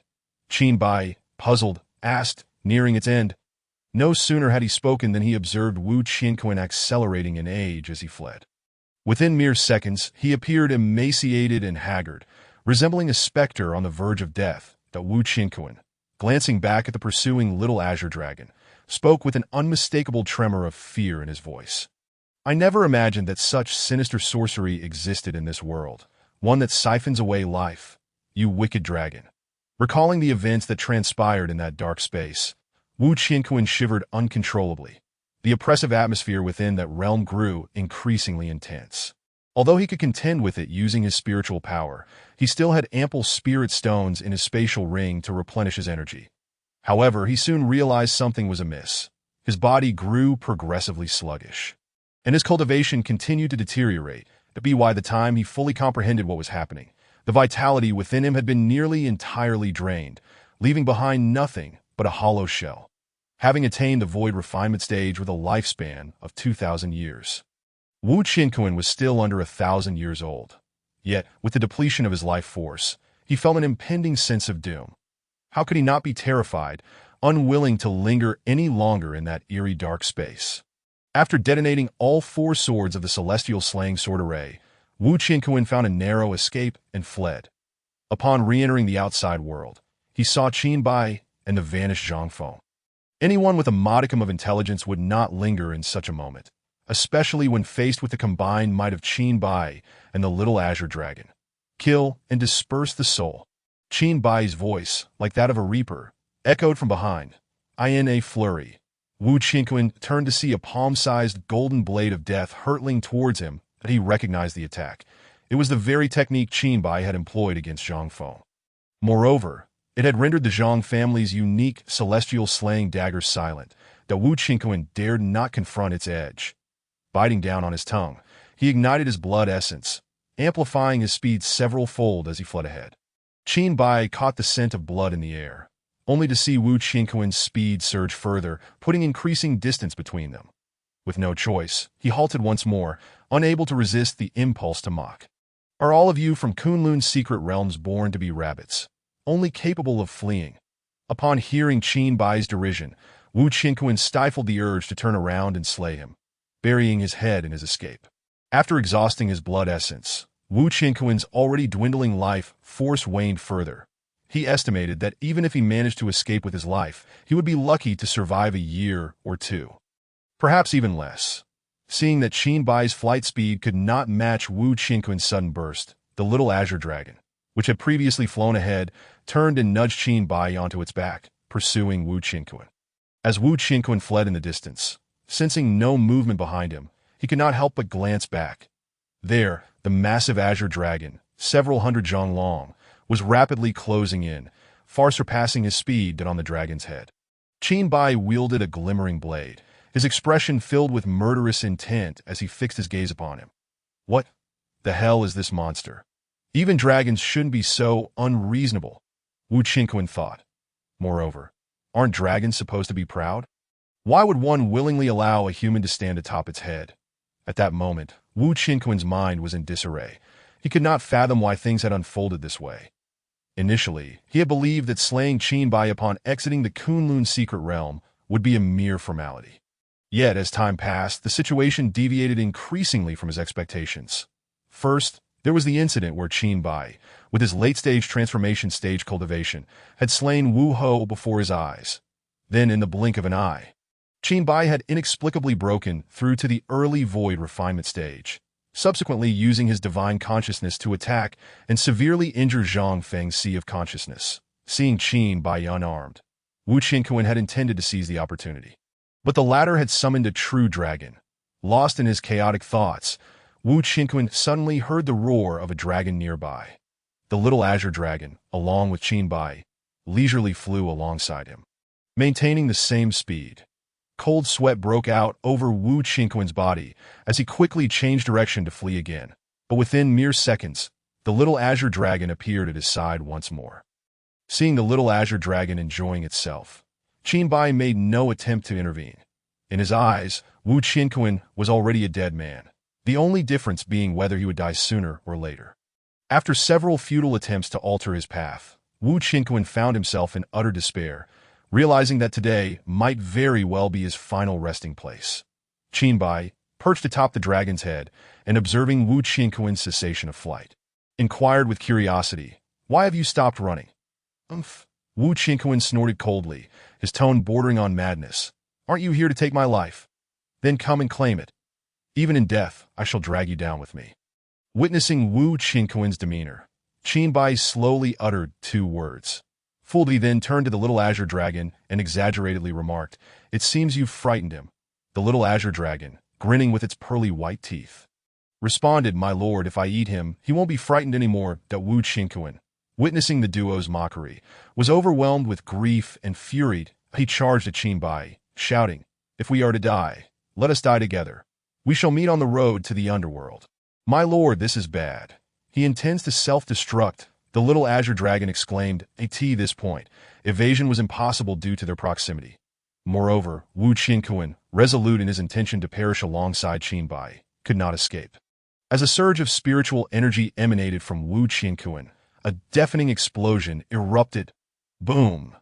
In a moment of urgency, Qin Bai had no recourse but to brace himself against the onslaught. After the tumult, his garments were reduced to tatters, and he coughed up a mouthful of blood. That "My lord, are you all right?" The little azure dragon's concerned voice emerged from within Qin Bai's embrace. In that critical moment, Qin Bai had disregarded the little azure dragon's input, decisively placing it into the system's pet space. After the explosion, he released the little azure dragon once more. "Fortunately, I'm not dead yet." This truly was a turn of fate. Qin Bai murmured before his form swayed and he lost consciousness. Chapter 45. Fame spreads far and wide. The little azure dragon swiftly caught the unconscious Qin Bai. When Qin Bai awoke once more, he found himself back in a hotel in the capital. Observing his surroundings, he felt no surprise at being in the hotel. A little azure dragon at the early stage of void refinement. Its intelligence was exceedingly high. If it had failed to manage such a trivial matter, that would have been unexpected.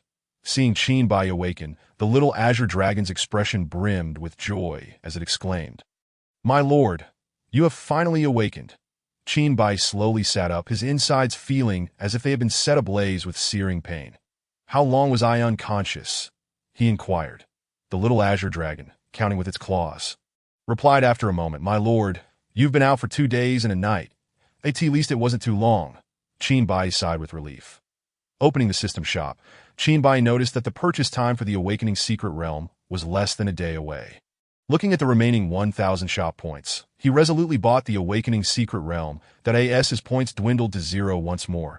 He felt a pang of regret, mingled with anticipation, that I hope this Awakening Secret Realm will elevate my combat prowess to a new level. Qin Bai mused inwardly.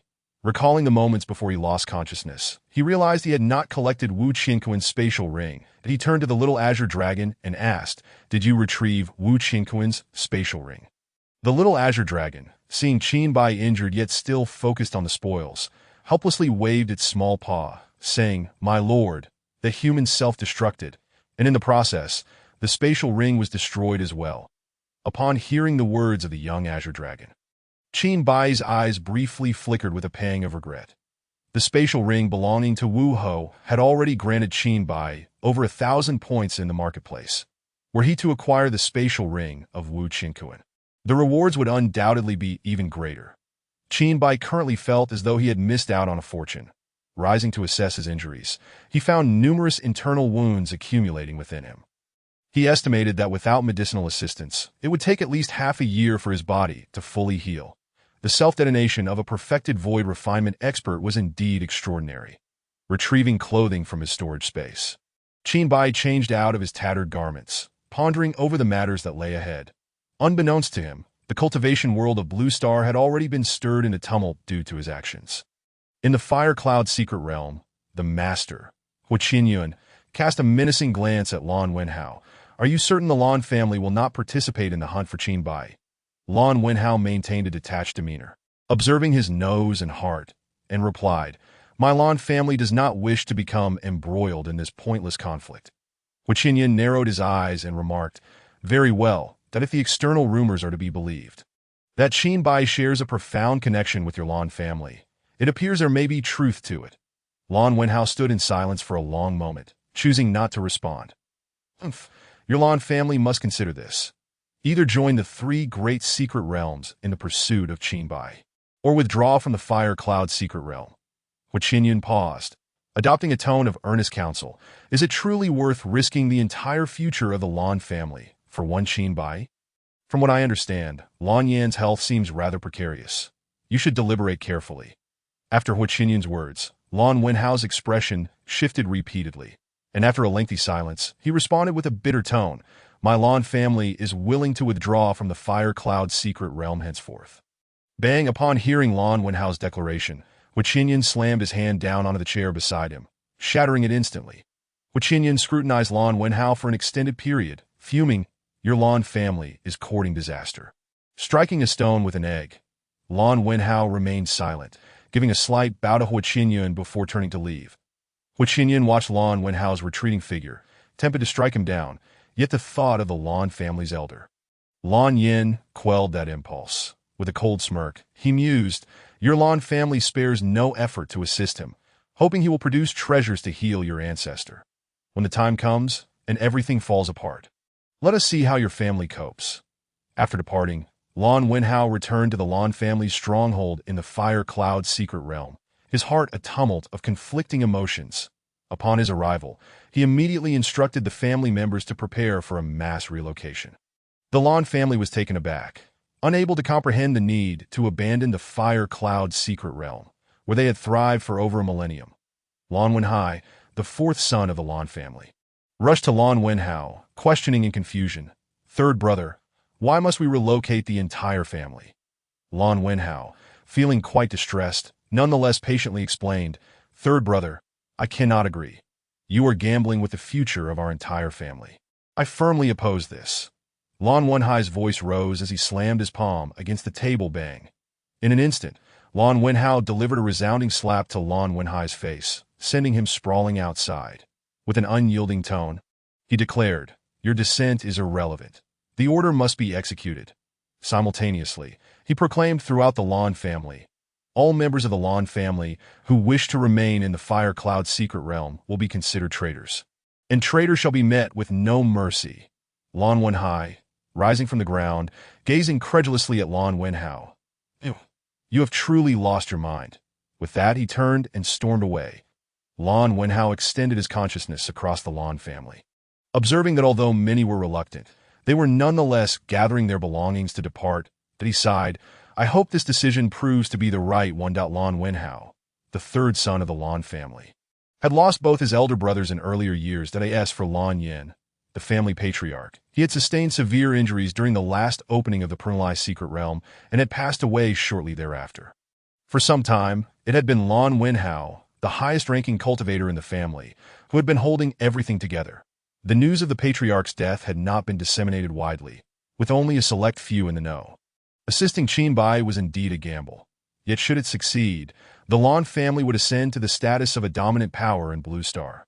Conversely, should it fail, the repercussions would likely be catastrophic.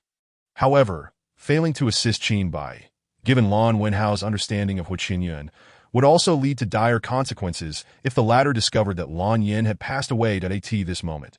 The Lan family resembled a paper tiger.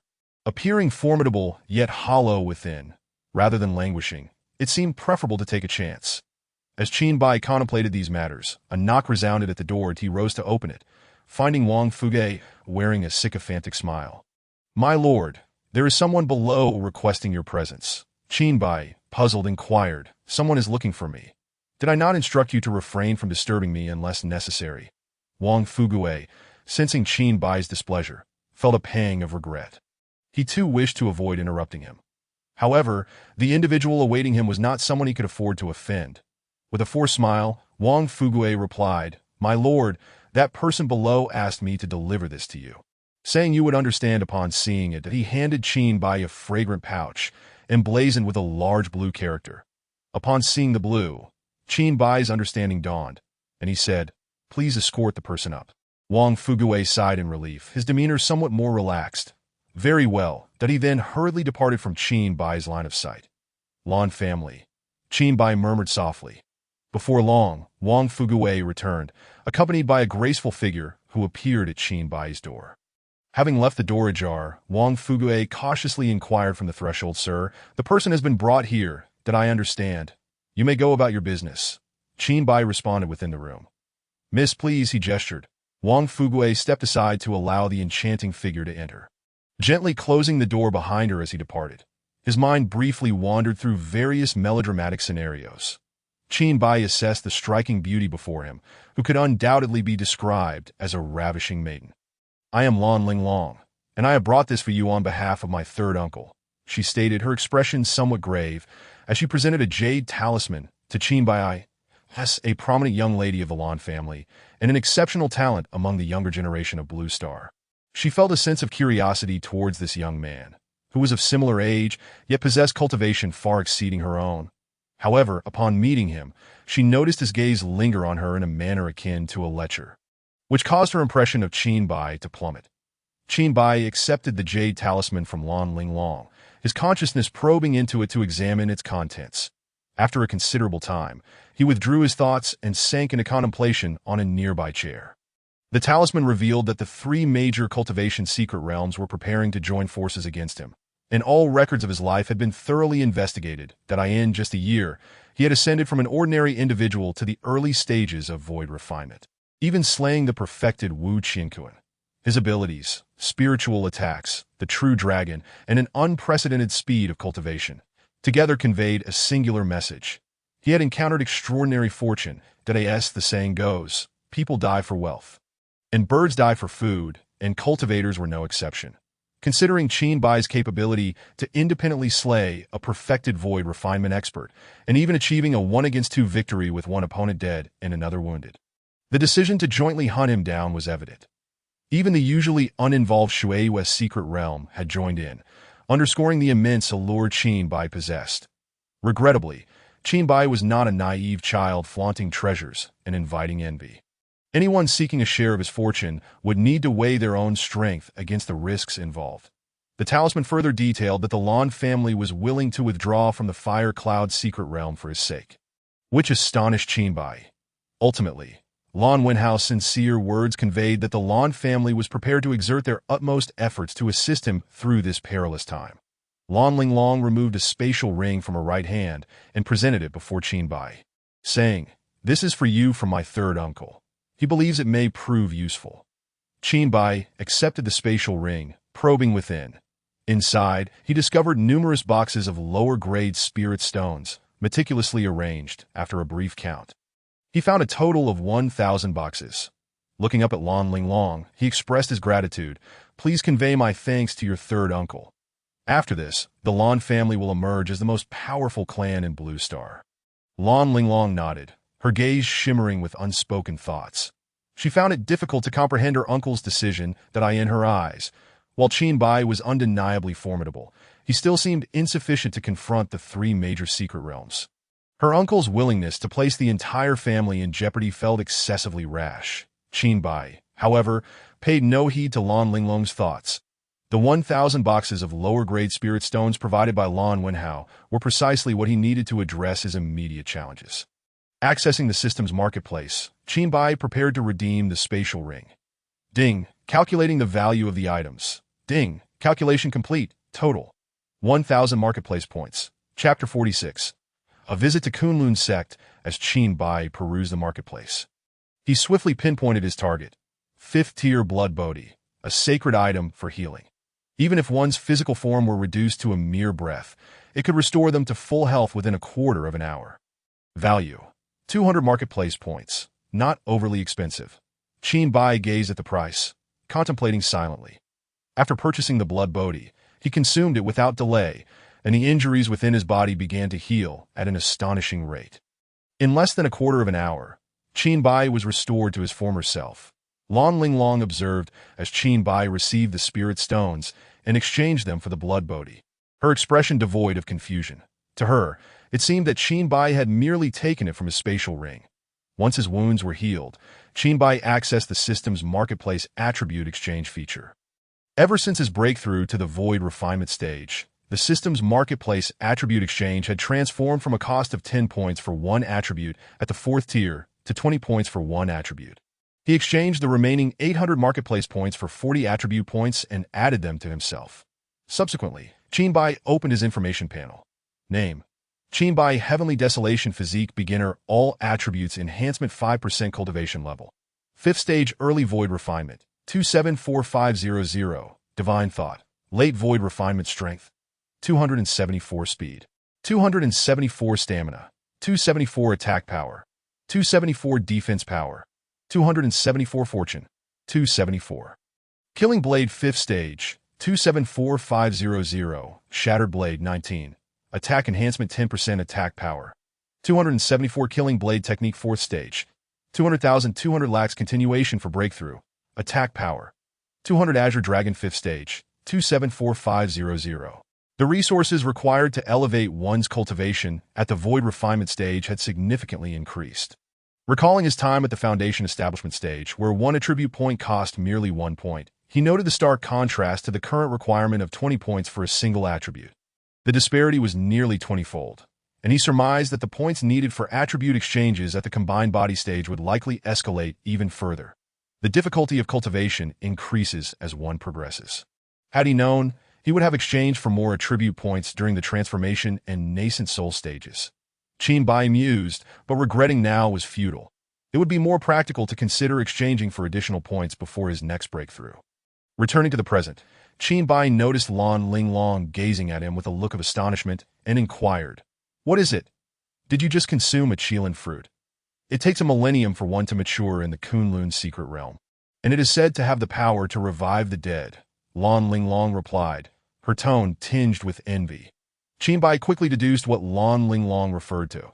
It was indeed the blood bodhi he had just ingested. While it did not possess the ability to revive the dead, it was not far from that capability, and he explained, "The 5th-tier blood bodhi is markedly more potent than the 4th-tier. .as for the notation about one breath remaining. I am uncertain of its significance, but I can only assume its effectiveness is remarkable. Indeed, it is a Qilin fruit, and its healing properties are as extraordinary as the legends suggest. However, it seems that what you consumed possesses a more profound essence than any I have encountered before." Lan Linglong remarked, somewhat puzzled. That is undoubtedly true. The fourth-tier blood Bodhi is what you refer to as the Qilin fruit, and by your standards, the fifth-tier blood Bodhi should be considered the Qilin fruit king. Of course, Qin Bai did not vocalize these thoughts that he regarded Lan Linglong, speculating about the purpose behind her being sent by Lan Wenhao. The Lan family had recently relocated en masse from the Fire Cloud secret realm, undoubtedly encountering numerous trivialities and unforeseen circumstances. The master of the Fire Cloud secret realm would not allow the Lan family to depart so easily. Thus, sending Lan Linglong to his side served two purposes. First, as the strongest and most promising member of the younger generation of the Lan family, her presence beside Qin Bai expressed the family's sincerity.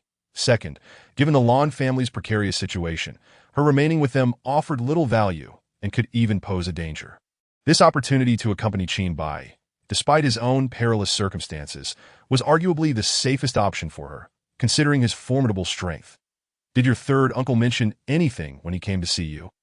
Qin Bai asked, looking at Lan Linglong. Yes, he said to stay by your side and assist you with some trivial matters. Lan Linglong replied, her cheeks slightly flushed, her demeanor somewhat awkward. Before her arrival, Lan Wenhao had slyly pulled her aside and teased. I heard from your seventh uncle that Qin Bai, like you, graduated from the highest institution in Huaxia, and you both are of similar ages. Young people, naturally, may have some fiery passions. Qin Bai noticed Lan Linglong's discomfort but chose to disregard it. Speaking in a nonchalant tone, then let us proceed. Did I in response to Qin Bai's abrupt statement?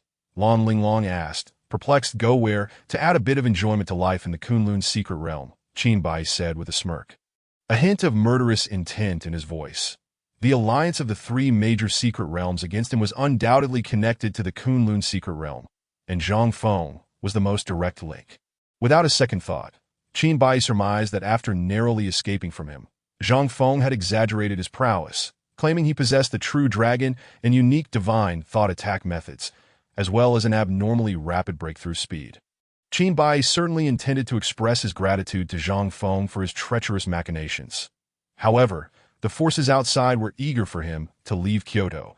Fearing widespread casualties, they refrained from attacking him within the city.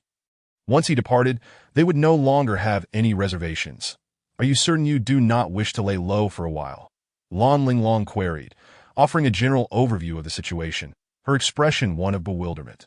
Qin Bai cast a glance at Lan Linglong and replied, those mere rabble do not possess the capacity to intimidate me into staying indoors. After a pause, he added, did Lan Wenhao send you here merely to convey such nonsense? Lan Linglong, momentarily at a loss for words due to Qin Bai's retort, finally managed to utter two words after a prolonged silence. As you wish. Though she spoke thus, her thoughts were, what an arrogant and reckless individual. The rabble he dismisses are all void refinement cultivators, some even at the pinnacle of that stage. At that moment, the little azure dragon poked its head out from Qin Bai's embrace, eager to participate. Master, are we going to seek revenge this time? In the little dragon's mind, Wu Qingquan's self-detonation had severely injured Qin Bai, and now that he had fully recovered, it was only natural to retaliate against the forces behind him. Qin Bai nodded. And upon hearing this, the little azure dragon excitedly shot out from Qin Bai's arms, zipping around the room in a frenzied T.O. The newly hatched azure dragon.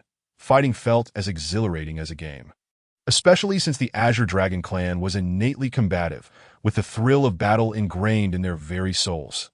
After frolicking for a while, the little Azure Dragon returned to Qin Bai's embrace, transforming into a palm-sized Azure Dragon tattoo that danced across his body. After witnessing the little Azure Dragon's return, Lan Linglong retracted her gaze, remarking, so this is the Azure Dragon. How majestic and striking. Do you usually let it roam freely? Shouldn't spirit beasts have their own spirit beast space? Naturally, there is a spirit beast space, far superior to the so-called spirit beast spaces in terms of sophistication. However, the little Azure Dragon has scarcely entered it since its birth and has explicitly expressed its dislike for that place, Qin Bai explained, noticing the little Azure Dragon's reluctance to enter the pet space. He did not force it but allowed it to remain outside. The little Azure Dragon's favorite pastime was to rest quietly on Qin Bai's body like a tattoo, napping peacefully had Qin Bai not awakened it for battle against Wu Qingquan. It might have continued sleeping indefinitely. After departing from Kyoto with Lan Linglong, Qin Bai soared towards Kunlun Mountain, displaying no effort to conceal his presence that he traversed the skies boldly, as though eager for all to know his destination. Lan Linglong was taken aback by Qin Bai's audacity and contemplated speaking up. Yet recalling his earlier retort, she swallowed her words. 2 hours later, as Qin Bai beheld the familiar Kunlun sect below. He descended slowly. Lan Linglong followed closely, her curiosity piqued as she yearned to uncover Qin Bai's intentions. Unlike previous visits, this time, Qin Bai unsheathed the killing blade and swung it towards the Kunlun sect. With a thunderous roar, a massive gash cleaved through the entire sect. "Who dares to be so audacious in my Kunlun sect?" A stern voice echoed from within, and a figure of early transformation stage flew out. Qin Bai sheathed the killing blade, extending his right index finger towards the approaching figure. Killing domain. A dark radiance coalesced at the tip of his finger, swiftly forming a beam as thick as his finger. Launching towards the adversary. "You foolish creature. I shall inform you before he could finish." A finger-sized blood hole appeared in the forehead of the early transformation figure, and the airborne figure plummeted instantly. Bang! The lifeless body crashed onto the ground, stirring up a cloud of dust. Lan Linglong stood by, observing Qin Bai effortlessly slay his opponent as if he were but a chicken. A tumult of emotions surged within her. Having diligently cultivated her skills for a considerable time, she had recently achieved a breakthrough to the early stage of the transformation realm. Yet she found herself inferior to the opponent Qin Bai had dispatched with such ease. Pride had filled her heart since her ascension to the transformation realm, but witnessing Qin Bai's prowess, all sense of self-satisfaction and arrogance vanished in an instant. What she overlooked, however, was a crucial detail. Qin Bai's current combat prowess and the enemies he faced were among the most elite cultivators of the Blue Star.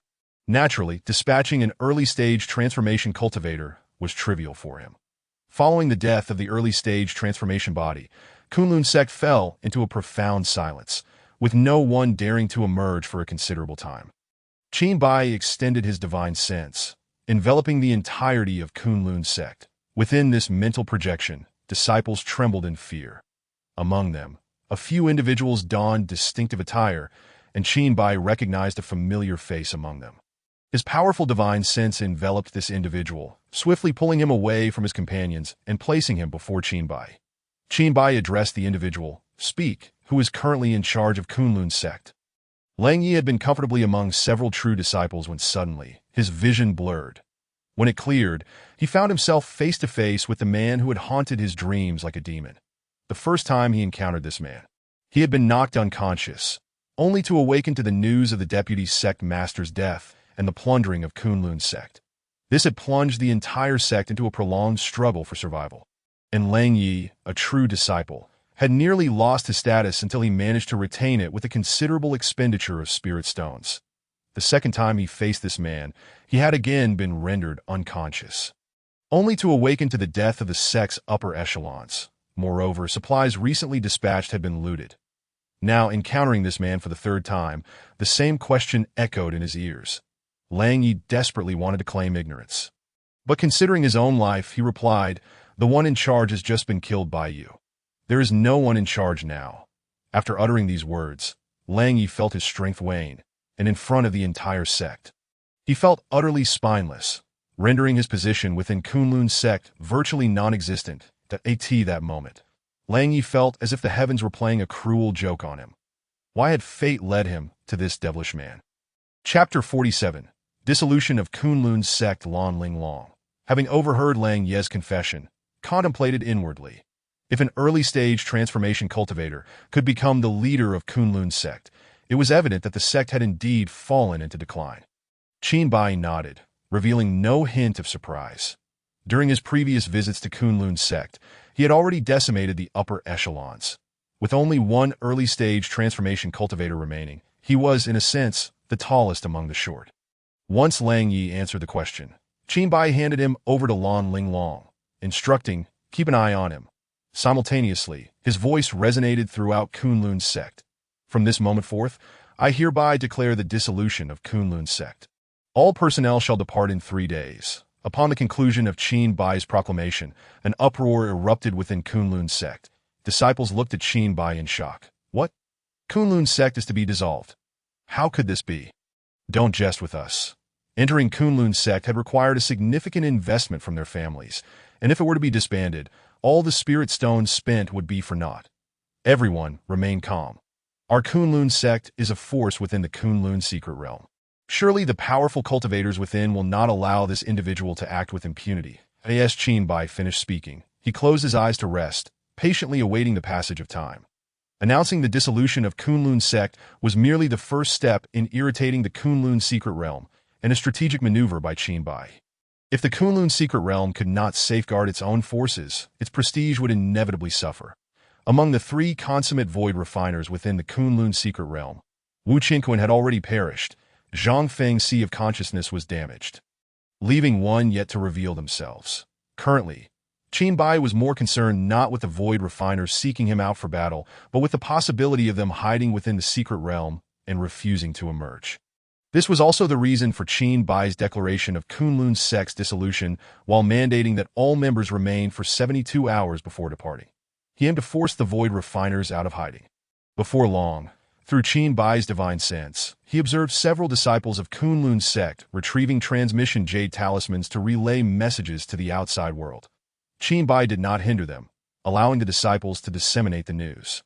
Lan Linglong, witnessing the unfolding events, felt her worldview shaken by Qinbai.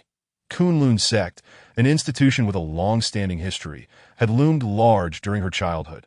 Her father had once brought her to visit it. And at that time, the sect's leader, Wu Qinquan, was a cultivator at the void refining realm, with even the deputy sect master typically being from the Wu family's direct line, most of whom were at the mid to late stages of the transformation realm. Yet now, with Wu Qinquan deceased, Kunlun's sect could not even muster a single transformation realm cultivator. The cause of this downfall was the man beside her, an unpredictable individual whose rapid cultivation and extraordinary combat prowess made him an enigma.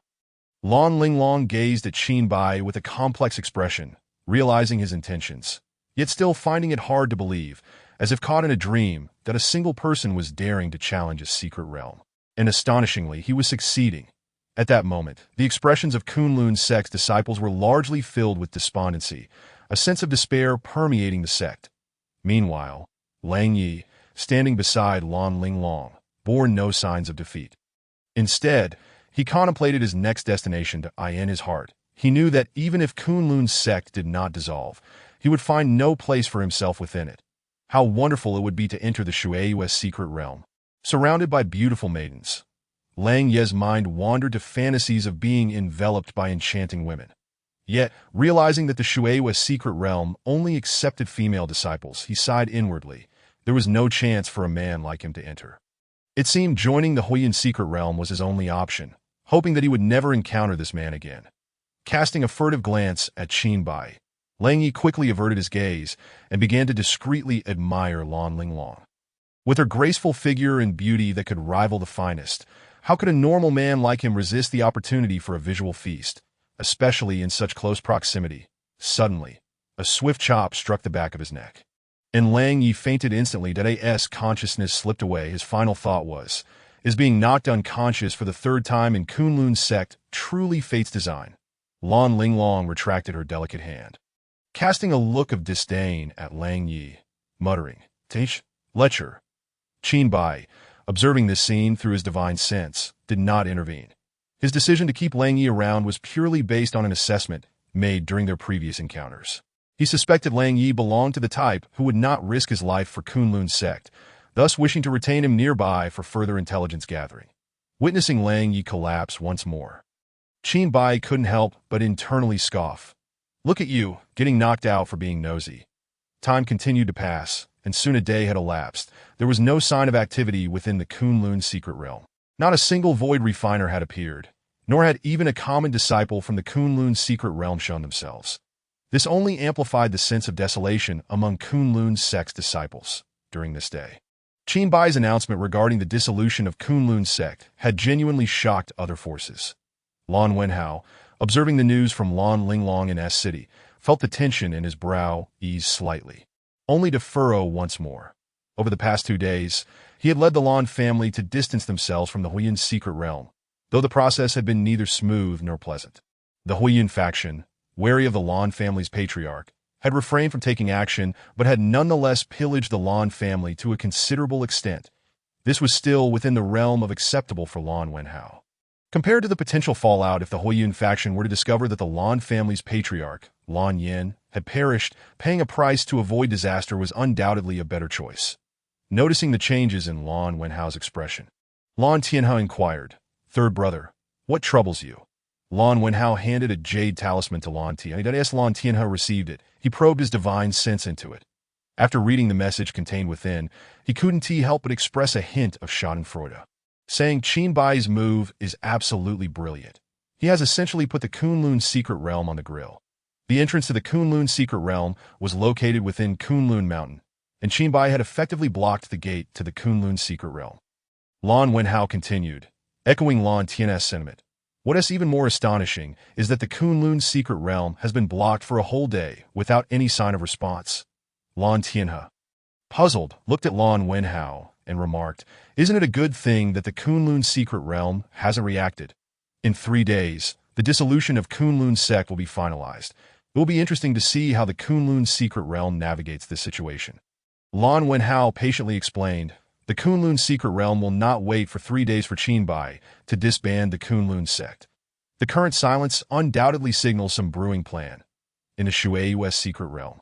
The realm's master, Hong Wanru, gazed at Yin and declared, "News has arrived from the Kunlun secret realm that I have decided to send you together with Elder Hong Xiu to carry out this mission." Yin looked at Hong Wanru and inquired, "Is it to encircle Qin Bai at the Kunlun sect?" Upon hearing Yin's question, Hong Wanru slightly nodded, but Yin shook her head, stating, "I will not go." "Why is that?" "This time, you and Elder Hong Xiu will only be responsible for the outer blockade, which is not particularly dangerous," Hong Wanru questioned. Yin pursed her lips in silence, her gaze unwaveringly fixed on Hong Wanru. Seeing Yin's resolute demeanor, Hong Wanru sighed. "Very well, I shall defer to your wishes this time." Yin bowed and turned to leave. As she walked away, the image of Lan Wenhao surfaced in her mind.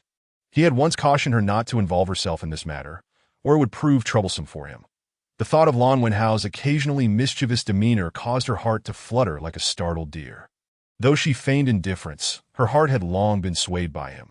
His current situation seemed challenging. Having just led the Lan family out of the Huiyun secret realm, he was now fully supporting Qin Bai. She silently wished for his success in this gamble in the Huiyun secret realm, which Qinyan regarded a figure before him. Speaking in a tone of discussion, "Elder Huidao, I entrust this matter to you." Elder Huidao, looking unconcerned, replied, "It's merely Qin Bai. With the combined efforts of the 3 major secret realms, could there be any unforeseen complications?" Qinyan's tone grew complex. "While that may be true, we are aware of his rapid advancement in strength.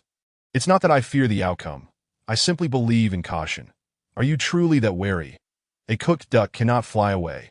Elder Huidao scoffed disdainfully. Ignoring Elder Huidao's derision, Qinyan continued, "Elder Huidao, it is time to set out." Huidao, heeding Qinyan's words, remained silent and departed. Qinyan watched Elder Huidao's retreating figure, his clenched fists alternating between relaxation and tension. The Huiyun secret realm. Now left with only 2 perfected realms after the Lan family's exit, desperately needed unity.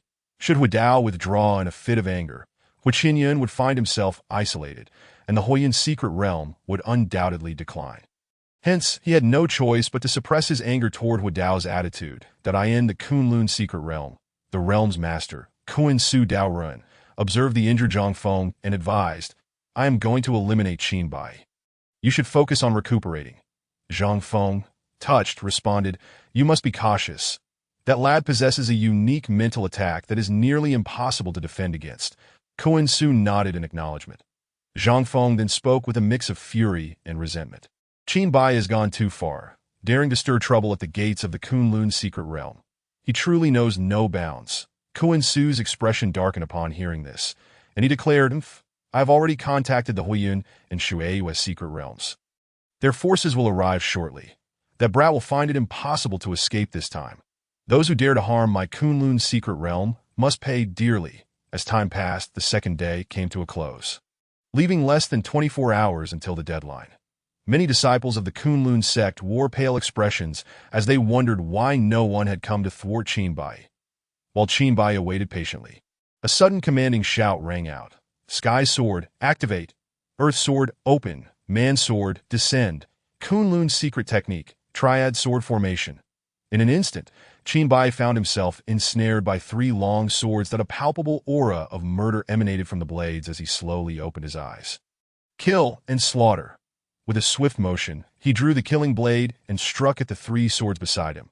The clash echoed as the killing blade collided violently with the Triad Sword Formation, causing it to tremble precariously. Channeling all his strength into the killing blade, Qinbai shouted, "Open up!" The resounding clash of weapons reverberated as a deafening explosion ensued, shattering the Triad Sword Formation and sending the three swords hurtling into the distance. Qinbai turned to face the approaching figure, an elderly Taoist who was retrieving the Triad Sword Formation. The elder remarked, "Your cultivation is indeed impressive.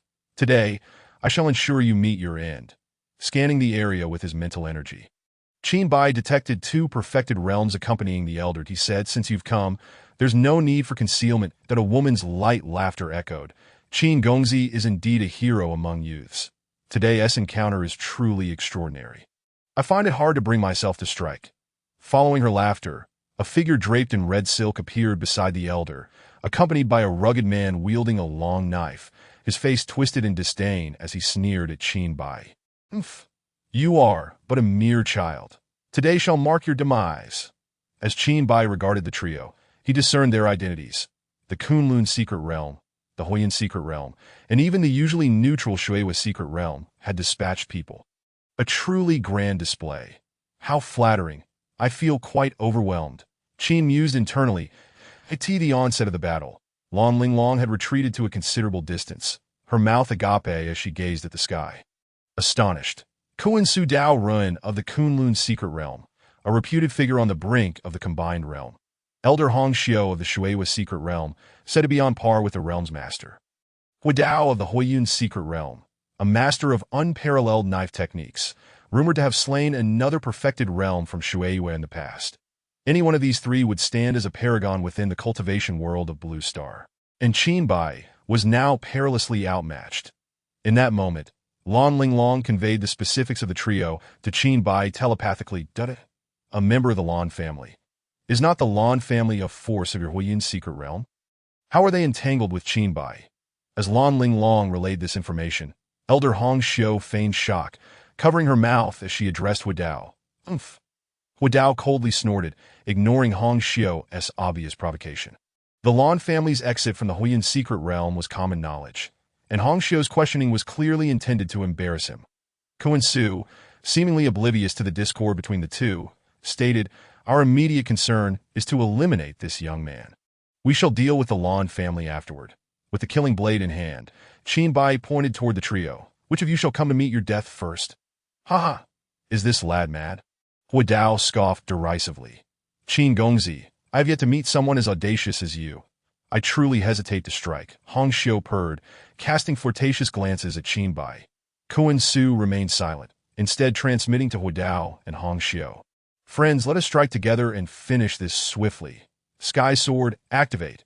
Earth Sword, open. Man Sword, descend." Kunlun's secret technique, Triad Sword Formation.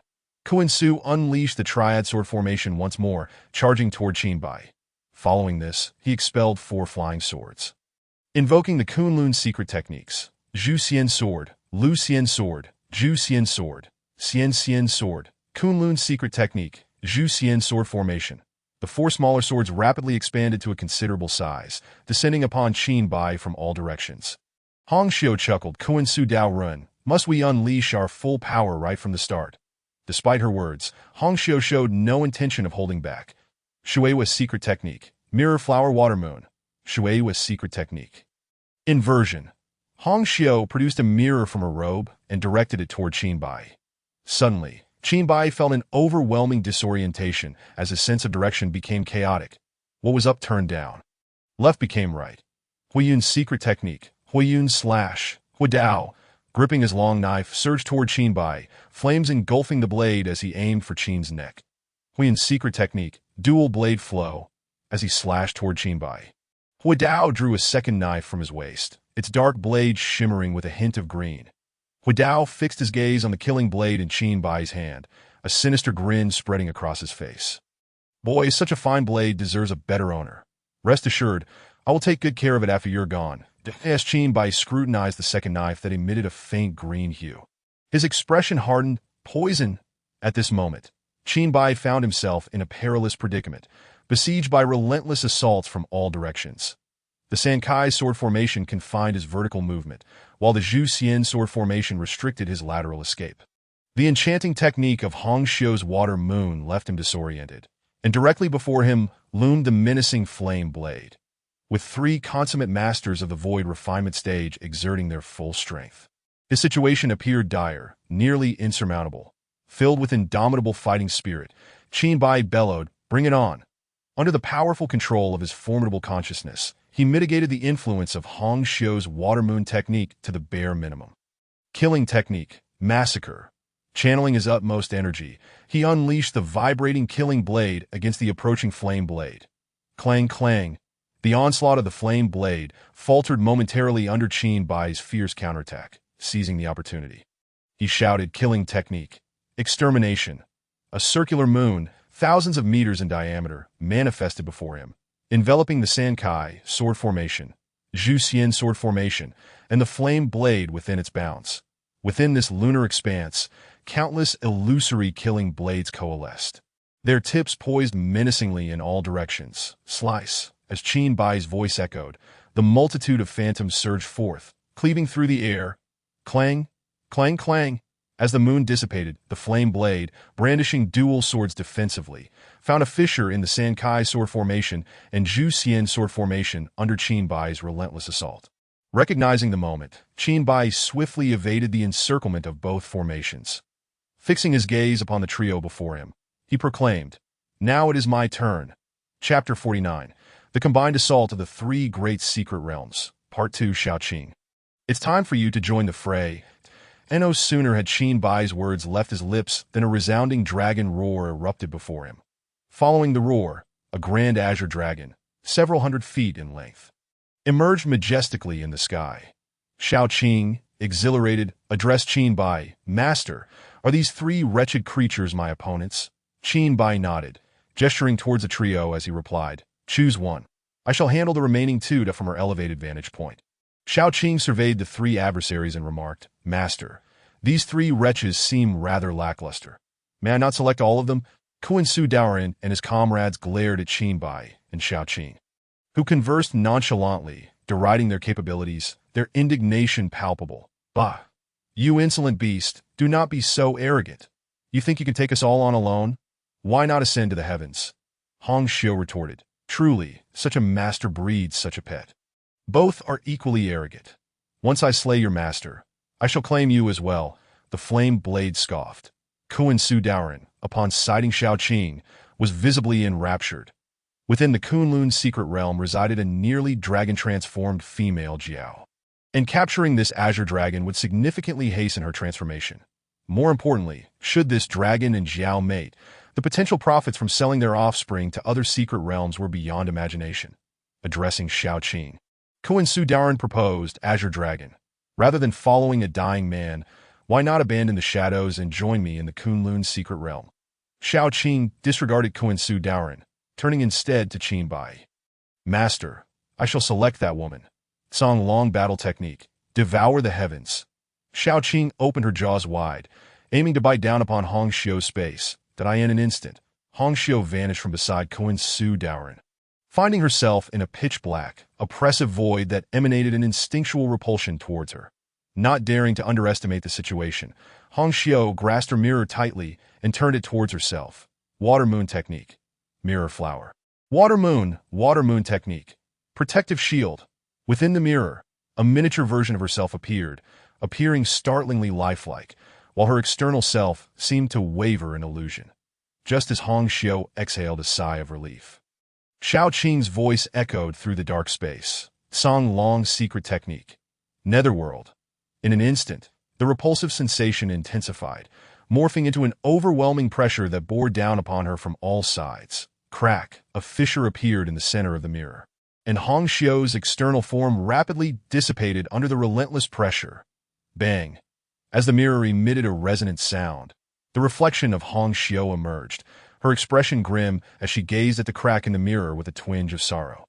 Song Long's secret technique, severance. Xiao Qing's voice reverberated once more, and this time, Hong Xiu felt not only the physical pressure, but also an intense constriction within her mind. Soon, she realized with horror that she had completely lost control over her own body. It felt numb, rendering even the simplest movement of her eyes impossible. Alongside the rising dread, she found herself unable to command her mental faculties. Song Long's secret technique. Life's end, just as Xiao Qing's words fell. Hong Xiu regained sensation in her body, but remained utterly immobile, that a wave of terror washed over her as she perceived her lifespan rapidly diminishing. Each passing second consumed her vitality at an astonishing rate. And before long, she feared she would meet her demise. Yet in her current state, she could do nothing but watch helplessly as her life slipped away. This overwhelming fear shattered the composure of this void refinement master. Meanwhile, in the external realm, Qin Bai wielded the killing blade against the nearest flame blade. Killing technique. Massacre. The rapidly vibrating killing blade swung down towards the flame blade's neck with tremendous force. Fire Cloud's secret technique. Fire Cloud Slash. The flame blade raised his weapon to parry Qin Bai's fierce strike. Thud, thud, thud. The immense force transmitted through the weapons forced the flame blade to retreat several steps before he could fully dissipate the impact.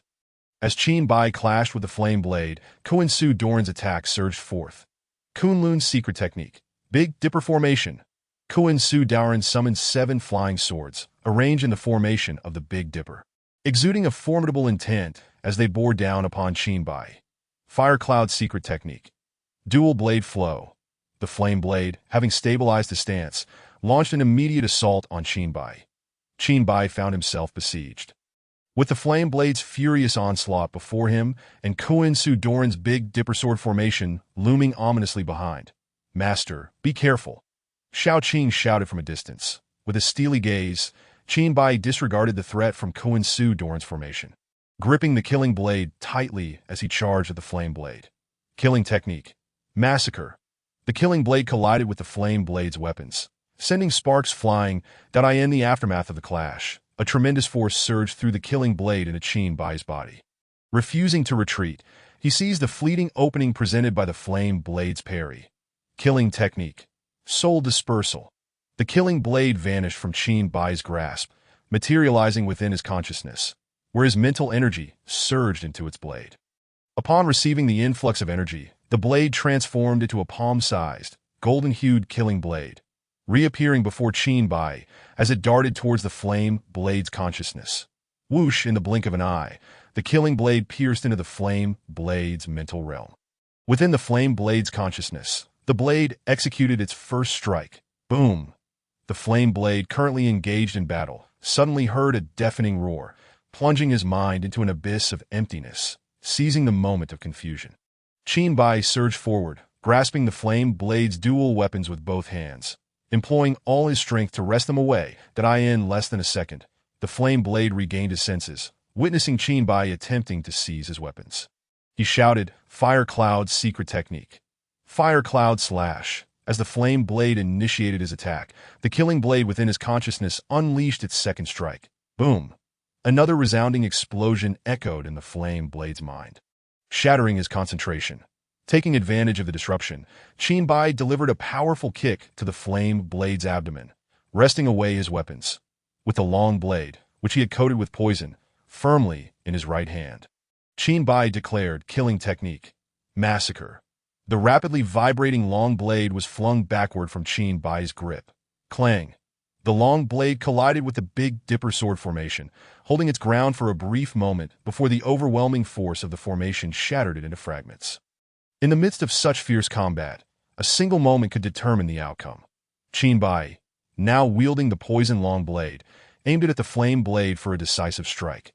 Realizing his weapons had been snatched away, the flame blade prepared to escape, biting his tongue to ignite his vital blood. Boom! The killing blade within his consciousness executed its third attack. Following another resounding explosion, the flame blade's mind was once again plunged into darkness. Killing technique. Massacre. The rapidly vibrating poisoned long blade descended upon the flame blade's neck, sizzle.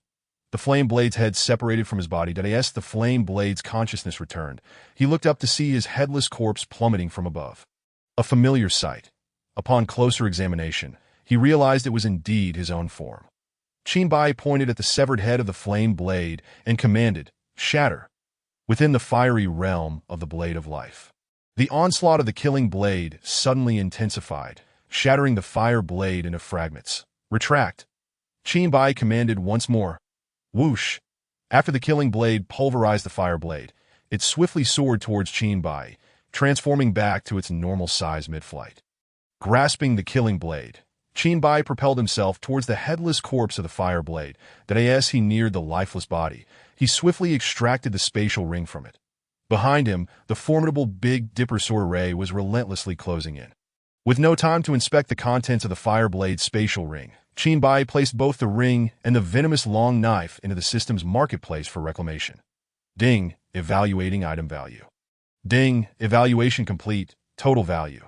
1,200 marketplace points. Chapter 50, The Confluence of Three Great Secret Realms. Part 2. Qinbai promptly exchanged the 1,200 marketplace points for 60 attribute points, adding them to his OWN.name. Qinbai Heavenly Desolation Physique Initial Level All Attributes Enhancement 5% Cultivation. 5th Stage Mid-Stage Void Refinement. 334500. Divine Will. Perfected Void Refinement Strength. 334 Speed. 334 Stamina. 334 Attack Power. 334 Defense Power. 334 Fortune. 334. Killing Blade 5th Stage 334500. Shattered Blade Body 19. Attack Enhancement 10% Attack Power. 334 Killing Blade Technique 4th Stage. 200,200 Further Progress Unattainable. Attack Power. 200 Azure Dragon 5th Stage. 334500. After advancing his cultivation to the mid-stage of Void Refinement, the intensity of his Divine Will also ascended from late-stage Void Refinement to perfected Void Refinement. Gripping the killing blade, Qinbai pivoted sharply and struck viciously behind him. Killing Technique Annihilation. The rapidly vibrating killing blade collided forcefully with the Big Dipper sword array. Boom! After a resounding explosion, Qinbai staggered back a few steps, gazing at the unyielding advance of the Big Dipper sword array, his brow furrowing slightly. The strength of the Big Dipper sword array was clearly beyond Qinbai's expectations. As he observed the array drawing nearer, he concentrated all his power into the killing blade. Killing Technique Extermination. A circular moon, several thousand meters in diameter, manifested in the arena. Within this moon, myriad phantoms of the killing blade coalesced, their tips all directed at the Big Dipper sword array. Slash! With Qinbai's commanding shout, tens of thousands of killing blade phantoms descended upon the Big Dipper sword array. Clang, clang, clang!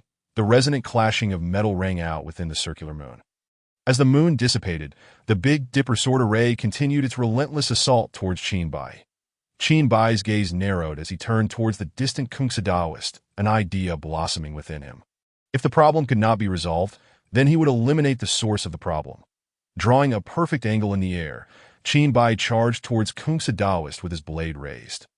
Kungsa Daoist felt a shiver as he saw Qinbai approaching and hastily altered the incantation, controlling the Big Dipper sword array. Big Dipper 7 Stars Array Swift, the Big Dipper sword array, closely pursuing Qinbai, suddenly surged forward with increased speed. Whoosh! The rapidly flying Big Dipper sword array created a wave of sound, overtaking Qinbai in the blink of an eye and forming a wall of swords ahead. Seeing his path obstructed, Qinbai promptly shifted direction, continuing his advance towards Kungsa Daoist. Kungsa Daoist snorted coldly. Big Dipper 7 Stars Array Ensnare.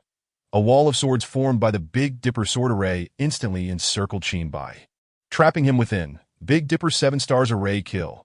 The 7 flying swords comprising the Big Dipper sword array lunged at the ensnared Qinbai. Clang, clang. Qinbai raised his blade to block, for a brief moment. He could withstand the onslaught, but as time wore on, clang, clang, sizzle, clang, sizzle, Qinbai began to sustain injuries, each gash deep enough to reveal bone. Killing Technique Massacre. With all his strength, Qinbai swung the killing blade at the 7 assailing flying swords. Clang, clang, clang. Kungsa Daoist, witnessing Qinbai's arduous defense within the sword array, sneered. Such trifling skills, and you dare to present them for ridicule. just as Qin Bai found himself ensnared in the Big Dipper sword array. A thunderous explosion echoed from afar. Boom! Both Qin Bai and Kung Fu Daoist directed their gazes towards the source of the sound. They beheld the return of Hong Xiu, who had vanished since the onset of battle. Delighted by Hong Xiu's reappearance, Kung Fu Daoist hastily called out, "Hong Xiu, my friend, lend me your strength." However, Hong Xiu remained oblivious to Kung Fu Daoist's plea. Her eyes glazed as she stared at him. After a few seconds of mutual gaze, Hong Xiu suddenly let out a terrified scream, fleeing without a backward glance, as if something dreadful was pursuing her. Seeing Hong Xiu's reaction, Kung Fu Daoist was perplexed. Yet in the next moment, an alarming event unfolded that sent chills down his spine. The fleeing Hong Xiu's visage rapidly aged, transforming in mere seconds, from a strikingly beautiful young woman into a decrepit crone reeking of decay. Even after becoming an old woman, the aging did not cease. It continued unabated. Moments later, Hong Xiu's life force abruptly extinguished, her body plummeting from the sky. Xiaoqing emitted a resounding dragon's roar directed at Hong Xiu's corpse. Following the roar, Hong Xiu's lifeless body instantly disintegrated into fragments. Xiaoqing's dragon claw deftly extracted Hong Xiu's spatial ring from the remnants of her body and swiftly flew towards Qin Bai. Kung Fu Daoist, witnessing the tragic demise of Hong Xiu and the imminent union of Xiaoqing with Qin Bai, felt a surge of anxiety that if that dragon and man were to unite, it would spell trouble. Resolutely, Kung Fu Daoist bit his lip, disregarding everything else, and ignited his own vital blood. Heavenly Sword Initiate. Earthly Sword Unveil. Human Sword Descend. Kunlun's Secret Technique, Triad Sword Array. Kung Fu Daoist unleashed 3 flying swords toward Xiaoqing. Yet that was not enough. He spat out a mouthful of vital blood and shouted, "Kunlun's Secret Technique, Exterminate a Mortal Sword. Kunlun's Secret Technique, Slay a Mortal Sword. Kunlun's Secret Technique, Absolute Immortal Sword. Kunlun's Secret Technique, Trap Immortal Sword. Kunlun's Secret Technique, Exterminate Immortal Sword Array." 4 additional flying swords surged forth, occupying 4 positions as they rapidly advanced toward Xiaoqing. Xiaoqing, on the verge of joining Qin Bai, was intercepted mid-flight by Kung Fu Daoist. The Triad Sword Array and Exterminate Immortals Sword Array sealed off all of Xiaoqing's escape routes. Xiaoqing's powerful dragon form collided against the sword array, sending ripples across it before settling into stillness. After repeatedly crashing against the sword array to no avail, Xiaoqing's voice resonated from within it. Azure Dragon Battle Technique, Dragon Breath.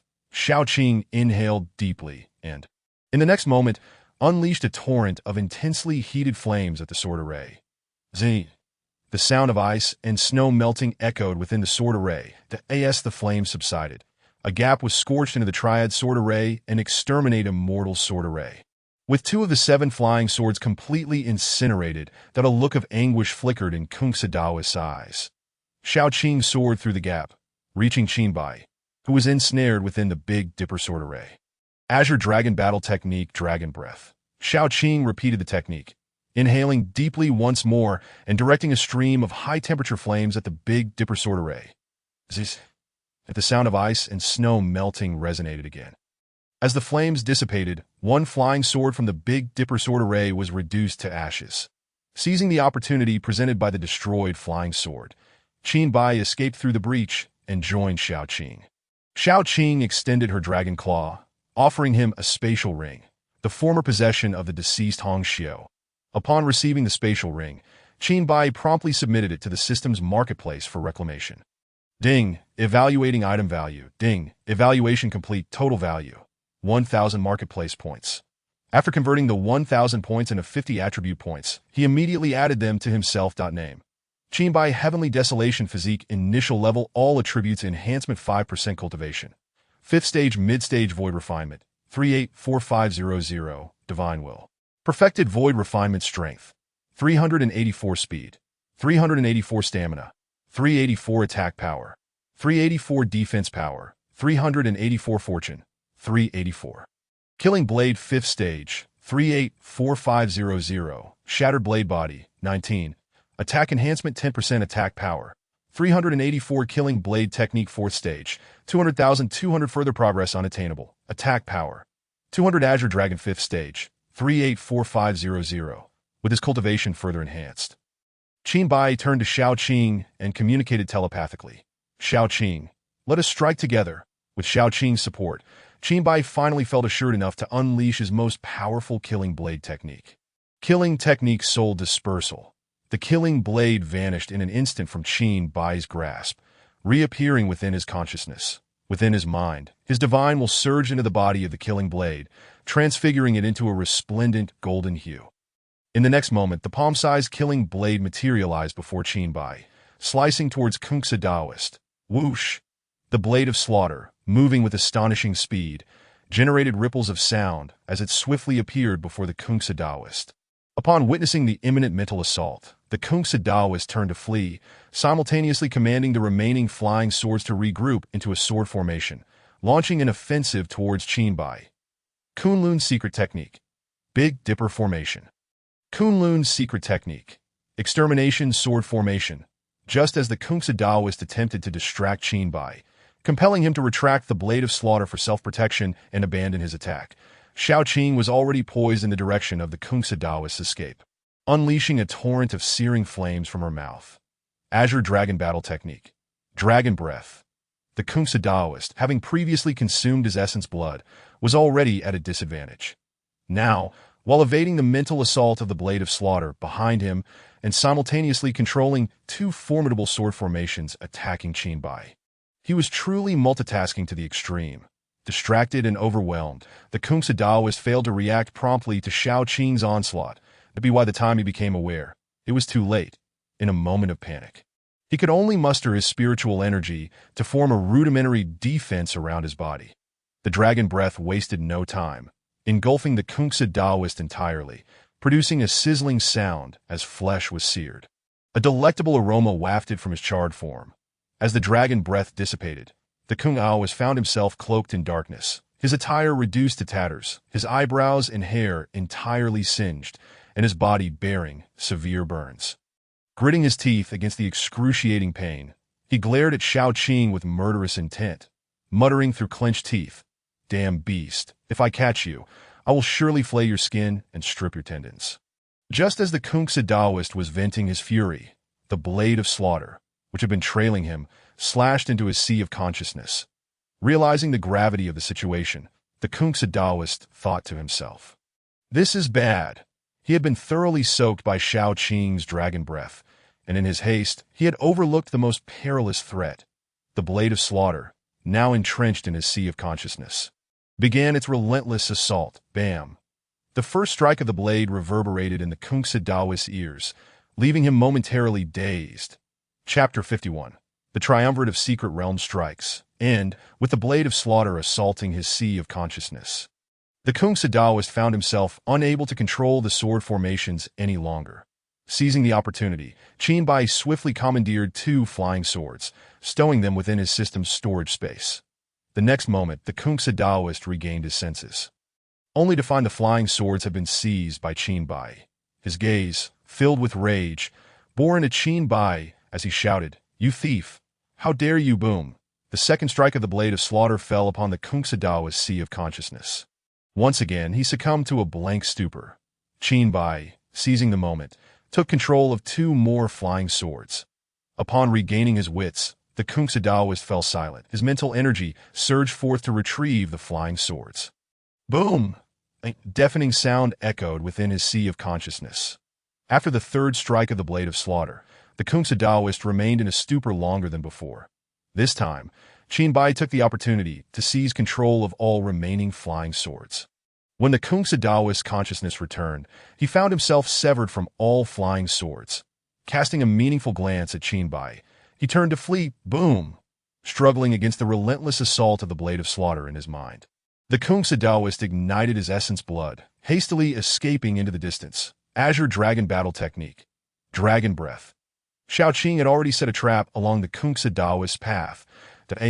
She unleashed another wave of blistering flames. The Kungsa Daoist could no longer contain his injuries, letting out a piercing scream.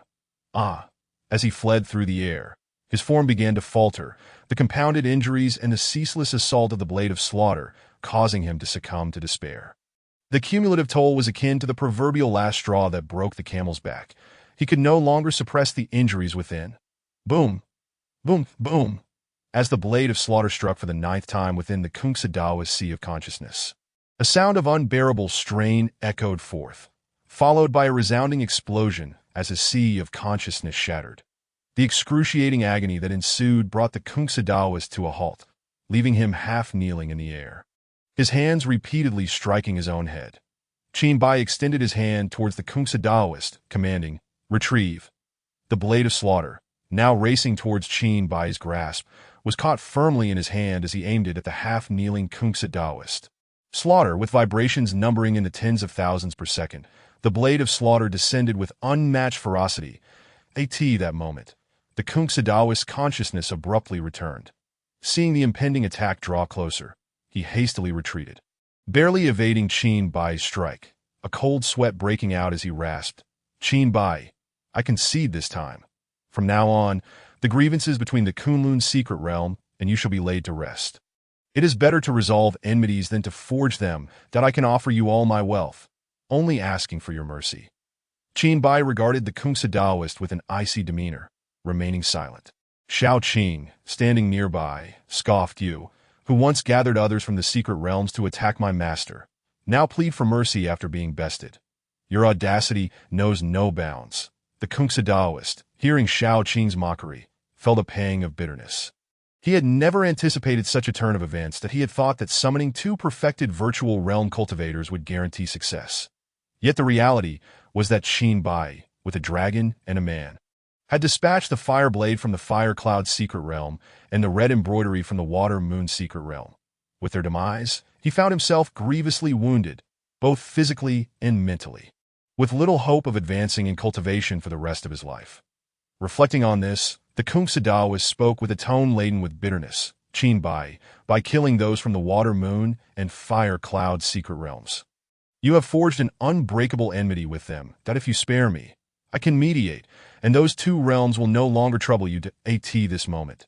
Chinbai, who had remained silent until now, looked at the Kungsadawas with a mocking gaze. "Do you think I would release a tiger back to the mountain, allowing it to become a future threat? You need not concern yourself with the Water Moon and Fire Cloud secret realms. They will soon come to accompany you." With that, Chinbai's eyes glinted with fierce killing intent as he declared, "Now, it is your time to die, slaughter."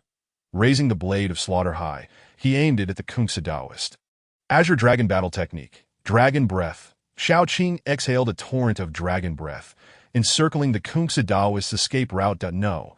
Upon witnessing this, despair gripped the Kungsadawas' heart completely. Swish! The razor-sharp edge of the blade of slaughter severed the Kungsadawas' head from his body. Chinbai seized the Kungsadawas' spatial ring, while Shao Qing unleashed her dragon breath upon the fallen corpse. In mere seconds, the Kungsadawas' body was reduced to ashes, drifting through the air. Chinbai placed the spatial ring and all the flying swords from his system's storage into the marketplace for retrieval. Ding. Item value assessment in progress. Ding. Assessment completed. Total value, 2,000 marketplace points. How affluent this Kungsadawas is, Chinbai mused inwardly. Having slain Hong Xiu and Huidao, he had gained merely 2,200 points. Yet the Kungsadawas himself possessed 2,000 points, equivalent to 20 million low-grade spirit stones. Truly a considerable wealth. After this realization, Chinbai recalled the Kungsadawas' status as the master of the Kunlun's secret realm, and his astonishment at the wealth dissipated. Just as he intended to exchange the 2,000 points for attribute points, he noticed a newly refreshed item in the system marketplace. Special item, Core of the Secret Realm. Value, 2,000 marketplace points. Purchase limit, 3 days. Description: while destroying a secret realm requires brute force, mastering it is exceedingly difficult. The core of the secret realm can expedite your control over it. Friendly reminder: upon mastering the secret realm, the system will upgrade, unlocking new functionalities. As Chinbai gazed at the suddenly appearing core of the secret realm, confusion filled his mind.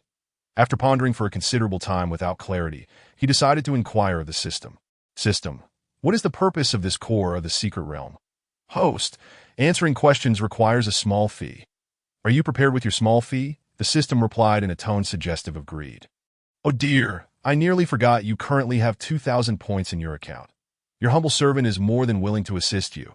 The system continued with a faux servile tone. Qin Bai's expression darkened at the system's clumsy translation.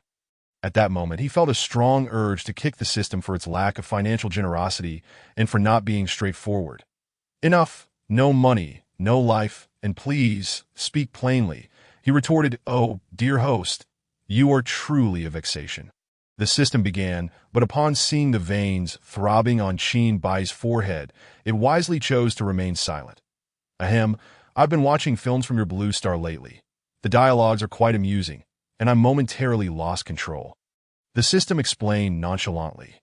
Hearing this, Qin Bai remarked disdainfully, "You have thoroughly disgusted me." "Did you know that?" The system cheerfully replied, "I just realized. I thought you would enjoy it." Chapter 52.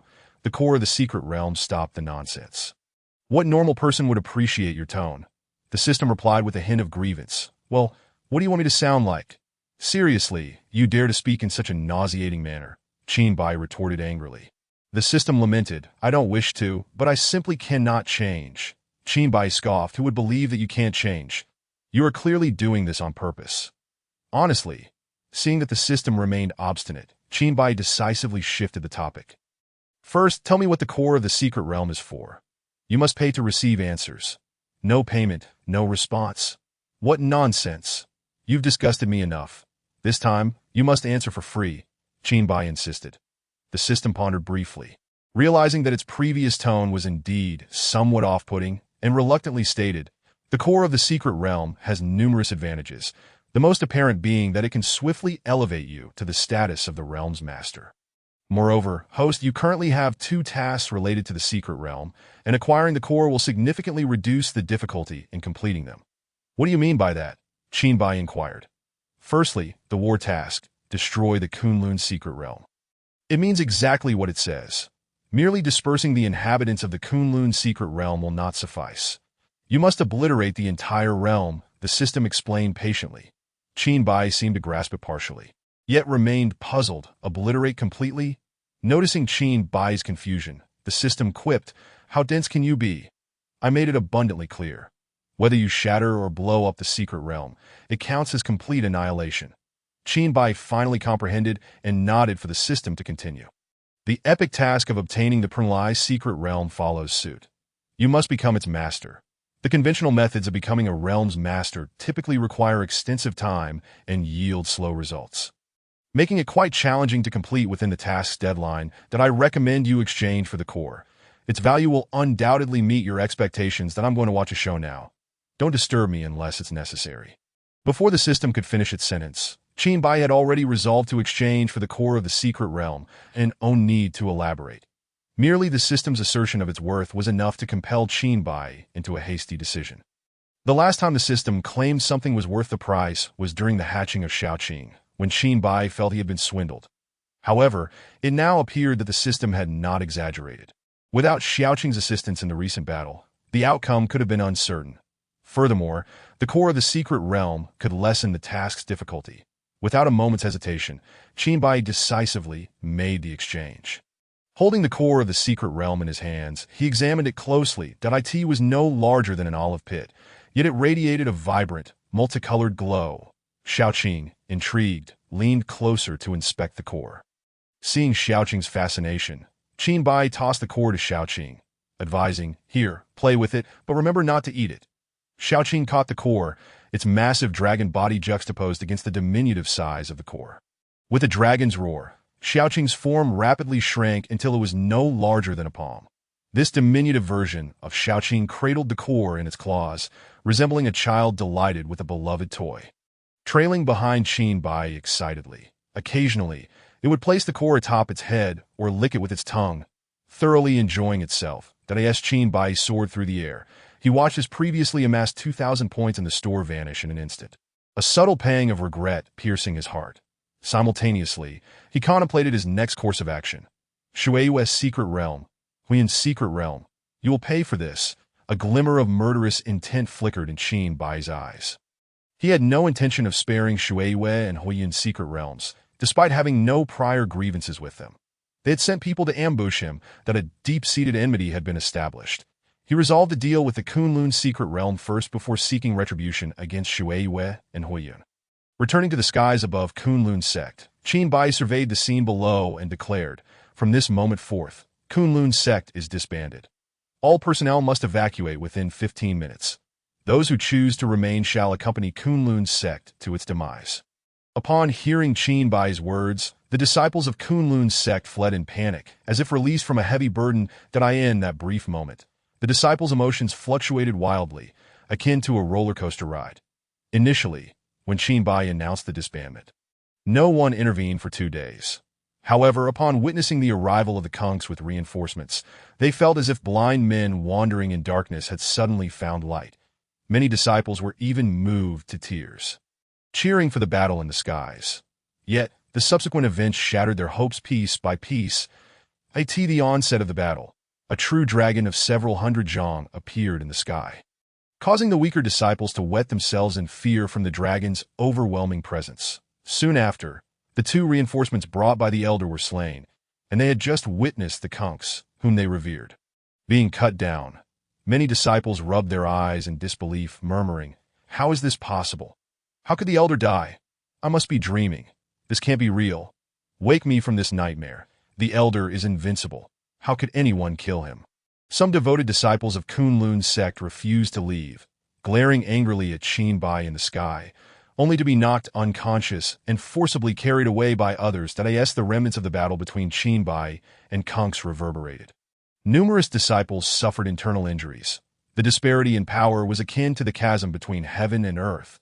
Faced with the formidable might of Qin Bai, akin to a reaper, the disciples of Kunlun's sect were unwilling to remain and face death. They were also reluctant to let their fellow loyalists provoke Qin Bai, inviting calamity upon them all. Qin Bai silently observed the scattering disciples of Kunlun's sect below. In less than 15 minutes, the once bustling Kunlun sect was left desolate. Raising the killing blade, Qin Bai aimed it at the Kunlun sect's headquarters and struck down fiercely. Killing strike, exterminate. A circular moon, thousands of meters in diameter, emerged, coalescing thousands of illusory blades of death. "Slice," Qin Bai commanded. The multitude of illusory blades rained down upon the structures of Kunlun's sect below. Boom, boom, boom. As the circular moon dissipated, the entire Kunlun sect became a wasteland. Xiaoqing, still clutching the core of the secret realm, watched Qin Bai wielding his blade with great enthusiasm and exclaimed, "Master is so powerful. I want to play too." Azure Dragon Battle Technique, Dragon Breath. Xiaoqing unleashed its breath upon the ruins of Kunlun's sect. Once Xiaoqing completed its breath attack, the desolate remnants of Kunlun's sect had turned to scorched earth. Lan Linglong flew to Qin Bai's side, gazing at the remarkable devastation wrought by the duo of man and dragon, rendered speechless. Chapter 53. Reactions from all sides. Lan Linglong had come alone. Lang Yi had been released by her long before Qin Bai spoke. Observing Lan Linglong's complex expression, Qin Bai inquired, "What troubles you?" Lan Linglong shook her head, indicating that she was fine. The events of the past 2 days had overwhelmed her, so much so that she felt numb.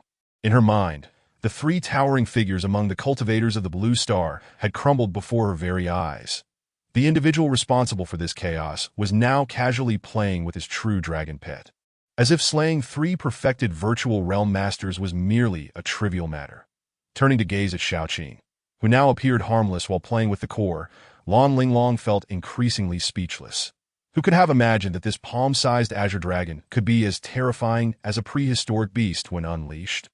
It had even killed the red embroidery of the Shuei's secret realm, who had aged before her death. Recalling this, Lan Linglong felt a shiver run down her spine, silently acknowledging, this creature is as formidable as its master. If one were to record the playful demeanor of Qin Bai and Xiaoqing at this moment, no one would believe that this man and dragon duo could be so perilous. Qin Bai embraced Xiaoqing, his hand resting on its back as he stroked it, turning to Lan Linglong and saying, "Let's go. It's time for our next destination." "Where to?" Lan Linglong asked, coming back to her senses.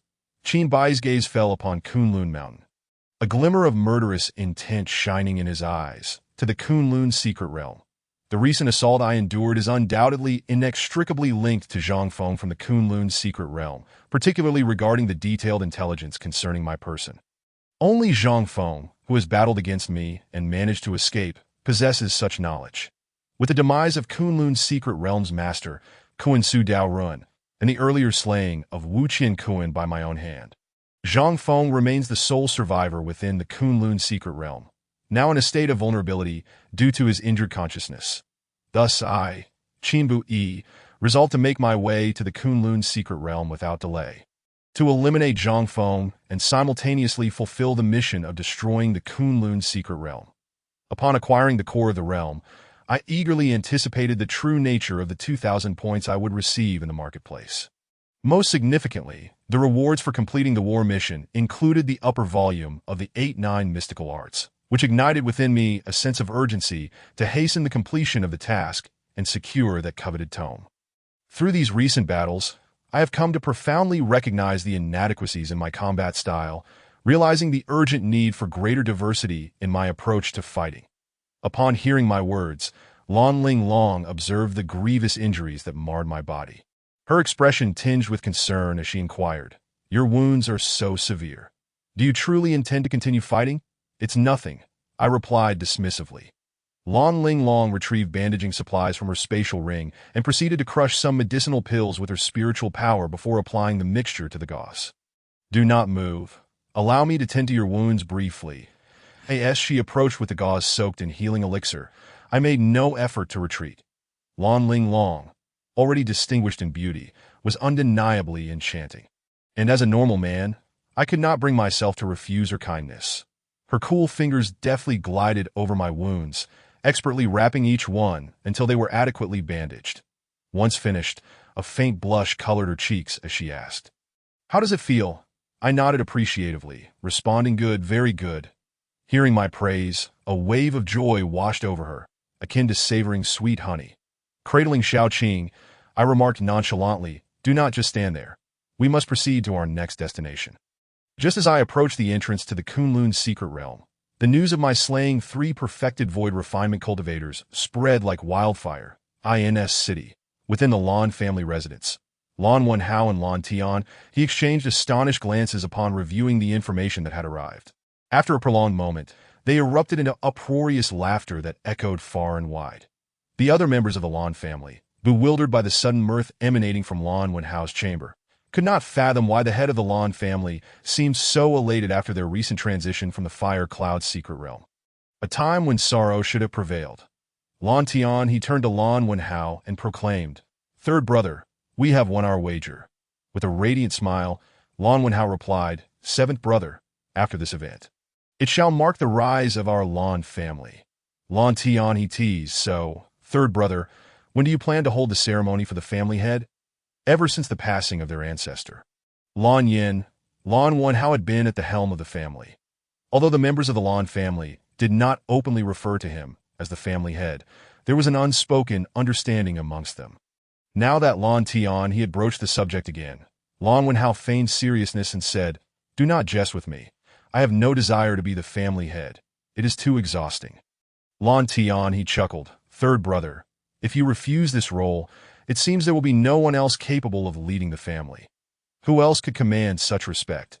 Seeing Lan Tian's silly grin, Lan Wenhao's serious facade crumbled, and the two brothers shared a hearty laugh. Meanwhile, in the Fire Cloud secret realm, Qianyan scrutinized the reports laid before him, his brow furrowing deeply.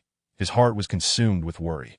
How could he not be distressed? 3 perfected void refinement cultivators had been sent to besiege Qinbui, only to meet utter annihilation.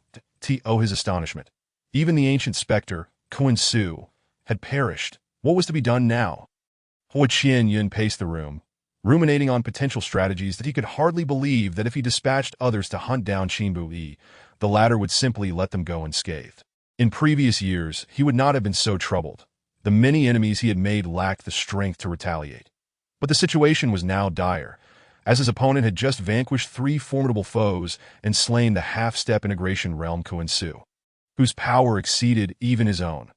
Qianyan knew that, should he find himself surrounded by a similar force, he would likely face a fate of near-certain demise, let alone the prospect of counterattacking.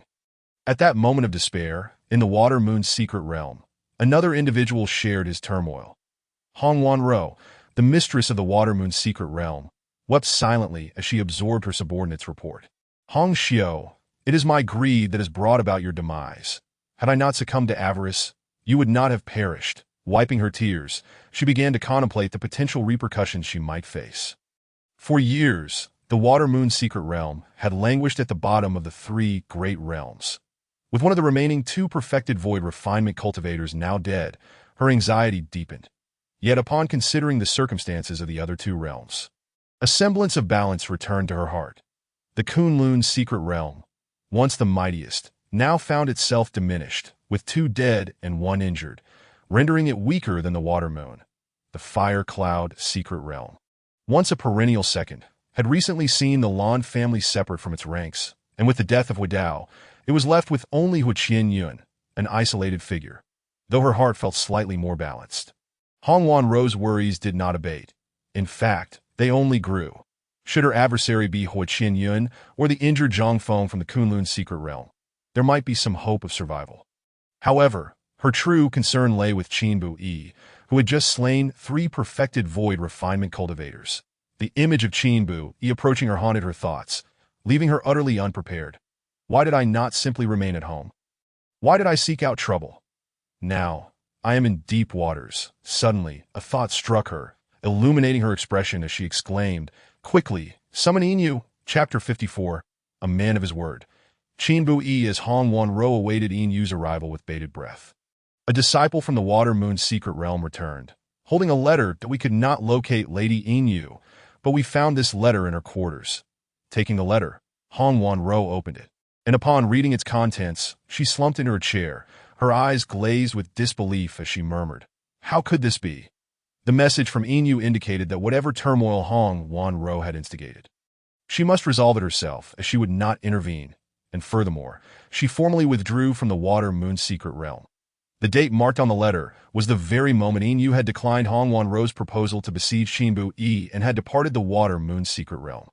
In S City, within the Lan family, as Lan Wenhao and Lan Tian, he envisioned a prosperous future for their clan. A younger family member stood outside the door, calling, "Third uncle, there is someone outside seeking your audience." Lan Wenhao, perplexed, inquired, "Who is it?" The younger member replied honestly, "A woman, but I am unsure of her identity." That a woman. Lan Wenhao stepped out, intrigued, and made his way to the reception hall. Upon entering, he was taken aback to see Inu, her expression cool and distant. Seeing him stunned, Inu felt a surge of irritation and retorted, "Lan Wenhao, do you not welcome me?" "Of course not. How could I? What a surprise to see you here," he stammered, eager to appease her. Inu sighed, and before she could speak further, Lan Wenhao feigned alarm. "What is the matter? Do not frighten me. I have never seen you like this before," amused by his exaggerated demeanor. Inu replied, "Oh please, I have officially withdrawn from the Water-Moon secret realm and find myself without a place to stay, so I thought of coming here that I hope I won't be a burden." Pausing, she added, "If I am too much trouble, I will take my leave." Understanding the subtlety in her words, Lan Wenhao, despite his usual foolishness, grasped her meaning and activated his innate desire to please. Exclaiming, "Not at all. You could never be a burden. I would be overjoyed to have you here as long as you wish." As he spoke, his voice dwindled to a mere whisper. "If possible, I wish for you to stay here forever.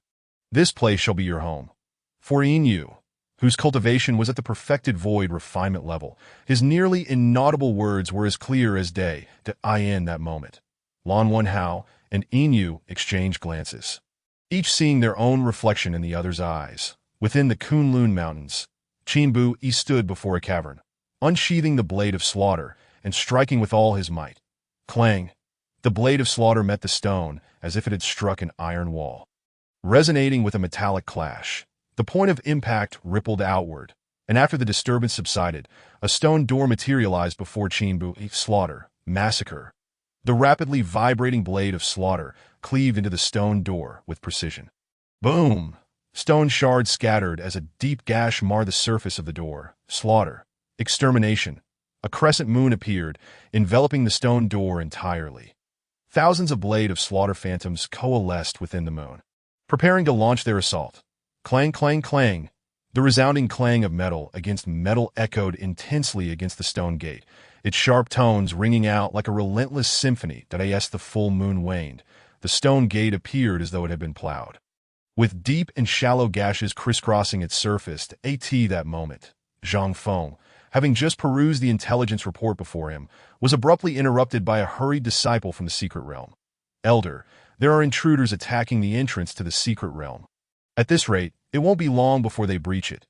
You must come at once." Upon hearing the disciple's report, Zhang Feng felt as if he had been struck a heavy blow to the head. Standing frozen in place, after a prolonged silence, his eyes betrayed an uncontrollable fear as he stammered, "Damn it! How could they arrive so quickly? What are we to do now?" The intelligence on the table clearly stated, "The master of Kunlun's secret realm, Kungsa Daoist, has fallen. The Fire Cloud secret realm's Fireblade has perished. The Water Moon secret realm's Hongxiao has been defeated." In that moment, Zhang Feng was utterly terrified, realizing that their adversary had come knocking at their door. He could hardly suppress the urge to slap himself in frustration. Had he not returned to the Kunlun secret realm with lingering resentment and embellished the various reports regarding Qin Bai, Kungsa Daoist would not have allied with the other two secret realms to besiege him. Now, the situation had turned dire. Not only had the siege failed, but they had also been counterattacked, leaving no survivors. If he were captured by Qin Bai, the consequences would undoubtedly be dire. At that instant, another disciple rushed in, panic etched on their face. "Elder, the entrance to the secret realm has been breached. What shall we do now?" Zhang Feng longed to retort, "What should we do? I wish I knew." However, in the presence of the disciple, he needed to maintain his composure, responding with feigned calmness, "You may withdraw for now. I shall deal with this scoundrel." Before Qin Bai, the stone gate succumbed to his relentless assault, shattering into countless fragments. As the gate fell apart, a misty passageway emerged. Gazing through the haze, Qin Bai beheld the wondrous sights within the Kunlun secret realm, flying cranes and exotic herbs of unparalleled beauty. Stepping into the misty corridor, he experienced a fleeting sensation of being transported to Ayin. The next moment, he found himself within the Kunlun secret realm, which spanned an area comparable to a city on Blue Star with a population of around 1 million. Pondering aloud, Qin Bai remarked, "The spiritual energy here is far more abundant than that of Blue Star."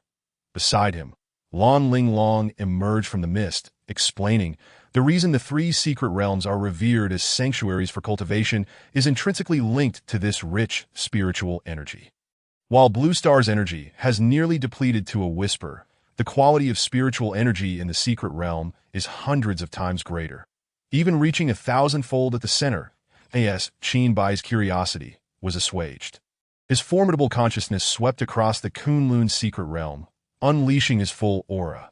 The disciples within the realm turned their hostile gazes toward the uninvited guest, whispering among themselves, "Who is this person? To dare intrude upon the Kunlun secret realm is sheer folly." Just wait.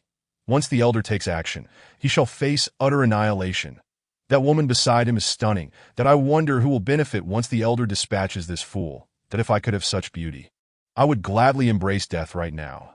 Yet, as Qin Bai's aura radiated outward, the disciples' expressions shifted from hostility to fear, silencing their previous chatter.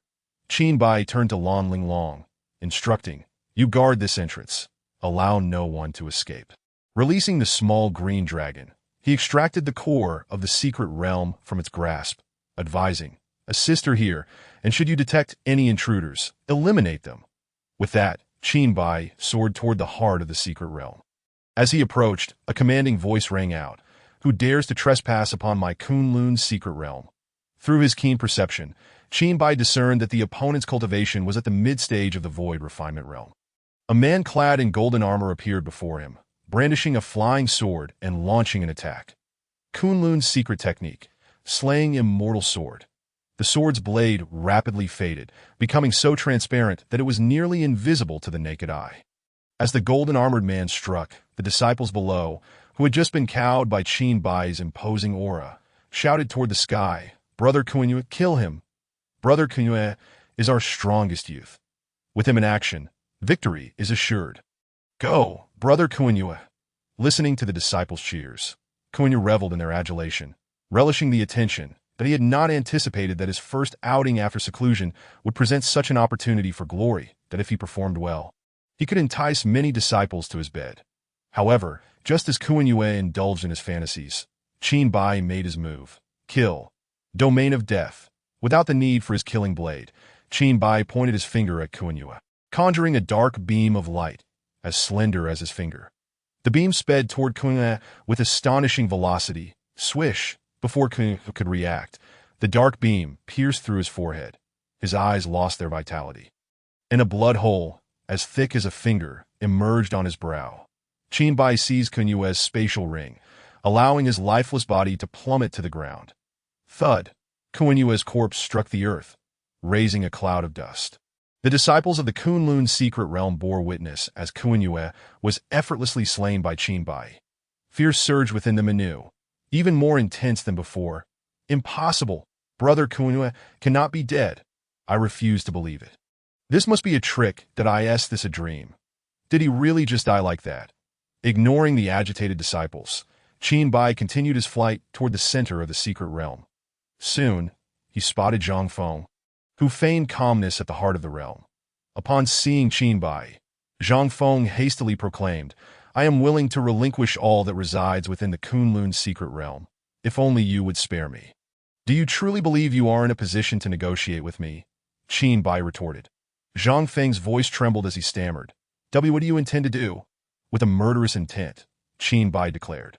"You will die, and the Kunlun secret realm shall be eradicated." At these words, Zhang Feng could no longer mask his inner terror, but he sank to his knees before Qin Bai, pleading, "I beg you, spare my life." Under the looming threat of death, those of profound cultivation feared for their lives even more. Qin Bai regarded Zhang Feng mockingly, stating, "I promised Kungsu that I would send you all down to accompany him. You cannot expect me to be a man of broken word. Did I tell this?" Qin Bai's tone turned. "I see why to prevent me from becoming one who breaks his word. I must insist you meet your end." Kill. Massacre. Gripping the vibrating killing blade, Qin Bai charged toward Zhang Feng. Seeing this scene, Zhang Feng was paralyzed with fear. His injuries had yet to heal, leaving him with barely a fraction of his strength. Even at his peak, he would never dare confront Qin Bai again. Kneeling on the ground, Zhang Feng wept profusely. "Young Master Qin, I implore you, spare me. I am willing to serve you as a dog." Swish! The killing blade sliced through Zhang Feng's neck, and as he beheld the severed remains of his body, Qin Bai murmured, "I have no need for a dog that may bite its master at any moment. Rest in peace, and join Kungsu below." After retrieving Zhang Feng's spatial ring, Qin Bai produced the core of the secret realm and placed it at the center of the Kunlun secret realm. Without requiring any prompting from Qin Bai, the core levitated effortlessly into the air, radiating a resplendent multicolored light. The Kunlun secret realm trembled violently. The tremors intensified, and all the spiritual energy within the realm surged toward the core. Unaware of the truth, the disciples of the Kunlun secret realm sensed the energy dwindling and felt the ground shake violently, filling them with despair. The realm cannot be collapsing, can it? Please, not the collapse. If the realm falls, we will all perish. I know it. That person must be responsible. He seeks our demise. This madman. How could we have attracted the ire of such a lunatic? Even Lan Ling Long, stationed at the entrance of the Kunlun secret realm, gazed in confusion towards the direction of Qin Bai, uncertain of his intentions. Meanwhile, Shao Qing, filled with ennui, yawned languidly while leisurely darting through the skies. After the passage of half an hour, the tremors within the Kunlun secret realm finally subsided. Along with the ethereal energy that had vanished entirely from within its confines, Qin Bai observed the radiant core of the secret realm as it gradually dimmed, patiently awaiting the next development. A day passed. 2 days passed. Half a month passed. At last, the core of the secret realm showed signs of activity, once again erupting in a splendid display of vibrant colors that an exceptionally rich aura emanated from the core. Dispersing throughout the Kunlun secret realm, the ethereal energy, which had been absent for over half a month, reappeared, eliciting an overwhelming sense of joy among many disciples, akin to tears of happiness. For cultivators, residing in a space devoid of spiritual energy is as distressing as a fish out of water. Naturally, this is true for ordinary practitioners. For Qin Bai, however, the absence of spiritual energy bore little consequence. Having already reached the mid-stage of the void refinement realm, Qin Bai felt no trace of ethereal energy within himself. The core of the secret realm released spiritual energy continuously for 2 days. Once the core ceased its release, Qinbai sensed a profound connection forming between himself and the Kunlun secret realm, as if he could alter its environment with but a thought. Following this connection, Qinbai mused, "Wind, arise." In the next instant, a fierce gale swept through the Kunlun secret realm. Rain, come, crack, thunder roared, and raindrops began to fall from the sky. Fire, ignite, lightning, strike. While Qinbai reveled in his newfound powers, a system notification chimed in. Ding, war task. Destroy the Kunlun secret realm within a year. Completed, ding. Task rewards have been dispensed. Chapter 55, Little Thousand Worlds, 8-9 Profound Arts. Ding, system upgrading. Several seconds elapsed. Ding. System upgrade complete. Activating new feature. Little Thousand Worlds, ding. Little Thousand Worlds activated. Merging original pet space into Little Thousand Worlds. Ding. Kunlun secret realm has been incorporated into Little Thousand Worlds. Ding. 8-9 Profound Arts have been shared with the host cultivation that a series of system notifications flooded in, prompting Qinbai to cease his playful antics and patiently peruse the introduction of the new feature. Little Thousand Worlds. Upon finishing the overview, a glimmer of excitement sparkled in his eyes. This feature was nothing short of extraordinary. One of the remarkable powers of Little Thousand Worlds was its boundless capacity to absorb secret realms and various celestial bodies without restriction. The implications of such limitless potential were profound. Should Qinbai's cultivation become sufficiently strong and he continued to cultivate diligently, there would come a day when he could entirely assimilate the myriad realms into Little Thousand Worlds. At that moment, Qinbai would undeniably become the sovereign of all realms. In addition to this extraordinary capability, Little Thousand Worlds boasted numerous other applications. For instance, when Qinbai engaged in combat within the Little Thousand Worlds, he would benefit from a significant enhancement in battle prowess. The stronger the Little Thousand Worlds became, the more pronounced this enhancement would be. As Little Thousand Worlds absorbed more secret realms, celestial bodies, and worlds, its internal richness would gradually flourish, eventually evolving into a true world where rules and powers could emerge, allowing life to proliferate and thrive within. In time, various races and factions would intertwine. And as the master of Little Thousand Worlds, Qinbai would ascend as a supreme ruler. Moreover, it was conceivable that one day, when all the realms converged once more, they could revert to a primordial state, with Qinbai reigning as the sovereign of this new epoch. The mere thought of such possibilities sent a shiver down Qinbai's spine, mingled with excitement that if the outside world were to discover his formidable abilities, it would not be long before powerful beings from the myriad realms descended upon him, intent on capturing him for study. This was a secret he intended to keep to himself. The consequences of its revelation were too dire to contemplate. Suppressing his exhilaration, Qinbai opened his personal information panel, allocating the 50 attribute points from his task rewards to himself. Name: Qinbai, Body of the Celestial Desolation. Beginner, All Attributes Amplification. 5 Cultivation. 5th Stage, Mid-Void Refinement. 434500, Divine Sense. Early Integration Strength. 434 Speed. 434 Stamina. 434 Attack Power. 434 Defense Power. 434 Fortune. 434. Killing Blade.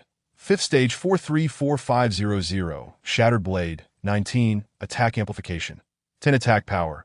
434 Killing Blade Technique. 4th Stage, 200200, Unable to advance due to lack of continuity. Attack Power. 200 Azure Dragon. 5th Stage, 434500. After allocating his attributes, Qinbai's cultivation progressed to the mid-stage of Void Refinement. To his surprise, his divine sense also broke through to the early integration stage. This breakthrough signified a substantial increase in Qinbai's combat prowess, allowing him to nearly contend with early integration cultivators, especially when coupled with the Scattered Soul Blade technique. The rewards for the war task consisted of 2 items, 50 attribute points and the first volume of the 8-9 Profound Arts. With his cultivation having surged, Qinbai opened the technique panel to read about the 8-9 Profound Arts. First volume of 8-9 Profound Arts. 5th Stage, 434500, Body Strength Amplification. 2. 5 times description. The maximum of Yin numbers is 8, and the maximum of Yang numbers is 9. The product of 8 and 9 represents the greatest number in existence. Hence, the world comprises 9 palaces and 8 trigrams. along with 72 phenomena. This encompasses various divine abilities and spells, enabling the mastery of 72 transformations. All creatures, whether they be flying birds or terrestrial beasts, stones or plants, and within the realms of yin and yang. The five elements. Everything undergoes transformation, with the essence of its application residing in the heart. Master Yuding. Upon completing the overview of the 8-9 profound arts, a smile graced Qin Bai's lips. The immediate and tangible benefit of the 8-9 profound arts was its augmentation of physical strength. Given Qin Bai's current cultivation, this remarkable enhancement would render him with a terrifying level of physical power. It is not an exaggeration to assert that Qin Bai could withstand attacks from early void refinement cultivators without sustaining damage, even if they expended all their energy. Yet, this was not the pinnacle of the 8-9 profound arts might. Its true power lay in the inclusion of extraordinary techniques, such as earthly golden light, law of heaven and earth, 72 transformations, indestructible body, 3 heads and 6 arms, and true fire of samadhi. However, within the technique panel, all such divine abilities recorded under the 8-9 profound arts appeared in gray, without exception. This indicated that Qin Bai needed to continually gather these divine abilities to wield them effectively. Until he amassed them, he could only gaze longingly at their descriptions, unable to utilize them. Ding, Little Thousand Worlds task triggered. Absorb 2 secret realms within 3 days. Failure incurs no penalties. Task reward. One of the divine abilities from 8-9 profound arts, law of heaven and earth. Seeing the newly refreshed task, Qin Bai couldn't help but chuckle that it was as if he had been longing for a pillow while drowsy. Just moments ago, he pondered how to acquire divine abilities from the 8-9 profound arts. And lo and behold, the task was issued the very next second for the 2 secret realms mentioned in the task. It was evident they referred to the Fire Cloud secret realm and the Water Moon secret realm. Qin Bai's spirit soared. The war task was completed. His strength had seen a remarkable enhancement. The system upgrade had unveiled the extraordinary function of Little Thousand Worlds, and he had obtained the 8-9 profound arts. A technique of unparalleled power. The only minor drawback was that he had only acquired the first volume of the 8-9 profound arts. Qin Bai's divine sense swept through the Kunlun secret realm. Or rather, the Little Thousand Worlds the master of the Little Thousand Worlds. His divine sense could encompass every corner of this realm. Were there truly no void refinement cultivators remaining? Scanning through the Little Thousand Worlds, he found that the highest cultivation amongst the disciples of the Kunlun secret realm was merely at the God transformation stage, with no void refinement cultivators left. It was to be expected. After all, void refinement cultivators were not as common as cabbages, especially in the context of Blue Star, where spiritual energy was severely depleted. There had been a total of 6 void refinement cultivators in the Kunlun secret realm, all of whom had perished at Qin Bai's hands. Reclaiming his divine sense, Qin Bai's voice resonated throughout the Little Thousand Worlds. All individuals are to vacate the secret realm within a quarter of an hour. Hearing these words, the numerous disciples of the Kunlun secret realm felt a surge of indignation. Yet, contemplating Qin Bai's overwhelming cultivation, their grievances were swiftly suppressed. Only a fool would remain oblivious to the obvious truth. The elder disciples of the God transformation stage exchanged glances, sighing. Let us depart. The Kunlun secret realm shall exist no more. Alas, it seems our ancestors have met with misfortune. Let us go. Let us go. There is nothing worth lingering for here. Previously, resources were predominantly allocated to the Zhang and Wu families, and we ordinary disciples barely received a drop. With my cultivation, I can command the winds and rains in the outside world. Why remain cooped up here? Among the disciples of the Kunlun secret realm, there were those who were reluctant to leave, while others hastily packed their belongings, showing no signs of nostalgia. With a mere thought, Qin Bai summoned a colossal portal above the heads of the Kunlun disciples. Having become the master of the small thousand worlds, Qin Bai could freely manipulate the portals to enter and exit these realms. Unlike the likes of the Kungsu ancestor, who could only fix their portals in a singular location. Chapter 56. Journey to the Fire Cloud secret realm. The disciples of Kunlun secret realm began to depart through the portal in droves. Before long, the entire small thousand worlds lay utterly desolate. After everyone had left, Lan Linglong and Xiao Qing approached Qin Bai. Lan Linglong gazed intently at Qin Bai, noticing that he seemed transformed since their last encounter. His cultivation appeared to have ascended significantly. Not only that, but Qinbai seemed to be in perfect harmony with the entire Kunlun secret realm. Lan Linglong's beautiful eyes sparkled with incredulity, to as the strongest among the younger generation of the Lan family. She was privy to some secret knowledge, including the fact that becoming the master of a secret realm typically required years of effort. Yet it seemed Qinbai had achieved this status in the span of a single tea session. This revelation left Lan Linglong astounded. In just a few days, Qinbai had continually reshaped her understanding of reality at this point. If he were to break through to the integration realm at any moment, she would consider it entirely normal. Xiaoqing fluttered on Qinbai's shoulder. He playfully grasped Xiaoqing and brought her close to his eyes, joyfully asking, "This will be our new home from now on. Do you like it?" Xiaoqing tilted her head, surveying her surroundings before soaring into the sky, circling the entire secret realm and declaring contentedly, "I like this new home." Seeing Xiaoqing's adorable demeanor, Qinbai couldn't help but chuckle. Previously, when he inquired about the pet space, Xiaoqing had described it as a pitch-black void, steeped in silence. Exactly the reason she was reluctant to return there. Now possessing a small thousand worlds, although it wasn't yet comparable to a planet like Blue Star, it was infinitely superior to the pet space. Xiaoqing flitted about the small thousand worlds, exploring her new abode. Since hatching, she had followed Qinbai, living a life akin to that of a wanderer. Typically, she spent most of her time nestled against Qinbai, sleeping as if she were a tattoo on his skin. When awakened, it was often from sheer boredom, as she would drift off to sleep again. Now, with a new home, she could finally escape her monotonous existence and frolic freely, which filled her with immense joy. However, the mention of home stirred a bittersweet feeling within Qinbai. Ever since his parents were taken away by the blood-stained hands of the Kunlun secret realm, the concept of home had become foreign to him. From dropping out of university to become an assassin and up to the present, the idea of home had slipped away from his grasp. With the acquisition of the small thousand worlds, he finally had a place to call his own. Qinbai soared into the sky, chasing after the little dragon, Xiaoqing, his laughter echoing throughout the entire small thousand worlds. Lan Linglong watched the duo playfully chasing one another, a look of envy gleaming in her eyes. Throughout her life, she had always been alone. With her remarkable talent, she had long surpassed her peers, leaving them in her wake. Although her elders doted on her, her contemporaries dared not approach, leaving her without even a friend to converse with. Witnessing the bond between Qinbai and Xiaoqing, she could only feel envious. After a time of playful pursuit, Qinbai halted and addressed Xiaoqing and Lan Linglong, saying, "Let us proceed to our next destination, the Fire Cloud secret realm."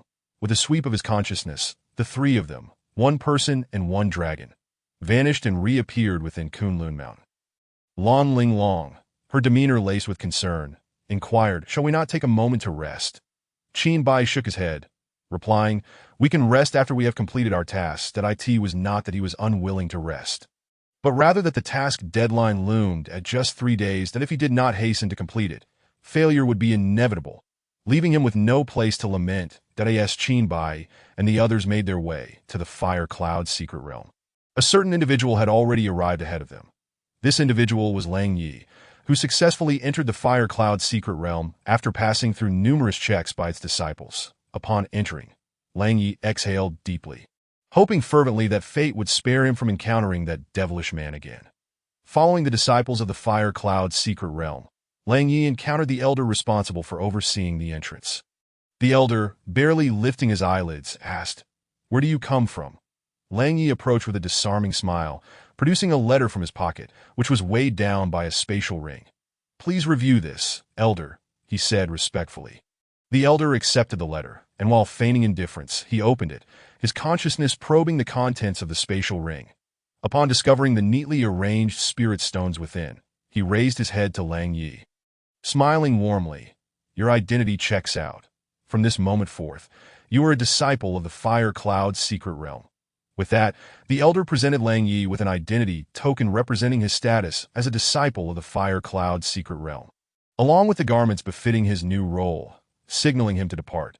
Lang Yi accepted the items, expressing his gratitude. "Thank you, elder, that I shall take my leave now." Once Lang Yi was gone, the elder did not even glance at the letter he had been given, carelessly tossing it aside. The letter was completely blank, void of any writing. Lang Yi ambled through the fire cloud's secret realm. He hummed a cheerful tune. Money can make ghosts push the mill. Money can accomplish all affairs of the world. Heh, from this moment on, I am a man of the fire cloud secret realm. Unbeknownst to Lang Yi, the master of the fire cloud secret realm, Hua Qinyun was in a state of despair, his hair nearly turning white with worry. Just moments ago, Hua Qinyun had received alarming news. Qin Bai had taken control of the Kunlun secret realm, dispersing many of its disciples, and was now heading directly toward him. Hua Qinyun paced restlessly, akin to an ant on a hot pan, filled with regret for having been swayed by the greedy counsel of the Kungsu old ghost, which had led him to provoke such a formidable enemy. Hua Qinyun was consumed by remorse, yet he overlooked one critical detail. Even without the instigation of Kungsu, he had never intended to spare Qin Bai. Likewise, Hong Wanru was steeped in her own anxieties. Initially clinging to a slim hope that Qin Bai would not seek retribution, she was now confronted with the stark reality of his actions, which shattered her illusions. She had also received information regarding Qin Bai's acquisition of the Kunlun secret realm and his journey to the Fire Cloud secret realm, which now lay ominously before her. Despite racking her brain, she could not devise a way to reconcile with Qin Bai. Both Hong Wanru and Hua Qinyun wallowed in their distress. The Lan family was in high spirits. Lan Wenhai, completely convinced, said to Lan Wenhao, "Third brother, I am utterly convinced. Your decision was indeed the correct one." Up beside him, Lan Tianhe, wearing a grin, playfully countered, "Who was it that opposed third brother's decision most vehemently at the time?" With a theatrical sigh, he continued, "Alas, what has become of people these days? How easily they change their tune." Lan Wenhai scratched his head, his face flushed with embarrassment. "Seventh brother, please do not mock me. I owe third brother an apology." With that, he bowed deeply to Lan Wenhao. "Third brother, I previously acted thoughtlessly. Please do not hold it against me." Lan Wenhao promptly helped Lan Wenhai to his feet, saying, "We are all brothers. Besides, you acted in the interest of the Lan family. How could I possibly hold it against you?" The three brothers exchanged glances, bursting into laughter. After their mirth subsided, Lan Tianhe remarked, "Qin Bai is going to confront Hua Qinyun. It truly is satisfying to ponder." Lan Wenhao felt equally exhilarated. The Lan family had faced considerable hardship when they severed ties with the Fire Cloud secret realm due to Hua Qinyun's machinations. Now, seeing Hua Qinyun in misfortune, he wished he could witness it firsthand. That moment. Lan Tianhe continued, "Third brother, we, the Lan family, have aided Qin Bai immensely, being the only ones to support him. Given how we have distanced ourselves from the Fire Cloud secret realm, now that he has acquired the Kunlun secret realm, should we not discuss the matter with him?" After a long contemplation, Lan Wenhao replied slowly, "Allow me to ponder this matter thoroughly. Third brother, I do not wish to take his Kunlun secret realm. The Lan family does not possess such greed. My only desire is for him to allocate a portion of the Kunlun secret realm for our younger generation's cultivation. After all, the spiritual energy in the outside world is far too sparse. Moreover, the secret realm requires maintenance. Otherwise, the spirit herbs and beasts will perish without care. Qin Bai will undoubtedly lack the time to attend to these trifles, so if he provides our younger generation with a place to cultivate, we can assist him in tending to the spirit herbs and beasts." After listening to Lan Tianhe's words, Lan Wenhao nodded. "I will discuss this with him. However, if he declines, the Lan family must not allow this matter to sour our relationship with him. As long as he maintains goodwill toward our family, even without the secret realm, we can still rise swiftly on Blue Star. Remember," he cautioned, "unless it is a matter of life or death for the Lan family, do not seek Qin Bai's assistance. As his cultivation deepens, the value of this favor grows exponentially, and it must not be squandered over trivial matters." Lan Tianhe wished to speak further, but upon recalling Qin Bai's formidable combat prowess and status, which had long since transcended ordinary comparison, he understood that Qin Bai's current disposition would directly influence the future rise of the Lan family. Chapter 57. The Nightmare of Lang Yi. Qin Bai and his companions raced forward, arriving at the entrance of the Fire Cloud secret realm after 2 hours at the entrance, for disciples stood guard. Upon seeing Qin Bai and his group, the disciples stepped forward and shouted, "Halt!" Bang bang, bang bang. Qin Bai's divine sense swept over them, and the four disciples collapsed to the ground in unison, stepping over the fallen. Qin Bai regarded the stone door that marked the entrance to the Fire Cloud secret realm. The entrance bore resemblance to that of the Kunlun secret realm, both being formed by massive stone doors. Clang! As Qin Bai drew the blade of slaughter, preparing to cleave through the entrance, a voice called out from a distance, "Young friend Qin, do not be hasty in your actions." Turning to look, he saw Qi Yun, whom he had met before, approaching swiftly. Upon reaching Qin Bai, Qi Yun spoke directly. "Young friend Qin, you have already obtained the Kunlun secret realm. Why do you seek to attack the Fire Cloud secret realm?" With his divine sense having advanced to the early stage of integration, Qin Bai scrutinized Qi Yun with his probing eye. The cultivation level that had previously eluded Qi Yun was now unveiled before Qin Bai. Early integration. He mused silently. Upon recognizing Qi Yun's cultivation, Qin Bai replied, "The Fire Cloud secret realm harbors enmity towards me, and I have come to exact vengeance." That Qi Yun fixed his gaze upon Qin Bai and inquired, "Is it not to gain the Fire Cloud secret realm as well?" Qin Bai, meeting Qi Yun's gaze, candidly acknowledged, "Vengeance is one reason. Acquiring the Fire Cloud secret realm is another. You are overly greedy. Young friend Qin, you realize that should you obtain this Fire Cloud secret realm, countless paths to cultivation for those in the Blue Star will be irrevocably severed." Qi Yun remarked earnestly. "It seems that Elder Qi is meddling a bit too much," Qin Bai responded calmly. "Alas, the Blue Star is already depleted of spiritual energy. The reason it has managed to retain some semblance of cultivation lineage is largely due to the three great secret realms. The spiritual energy within these realms far exceeds that of the outside world. Hence I hope young friend Qin will reconsider," that Qi Yun said earnestly, looking intently at Qin Bai. Qin Bai, unable to detect any emotional undertone, replied, "What if I refuse?" Hearing this, Qi Yun showed no signs of displeasure, responding with a hearty laugh. "If young friend Qin chooses to refuse, I shall not impede you.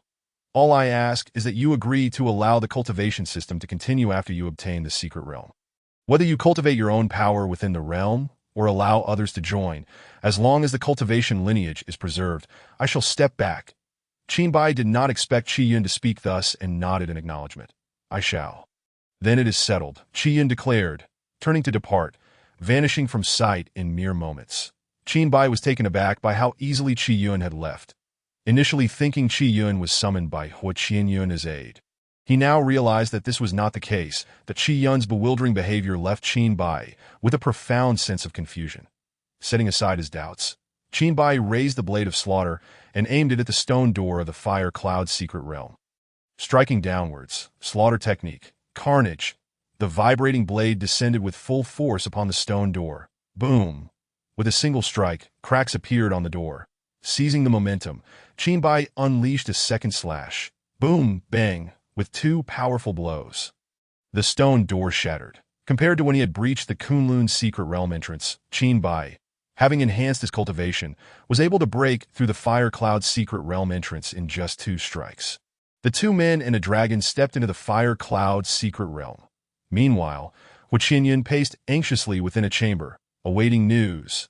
Just moments ago, he had sent a message through a transmission jade talisman to Qi Yun, vividly depicting his dire situation and exaggerating Qin Bai's various transgressions, seeking Qi Yun's assistance that in Hua Qianyun's view, as long as he secured the aid of Qi Yun in the integration stage, Qin Bai would surely be thwarted, but he planned to sincerely apologize and offer some spiritual stones as compensation, hoping the matter would be resolved.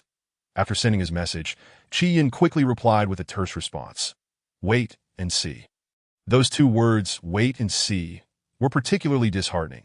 Hua Qianyun wished to inquire whether Qi Yun was agreeing to help or not, that if the answer was affirmative, he would not have to remain in such anxious suspense. If not, he preferred to be left without hope, resigning himself to fate within the Fire Cloud secret realm. As Hua Qianyun anxiously awaited, urgent footsteps approached from outside. Report. Ancestor, someone has shattered the secret realm entrance and intruded. Upon hearing this, Hua Qianyun felt his legs go weak, forcing himself to maintain composure. "All right, I understand. Ancestor, should we prepare to counterattack?" A disciple outside inquired at that moment. Hua Qianyun wanted to exclaim, "Counterattack? We're already on the brink of death without engaging. To attack would surely seal our fate. Relay the command." Do not act rashly, Huiqinyan instructed. Understood. Once the disciple left, Huiqinyan sat down heavily, his eyes vacant as he gazed skyward. Just then, his transmission jade talisman chimed. Grasping it like a lifeline, he infused his divine sense into it, receiving Qi Yun's message. The message succinctly recounted the events, summarizing Qi Yun's intent. I went to persuade him. He did not listen. I left .at that moment. Huiqinyan comprehended the true meaning behind Qi Yun's wait, and see that it was merely a formality. Should Qinbai heed the advice, he would owe Qi Yun a favor. If not, it bore no consequence. Huiqinyan felt an urge to curse, years of pent-up expletives swirling within. Yet he suppressed them, in his eyes. Qi Yun was far more formidable than Qinbai. To unleash his ire upon Qi Yun would result in consequences worse than death. After a brief teleportation, Qinbai entered the depths of the fire cloud's secret realm. Upon entering, he heard the commotion below. What? The ancestor has instructed us not to act rashly. They have already invaded our home. Why should we not retaliate? Fools, following the ancestor's orders is never wrong. Humph, I refuse. When has my fire cloud's secret realm ever been so humiliated? A silver streak shot towards Qinbai. He extended 2 fingers to grasp the silver projectile. As the light dissipated, he held a glimmering arrow in his hand. Looking towards the source of the arrow, he spotted a young man at the early stage of refinement, glaring angrily at Qinbai. Cursing damn you! Who gave you the audacity to invade my fire cloud's secret realm? Beside the young man, a companion urgently pulled at him, whispering, Hualai, say less. You've stirred up a major mess. Hualai, dismissive, retorted, Humph, it's no big deal. The ancestor will merely make me reflect on my actions afterwards. Simultaneously, he thought with satisfaction, a bunch of cowards. The ancestor's cultivation is unparalleled. This man before me is certainly no match for him. My actions will not invite punishment, but rather reward. If Huiqinyan were to discover his thoughts, he would surely be infuriated. The disciples of the fire cloud's secret realm looked up at Qinbai in astonishment. Among them, Lang Ye's expression turned ghostly pale. His companions, concerned, asked, Lang Ye, what is the matter? Are you unwell? With a smile more ghastly than a grimace, Lang Ye replied, I'm fine. I'm just overjoyed. His companions glanced at him in bewilderment. Having never seen someone appear so terrified while claiming to be happy, Lang Ye felt an overwhelming urge to bash his head against a wall, desperate to awaken from this nightmare. Why did this man follow him wherever he went? In the Kunlun's secret realm, he had been knocked unconscious 3 times, each awakening revealing catastrophic changes in the Kunlun sect, culminating in its dissolution. Now, having fled to the fire cloud's secret realm, he had hoped never to see this man again. Yet fate played another cruel joke at that moment. Qinbai also noticed Lang Yi. So you are here as well, Qinbai exclaimed, and in an instant his divine sense struck Lang Yi, rendering him unconscious. As Lang Yi felt the familiar force at the nape of his neck, his eyes rolled back, and he lost consciousness. His final thought before succumbing was, I spent a fortune to enter the fire cloud's secret realm, and now it's all for naught. When I awaken, I must hide deep in the mountains. I never want to see this man again. Chapter 58. The Birth of a Film Emperor After Incapacitating Lang Yi. Qinbai concentrated a small amount of energy into the arrow he held between his fingers, aiming it at Hualai. Whoosh! The arrow sped forth with incredible velocity, reaching Hualai before he could react. Swoosh! The arrow pierced through Hualai, continuing on without losing momentum, striking the ground behind him. Bang! A resounding explosion reverberated throughout the entire fire cloud secret realm, creating a vast crater several hundred meters in diameter where the arrows had fallen. As if it had been ravaged by artillery, the body of the fiery beast had long since been reduced to dust by this overwhelming destructive force, the surviving disciples of the fire cloud sect. Their expressions filled with horror gazed toward Qinbai. Under Qinbai's recent strike, Firelai and all those in his vicinity had perished. Many of the Fire Cloud disciples murmured among themselves. Those unfortunate enough to be beside Firelai have truly suffered. For his refusal to heed warnings has led to the demise of so many. Who is that person in the sky? Their methods are ruthless. Why hasn't the ancestor emerged yet? What is the situation? Qinbai regarded the devastation he had wrought with no hint of surprise that his cultivation had ascended. All his attributes had risen in tandem. Theoretically, even a slight increase in attributes could lead to a qualitative transformation. Moreover, having gained the 8-9 profound art, his physical resilience had significantly augmented. Coupled with the enhancements of the Tianhuang body, even a modicum of strength was sufficient to unleash destruction, capable of slaying those at the early stages of the void refinement realm. The reasons behind Qin Bai's actions, which inadvertently harmed innocent bystanders after the slaying of Fire Lai, were twofold. Firstly, it was to establish authority. He was not one to indiscriminately slaughter the innocent. Nor was he soft-hearted. His earlier decision to let the disciples of Kunlun's secret realm depart stemmed from a reluctance to cause unnecessary bloodshed. However, when faced with aggression, Qin Bai would not hesitate to disregard the collateral damage. When one's life is threatened, any thoughts of mercy are rendered moot, and death becomes a deserved fate.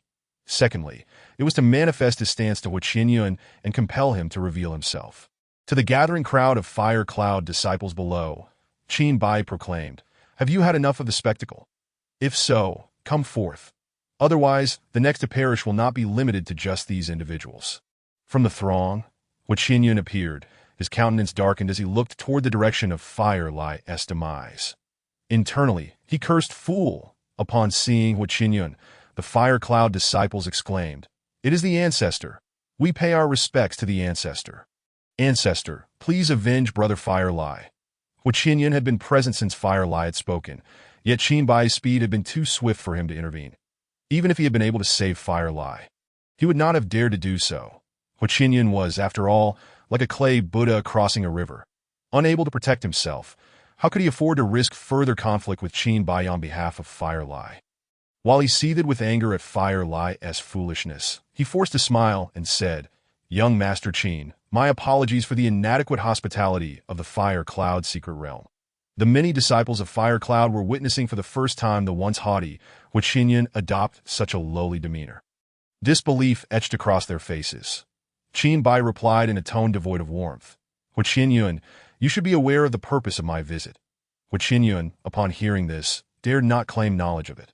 To do so would surely invite fatal consequences that he feigned confusion, saying, "Young Master Qin, I truly do not know that I implore you to enlighten me." Seeing Hu Qinyun's pretense, Qin Bai grew weary of the charade and stated plainly, "To kill you." Hu Qinyun, upon hearing these two words, forced a bitter smile and asked, "Why would you wish to kill me?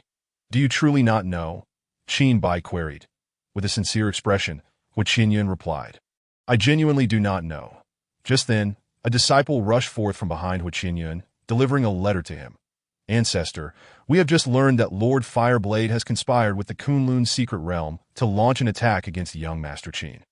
Hu Qinyun's face reflected shock as he snatched the letter from the disciple's hand and hastily opened it. After a long while, tears streamed down his face as he lamented, "What a heartbreaking revelation! Fireblade has been seduced by the Kunlun secret realm into besieging young Master Qin. Henceforth, he shall be expelled from the Fire Cloud secret realm." Having said this, he turned to Qin Bai with an expression of regret. "Young Master Qin, I must thank you for ridding my Fire Cloud secret realm of this menace." Hu Qinyun produced a spatial ring, presenting it to Qin Bai with his spiritual energy, saying, "This is a modest token of gratitude for your righteous intervention." Young Master Qin. Qin Bai accepted the spatial ring and, upon probing with his consciousness, discovered it was filled with neatly arranged boxes of low-tier spirit stones, amounting to a staggering 10 million, without observing Hu Qinyun's desperate maneuver to protect himself. Qin Bai felt a wave of admiration for his resilience. Were it not for his steadfast nature, another might have been easily swayed by Hu Qinyun's deceitful words that Hu Qinyun fervently performed his act. Qin Bai could not help but commend him internally, recognizing him as a rare talent whose skills surpassed even those of the finest actors. Completely immersed in his performance, Hu Qinyun, aiming to appease Qin Bai, feigned a humble expression, saying, "Young master, is this gift not too extravagant?" "Not at all, not at all, as long as young Master Qin is pleased," Hu Qinyun responded, though his heart was bleeding at the thought of such a loss. Witnessing Qin Bai's gradually believing demeanor, Hu Qinyun felt a sense of worth in his cunning, silently praising his quick thinking to concoct such a narrative. Without it, he would surely have met his end today. "Oh, then I shall graciously accept it," Qin Bai hesitated. Hu Qinyun, speaking with a slight urgency, insisted, Young Master Qin, please do not stand on ceremony. His thoughts were solely focused on expediting Qin Bai's departure, hoping they would never cross paths again. After receiving the spatial ring, Qin Bai sighed heavily, his expression forlorn. Hu Qinyan seized the opportunity to inquire, Young Master Qin, why the sigh? What troubles you? Qin Bai lamented, alas. You are unaware, but the exertion from slaying your fire cloud's fire blade has left me utterly drained. Now I feel a wave of weakness surging through me, rendering me unable to move. Upon hearing this, Hu Qinyan's heart sank. Yet observing Qin Bai's rosy complexion and steady aura, he could see no sign of weakness. Aware that Qin Bai was fabricating tales, Hu Qinyan still had to feign agreement, saying, You have worked hard, young Master Qin. Internally, he cursed Qin Bai vehemently while maintaining an outward facade of concern. Gritting his teeth, he produced another spatial ring, saying, Young Master Qin, I have a concoction that should replenish your energy. I present it to you. Hu Qinyan vividly illustrated what it meant to bow one's head beneath a roof. But in his own home, he was alone in this regard. With his spiritual energy lifting the spatial ring before Qin Bai, the latter accepted it and, upon probing, found it contained 500,000 low-tier spirit stones. A smile graced Qin Bai's face as he said, Thank you for your elixir, Brother Hua. I feel much improved.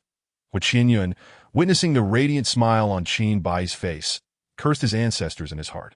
Reflecting on how he had been addressed as Hu Qinyan before the gifts, but now being called Brother Hua after the million low-tier spirit stones, he understood the adage that those with milk are mothers. Suppressing his inner fury, he remarked, Then I shall not keep you any longer. Please, young Master Qin, make yourself at home. Qin Bai showed no inclination to depart, continuing, Brother, not only have I exhausted my strength, but my pet has also succumbed. With that, Qin Bai signaled to Xiao Qing, who lay draped over his shoulder. Receiving the cue, Xiao Qing stiffened and collapsed into Qin Bai's arms, devoid of any aura, as if it had perished. Qin Bai observed Xiao Qing's exaggerated performance with a furrowed brow. Hurriedly conveying, You were supposed to feign exhaustion, not die on me. Maintaining the charade of being lifeless, Xiao Qing retorted, Master, this way, we can demand a higher price.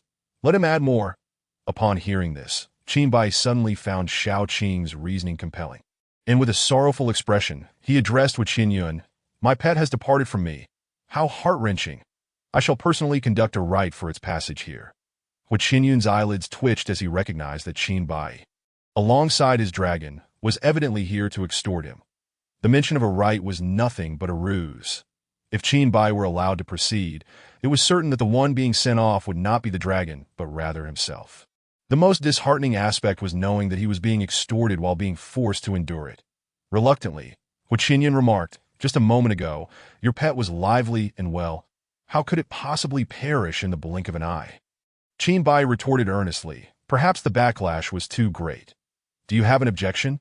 Hu Qinyan, sensing the veiled thread in Qin Bai's words, withdrew yet another spatial ring, presenting it to Qin Bai with a weary tone. Young master, do not be too sorrowful. This is but a token of my goodwill. Upon accepting the ring, Qin Bai's consciousness revealed it contained only 200,000 low-tier spirit stones. Given Hu Qinyan's demeanor, it seemed he had little left to offer. Qin Bai patted Xiao Qing's back, and in an instant, Xiao Qing sprang back to life, buzzing around Qin Bai joyfully. Witnessing this, Hu Qinyan winced at the loss of his spirit stones and foolishly asked, Young master, how do you explain this? Qin Bai casually fabricated an excuse. Oh, it has merely recovered. What is there to make a fuss over? Having played enough, Qin Bai looked at Hu Qinyan with a teasing glint in his eye, saying, Hu Qinyan, what a splendid performance. You truly deserve a little golden statuette that it would be a shame if you didn't pursue acting. What do you mean by that? Hu Qinyan assured, Fear not. I harbor no ulterior motives. I merely wish to send you to accompany Kungsu. Qin Bai then realized that Hu Qinyan had been toying with him all along. Enraged, he exclaimed, You suddenly, a resounding dragon's roar echoed, and a colossal azure dragon, hundreds of meters long, materialized, its majestic head aimed directly at Hu Qinyan as it proclaimed, Songlong combat technique. Devour the heavens. In an instant, Hu Qinyan vanished without a trace, only to reappear in an abyssal void shrouded in utter darkness. The Songlong's secret art, underworld, An overwhelming sense of compression enveloped Huiqianyun from all directions. Desperately, he retrieved a small bell, channeling his spiritual energy into it, causing the bell to enlarge and encase him within. Yet the suffocating sensation did not dissipate. Rather, it intensified. In panic, Huiqianyun cried, "What manner of fiendish contraption is this? Even the Huiyun bell cannot withstand it." The voice of the little azure dragon resonated through the dark expanse. Songlong's secret art, disintegration. As the pressure mounted, Huiqianyun felt his body slipping from his control, unable even to blink. Songlong's secret art, lifespan exhaustion. In a state of sheer terror, Huiqianyun realized that his vital essence was rapidly depleting within him. Each passing second siphoned away vast reserves of his lifespan. Helplessly, he watched as his body succumbed to the ravages of age. Powerless to intervene, in mere seconds, he experienced the sensation of living through millennia. Originally blessed with a lifespan of over 1,000 years, he now found himself with only a few fleeting days left, resembling a frail candle flickering in the wind, as deathly energies coiled around him. Huiqianyun regained control over his body. Yet before he could exhale in relief, the dark space suddenly illuminated. Songlong combat technique. Dragon's breath.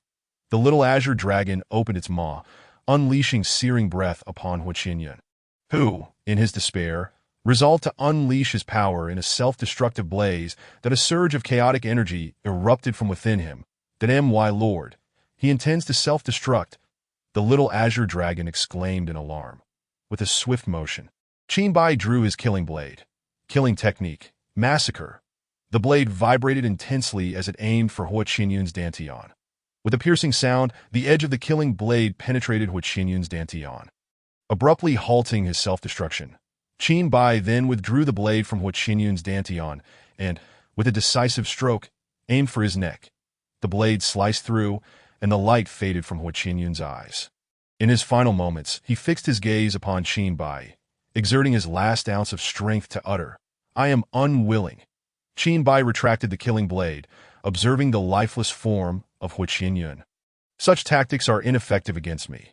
Following Huiqianyun's demise, the disciples of the Huiyun's secret realm erupted in chaos below.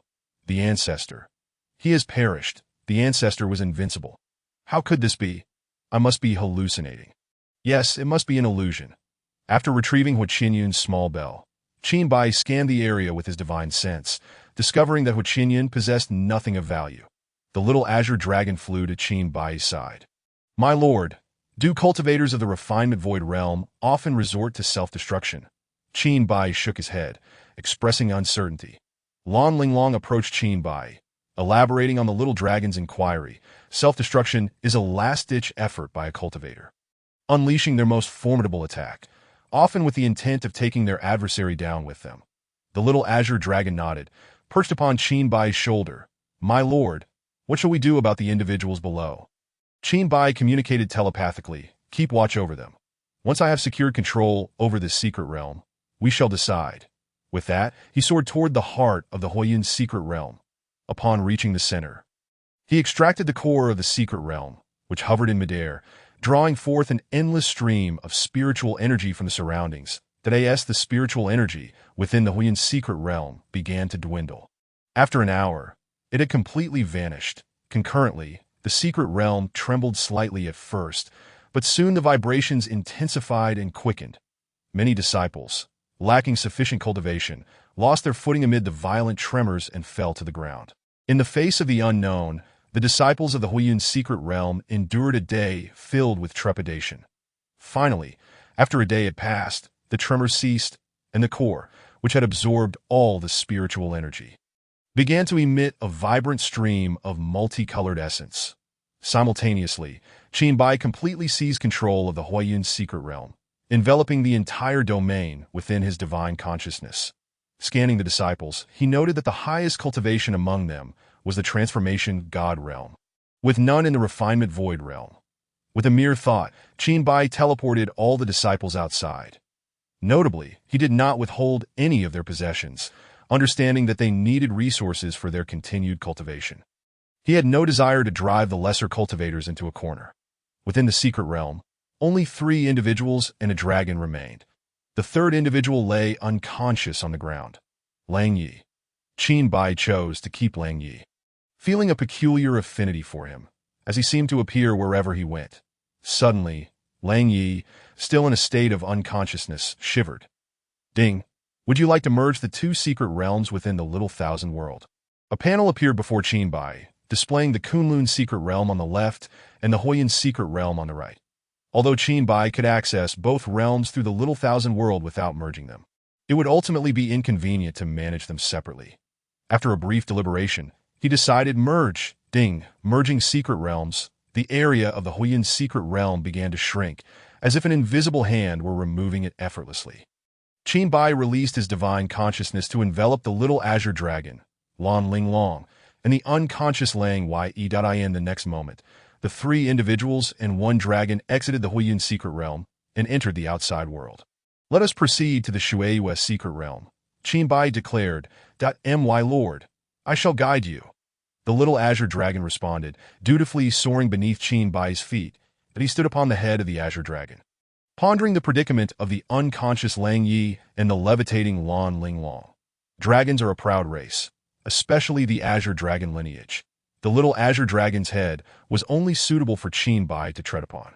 Any other individual who dared to entertain such an idea would likely find themselves torn asunder by the dragon's wrath.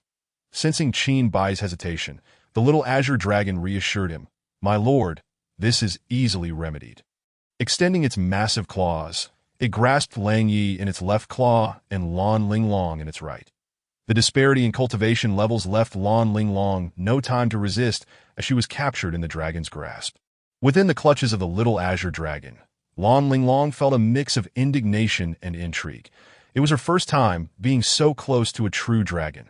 Amidst this complex emotional turmoil, she refrained from protesting and instead gazed curiously at the dragon's scales.